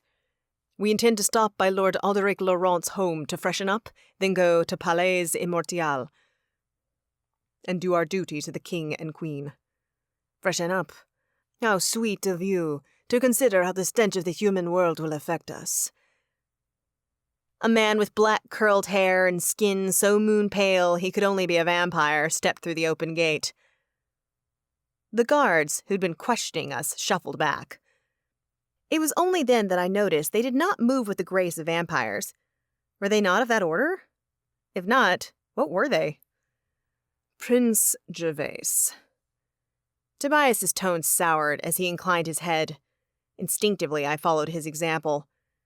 "You weren't waiting for us to arrive, were you?" "Oh, no. I wouldn't waste my time with that, but Father did command me to instruct each city gate regarding Blood Bowl protocol. It's a happy coincidence that I was here when you arrived." He smiled, but no geniality reached his cold eyes. Something about this vampire made my skin crawl, but I repressed showing it. In this world, to be meek equated to being weak. "Thank you for your concern, Prince Gervais," I spoke up, trying to keep my voice steady. "But we have no intention of attending the Blood Ball tonight." The prince's gaze shifted to me, and I felt an icy shiver run down my spine. "Oh, but my dear, you must attend. It wouldn't do to have Tobias's mate missing such an important event. We do love to welcome new additions to our family." Prince Gervais licked his lips, and I had to force myself to maintain eye contact. "In fact, I'll escort you to the palace. No need to stop by Lord Alderic's. We've had rooms made up for you at Palais Immortal, and my parents are dying to meet you." I sensed Tobias's apprehension, which mirrored my own. Prince Gervais's intentions were not pure, and it was evident that he was up to something. As much as I wanted to protest, to say that we would not be joining him, the prince had already made up his mind. The royals expected to attend the ball, and here we were relatively powerless. There was no way out of it. "As you wish, Prince Gervais." Tobias forced out the words, his expression strained. The prince smirked, his eyes glimmering with malice as he mounted a horse. "Excellent. Follow me." As we crossed the threshold into Sangreal, I felt the weight of the city settle on my shoulders. A soft wind blew thick with the metallic scent of blood. Many people dressed in fine silks and velvets lined the streets, doing business and gossiping. Their vampiric stares unnerved me. Thinner and paler vampires were present too, but unlike the finely dressed creatures, these people cowered and scurried about. My eyebrows knitted together in confusion. I'd never known a single vampire to look weak, to cower or scurry either. One such woman caught my eye as she darted around a group of vampires, laughing loudly. She wore a thin gray dress and blue thing around her neck. A collar? I squinted, taking her in more thoroughly, then gasped. Bite marks covered her neck. Vampires healed so quickly and only had scars that were legacies from when they were alive or, in rare instances, if someone attacked them magically. This woman was not a vampire. A human? I hadn't spent a lot of time wondering how the vampires here ate, but I supposed some humans would have to live here. As much as I wanted to ask Tobias about the woman, his sights were set on following the prince. He was in protector mode, which meant that my question could wait. I continued taking in the capital as we rode. The architecture struck me as odd, a mix of older stone and wood buildings, with thatched roofs, and newer ones that looked like concrete. Old mixed with very new. Some vampires, like Giselle, traveled from the human world to this court often. Did the newer style buildings reflect that fluidity? "Ah, do I hear treason?" Prince Gervais cupped an ear and leaned forward in his saddle. My grip on my reins tightened. And I shot Tobias another look. This time, he met my eye and shrugged. "My prince?" Tobias asked as the prince guided his horse to the far side of the wide street, toward a narrow alley between two buildings. "I would," a female voice yelled, full of fury. "The new blood tried to kill me. He deserved it. He was quite poorly watched." Prince Gervais cut the woman off. The hair on my arm stood on end. What had she said before? What had the prince taken as treason? "Even my family will admit to that," Gervais added. "My twin should have done better to keep his child on a leash." "Tobias," I whispered, softly, hoping that the prince wouldn't hear. "What's happening?" "Don't get involved," he replied, which wasn't an answer at all. Frustrated by his non-answer, I inched my horse as close as I could get to the prince. Two women stood there, both in drab gray dresses. One had silvery white hair, crystalline violet eyes, and wings. I sucked in a breath. Her wings were studded with metal rods. What the hell? I didn't understand the mutilation, but clearly she wasn't human. Maybe Fae? She looked similar to Silas in coloring, almost like an ice princess. "My apologies, my prince." The Fae fell into a deep curtsy, and I didn't miss it when she shifted her body in front of the other girl. "I allowed my anger to get the better of me." Gervais shifted forward in his saddle, positioning himself like a predator hovering over prey. "You are loud enough for everyone in this street to hear, which I cannot take lightly. It is treason to speak of any Laurent new blood or not in that manner. As my brother turned the new blood you murdered, I might have you drained right here." A strangled sound left my throat before I cut it off. What was wrong with Prince Gervais? The girl had been venting. Obviously, she posed no threat to him, no threat to anyone. Not with that fear brimming in her eyes. No, this wasn't right. I opened my mouth again to say as much. Tobias reached out and placed his hand on my arm to shut me up. Too bad for him, that wasn't happening. I couldn't watch this and be silent. You wouldn't! I yelled at the prince, and for the first time, an uncontrolled magic pulsed from me, responding to my emotions and confusion, I suspected. She said she would have died. That sounds like self-defense. Meredith. My mate let out a low growl. His shoulders tightened as Prince Gervais turned to take us in, his expression one of astonishment. In return, Tobias scowled at the prince, but added, My mate, it is their way. Well, it's stupid. My eyes narrowed. Gervais was a prince trying to intimidate these helpless young women. It is, the winged young woman spouted, emboldened by my support. Prince Gervais twisted back to them. You believe that as property you should be able to take justice into your own hands. When my life is on the line, the young woman scowled, or that of any blood slave. I gasped, the colors making sense. Blood slave. Tobias, The prince urged his horse closer to the Fey woman, and I swallowed my words. For now, despite the restraint, I also readied myself to defend her, if needed. My friend did nothing, the Fey said. For a moment, silence hung between them. In that time, Tobias inched closer to me. That mouse? No, I don't expect that she did. Prince Gervais leaned over the neck of his stallion. But you're a bit of a wildcat. I like that. And wouldn't you know it, my two Fae died. I wonder if your master might be persuaded to part with you. Hey, back off, I yelled and tried to dismount. This had gone too far. Again, Tobias stopped me with a firm hand. I glared at him. He could physically stop me, but not shut me up. You're terrifying her. What of it?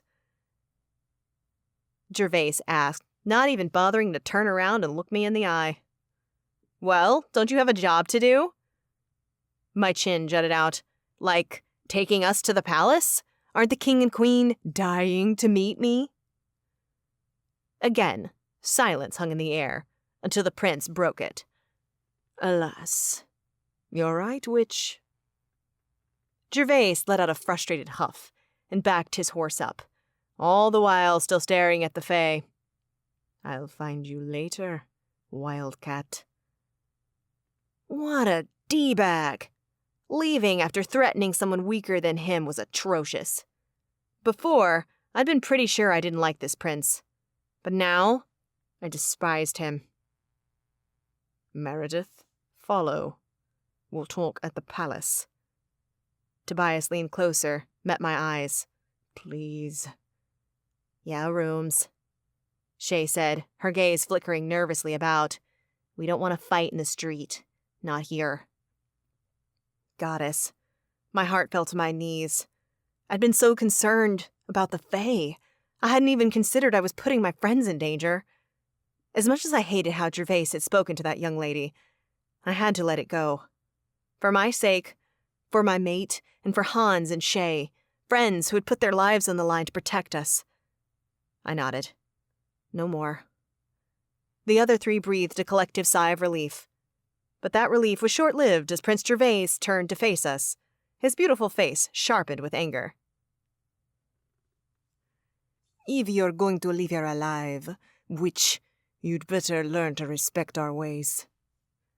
I bit back a retort. No, I didn't need to learn to respect anything about this place. What I had to do was stay alive, keep my friends alive, and get home to join the other Vindix. Gervais's lips tightened as he looked at Tobias. Muzzle her, or you'll be sorry. The prince spurred his horse before Tobias replied. A good thing, considering the rage rippling across his face.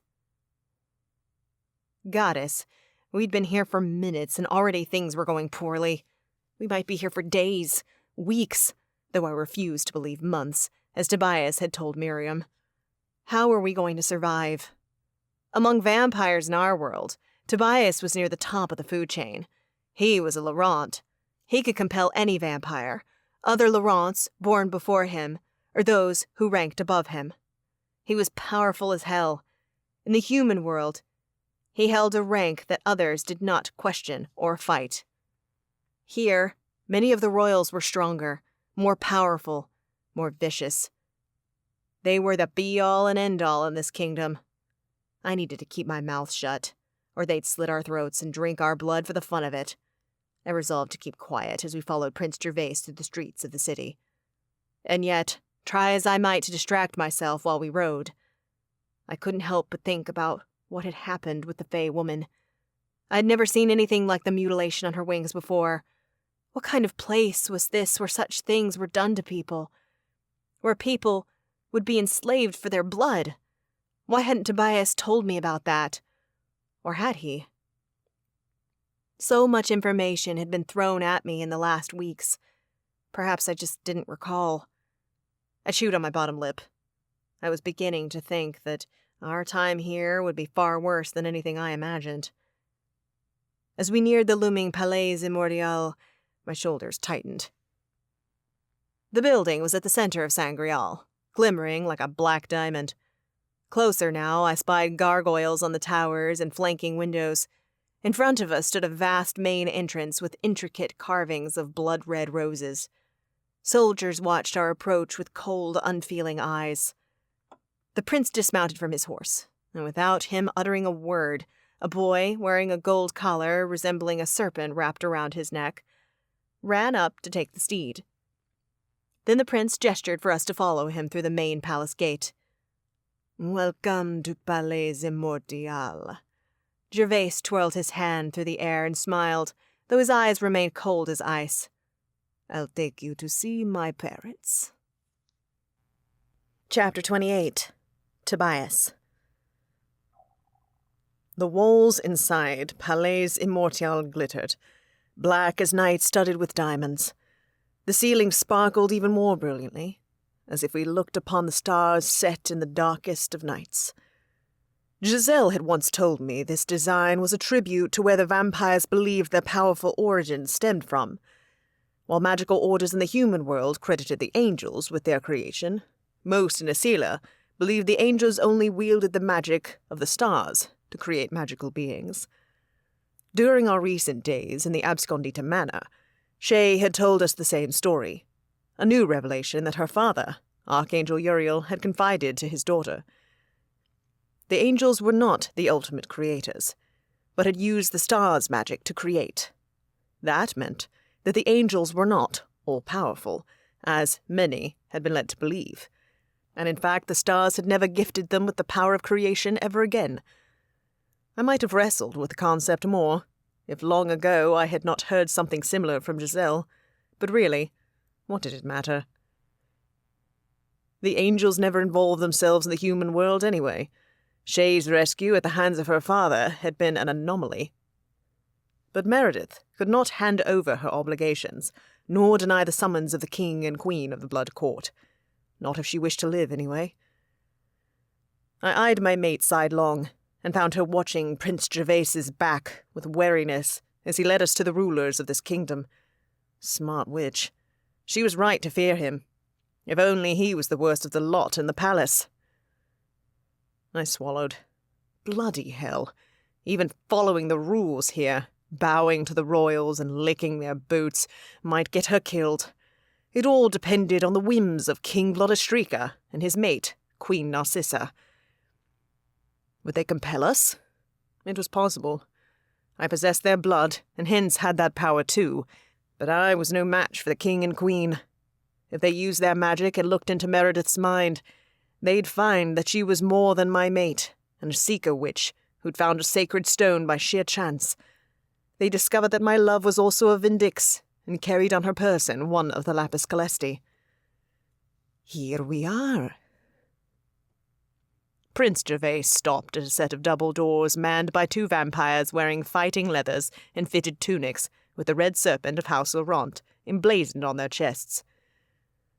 I'd say best of luck, but... The prince shrugged. I don't care what happens to you, do I? My jaw tightened, but I said nothing as the prince laughed and walked away. The soldiers opened the double doors and waved us into the room. I looked to Meredith. Stay behind me. Shay, Hans. We have your backs, Hans said, intuiting what I'd been about to suggest. I entered the throne room. My mate's light footsteps followed, and I did not miss her sharp intake of breath. The room appeared grand indeed. While the hallway glittered with diamonds, inside the throne room, rubies prevailed. They were inlaid in the black stone floor, in the walls, and ones as large as goose eggs hung from chandeliers lining the way to the thrones. If the sheer number of rubies weren't enough to make someone look twice, the imagery of serpents would. Solid gold serpent statues as tall as me flanked the walkway up to the thrones. Poised over those seats of power were two serpents, fangs bared at anyone who dared to get too close to the monarchs currently staring us down. As if the king and queen did not have sharpened fangs of their own. If given the chance to fight an enormous serpent of one of the royals, I'd take the snake any day. Shut the doors, the king demanded. Though thousands of years old, the king appeared to be in his early 40s, healthy and hale and strong as an ox, too. He wore his straight black hair long and free, and his pale skin glimmered in the magically charged lights. At his word, the doors to the throne room boomed closed. Tobias, good to see you. King Vladistrika spoke, a welcoming and false smile on his lips, and red eyes burning as they landed on me. Vampires' eyes only turned red when they were starving or in the throes of bloodlust, and not always even then. The king and queen, however, were different. Their eyes were always red, which I thought suited them. As the original vampires, the king and queen had proven themselves more deadly and conniving than any other I'd ever met. You've made it under the wire, Tobias. Queen Narcissa added her 2 cents. One might think you were not eager to visit your family. She leaned forward to peer behind me. As she did so, her lustrous brown curls fell over her shoulders, and her high cheekbones rose an inch higher as she smiled wickedly. Where the king was pale, her skin was brown and gleaming, her dark eyes lit with curiosity. There was no denying that the queen was as beautiful as she was full of malice. Apologies for making you wait, your majesties. We ran into complications in transit. Only a few feet from the doors, I bowed. Behind me, a rustling assured me that my friends followed the proper protocol I'd schooled them in on the way here. Yes, the portal fell mysteriously closed, King Vladistrika replied. Just this morning, we got it working. Minutes ago, actually. How unfortunate for you. He beckoned us forward, with 2 lazy waves of his fingers. I hid my seething as we came closer. Before, I'd been sure that Silas had sealed the portal on behalf of my traitorous brother Raphael. Now, however, I had little doubt that the royals were to blame. Arseholes. Not that I expected anything less. Good to hear things are up and running again, I said, as I stopped before the thrones and bowed low for a second time. Again my friends followed my cues. Pleasantries over, we stood, straight-backed, and waiting. The king, however, appeared to be in no rush. He never was. A being that had been alive for thousands of years, one that ruled all around him, and was the most powerful creature in the kingdom, had little reason to rush. Finally, he let out a hum. Witch, come closer. I want to see you clearly. Meredith cleared her throat. Only if Tobias comes too. The king barked out a laugh. You dared make demands. I do. Meredith's chin jutted out. I could have groaned.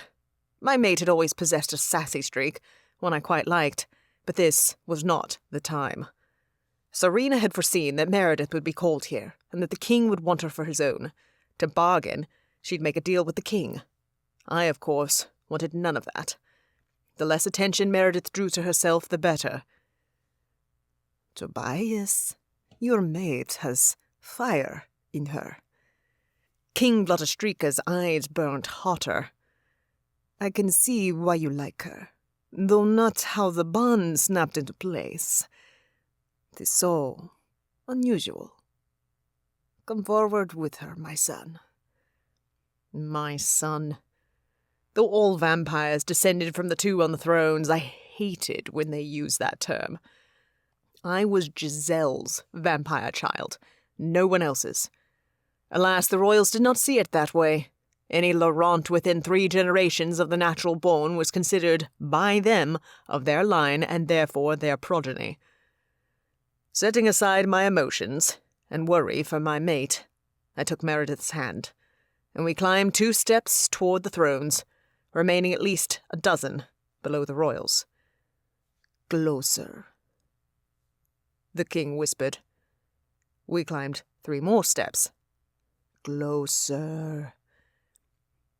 I gritted my teeth and was about to comply when Meredith spoke. Can we stop with all this? You called me here, and I've crossed 2 kingdoms and an entire ocean in my world to make you happy. A few more steps seems like a weak power play. My stomach pitted. She was upset from what she'd seen outside. I understood that.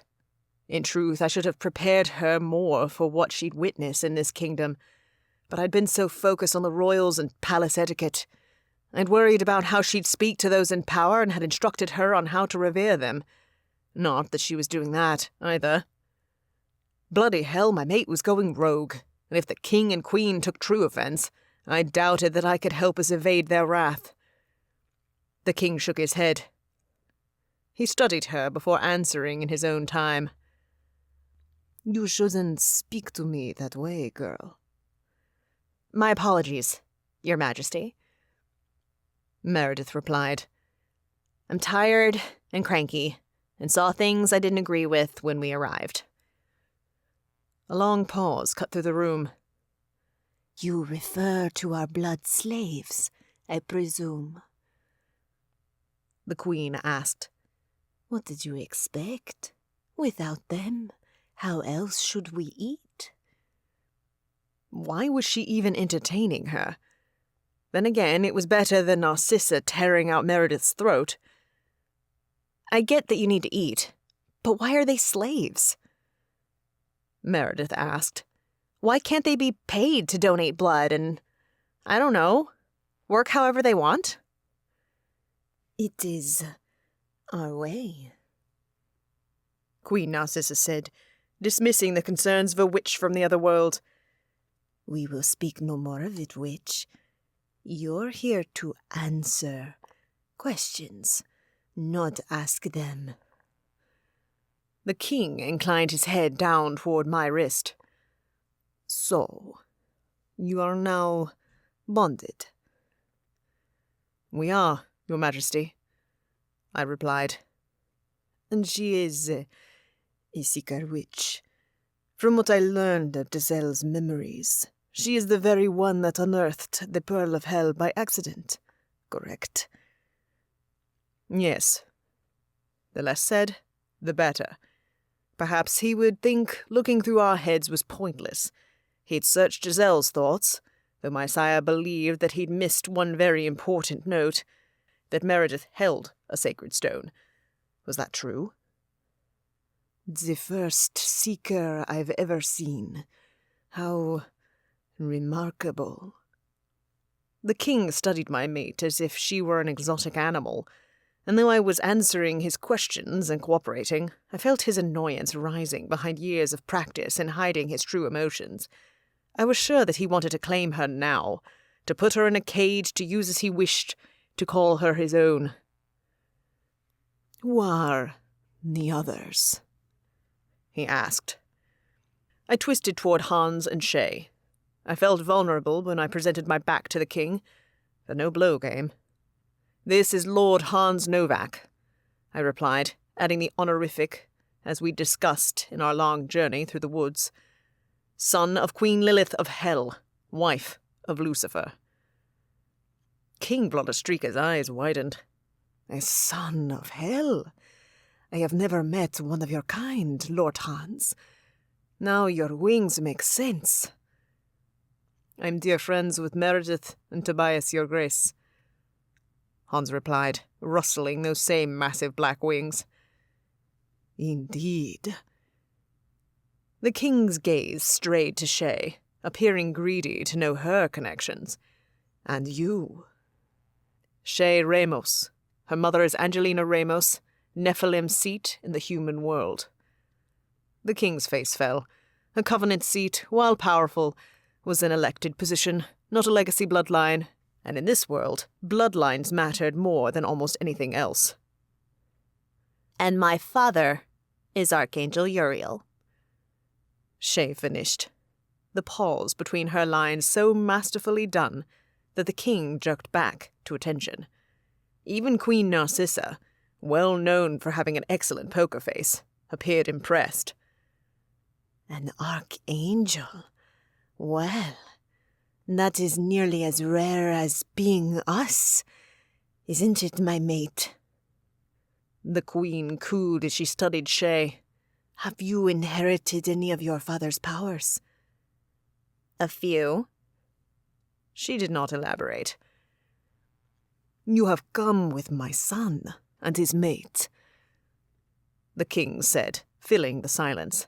Hence, you are welcome in our palace. My mate and I expect to see all of you at the ball tonight.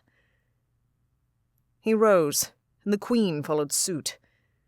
I blinked, not having expected that, and then sank into a bow as was proper. Thank you, your majesties, I said as I rose. We will have to find attire. We did not come— My staff will take care of that, the queen interrupted. We wouldn't want you to be unable to find something, now would we? Translation. She would take no excuses for us not showing up. But why were they so insistent that we come anyway? Why hadn't the king tunneled through my mind and learned what he wished? Was it because Hans and Shay were with us? They were from powerful families, ones even as powerful as mine, even if Hans could not claim his mother's might and influence. The king clapped his hands, and the doors opened. Along with the guards who let us inside was a waiting attendant. All three bowed, and when they rose, the king addressed them. Take these 4 to the north tower. Give them 2 rooms next to one another, the king said.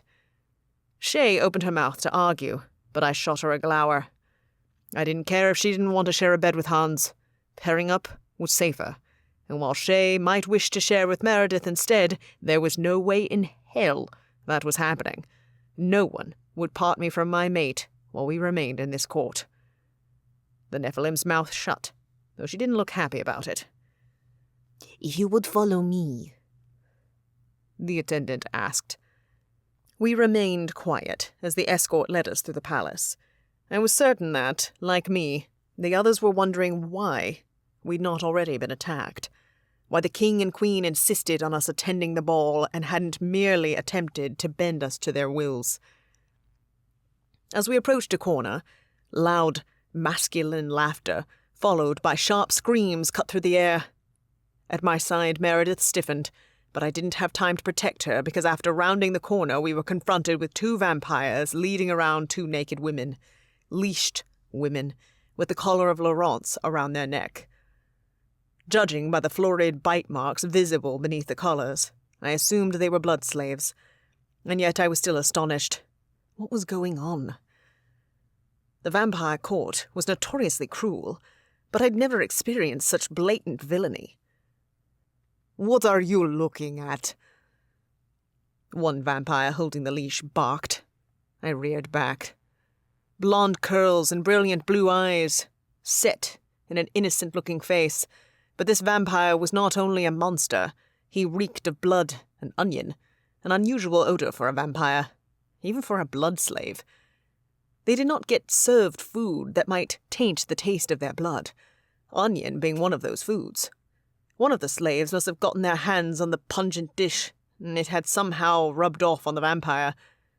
I didn't know how he could stand the smell of himself. The servant escorting us cleared his throat. Lord Tobias Laurent, his mate and friends. The angelic-looking vampire blanched when the escort announced me as a Laurent. In my world, I avoided using my royal name, but not here. Not now. Not when presented with debauchery. The escort turned to me, then gestured to the blonde vampire. This is Lord Gatsu and his master-at-arms. Release them, and give them your cloaks, I ordered. Why? They're laundry slaves. Nothing important like magic workers, just humans, replied the other vampire, a male 7 feet tall and with a sword tattooed on his neck. They're not yours, though. There aren't enough blood slaves right now, so they released these from work this morning. They're ours for the rest of the day. A gift from the head staff. Lord Kotsu leered. Serving us is the biggest honor they'll ever receive.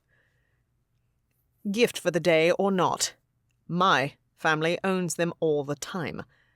Now do as I say, you foul-smelling gits. I was taking liberties, but I could not stand to see the women quivering before us, nor could the others in my company. Though I hadn't stopped to assess their reactions, I felt fury rolling off each one of them. Though they clearly did not want to, the vampires followed my commands, draping cloaks over the women and unleashing them. The ladies took a few steps closer to me. I looked at them. Go clean up. Unless directly told by someone else in my house, you are under no obligation to serve these two again. Thank you, my lord, they murmured, and pressed chapped hands to their chests and privates before they scurried off. The vampires, from whom I'd freed them, glared, but said nothing. Fine by me. I instructed the escort to continue on. When we reached the rooms, he presented us with keys. Worthless against vampire strength, but I suppose they made some guests feel more secure, and told us that servants would wait in the hall in case we needed anything. Thank you, I said. You may go. Once he was out of sight, and I could no longer hear his footsteps, I opened the door to one room and waved for everyone to enter. Smartly, they had remained silent, mindful of vampire hearing. Inside, Hans and Shay performed a sweep of the room for magical bugging devices, while Meredith shucked off her backpack and let Benedict out. The cat shook himself as he glanced about the room. Glad to be out of there. However, if I'm to share this room with you and Meredith, no funny business, vampire. Benedict glared at me. And don't think I'll sleep in the bathroom so you can be intimate. I deserve more comfort than that. Of course, I replied. That he would stay outside the room was out of the question. Benedict might be able to turn invisible, and had been altered so he didn't smell as much as normal cats, but he still walked, and vampires might hear him. In this room, he'd remain. This court is vile, but at least the room is nice. Meredith turned to take in the dark, Gothic-style room, decorated in silks and satins in varying shades of red. The space was large enough to have a sitting area off to the side, complete with a couch and 2 chairs. On a table sat a pitcher of blood, should I not wish to call for a slave, which I would not be doing. After 5 minutes of searching, Hans turned.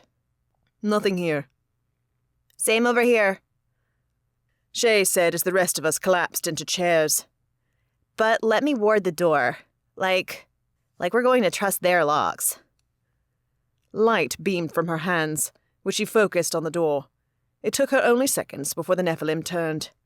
Wish that Hans could cast a spell on it, but my protection is strong. Unless we find bronze and convince him to release Hans's magic, it will have to do. Thank you. Don't forget to do your room, too, when we're done. Oh, don't worry. After meeting the monsters in your family, I'm not forgetting a thing, Shay replied, joining us in the sitting area. And their friends are pretty horrible, too. Those poor girls. This place is hard and cruel and barbaric and built on blood. Don't forget it, I said, not about to make excuses for my kind. Not for a single second.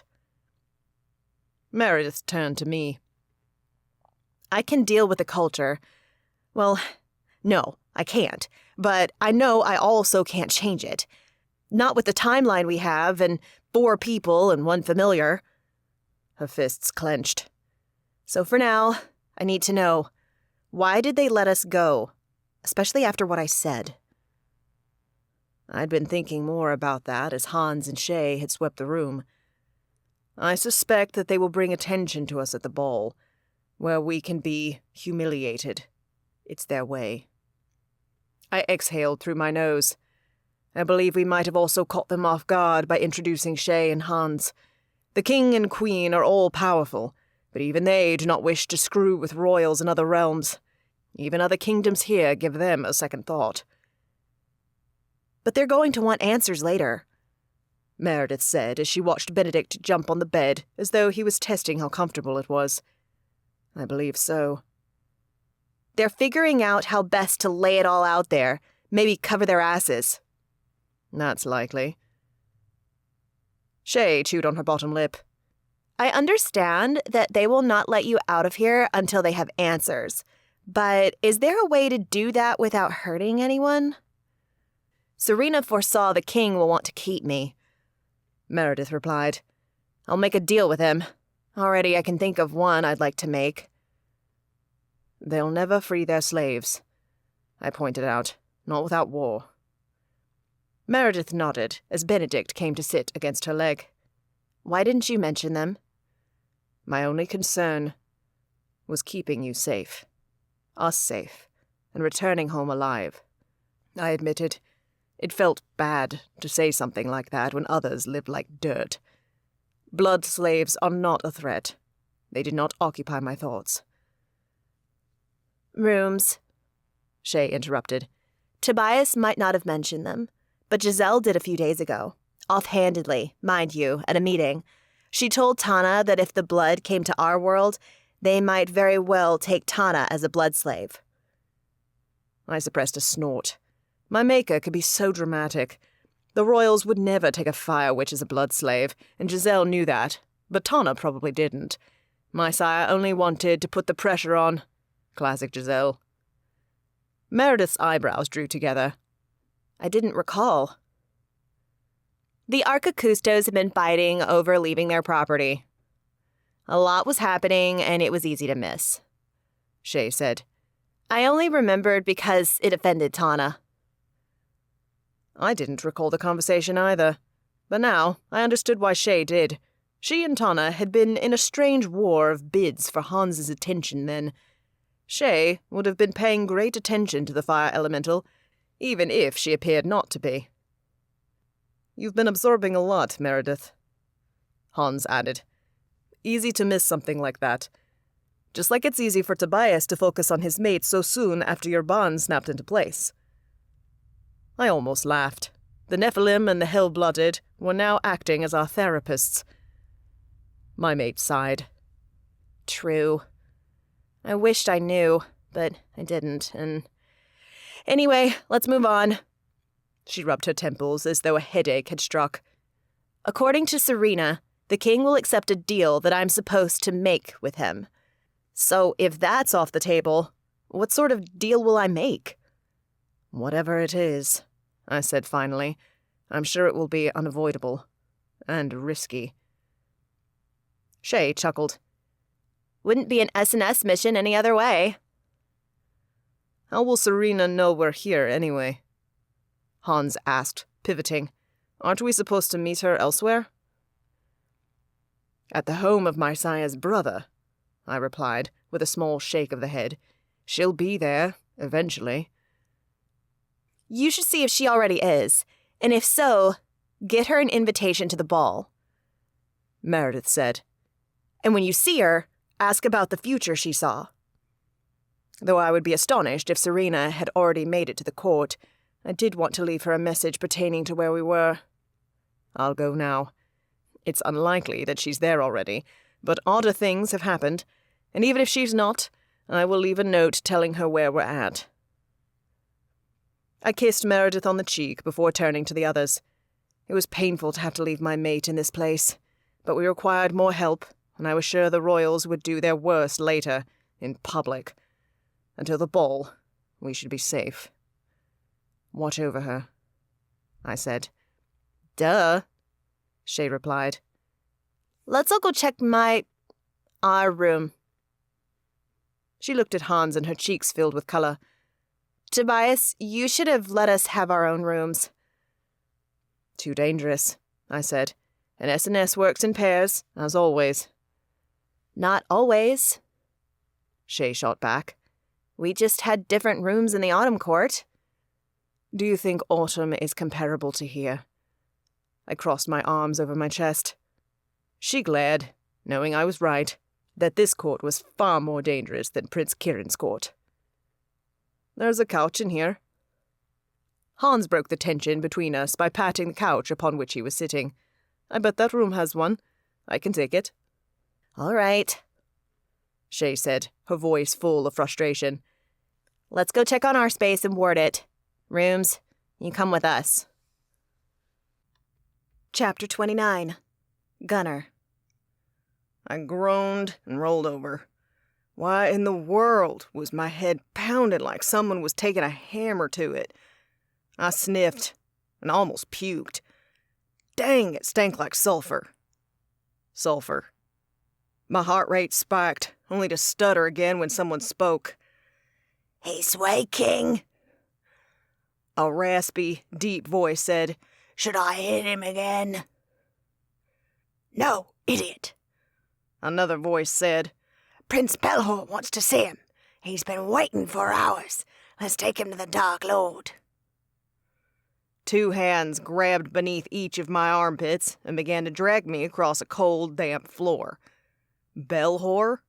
Prince of Sloth? Hours? Fear shot through me. I tried to pull back, to fight the pair holding me, but my body wouldn't listen. I couldn't move a muscle. Could barely open my eyes to see my captors.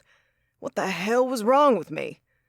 I felt this bad, and I'd been knocked out for hours? As they dragged me along, my head continued to throb with pain, but my vision returned. I bet it would have been a lot longer to come back if I wasn't a shifter, thank the old ones for our advanced healing. Wished it would kick in even more, though. I tried to focus on my surroundings, to get a sense of where I was, but it was so difficult. My captors hurried along at such speed that everything was a blur. Still, I could see that the walls were adorned with gold and silver trinkets, and the floors were made of black marble. Were those purple beads scattered in the corner? I blinked rapidly to clear my vision, unsure I'd seen that right, but at that moment, the demons holding me rounded a corner. I winced as I caught a whiff of them, and my stomach threatened to empty itself. Boy, did they smell. Was it the surroundings that made them stink, or the other way around? After a few more turns, we stopped. "The prisoner's awake," one of my captors said. "Open the doors." The creaking of doors opening told me that someone had listened to him. I tried to twist to see where I was going, and was relieved when my muscles finally responded how I wanted. I was coming back to myself. Slowly, but surely. I just needed a few more minutes to recover. Then I'd fight my way out of this. The demons pulled at my arms again. They dragged me forward into a large room and tossed me to the floor. "It pleases me that our wolfish guest is awake," a deep, charismatic voice said. "Rarely have I seen one of the Wolvia blood, just as you have rarely seen one of my kind, I believe. It's a treat for everyone." I flipped over and pressed my torso up to find Prince Belhor sitting on his throne, a wicked smile on his face. The prince stank of smoke and burning wood, the smells of a bonfire that had burned for days on end. Black feathered wings unfurled from his back, and a sheet of long black hair cascaded down over his shoulders. Though he sat, I could tell that he was tall, but pudgy, which I'd heard from the others was not the norm for the princes of hell. I guessed, as the Prince of Sloth, that made sense. He was supposed to be lazy, probably didn't go out running much. Considering how pale he was, I'd have been shocked to learn that he got out at all. The sun probably reflected off the devil. "What do you want from me?" I demanded, my voice a whisper. The prince chuckled. "Want? You followed the Fae here through the portal, Wolf. I never wanted you, per se. But now that I have you, I believe you might be of use." Shoot, I'd been so stupid. I'd followed Silas through the portal, thinking that I'd end up in the spring court. Well, wherever this was, it sure wasn't the spring court in Asila. My knucklehead move would cost me, might even cost me my life. "Where am I?" I asked, and again tried to lift my bulk from the floor. This time, my muscles responded, and I actually managed to sit all the way up. It wasn't equalizing us, but better than lying flat on the cold, hard ground. "You asked the wrong question." The prince smiled that cold smile again. "What's the right one, then?" I spat out. Why are you here, Wolf?" Why? He'd told me that my being here wasn't premeditated. I glared at the demon. "You didn't plan for me to arrive." "Correct." He let out a long sigh, as if our conversation was boring him. "But now I will take advantage. I know who you are, what group you belong to, and what pack. There are so many ways in which I might use you." I swallowed. "And how's that?" "First off, you, Gunner, are to be witness to history in the making." Oh, hell. I didn't know what that meant, but it didn't sound good at all. The prince stood and walked down the steps toward me. I tried to back away, but my limbs were still wobbly. He wasn't deterred by a little instability, though, and when Belhor got close enough, he grabbed me by the collar of my shirt and pulled me to my feet, bringing his face close to mine. My nose wrinkled in disgust. His breath was hot and smelled of smoke. "You will bear witness to the ascension of the Prince of Sloth and the falling of the Sixth Kingdom," he whispered, his eyes glowing with excitement. "It is a momentous occasion." Ah, no. Sloth was preparing to take his place in our world, to dominate a city. "Where?" I growled. The prince chuckled. "You'll find out in just a couple of minutes." He threw me to the ground again, making me land hard on my side. Pain shot through my ribs, but I bit back a yelp and lifted myself up again. This time, sitting was easier, but when I tried to push up to stand, I couldn't. "It must be odd for someone like you to be targeted by my power." Belhor spoke languidly as he glided over to the side of the room where a table sat covered in fruits and ham and bread. "With all those rippling muscles, I'm sure you don't take many days off from the gym. What a waste of time. A waste of pleasure." He popped a grape into his mouth. Finally, I understood that I was feeling his power. It wasn't so much that my body wasn't working, but more that I'd been unguarded from his power to make people lazy, apathetic, sluggish. I gritted my teeth, fighting against the pull of his magic, his sin. My eyes narrowed on the slothful prince. "You won't break me," I spat out. Belhor laughed, his eyes glinting with amusement. "You'll give in soon enough.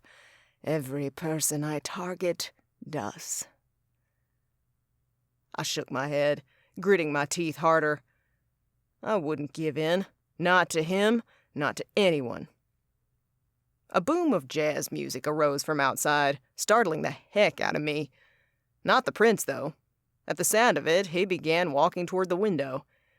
"It's time. Come, Gunner. Let us watch." Prince Belhor clapped his hands and air kicked up beneath me to float my body over to the window. My mouth went dry. I did know. In fact, I'd been here before, but even if I hadn't, I'd recognize the place. The street below us shone, iconic, festive, and filled with people. I looked down on Bourbon Street, watching a parade. My heart sank. See all those people. All of them will soon feel as you do. Worse, actually. They won't be as strong as you were to begin with. Belhor laughed slowly. "In minutes, Gunner, the whole of New Orleans will be mine." Black magic began to unspool from him, and from the windows that lined Bourbon Street, more black smoke poured into the street below. It fell toward those partying in the street, laughing, having a good time with music and friends and family. The moment the midnight smoke hit them, people screamed, cried, and fell. Some collapsed with eyes wide open, as if in a living coma. Through it all, I levitated at the window, as helpless as I'd ever been, while Prince Belhor began his hostile takeover of New Orleans. Chapter 30. Tobias. Striding through the streets of Sangreal felt different without my mate, Shay, and Hans.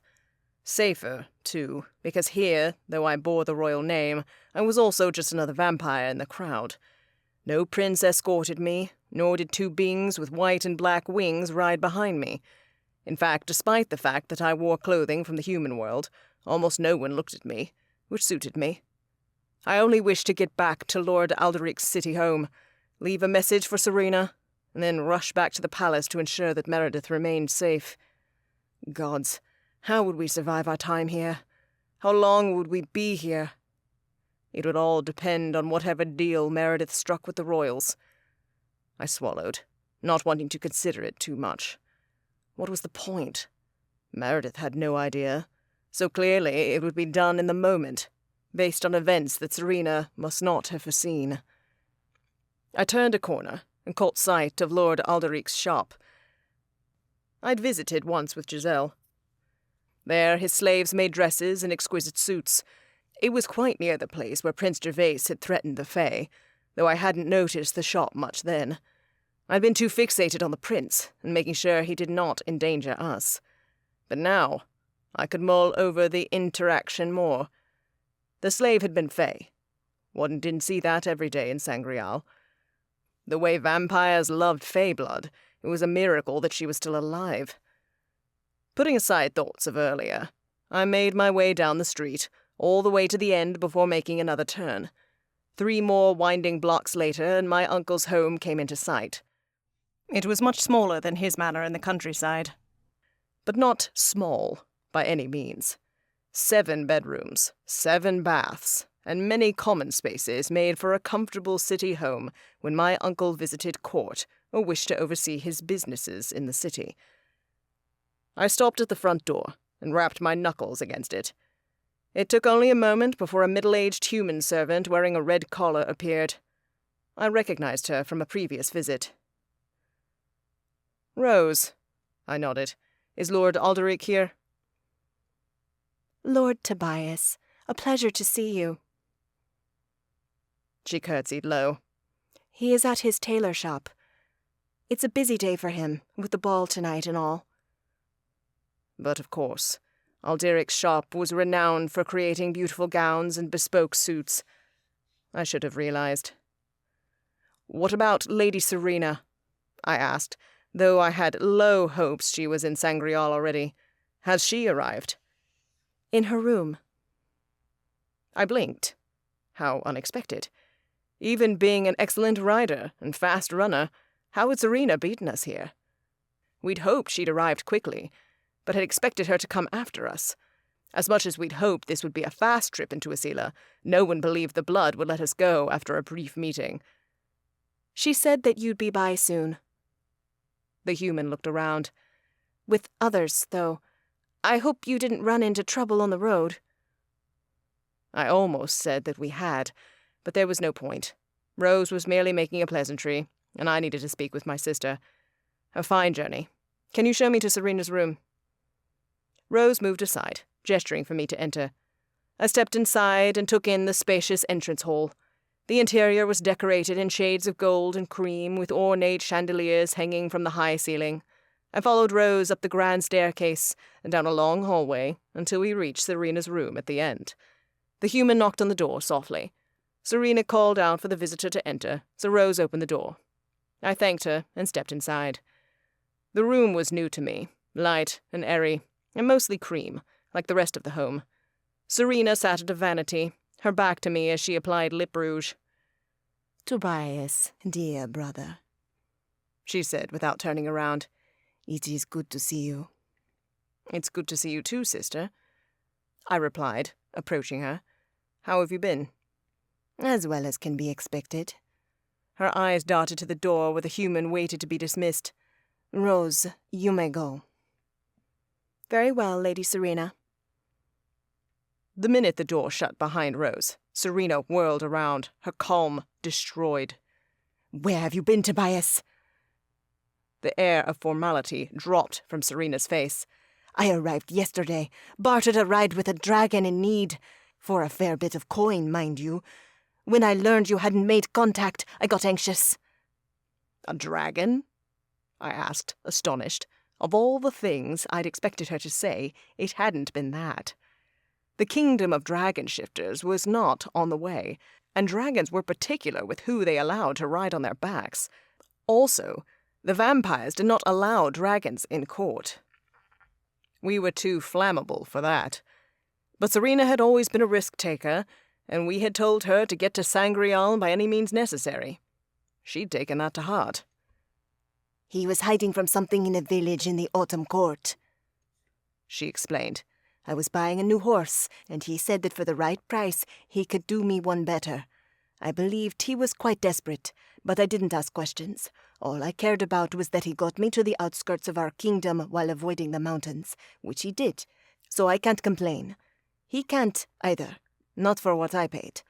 Anyway, tell me about your journey." I shook my head at the outrageous tale. Things like that just seemed to happen to my sister. I relayed the obstacles we'd overcome, but it was only when I got to the part where Prince Gervais had stopped us from coming here that Serena looked worried. "He's such a snake, and I mean that in the worst possible way. I don't like that he was there to greet you. It feels forced." "Agreed," I said. "But he's also not someone I can deny." "So it looks like there's no safe place for you guys." Serena sighed. "No, and I came here to discuss that. Can you come to the ball? Be an extra pair of eyes?" She chuckled. "The moment I heard about it, I knew that if you made it in time, you'd be part of the spectacle. I do not believe that it's a coincidence that your deadline was before the ball." "Nor I." "I secured an invitation with Alderic." "Perfect. He wouldn't expect Serena to pander to him, but our uncle would have felt obligated to take her as a favor to my sister. In this instance, we were not above using family connections." I paused. Serena was watching me with an amused, haughty expression on her face. I inhaled sharply. "What else have you done?" "Done?" Her eyebrows pulled together, morphing into a look of practiced innocence. "Whatever do you mean?" "I get the sense that you didn't just ensure an invitation to the ball. You wouldn't look so smug about that. After I arrived, I ran a few errands.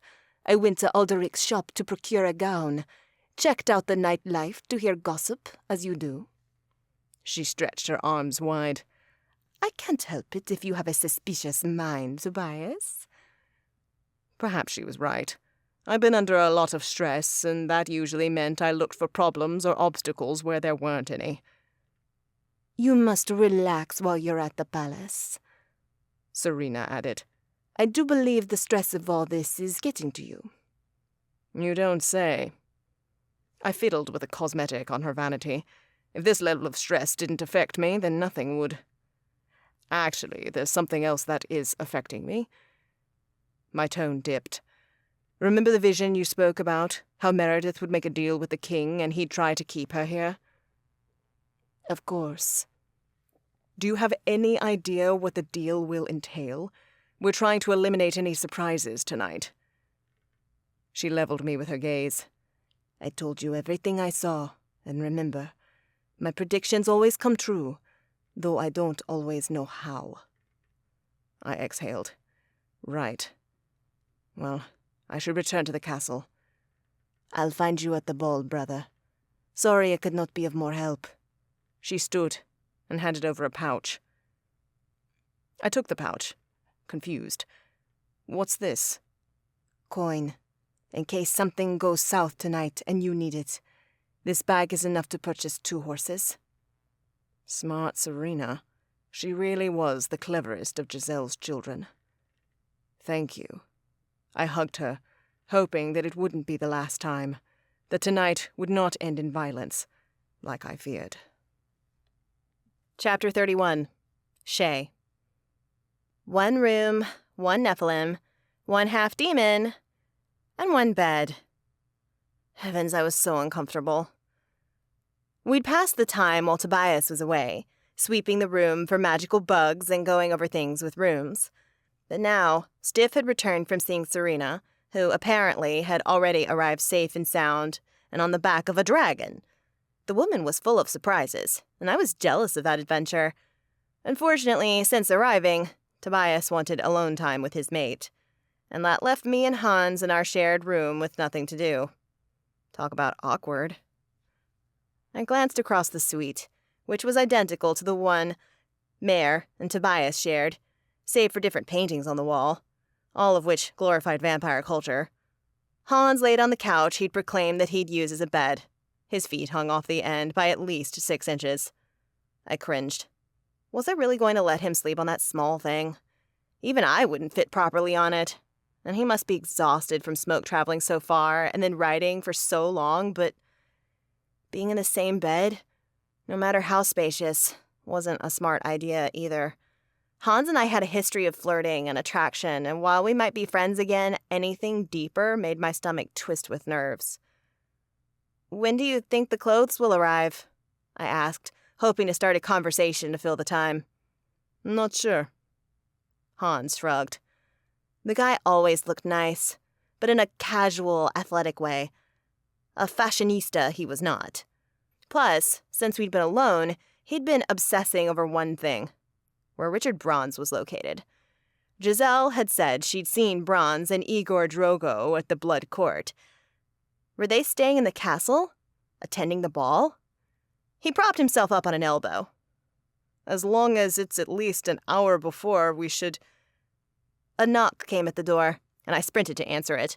When I flung it open, a servant, wearing a gold collar that looked like a snake wrapped around her neck, stood before me. A rolling rack of dresses waited at her side. "Oh, wow," I gasped, my fingers gravitating towards a sky-blue ball gown. "This is lovely." "The queen estimated your size," the slave said. "Should these not fit, please ask for more. We have many dresses for you to look at. All of them either have necklines to accommodate wings, or the seamstresses altered them." She rolled the cart into the room, glancing at Hans. "As do your doublets and tunics, my lord." I had to admit, that was handy. In our world, I had to alter my clothing to allow for the rare instances that I used my wings at all. Once altered, I covered the slits up with my magic. It was that or rip the material when my wings materialized. Here, wings did not have to be vanished to the ether. We didn't have to hide. Thank you. I took the blue dress off the rack. Did the lady next door get her gowns too? She did. The slave woman replied as she brushed a speck of lint from one gown.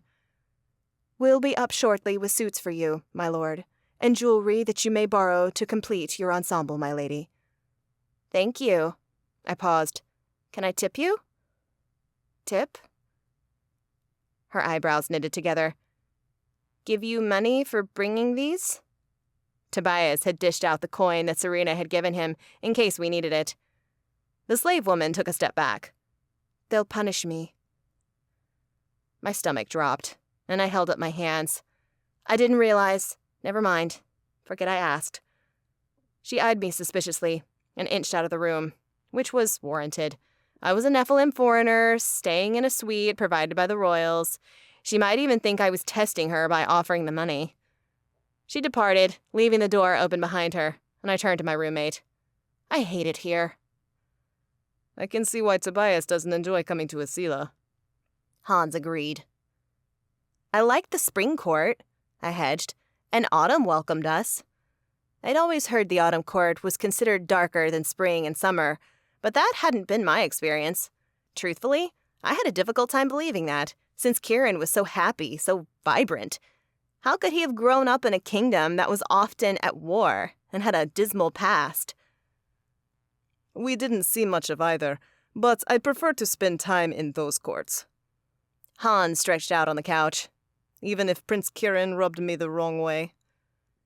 I smirked at that and looked through the dresses again. Narrowing down my options was easy. I preferred shades of white, blue, and gold, so any other color fell by the wayside. In the end, I only had 3 options to choose from. The sky blue ball gown that had caught my eye, a golden beaded dress that would show off my every curve and a little skin, and a shimmering white silk dress. With its low-cut neckline and back, the silk dress screamed a sexy siren. I was tempted to wear it, if only because I'd seen nothing like it in our world. But was it too much? We'd already be on display tonight. I didn't want vampires thinking they could take a bite. Also, where would I keep my vial of elixir of life? Like Hans and Meredith never parted with their stones, I didn't let the vial out of my sight. It stayed in my pocket or tucked in my bra. My bra wouldn't go with this dress. I sighed. I put the silk back. The beaded gown would provide the most coverage, but it also was not ideal. Such a tight dress would make it hard to run, should we need to. I put it back as well.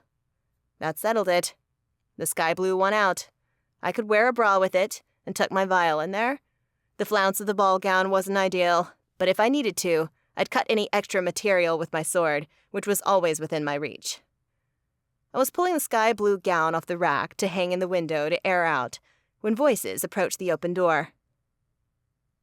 The queen is furious, said a feminine voice I recognized as the slave that had brought the dress rack.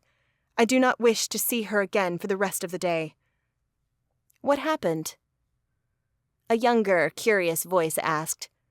She discovered her favorite necklace, one gifted by His Majesty, is missing. Stolen, she is sure of it. I sucked in a breath. Who was stupid enough to steal from Queen Narcissa? That person had to have a death wish. Or be desperate. Before I had a moment to consider the news further, the slaves appeared at the door with Hans's rack of clothes. Hans hopped up from the couch with a smile. His carefree expression told me that he hadn't heard them or their gossip. Did you pick a dress already, my lady? The slave asked as she straightened a crisp embroidered tunic and pair of pants on the hanger.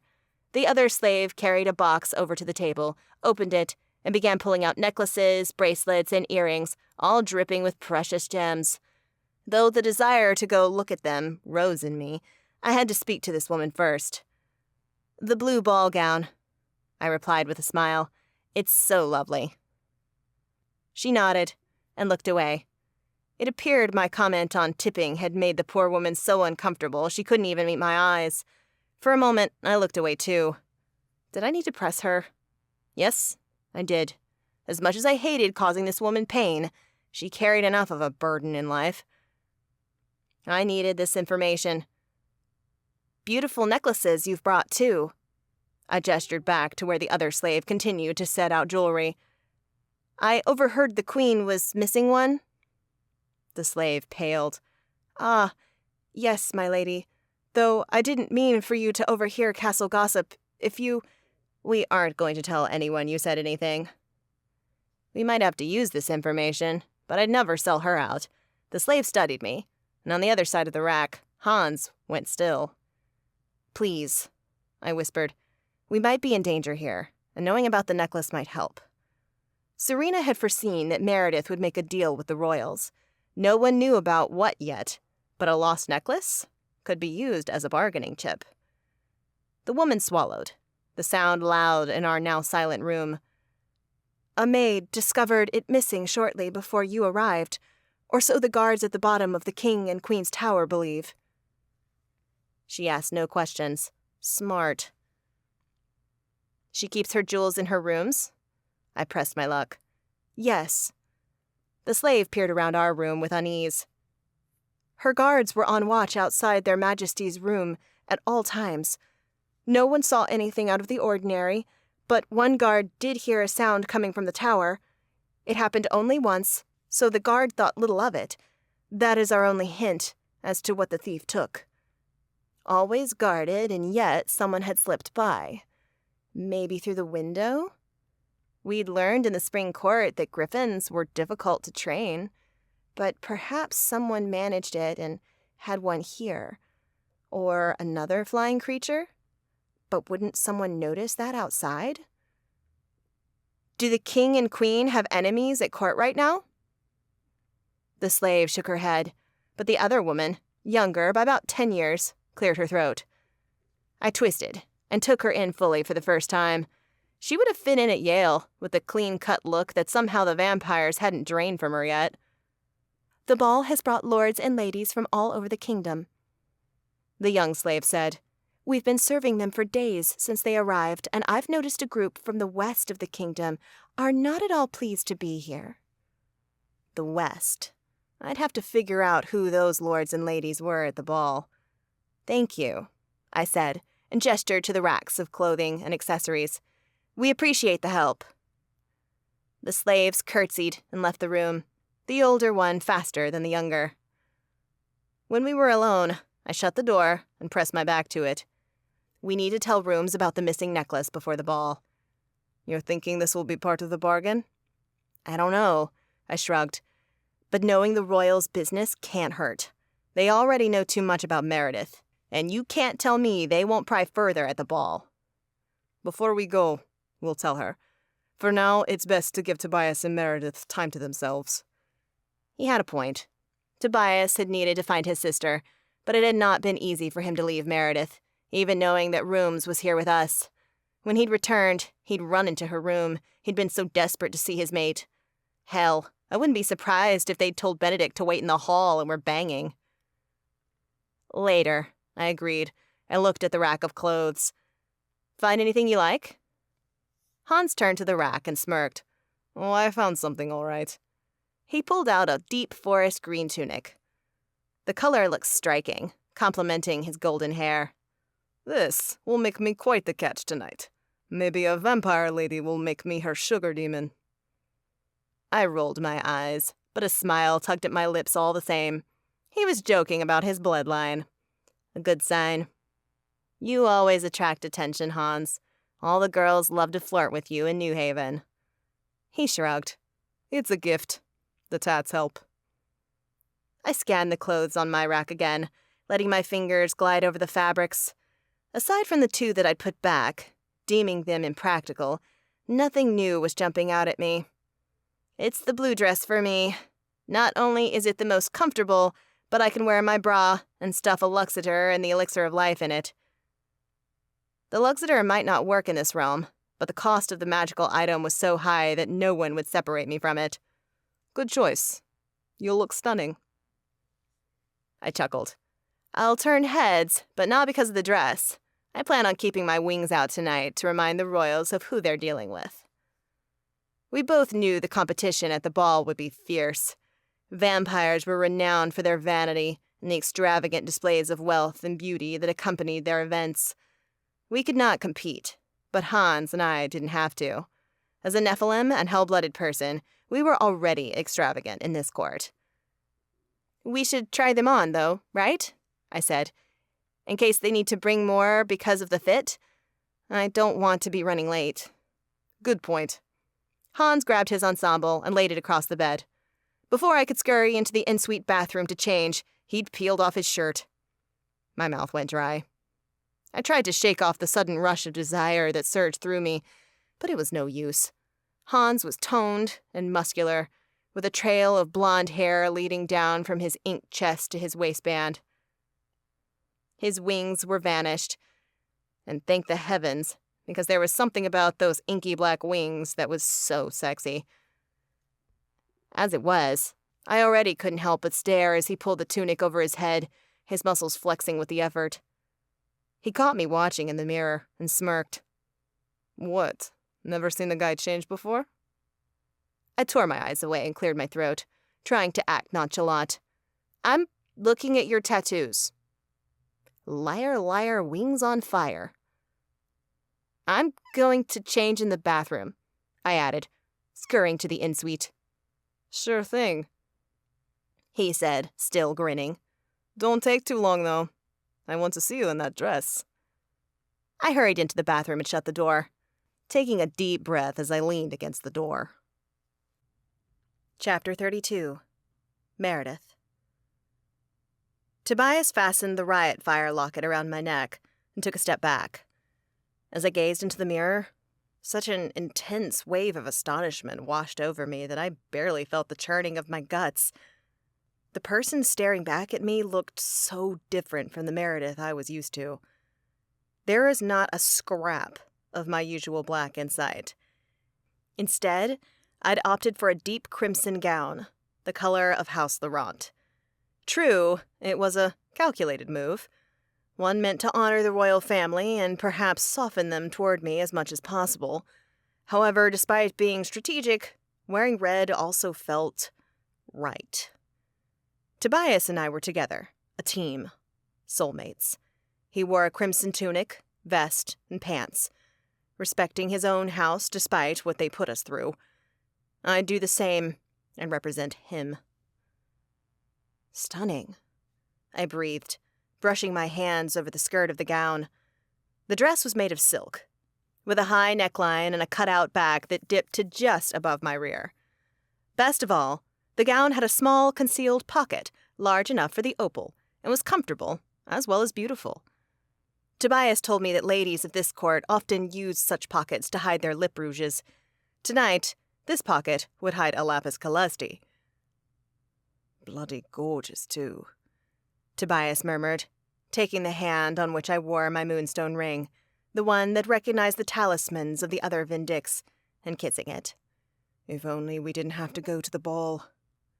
I'm still here, Benedict called out from where he perched on the windowsill. He grew antsy being locked in the room with us, especially when either Tobias or I got handsy.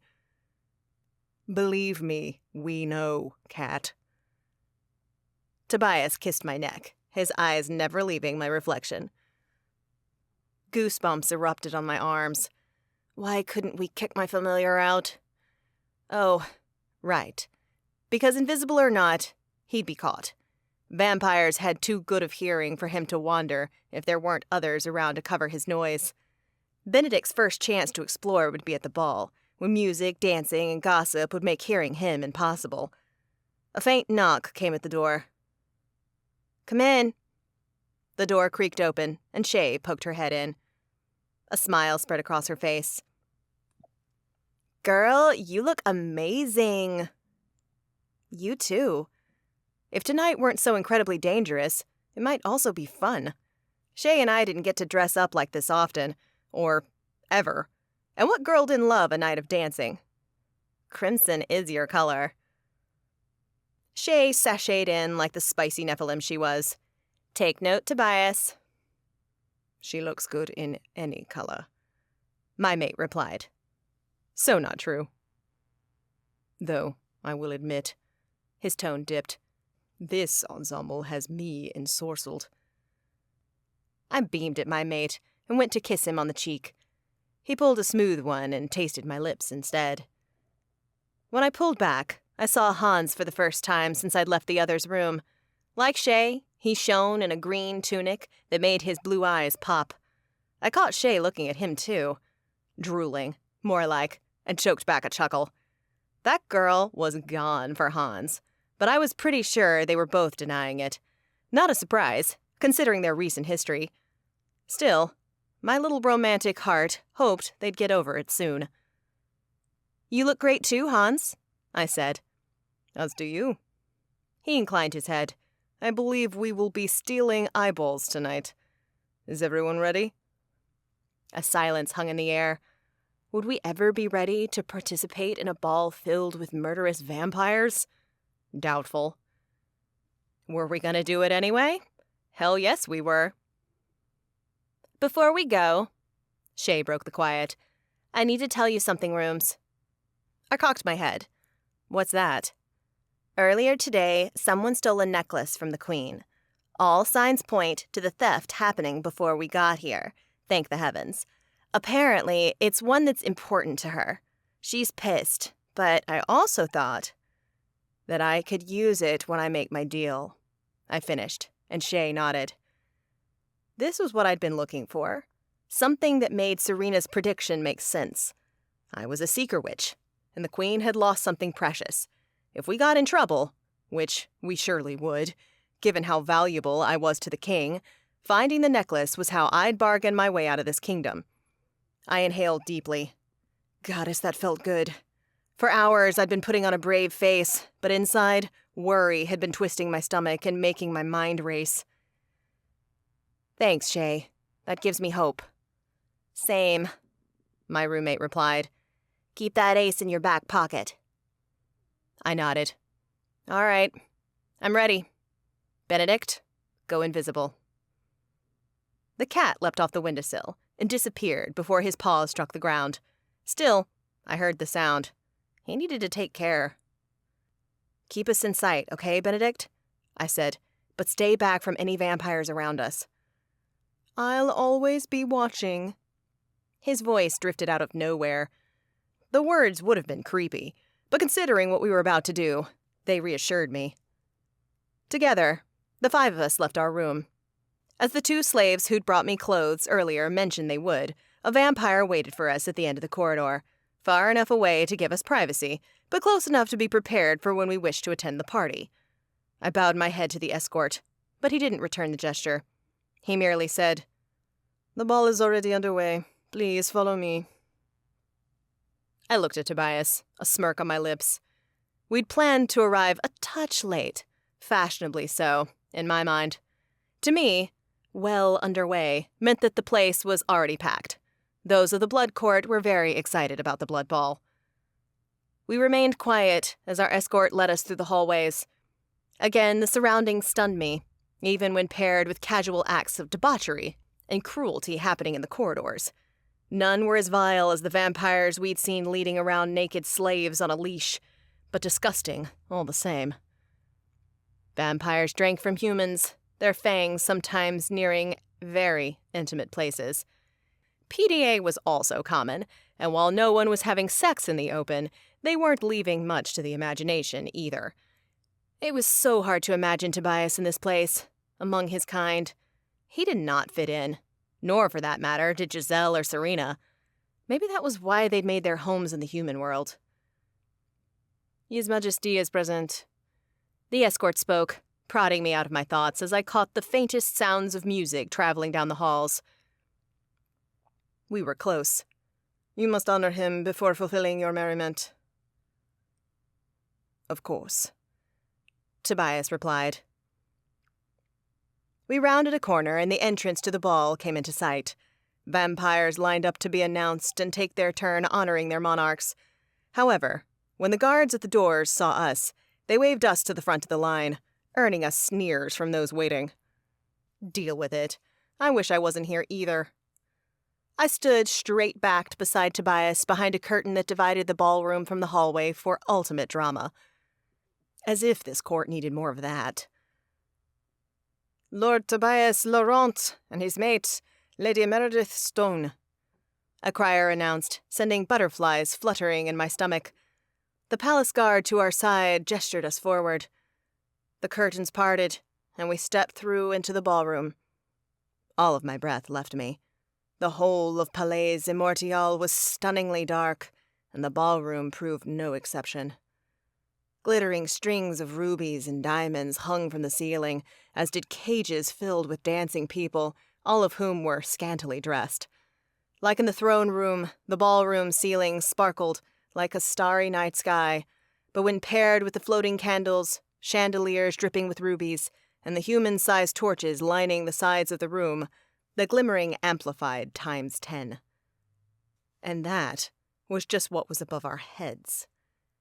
In a depressed area, a dozen steps down, thousands of vampires danced on one side of a red carpet that led to the throne. On the other side, vampires mingled and drank from human slaves. Near the bottom of the steps, I recognized 2 women, the same ones that had brought my gowns. They wore dresses with low necklines, high slits that exposed both thighs and bared their arms. Dresses that exposed a lot of skin. They waited to be a snack for someone tonight. They worked all day, and now this? How barbaric. My insides twisted with the truth that I could do nothing for them, so I continued on, studying the other slaves. Many more similarly scant clothing and colors of varying colors. The palace must not have had enough blood slaves to go around for the night, and had needed to import bodies from other lords and ladies. I tried to look beyond the people being used as food, and instead took in the sexy and glamorous attire worn by the vamps. I felt like I had entered the Met Gala, except here the people were even more stunningly beautiful and cruelty was on display for all to see. "They go all out, don't they?" I whispered to Tobias as we descended the steps. To the sides, vampires stopped dancing and mingling to watch us and bow or curtsy to Tobias. Behind, Shay and Hans were being announced.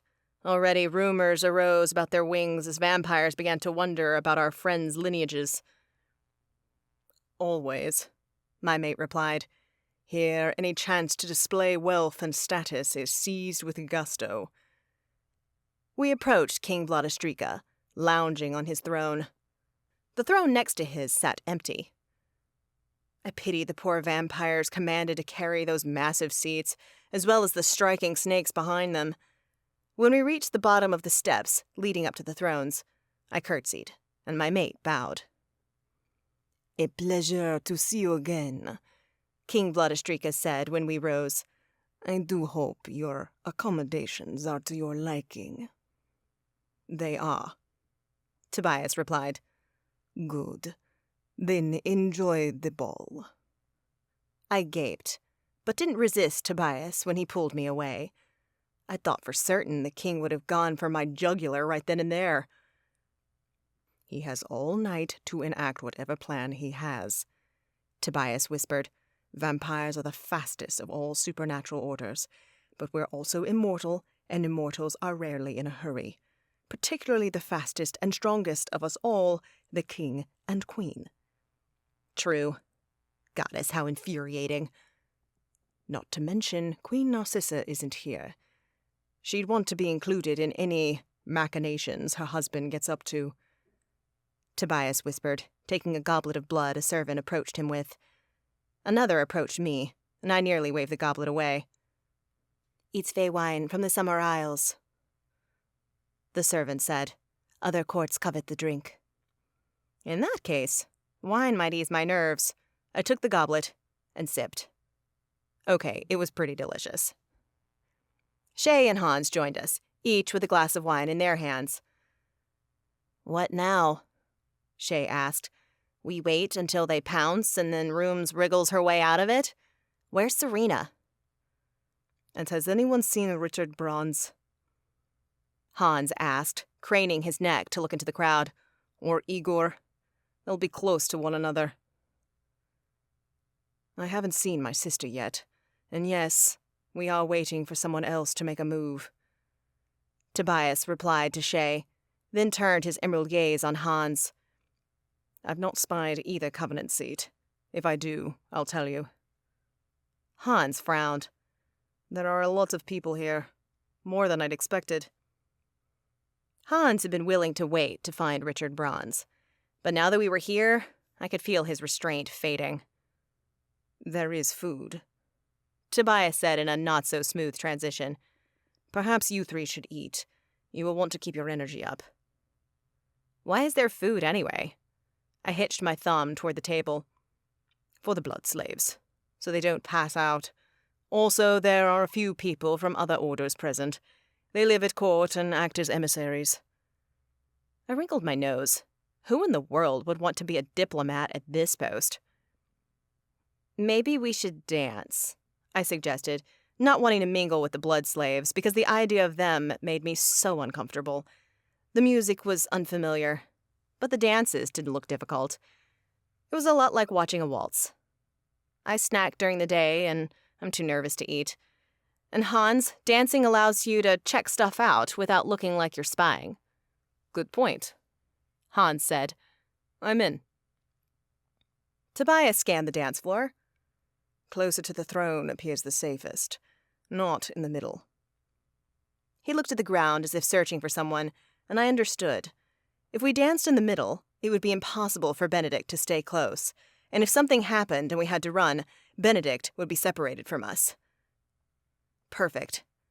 I downed my wine, which wasn't advisable, but it really was good. "Ready, Shay and Hans?" The other two finished their wine too, and we took to the dance floor. As we danced, I couldn't help but feel a sense of unease. The ballroom glimmered, opulent with its gemstone chandeliers and black starry floors, but it was also filled with danger. Everyone here had an agenda, none more perilous than the vampire who sat on the throne. I couldn't let my guard down for a moment. The music changed to a faster beat, and I stumbled, almost falling.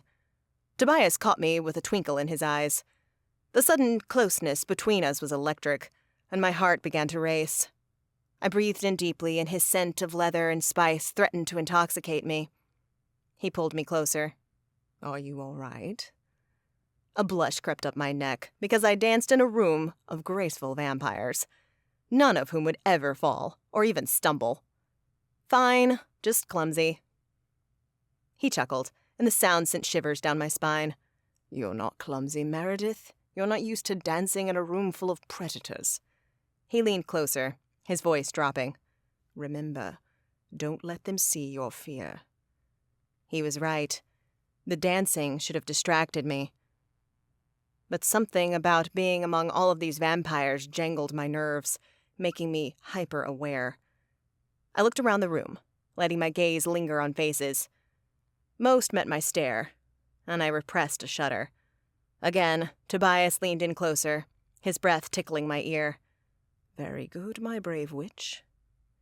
He twirled me. As we continued to dance, my body relaxed into Tobias's embrace.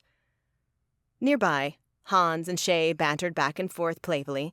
Hans, of course, continued to search for Bronze, but Shay was helping him appear more natural. And even though Hans wished to find the wizard holding his powers hostage, it seemed he also couldn't help but smile at Shay and go along with her conversation. Shay always made light-hearted look so easy. Wind whipped through the ballroom, and a fluttering of birds. No, they were leaves enchanted to look like birds, flew around the dancing, caged people above. I wished I could enjoy this magical night as it was intended, and not have to be on guard. If only My moonstone ring warmed, ceasing all thoughts. I jerked and fell, but Tobias caught me. Only then did I realize that the warming of my ring had not only stopped my thought, but my feet. "Meredith? What happened?" Tobias looked down at me and beside us. Shay's easygoing manner vanished as her face fell into concern. My hand trembled as I lifted it from Tobias's shoulder and wiggled the finger around which the ring rested. "Warm?" he whispered. "Yes," I breathed back. "Not hot, but warm." A Vindix was here, and either they were far away, Or my ring had trusted me to catch the signs and had decided not to burn off my finger when I found one. I hoped it was the latter. But how could a Vindix be here? "Let me look," I said, and Tobias led the dance again.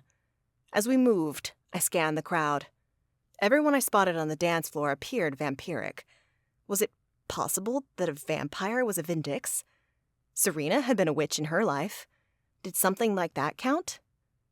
Or was the Vindix a slave? My heart thudded against my sternum. That rang true. "Tobias, I need a break. Air." He stilled and nodded. "This way."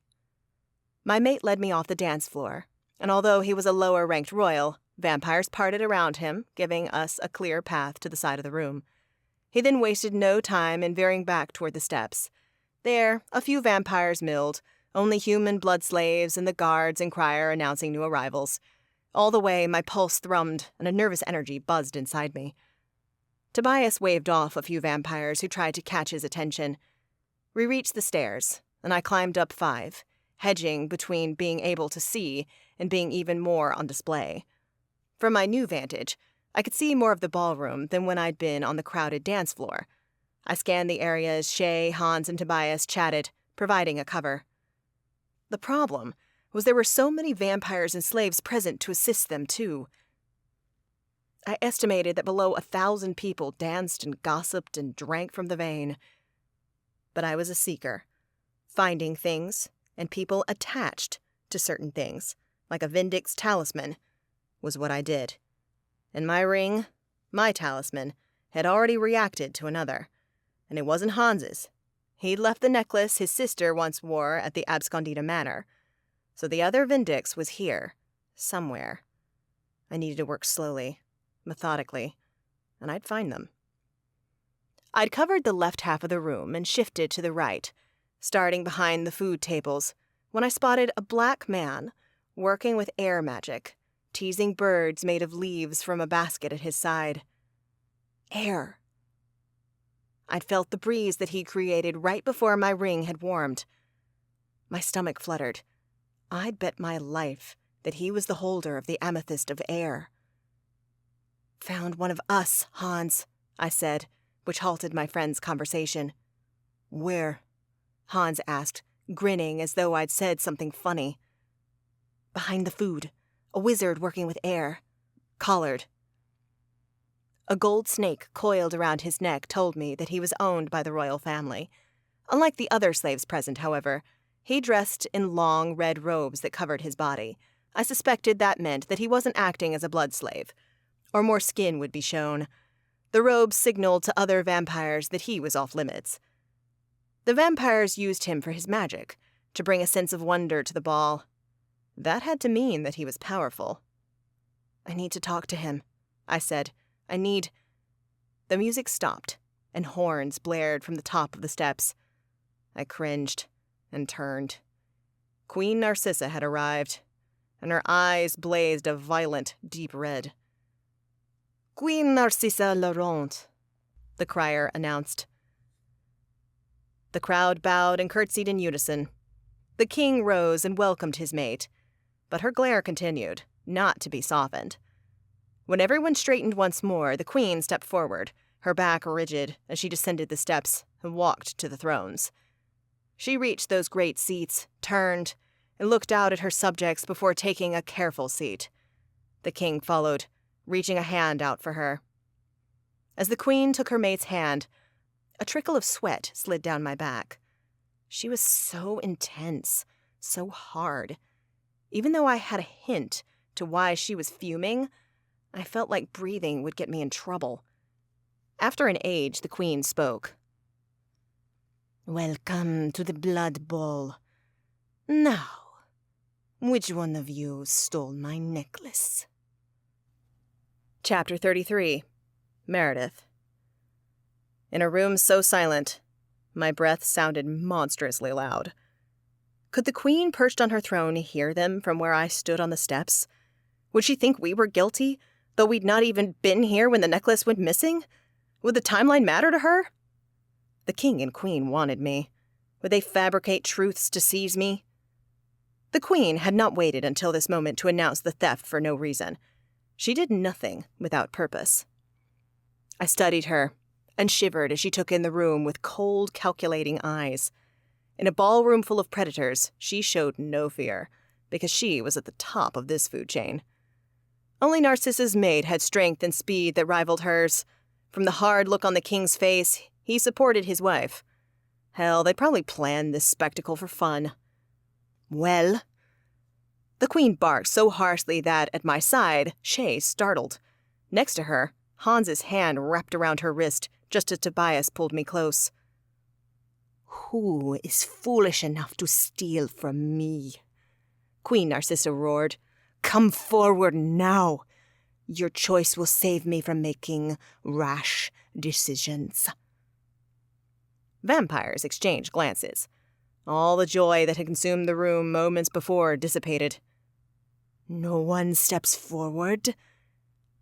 The Queen rose from her throne, her red eyes blazing as she stared into the crowd. I held my breath, wondering what she'd say when the ancient Queen lifted an arm and crooked a finger. A vampire lady from the crowd walked closer, her movements stiff. Was she climbing the steps on her own accord, or was she compelled? We were too far away to tell, but I'd never seen a vampire move like that. Lady Demetria, you have always coveted that very necklace. The Queen stated. You commented on it many times during your stay at my court. Did you take it? No, my Queen. Lady Demetria replied, her voice monotone. She tells the truth. Queen Narcissa drawled a second before her arms snapped out to rip Lady Demetria's head from her neck. The Queen hurled the head into the crowd, which scattered before the head hit the ground and rolled to a stop. And I don't care. I will go through each and every one of you. The Queen shrieked. The only way to avoid this becoming your fate is for the guilty party to come forward. My lips parted, and murmurs rippled through the crowd. Claims of innocence, neighbor questioning neighbor. Fear had been sparked in an instant. Tobias had told me that the royal vampires walked a thin line with insanity. They had wielded too much power for too long. No one could challenge them and win. A few had tried, but none had succeeded. She wouldn't kill everyone, would she? I asked Tobias. If the king doesn't stop her, she will try. Queen Narcissa has a certain single-minded focus, but the king sees more widely. They need the nobles to fund their capital. He will give her reign to take out her wrath, but I do not believe he will allow his mate to kill them all. I watched the king, still lounging on his throne, a goblet of blood now balanced between his two fingers. How could Tobias sound so certain of that? Meredith. A voice behind me whispered, making me jump. We all turned to find Serena. She was dressed in a deep golden silk gown that glittered against her dark skin. A tiara of snakes rested on her natural-style hair, a tribute to her house. "What are you doing?" I whispered. She was either brave or insane for coming up behind us now. I wouldn't have dared to draw the Queen's attention by moving. This is working out better than I planned. Find the necklace. You'll be rewarded. Serena whispered. You must speak up before she spills more blood. This is the moment to make your deal. Another vampire trudged mindlessly up to the throne as we spoke. Planned. Tobias stiffened and shifted to look his sister in the face. Serena, you didn't. Didn't what? The errands you mentioned, Tobias whispered. The necklace. Serena, tell me you're not so brash. Oh my goddess, was he saying what I thought he was saying? I didn't touch the thing, brother. Her lips quirked up ever so slightly. But as I told you, my predictions always come true, and as I was here, I took no chances in marring my perfect record. I might have planted the seed. A stream of curse words left Tobias's lips, so faint I barely heard them. Serena shrugged. The vampires I compelled were hurting blood slaves. They were raping them in the street. I couldn't stand by, so I served them their fate. It became clear. Tobias had told me once that Giselle found Serena in Paris, alone and dying on the street after being raped by a group of men. She'd turned Serena that very day, saving her life and changing her forever. Later, the men had gotten what they deserved. I hadn't realized that Serena still sought vengeance in that way, but it didn't surprise me. Who are they? Tobias asked. I didn't get their names. His sister hissed back. And I haven't seen them tonight. For all I know, they're minor lords. Serena paused, a thoughtful look crossing her face. One might have even been a lord's footman, in which case they're not even present. Besides, it doesn't matter. Meredith must seek the necklace and be convincing about it. Now go. She was right. The vampires here might be horrible, but this was madness. I needed to stop the queen before she decapitated every vampire in the ballroom, or worse, the slaves. My gaze went to the wizard in red robes, the one I was certain was a Vindix. I needed to bargain my way from this court and save him too. Bravery welled in me. I hadn't been brought here merely by a summons from the king and queen. No, I was here to save that man too, to bring him to my world. So many of the books in the Abscondita library said that the Vindix would want to be together and would be drawn to each other.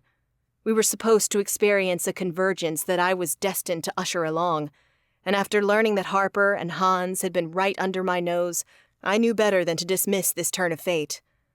I raised my arms and waved. "Stop!" I yelled as Queen Narcissa laid her hands on another vampire's head. "I have something to say! Wait!" Thousands of eyes turned to face me, making my heart stop. That was, until Tobias inched closer, and Shay and Hans closed in on my other side. They weren't about to let me go forward alone, and I appreciated the hell out of that. The queen's eyes were large and round, appalled that I'd halted her justice, but the king appeared intrigued. He waved me forward. Closer. I descended the steps, the others a half-pace behind me. We met no resistance as we walked up to the thrones and stopped mere steps below the murderous queen. "Well?" she prompted, blood dripping from her fingertips. "As you know, I'm a seeker. I can find your necklace." Murmurs rippled through the attendees, and for good reason. My magical specialty was rare, once in a generation. I didn't believe it was a coincidence that I, also a Vindix in a time when some of the other Vindix had lost the knowledge of our bloodlines, was a seeker. The stars, or whatever higher power, chose my magic for a purpose. "But I will not do it for nothing," I added. The queen's eyes narrowed. Behind her, the king's pale cheeks grew red. "You dare speak payment from the crown, witch?" "Not payment." I looked at the king. "You knew I was different, and didn't just call me here because I'm Tobias's mate, though that is, admittedly, odd enough. You've played it cool so far, but I have a feeling that your plan was to keep me here, to make me work for you." I tilted my chin upward. "Tell me I'm wrong." The king looked murderous, and for a moment, no one spoke. In the quiet, I imagined so many things happening. The queen reaching out and ripping off my head, the king commanding his guards to take me and slip a collar around my neck, riot fires spilling through the ballroom as I sought to protect myself and those with me. But the last, I couldn't do. Not with Tobias so close to my person. Vampires were particularly susceptible to large fires, more so than other magical orders, and riot fire would be enough to kill him. I wouldn't risk his life, nor did I want to harm the innocent slaves. The king stood. "You're correct, witch. While I should sink my fangs into your neck for your impertinence, my mate desires her necklace. So what do you propose?" "I find the necklace, and you let me leave. You won't keep me here, nor Tobias, Shay, or Hans. You won't try to control me, or my mate, ever again." The king's eyes burned. By rights, Tobias was his subject. Losing control of a vampire like my mate was a blow, as was someone as low as a common witch calling the shots against an ancient vampire king. Also, I added, I want to take that slave with me, the one in the red robes. I pointed toward the tables. Many slaves had gathered there, including the ones who had brought Tobias and me clothes earlier. They were all trying to maintain a distance from the murderous queen, but even in the crowd, the wizard in the red robe stood apart at the end of the table. When I pointed at him, he looked around him, as though I must be talking about someone else. The air elemental, I specified. The air elemental? The king asked, pure confusion lacing his usually self-assured tone. Why would you want him? It's part of my deal. I gestured down to the dead vampire. The queen can either continue to decapitate your subjects, which I'm sure won't go over well with those who survive, or I can find the necklace, and you do what you want with the person who is responsible. The queen glared at me. You didn't orchestrate this, did you? I've been in our rooms since we arrived. Of our group, only Tobias left to visit his uncle, who wasn't home. Ask your slaves. The ones that came to our quarters are right there. I pointed to the pair that had brought me dresses. Though a part of me felt bad for throwing them under the bus, I had an important mission, and I'd do anything not to be compelled. What I knew was too valuable. The queen snapped her fingers, and the slaves came forward. Was this witch in their rooms all day? The older of the pair spoke. They were, your majesty, the Nephilim and Hell-Blooded one too. We assisted them, and other slaves waited in the hallways in case they needed anything. Aside from food and the clothing you provided, they did not require a single thing. Lord Tobias Laurent left to visit Lord Alderic, I believe, but he was not gone long. The queen scowled. Where is Lord Alderic?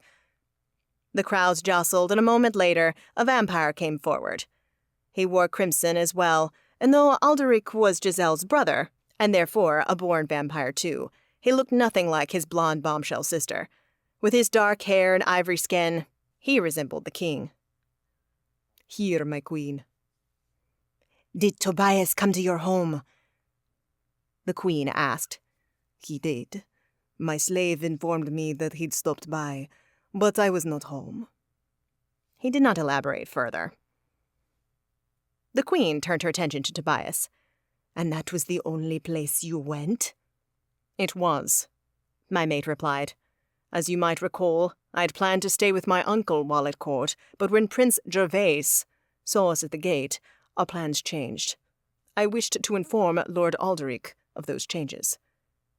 She stared down at us, as if teetering on the edge of ripping through our minds with her compulsion, but the king came forward and placed a steady hand on her shoulder. You want the air elemental slave, and to leave with no ties to this kingdom. King Vladistrika said, That is all that we must give to find my mate's necklace. That's all, I agreed. I might even find it tonight. And would you leave right away after completing your part of the bargain? We would, I replied. The king had mentioned that the portal in Sangreal had reopened. My world is in danger, and I want to make sure those I love are safe. Or fight for the lives of everyone, but he didn't need to know that. The queen twisted toward her mate. I had no idea if they could communicate telepathically, but I got the impression that they were. When she faced me once again, the cut of her lips was flat and white, the look as lethal as a dagger. I will take the night to decide to perform my own investigation.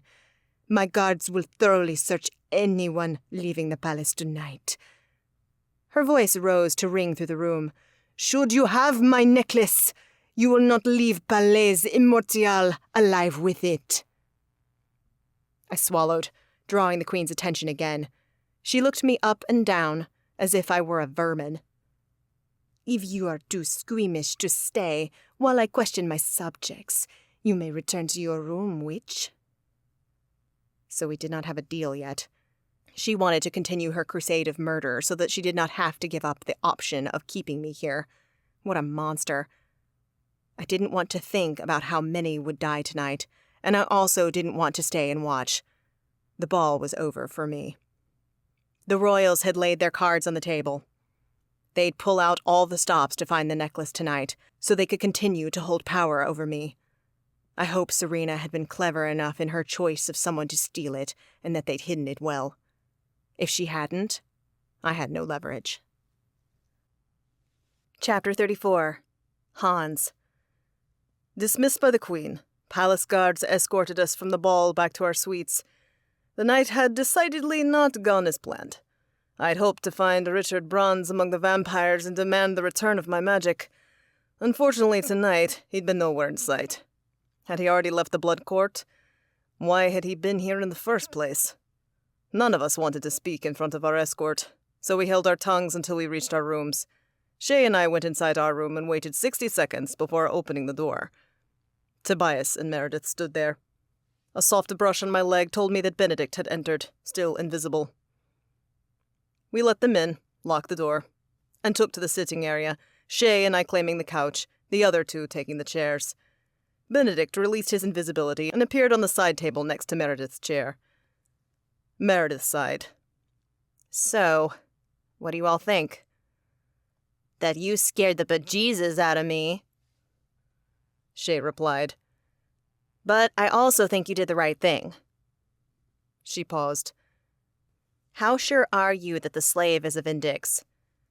100%. Meredith replied. I wish I got a closer look at him. From what I could see, he was dressed differently from the blood slaves. He must be powerful enough that the royals don't want others using him as a blood slave, and possibly draining him to where he couldn't use magic for a spectacle. But also, he must not be powerful enough to threaten them. Witch power is limited, and usually the most powerful witches are specialized, so the royals actually keep many witches for their magics. Tobias affirmed. The only kind they won't keep as slaves, or even in the kingdom, are fire witches. Though they have potions to quell powers, fire witches are too much of a liability for vampires. Meredith nodded. He must have a talisman on him. I felt it. He's one of us, Hans. I believe you. With finding the other Vindix, Meredith hadn't been wrong yet. She'd been born, destined, for this job. I hope I didn't put him in danger. She swallowed. The royals will be more interested in him, Tobias said. But I doubt they've noted anything special about him, other than his strong affinity for air magic. Why would they? And they might know that I'm a seeker, and your mate, but not that I'm searching for Vindix, or even what the Vindix are. The absconded Coven kept the secret of the Vindix so well. Meredith exhaled. So, yeah, he's probably safe in that regard. Agreed. Tobias rubbed his hand over the back of his neck. And while I still can't believe Serena orchestrated the theft, I also find myself grateful that she did so. I agreed. This opportunity might solve many problems, such as the blood wanting Meredith for their own, and the issue of missing Vindix. If we save the wizard Meredith had found, and he was the holder of the Amethyst of Air, like she thought, we'd only need to find 2 more Stonekeepers, the ones wielding the Emerald and the Sapphire. Earth and water, respectively. Of course, we couldn't assume the slave we'd seen had the amethyst. He might only possess the talisman marking him as a Vindix and not the sacred stone itself, but that was an issue for another time, after he was safe. As soon as I cleared that worry, another came. Goddess, what if the final 2 Stonekeepers were Nasila too? I'd never considered such a thing, but it had been a long time since anyone had known the whereabouts of the Vindix. Someone could have easily brought them here, or other families might have even moved here willingly. Perhaps they were half-blooded like me, and felt more at home in Nasila. If I were half Fae, I could see the appeal of living in this realm, among my kind. We need to stay alert for the Queen or King to pull anything sneaky. Shay glanced at the door she'd warded earlier. So far, the ward had held, and I suspected it would continue to do so. Angel magic was unheard of in this realm. Who would know how to break it? I don't trust those two at all. Shay finished and turned back around. Those instincts will serve you well. Tobias leaned forward and placed his elbows on his knees. I doubted he would sleep a wink tonight. Benedict, did you see anything at the ball that we might have missed? Might you have gotten near the wizard Meredith noticed? I did not, though I saw someone of interest. His feline gaze snagged on me. Bronze was there. My breath hitched. He was? Where? I only glimpsed him through the crowds, but he was on the opposite side of the room from you four. He was with Igor Drago, and the pair were very close. I believe they might be a couple. Benedict's answer surprised me, but also made sense. Bronze's motivation for coming to this court had remained elusive. The wizard was notoriously private, so I'd never been abreast of his relationship status. If he and Igor were romantically involved, then perhaps the vampire had requested that the wizard come with him for his safety. He was looking in your direction, Hans. Benedict's tail curled around him. I believe he might have seen you. Seems in character, I hissed. If Bronze saw me and hid, 10-1, it was because he suspected I'd demand my magic back. Considering what was going on in the human world, and that I was a member of SNS, the request would be reasonable, even for a hell-blooded like me. Convincing him to give back my magic would not be easy. If only I could find Bronze, Meredith whispered. I hate that my powers can only find things, not people. It made our tasks more difficult. The only hope Meredith had at finding the other Vindix was that their talismans were on their bodies. Finding Bronze, a wizard with no mythical item that was connected to her own talisman, would be impossible for her. I might be able to send him, Tobias offered. I have met the man, and I expect that, because he holds your power, he might even smell a bit like you by now. In a castle this crowded? I replied skeptically. It wouldn't be easy, Tobias said. But I'll try tomorrow when Meredith seeks, assuming that will happen.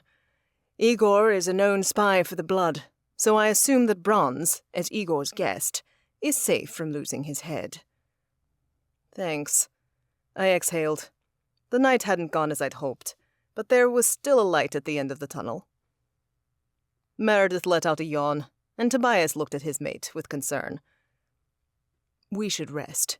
You will need to be prepared if the Queen calls on you tomorrow. How likely is that? I asked. Tobias looked thoughtful, casting a glance at the window for a moment before answering. 50-50. The Queen can only rip off so many heads before her mate stops her. After all, why rule over a kingdom of the dead? Plus, they need the taxes from the lords and ladies to pay for their lifestyle. He waved a hand as if to encompass all of the castle. It all depends on how well Serena chose a person to implicate. Let's hope she did.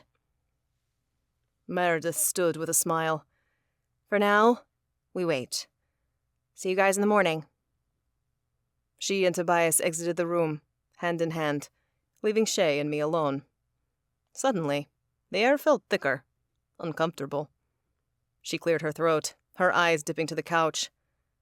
I'll get ready for bed, too. Mind if I use the bathroom? Go for it. She disappeared into the ensuite, and I began preparing the couch for bed. It was a tight squeeze, but for what I hoped was only one night, I'd manage. When I'd first arrived in the States, a young man with little money but big dreams, I'd slept in far less comfortable accommodations. Once the couch looked good enough, I changed out of my tunic and fitted trousers into a t-shirt and shorts I'd packed. A chill swept over me.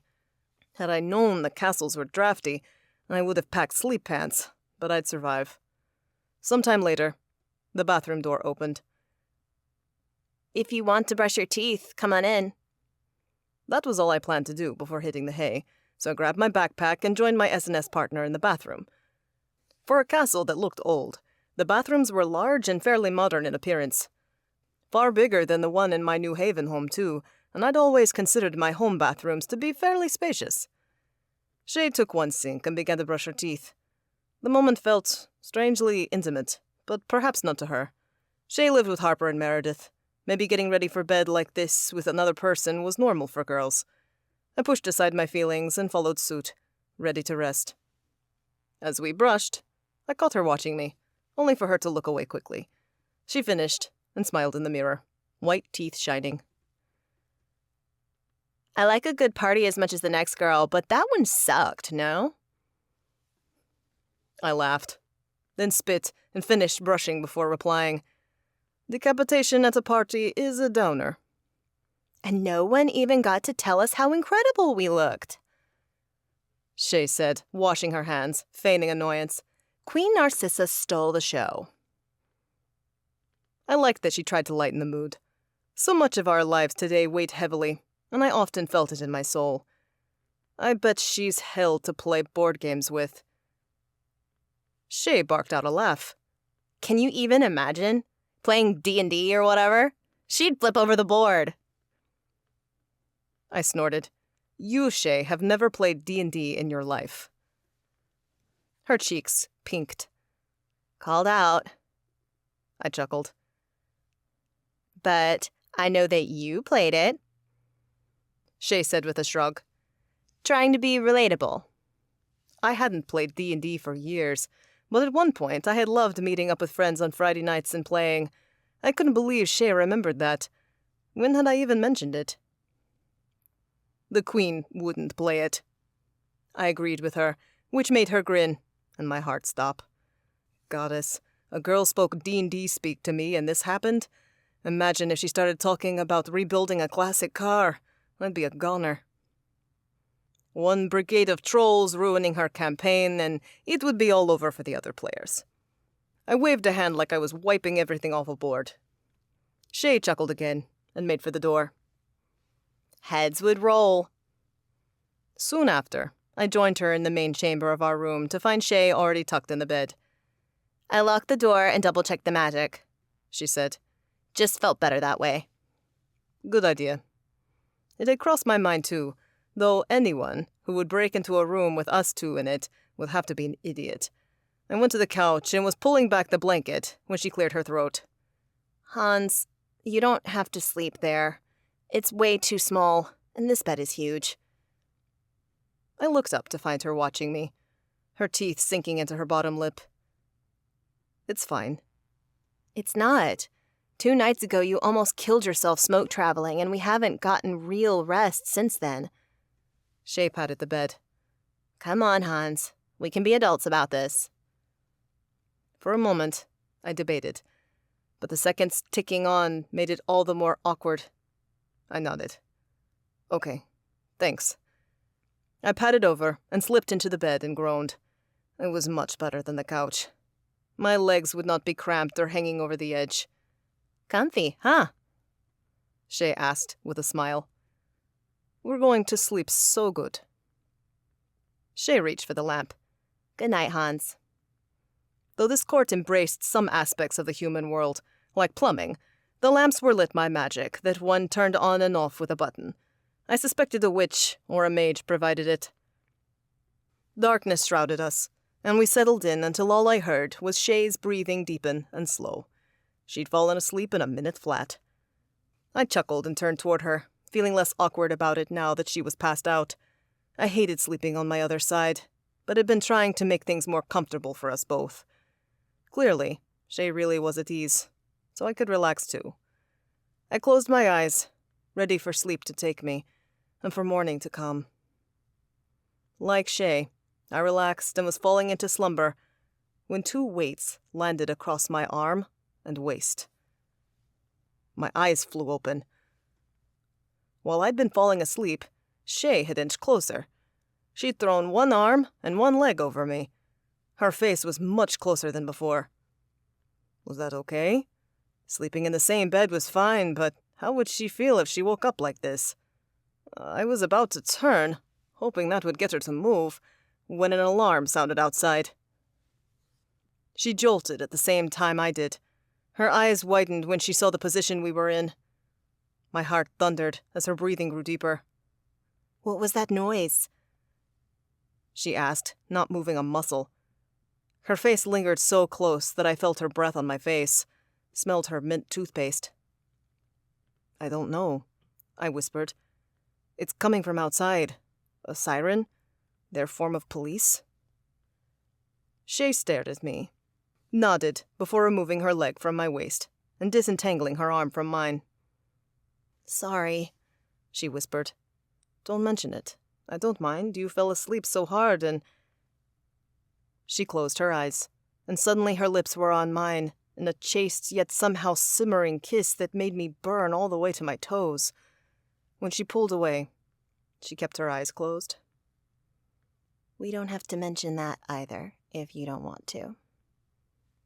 Shay rolled over, leaving me struck by the events of the night.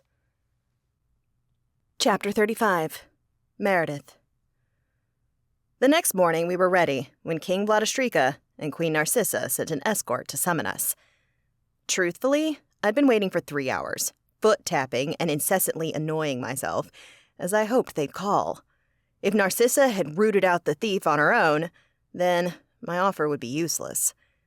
I clung to the idea that she could kill only so many people before her mate stopped her, and according to Tobias, there was even a limit to her compulsion, a fact about vampires that I hadn't known prior. But it made sense. Like a magic user could run out of gas and be unable to perform magic, the queen could not force herself into others' heads all night long. As with everything, there was always a limit. Tobias joined me at the door to our room. Ready? I think so. Benedict, are you sure you want to come?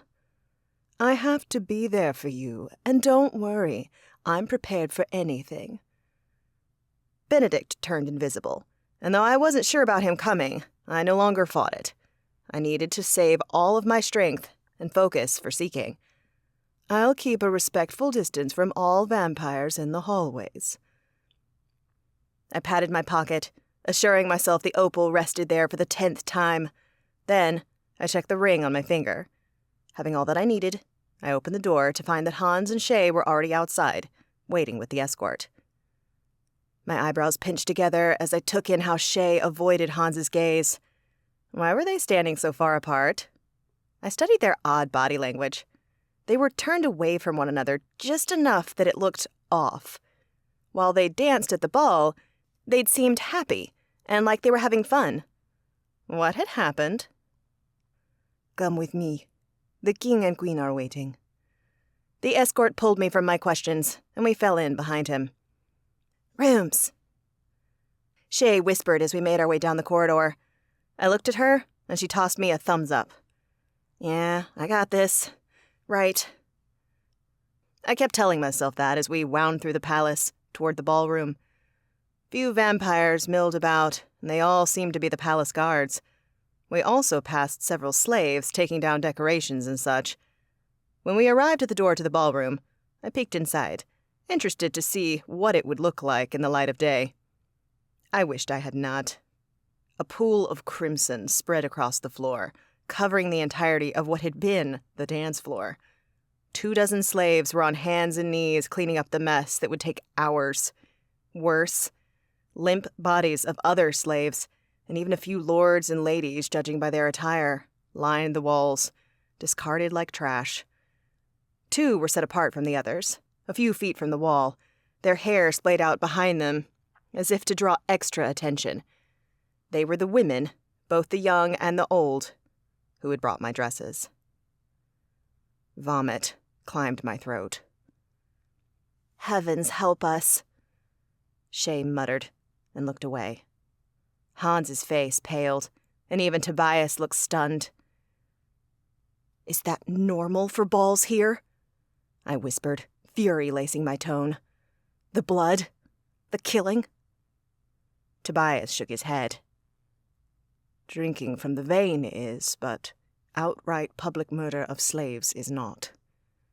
Goddess, this was all because of us. Because Serena had sought to give us a quick way out of the kingdom. People had died because of us.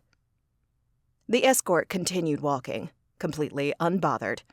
And when we took 3 right turns in a row, my blood froze. Had it been necessary for us to pass the ballroom, or was he screwing with us? Tobias seemed to pick up on the same thing, for he grew very rigid. I took his hand, not wanting him to speak out, even though inside I boiled with fury. The more I considered it, if the escort took us past the ballroom in that state, that had to have been on purpose. Also, why were bodies still lying there anyway? It was midday. Surely, they should have been picked up by now. Only one conclusion made sense. The king and queen had wanted me to see that. They wanted to throw me off my game. It had almost worked, too, but now I would not give the royals what they wanted. I'd make the deal, find that necklace, and leave. They would get nothing from me. Nothing. My resolve remained firm as the escort stopped before a set of shining black double doors with serpents painted on them. 2 guards flanked the doors, and each took one, opening them. The room was small compared to all the others we'd seen in the palace. A dining room of sorts. The royals appeared to be in the middle of entertaining and indulging. 3 blood slaves, clad in minimal garb, lay on the table, their bodies forming a line from one end to the other. Goblets sat next to them in various states of fullness. 3 other figures joined them at the table, one being the wizard, the Vindix, sitting between the king and queen. His forehead glistened with sweat. Sitting on the opposite sides of the royals were none other than the vampire Igor Drago and the air wizard Richard Bronze. They smirked at us. I stiffened, and noticed Hans did too. Chill, I urged mentally, as I scowled at Bronze's wide smile set in leathery tan skin. The egg-balled man was enjoying Hans's frustrations. Drago, too, seemed amused by Hans, a smirk on his face as he brushed his long black hair behind his shoulders. Idiots.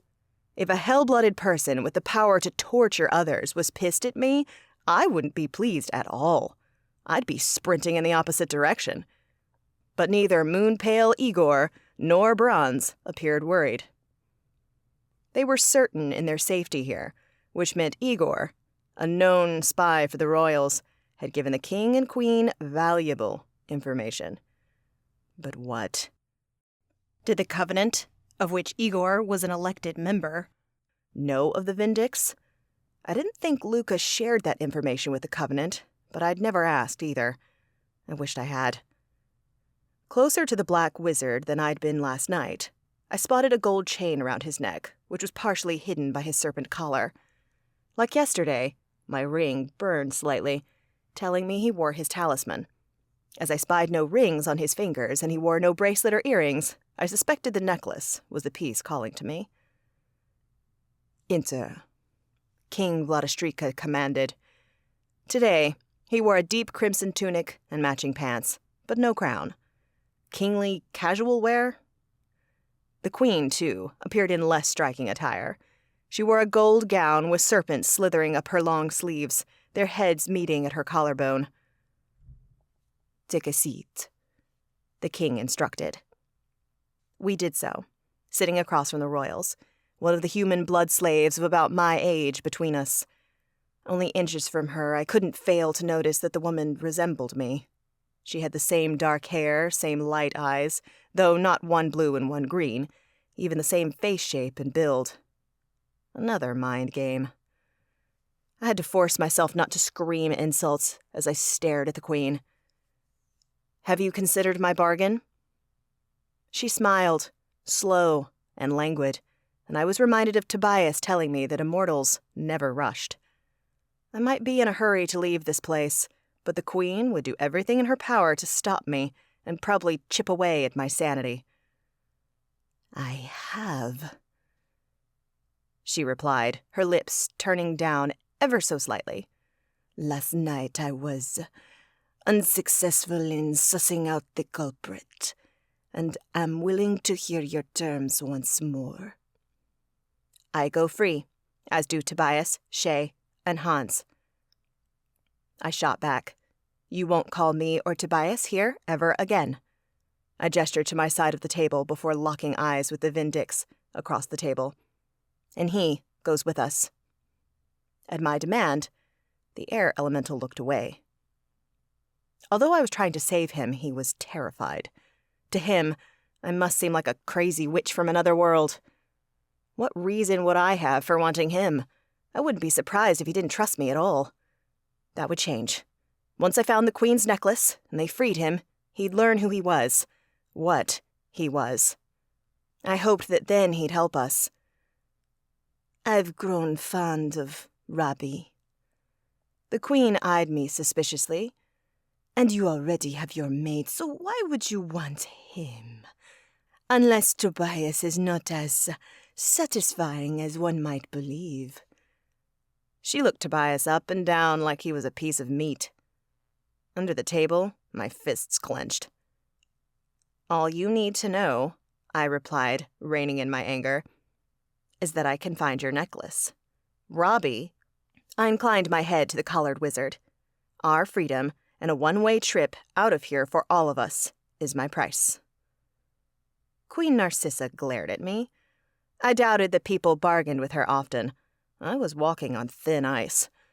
However, that neither she nor the king had compelled us yet made me believe Tobias was right.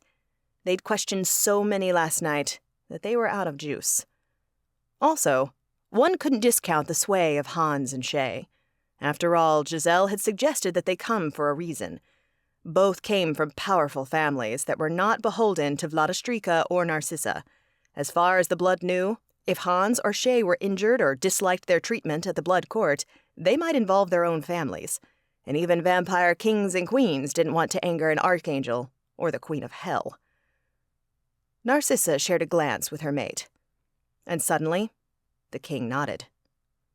It's a deal. Begin.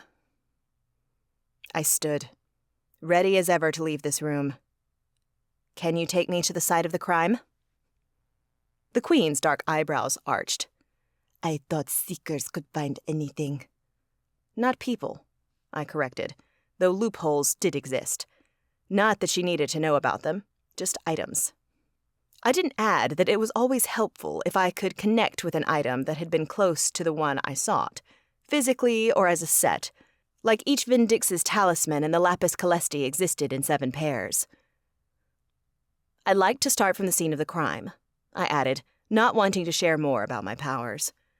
The royals remained interested in having a seeker witch at their disposal, and while I made a deal to save myself, I didn't want to endanger another seeker in the future. Seeking might be a once-in-a-generation power, but these vamps were already millennia old. The Queen stood. I'll take you there, my love. The king rose too and gestured for Robbie to follow. My stomach twisted. The wizard's face was so tight. I wished there was some way to tell him everything would be all right. I wouldn't fail, and he'd soon be free.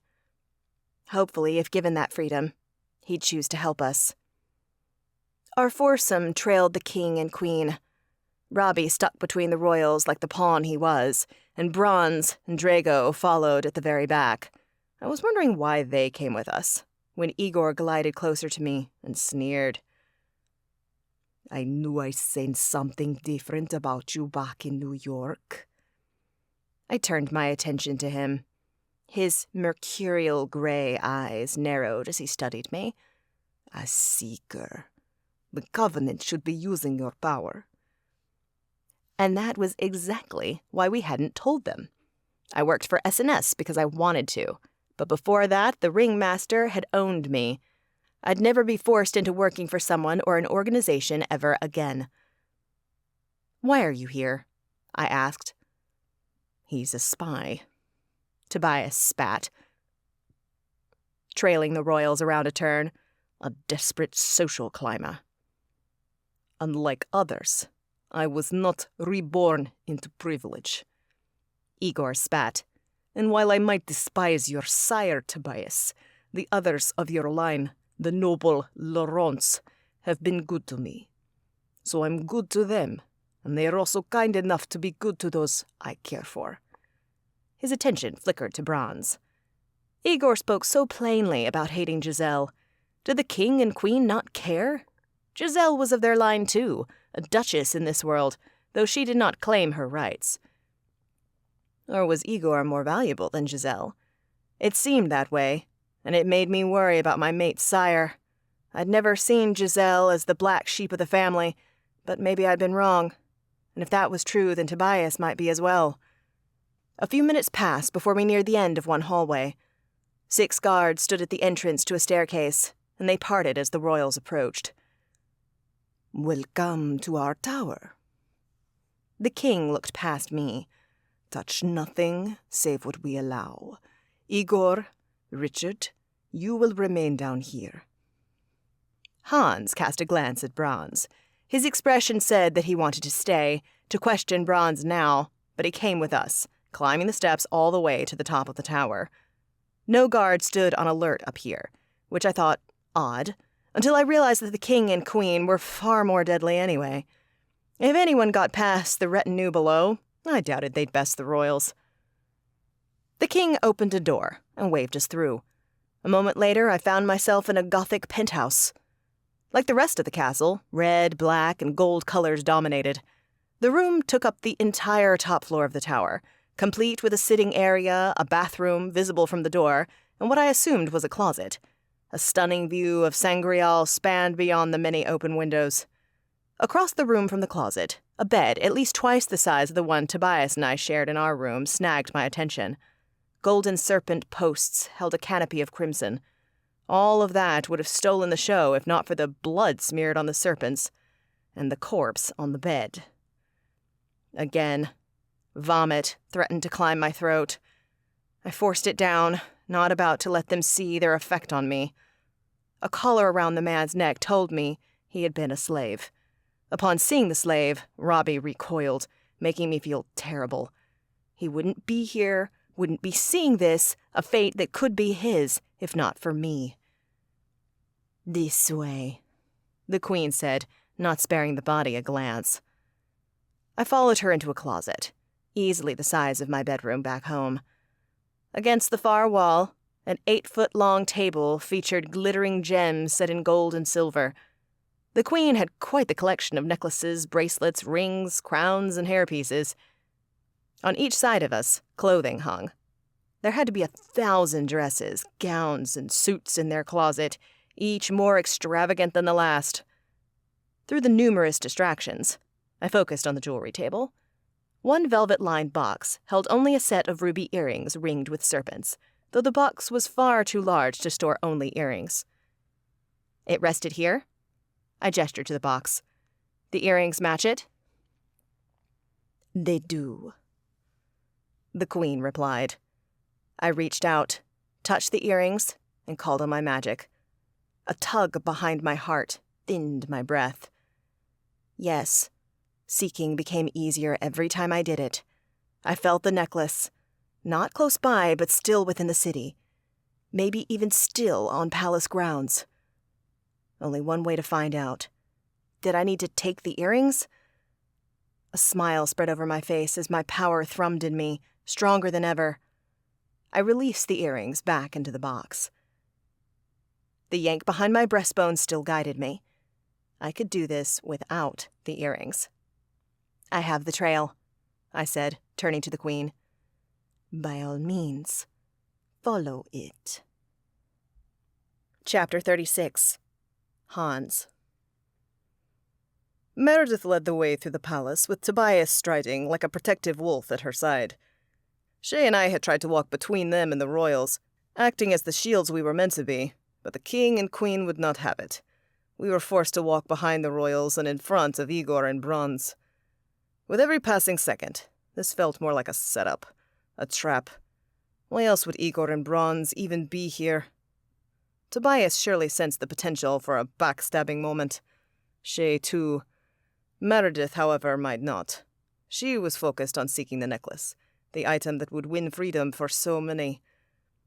Goddess, I hope she was right. But I didn't trust the king and queen for 1 second, nor Bronze and Igor. I shot a glance over my shoulder, catching sight of the wizard who possessed my casting magic. More than anything, I wanted to round on him. I wanted to demand that he release my powers so that I never had to use my demon magic again. He knew it too, the smug piece of Rahat. Every time I caught Bronze's eyes, he smiled, knowing he was protected, and I had to fall in line. Hands?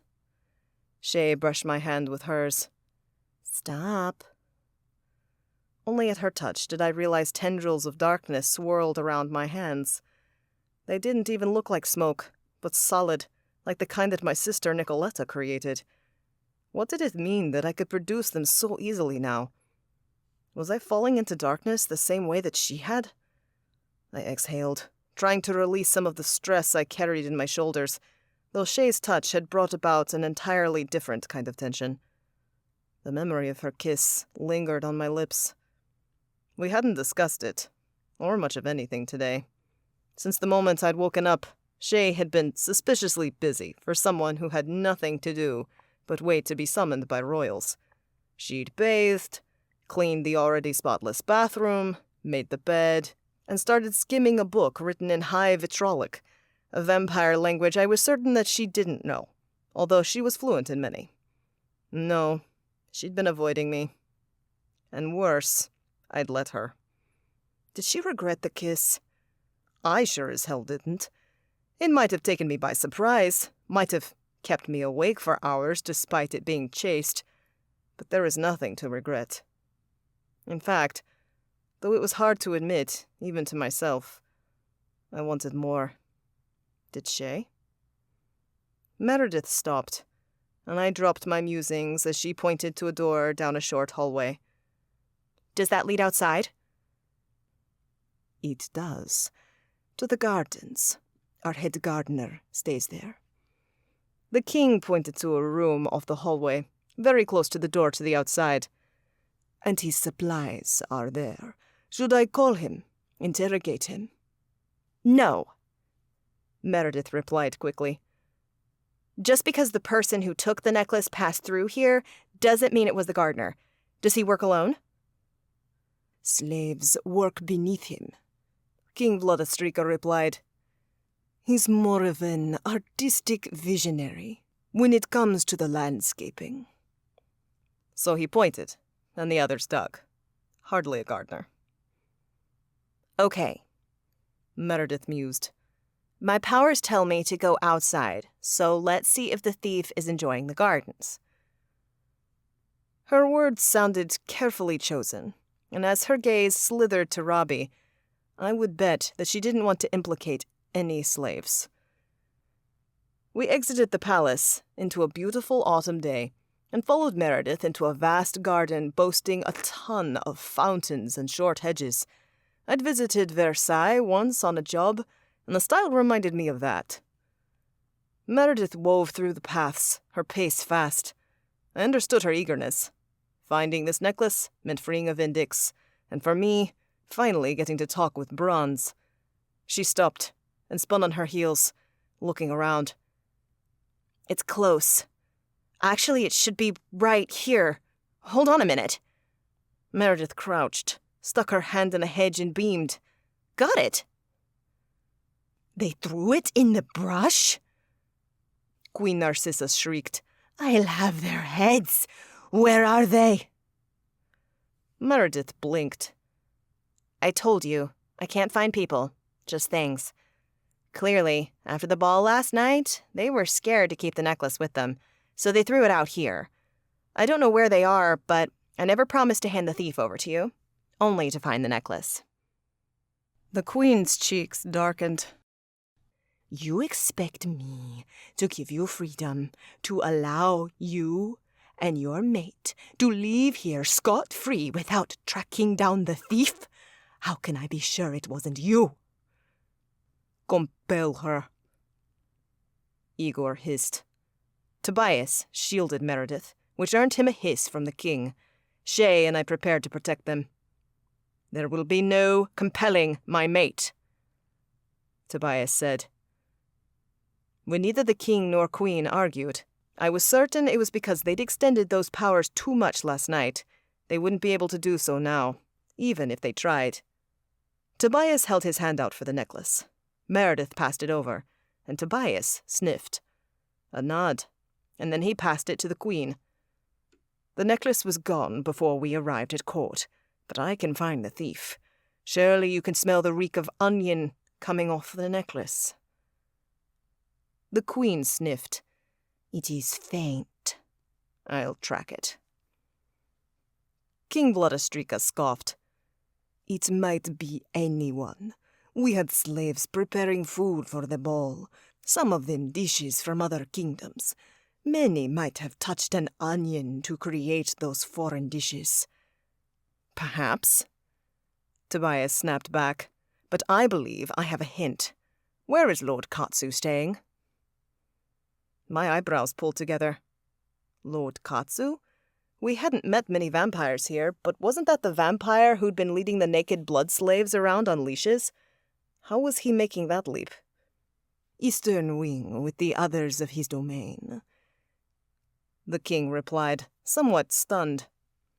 Tobias grabbed Meredith by the hand and strode back to the door.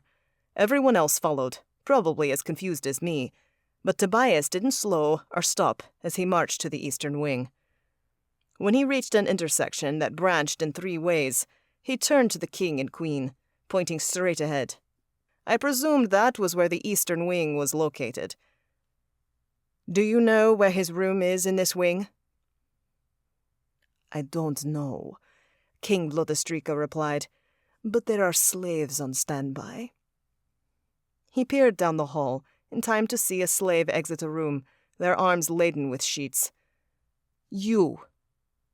Which is Lord Katsu's suite? The slave paled at the sight of the monarch. Your Majesties, He tried to bow, but nearly dropped the sheets.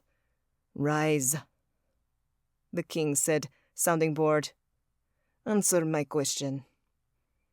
Just 2 doors down, Your Majesties, but I believe he went to the bathhouse. Dismissed. The king looked at Tobias. Are you going to check first? Tobias strode to the door. He struck it 3 times, and when no one answered, he opened it and went inside. A moment later, he came out. Gone. We raced on, and I couldn't help but feel like this was a bit like a game of hide-and-seek. Did Lord Katsu know we were seeking him? Was he the culprit? I trusted Tobias, but I hadn't noticed that the vampire stank like an onion. Then again, I don't have super senses. I stayed quiet as I followed the others on the way to the bathhouse. I knew we were getting close, but the air filled with humidity and the scent of water and wet stones. It confused me that a bathhouse would even exist in a palace where the rooms had their own tubs, but the confusion lifted when we reached the bathhouse. It wasn't about the baths, per se, but the abundance of naked slaves, some being used for blood, others for sexual pleasure. I swallowed, disgusted by this court, though Bronze and Igor looked delighted. They strayed closer to the pools, taking it all in. "Lord Katsu!" the king called. Everyone in the bathhouse stopped what they were doing and turned.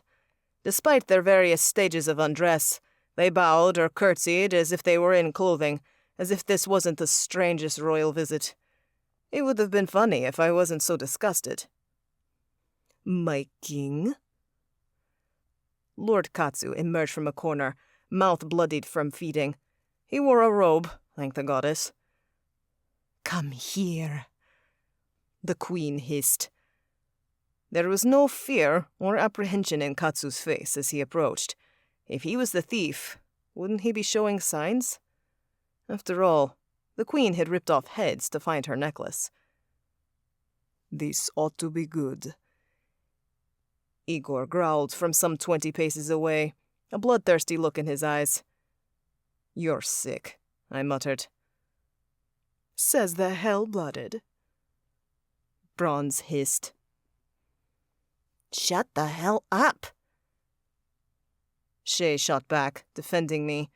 Don't even talk to him, you piece of dirt. The king turned, his eyes deep crimson. All of you, be quiet. Between the king and queen, Robbie trembled. I tried to meet his eyes to assure him that he'd be safe, but the wizard only stared at the ground. Finally, Katsu stood before his king and queen, awaiting their word. The queen circled him, and for the first time, fear flickered across his face. Lord Katsu, you have always been devoted, so much so that we discussed wedding a granddaughter of my line to you. An honor, the Lord said. I look forward to that day. Do you? The queen stopped circling. The Lord began trembling as the queen faced him. In the baths, vampires and blood slaves watched too.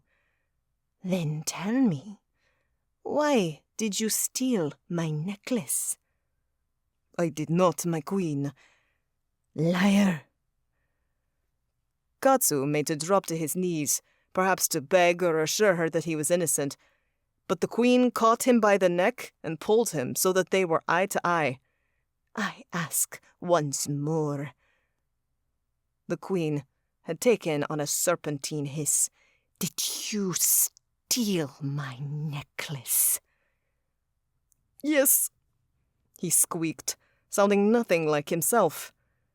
She couldn't compel him, but the Lord did not know that, and must have thought she was on the verge of doing so, and he'd get off easier if he fessed up. I compelled one of the slave girls who retrieved your laundry to do it for me. I marveled at the turn of events. Serena had compelled this vampire, who in turn passed the buck to a slave to do his dirty work. Not surprising, but far more ingenious than I'd expected from someone who'd been compelled. The queen snarled. I said, don't lie to me, fool.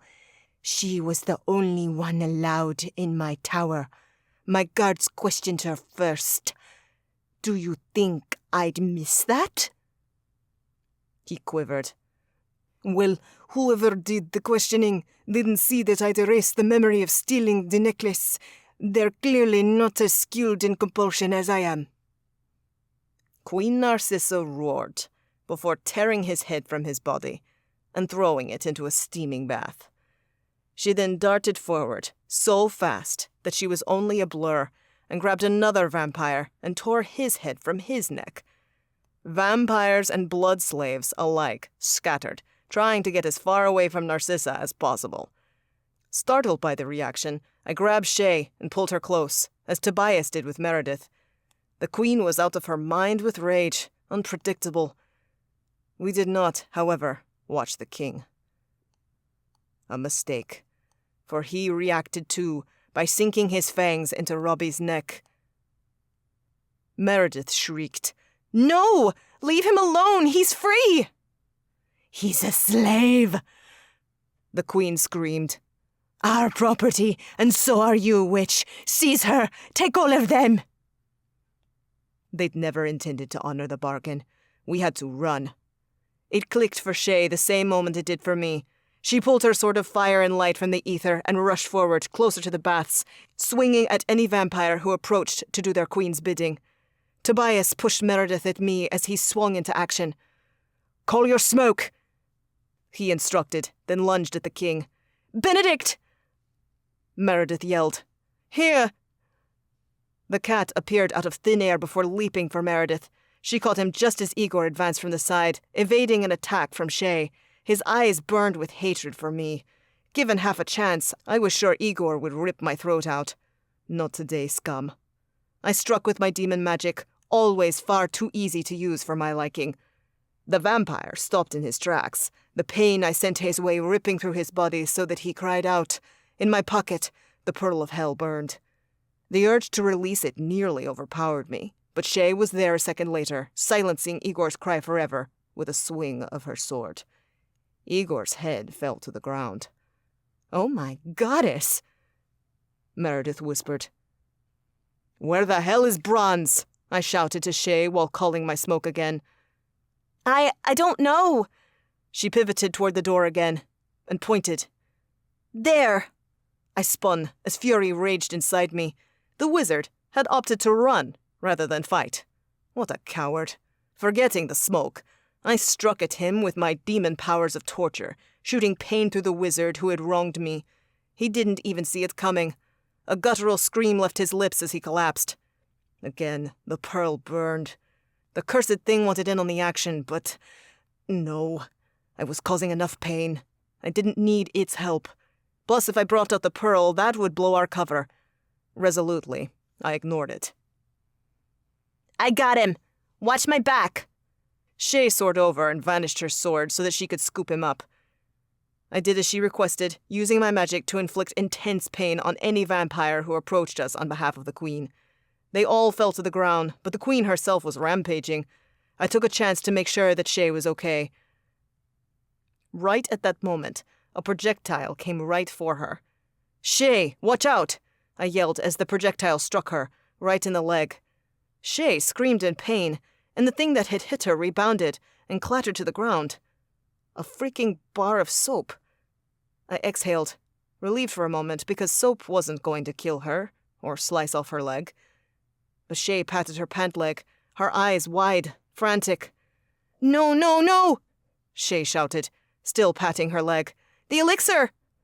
My heart dropped as the wet spot on her pants, right where the soap had hit, became visible. I understood. The soap hadn't hit Shay in a place that would stop her from fighting, but it had struck a devastating blow all the same. The vial containing the elixir of life lay shattered, its precious contents seeping out and staining Shay's pant leg. "Shay, get back here!" I shouted over the din. The Queen was still ripping off the heads of any vampire that dared to get close to her, and the resounding chaos of people fleeing was making my voice almost imperceptible in the commotion. "But Tobias!" Meredith hissed as Shay hefted Bronze's weight and ran back over. "We can't leave him! Or Robbie! I have an idea!" She shoved the cat into my arms and took off. My heart raced as Meredith sprinted for her mate and the king, the latter of which was using Robbie as a shield. Vladastrika knew if we wanted the wizard, there was a reason. Was that mystery enough to keep him alive? Or would Vladastrika soon tire of the game and rip off the boy's head? What is she thinking? Shay whisper shrieked. "I'll get her." I nearly told her to hurry, but then Meredith reached for her locket. "No, stop! Meredith has a plan. I can help. You just keep hold of Bronze." I honed in on the king and struck with my demon magic. The king let out an agonizing roar, and Narcissa's attention cut to her mate. "What are you doing to him?" The queen's voice was low, dangerous. "Only what he deserves." I bore down as the pearl burned and burned and burned, searing my flesh. My team needed to reunite. They needed to get back, and I feared I couldn't hold out on not using the pearl for much longer. Tobias, too, looked torn between shielding us from the king and running Meredith back to safety. "Tobias, get him!" Meredith roared and held up the locket filled with riot fire in warning. Though he looked to still be warring over it, Tobias listened and ripped Robbie from the king's grasp. The vampires zoomed over to join us as my smoke curled up to our knees, our hips, our heads. Meredith spun around and ran back to us. All the while I continued to torture the king, and Narcissa stood frozen in place, perhaps shocked anyone could hurt the great king of the Blood Court so effectively and with such ease. "Meredith, open the friggin' locket already!" Shay yelled, breaking Queen Narcissa out of her trance-like state. The queen's eyes gleamed, and she snarled as she shot toward the Seeker Witch. But she was too late. Meredith twisted, opened the locket, and threw it at the queen. Fire, blue and purple, and so hot that even though it wasn't directed at us, I felt it, spewed from the locket, creating a wall of flame that blinded me to everyone beyond it. I released my hold on the king, pushed him away, right as Meredith joined us. She ripped Benedict from my grasp and gripped my shoulder. "Go!" At her word, my magic ignited, and the smoke took us. Chapter 37. Tobias. The smoke disappeared and spit us out onto the grass.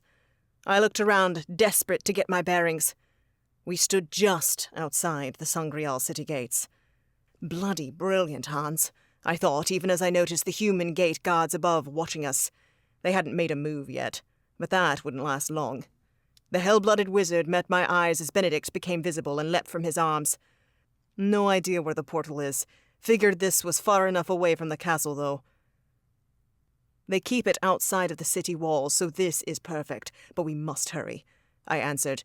The royals are unbelievably fast. If they so much as think we're going for the portal, they could be here in minutes.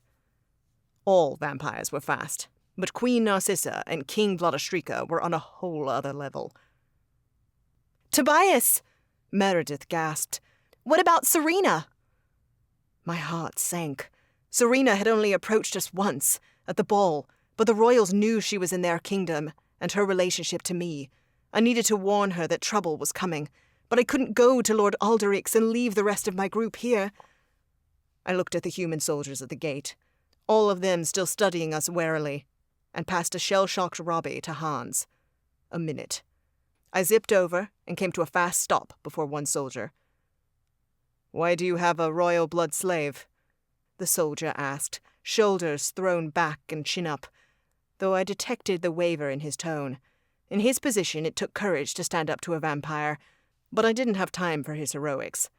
"It's none of your concern," I replied, and before he or any of the other guards put two and two together that we were on the run with royal property, I called upon my compulsion and took hold. "You know where Lord Alderic Laurent lives?" "Of course." "Go to his home. Tell the woman there, Rose, that Serena must leave. She must fly. Her brother says so, and she must go now." "I will." "Then go," I roared. The soldier ran away. I only hoped that he made it in time so that Serena would make it out. Suddenly, the city siren sounded, cutting that hope in half, and I spun to the others and swore. Bronze had woken up, and the sharp honey smell of Bronze's magic spiked in the air as he tried to fight off Shay. "Hans, strike him!" Hans did so with his demon gift, and Bronze screamed so loudly everyone in the palace probably heard him. Alerted not only by our sudden appearance and Hans's frightening magic, but by the sirens, the remaining gate guards raced toward us. Humans were a minor threat, but they'd surely sent out an alert before charging us. Soon reinforcements would come. We had to get out of here. "Smoke!" I yelled. Hans drew upon his smoke as I darted back to the group. He caught my eye when I reached them. "Where?" 2 miles that way," I pointed before the smoke took us again, and we tunneled through the darkness. It spit us out, and this time the landing was sloppy, even for me. I fell, but picked myself up again before scanning the area.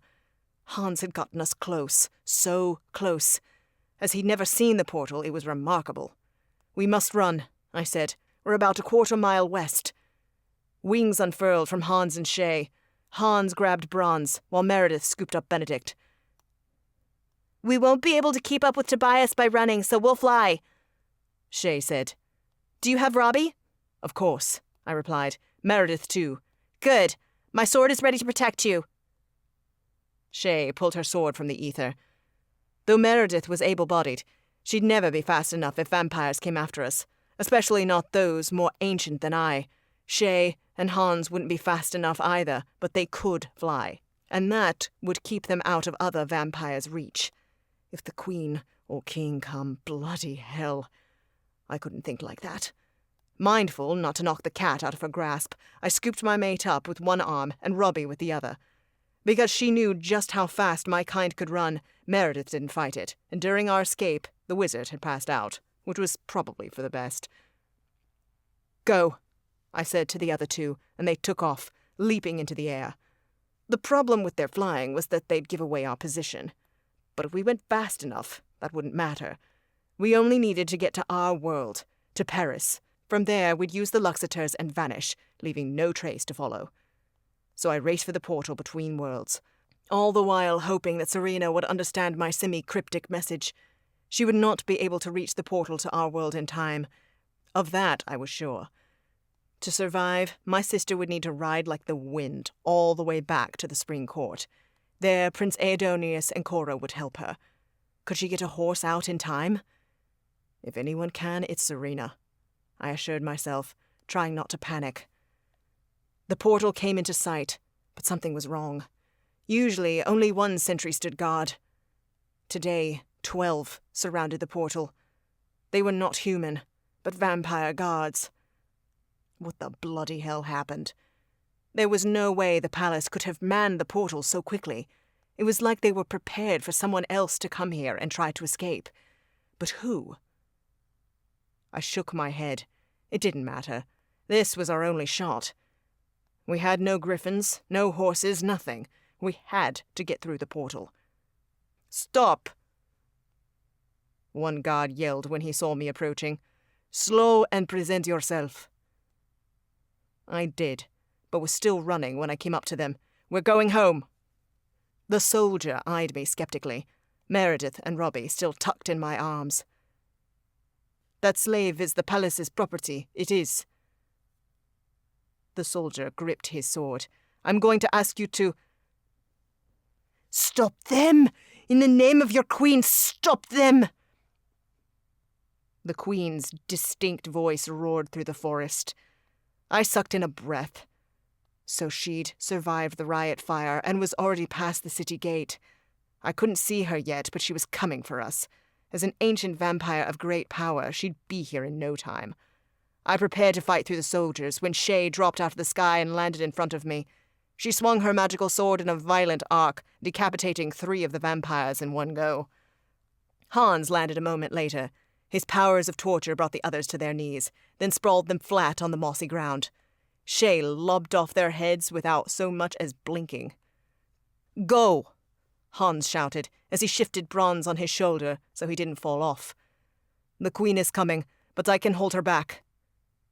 My heart gave a thud when I looked back. Narcissa was running straight for us, her face set in hard lines. "Get the Luxeter ready. I'll be right there," Hans assured us, and the air spiked with the scent of his magic, dark and dangerous. We wasted no time.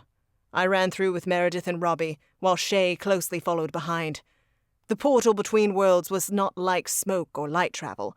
When using one, you took one step in a world and then ended up in another.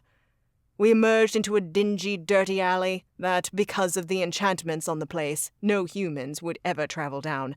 I moved to the side, setting Meredith down, but keeping hold of Robbie as I ushered Shay next to me. "The Luxeter," I instructed. We had to be far away when the Queen followed Hans through the portal. There was no question of if she would. His powers of torture would buy us time, but I knew Queen Narcissa, knew her bloodlust, and how she'd want revenge, especially if her mate had just died in the riot fire. Even if Hans was buying us time, once he released his power over the Queen, she'd recover, and she'd come right for us. Shay pulled the Luxeter from her pocket. "Ready? We need— Hans!" She slapped her hands over her mouth as Hans staggered through the portal, barely clinging to bronze. Blood bloomed on his shirt, and when he collapsed, I saw why. A serpent-handled knife stuck out of his back. Chapter 38. Shay. A strangled scream left my mouth. Someone had stabbed Hans in the back. But who? We'd killed the other vampires at the portal. My limbs shook as the only other option presented itself. When I checked, the Queen had been far away, but she was an immortal vampire of unnatural strength and speed. Even if Hans hit her with his demon magic, slowing her, she had other means of killing, such as hurling a dagger with all of that prodigious strength. Where was she now? A cruel laugh came from the other side of the portal. Heavens, she was a beast. "Get Hans!" Meredith barked, breaking the horror that had swept over all of us. She wrestled Robbie from her mate's grasp, barely holding on to the passed-out wizard. "Tobias, get Hans!" Tobias darted over to Hans, sweeping him up in one arm and hauling bronze over his shoulder with the other. "Shay, pull it together!" Meredith instructed as Tobias joined us. Awkwardly, Meredith looped her shaky arm through Tobias's before once again securing Robbie with the other arm. "Use your Luxeter. I have Robbie, and Benedict is freaking clawing into me between us to hang on. I can't get us back." She was right. She was straining to hold on to Robbie. Tobias had his hands full too, carrying Bronze and Hans, and all the while doing his best not to jostle the blade in the latter's back. The daisy chain could easily break, but it was the best we could do. Though I found it hard to tear my eyes away from Hans, I had to freaking focus to get us somewhere safe. Somehow, during our race to the portal, though my mind had been racing a mile a minute and my body had nearly given up on me, I'd maintained control over the Luxeter. It remained clenched in my fist. With my free hand, I grabbed Meredith's shoulder. Everyone was secure, so I squeezed the Luxeter. To the Abscondita Manor. A hand appeared through the portal, then a head. Queen Narcissa. Fear spiked, then fury. I wanted to call my sword and run her through with it for what she'd done. Now! Meredith shrieked. Shay, now! Volar! Light whisked us away, compressing us and leaving us with no air to breathe. All I could think of was Hans. Would traveling this way rip the knife from his back? When the Luxeter spit us out, I tumbled to the ground, no grace left in me. Meredith also stumbled and fell, dropping Robbie. A yowl pierced the air as Benedict hit the ground and rolled a few feet. Thankfully, Tobias landed on his feet.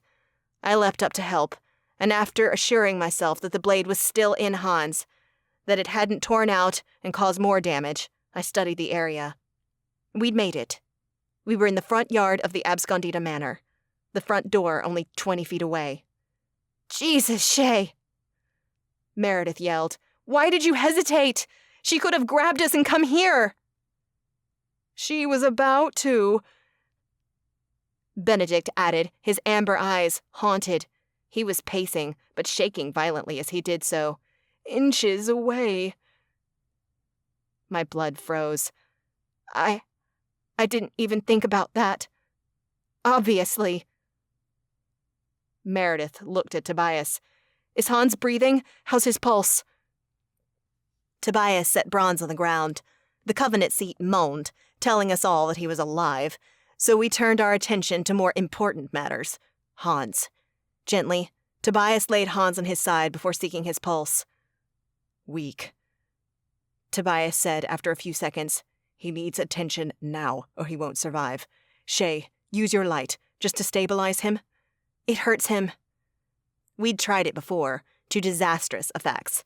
Plus, a Nephilim untrained in healing could only use their light to provide relief to minor injuries, but this was not minor. Get him to Hannah. Tobias nodded, scooped Hans up, and blurred into the manor. You get Bronze, Meredith said.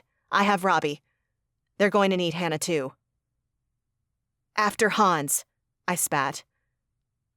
Meredith glared. Of course. What do you think I am, stupid? No, not at all. Sorry.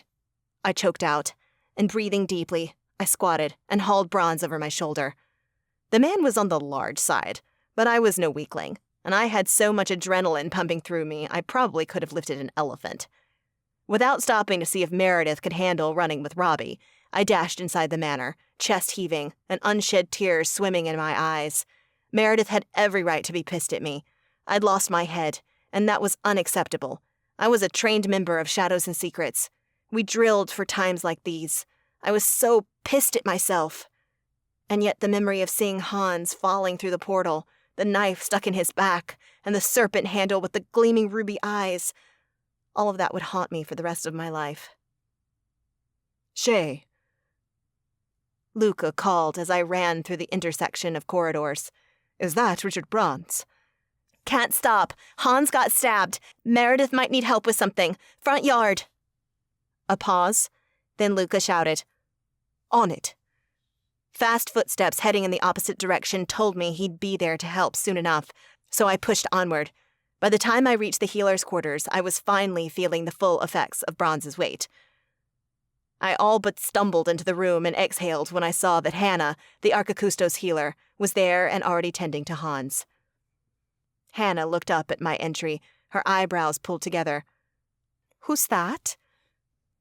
No one. I deposited Bronze on the bed like a sack of potatoes. He's not as important as Hans. Sure, Hans had tortured the guy, but I didn't care. Bronze was alive and didn't have a knife sticking out of his back. Bronze would have given us over to the vampires. As far as I was concerned, he could go to hell.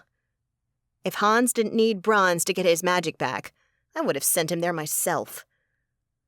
Hannah had positioned Hans on his stomach, and as I approached, pointed towards the far left shelf. Tobias, get me the blue potion. Rectangular bottle.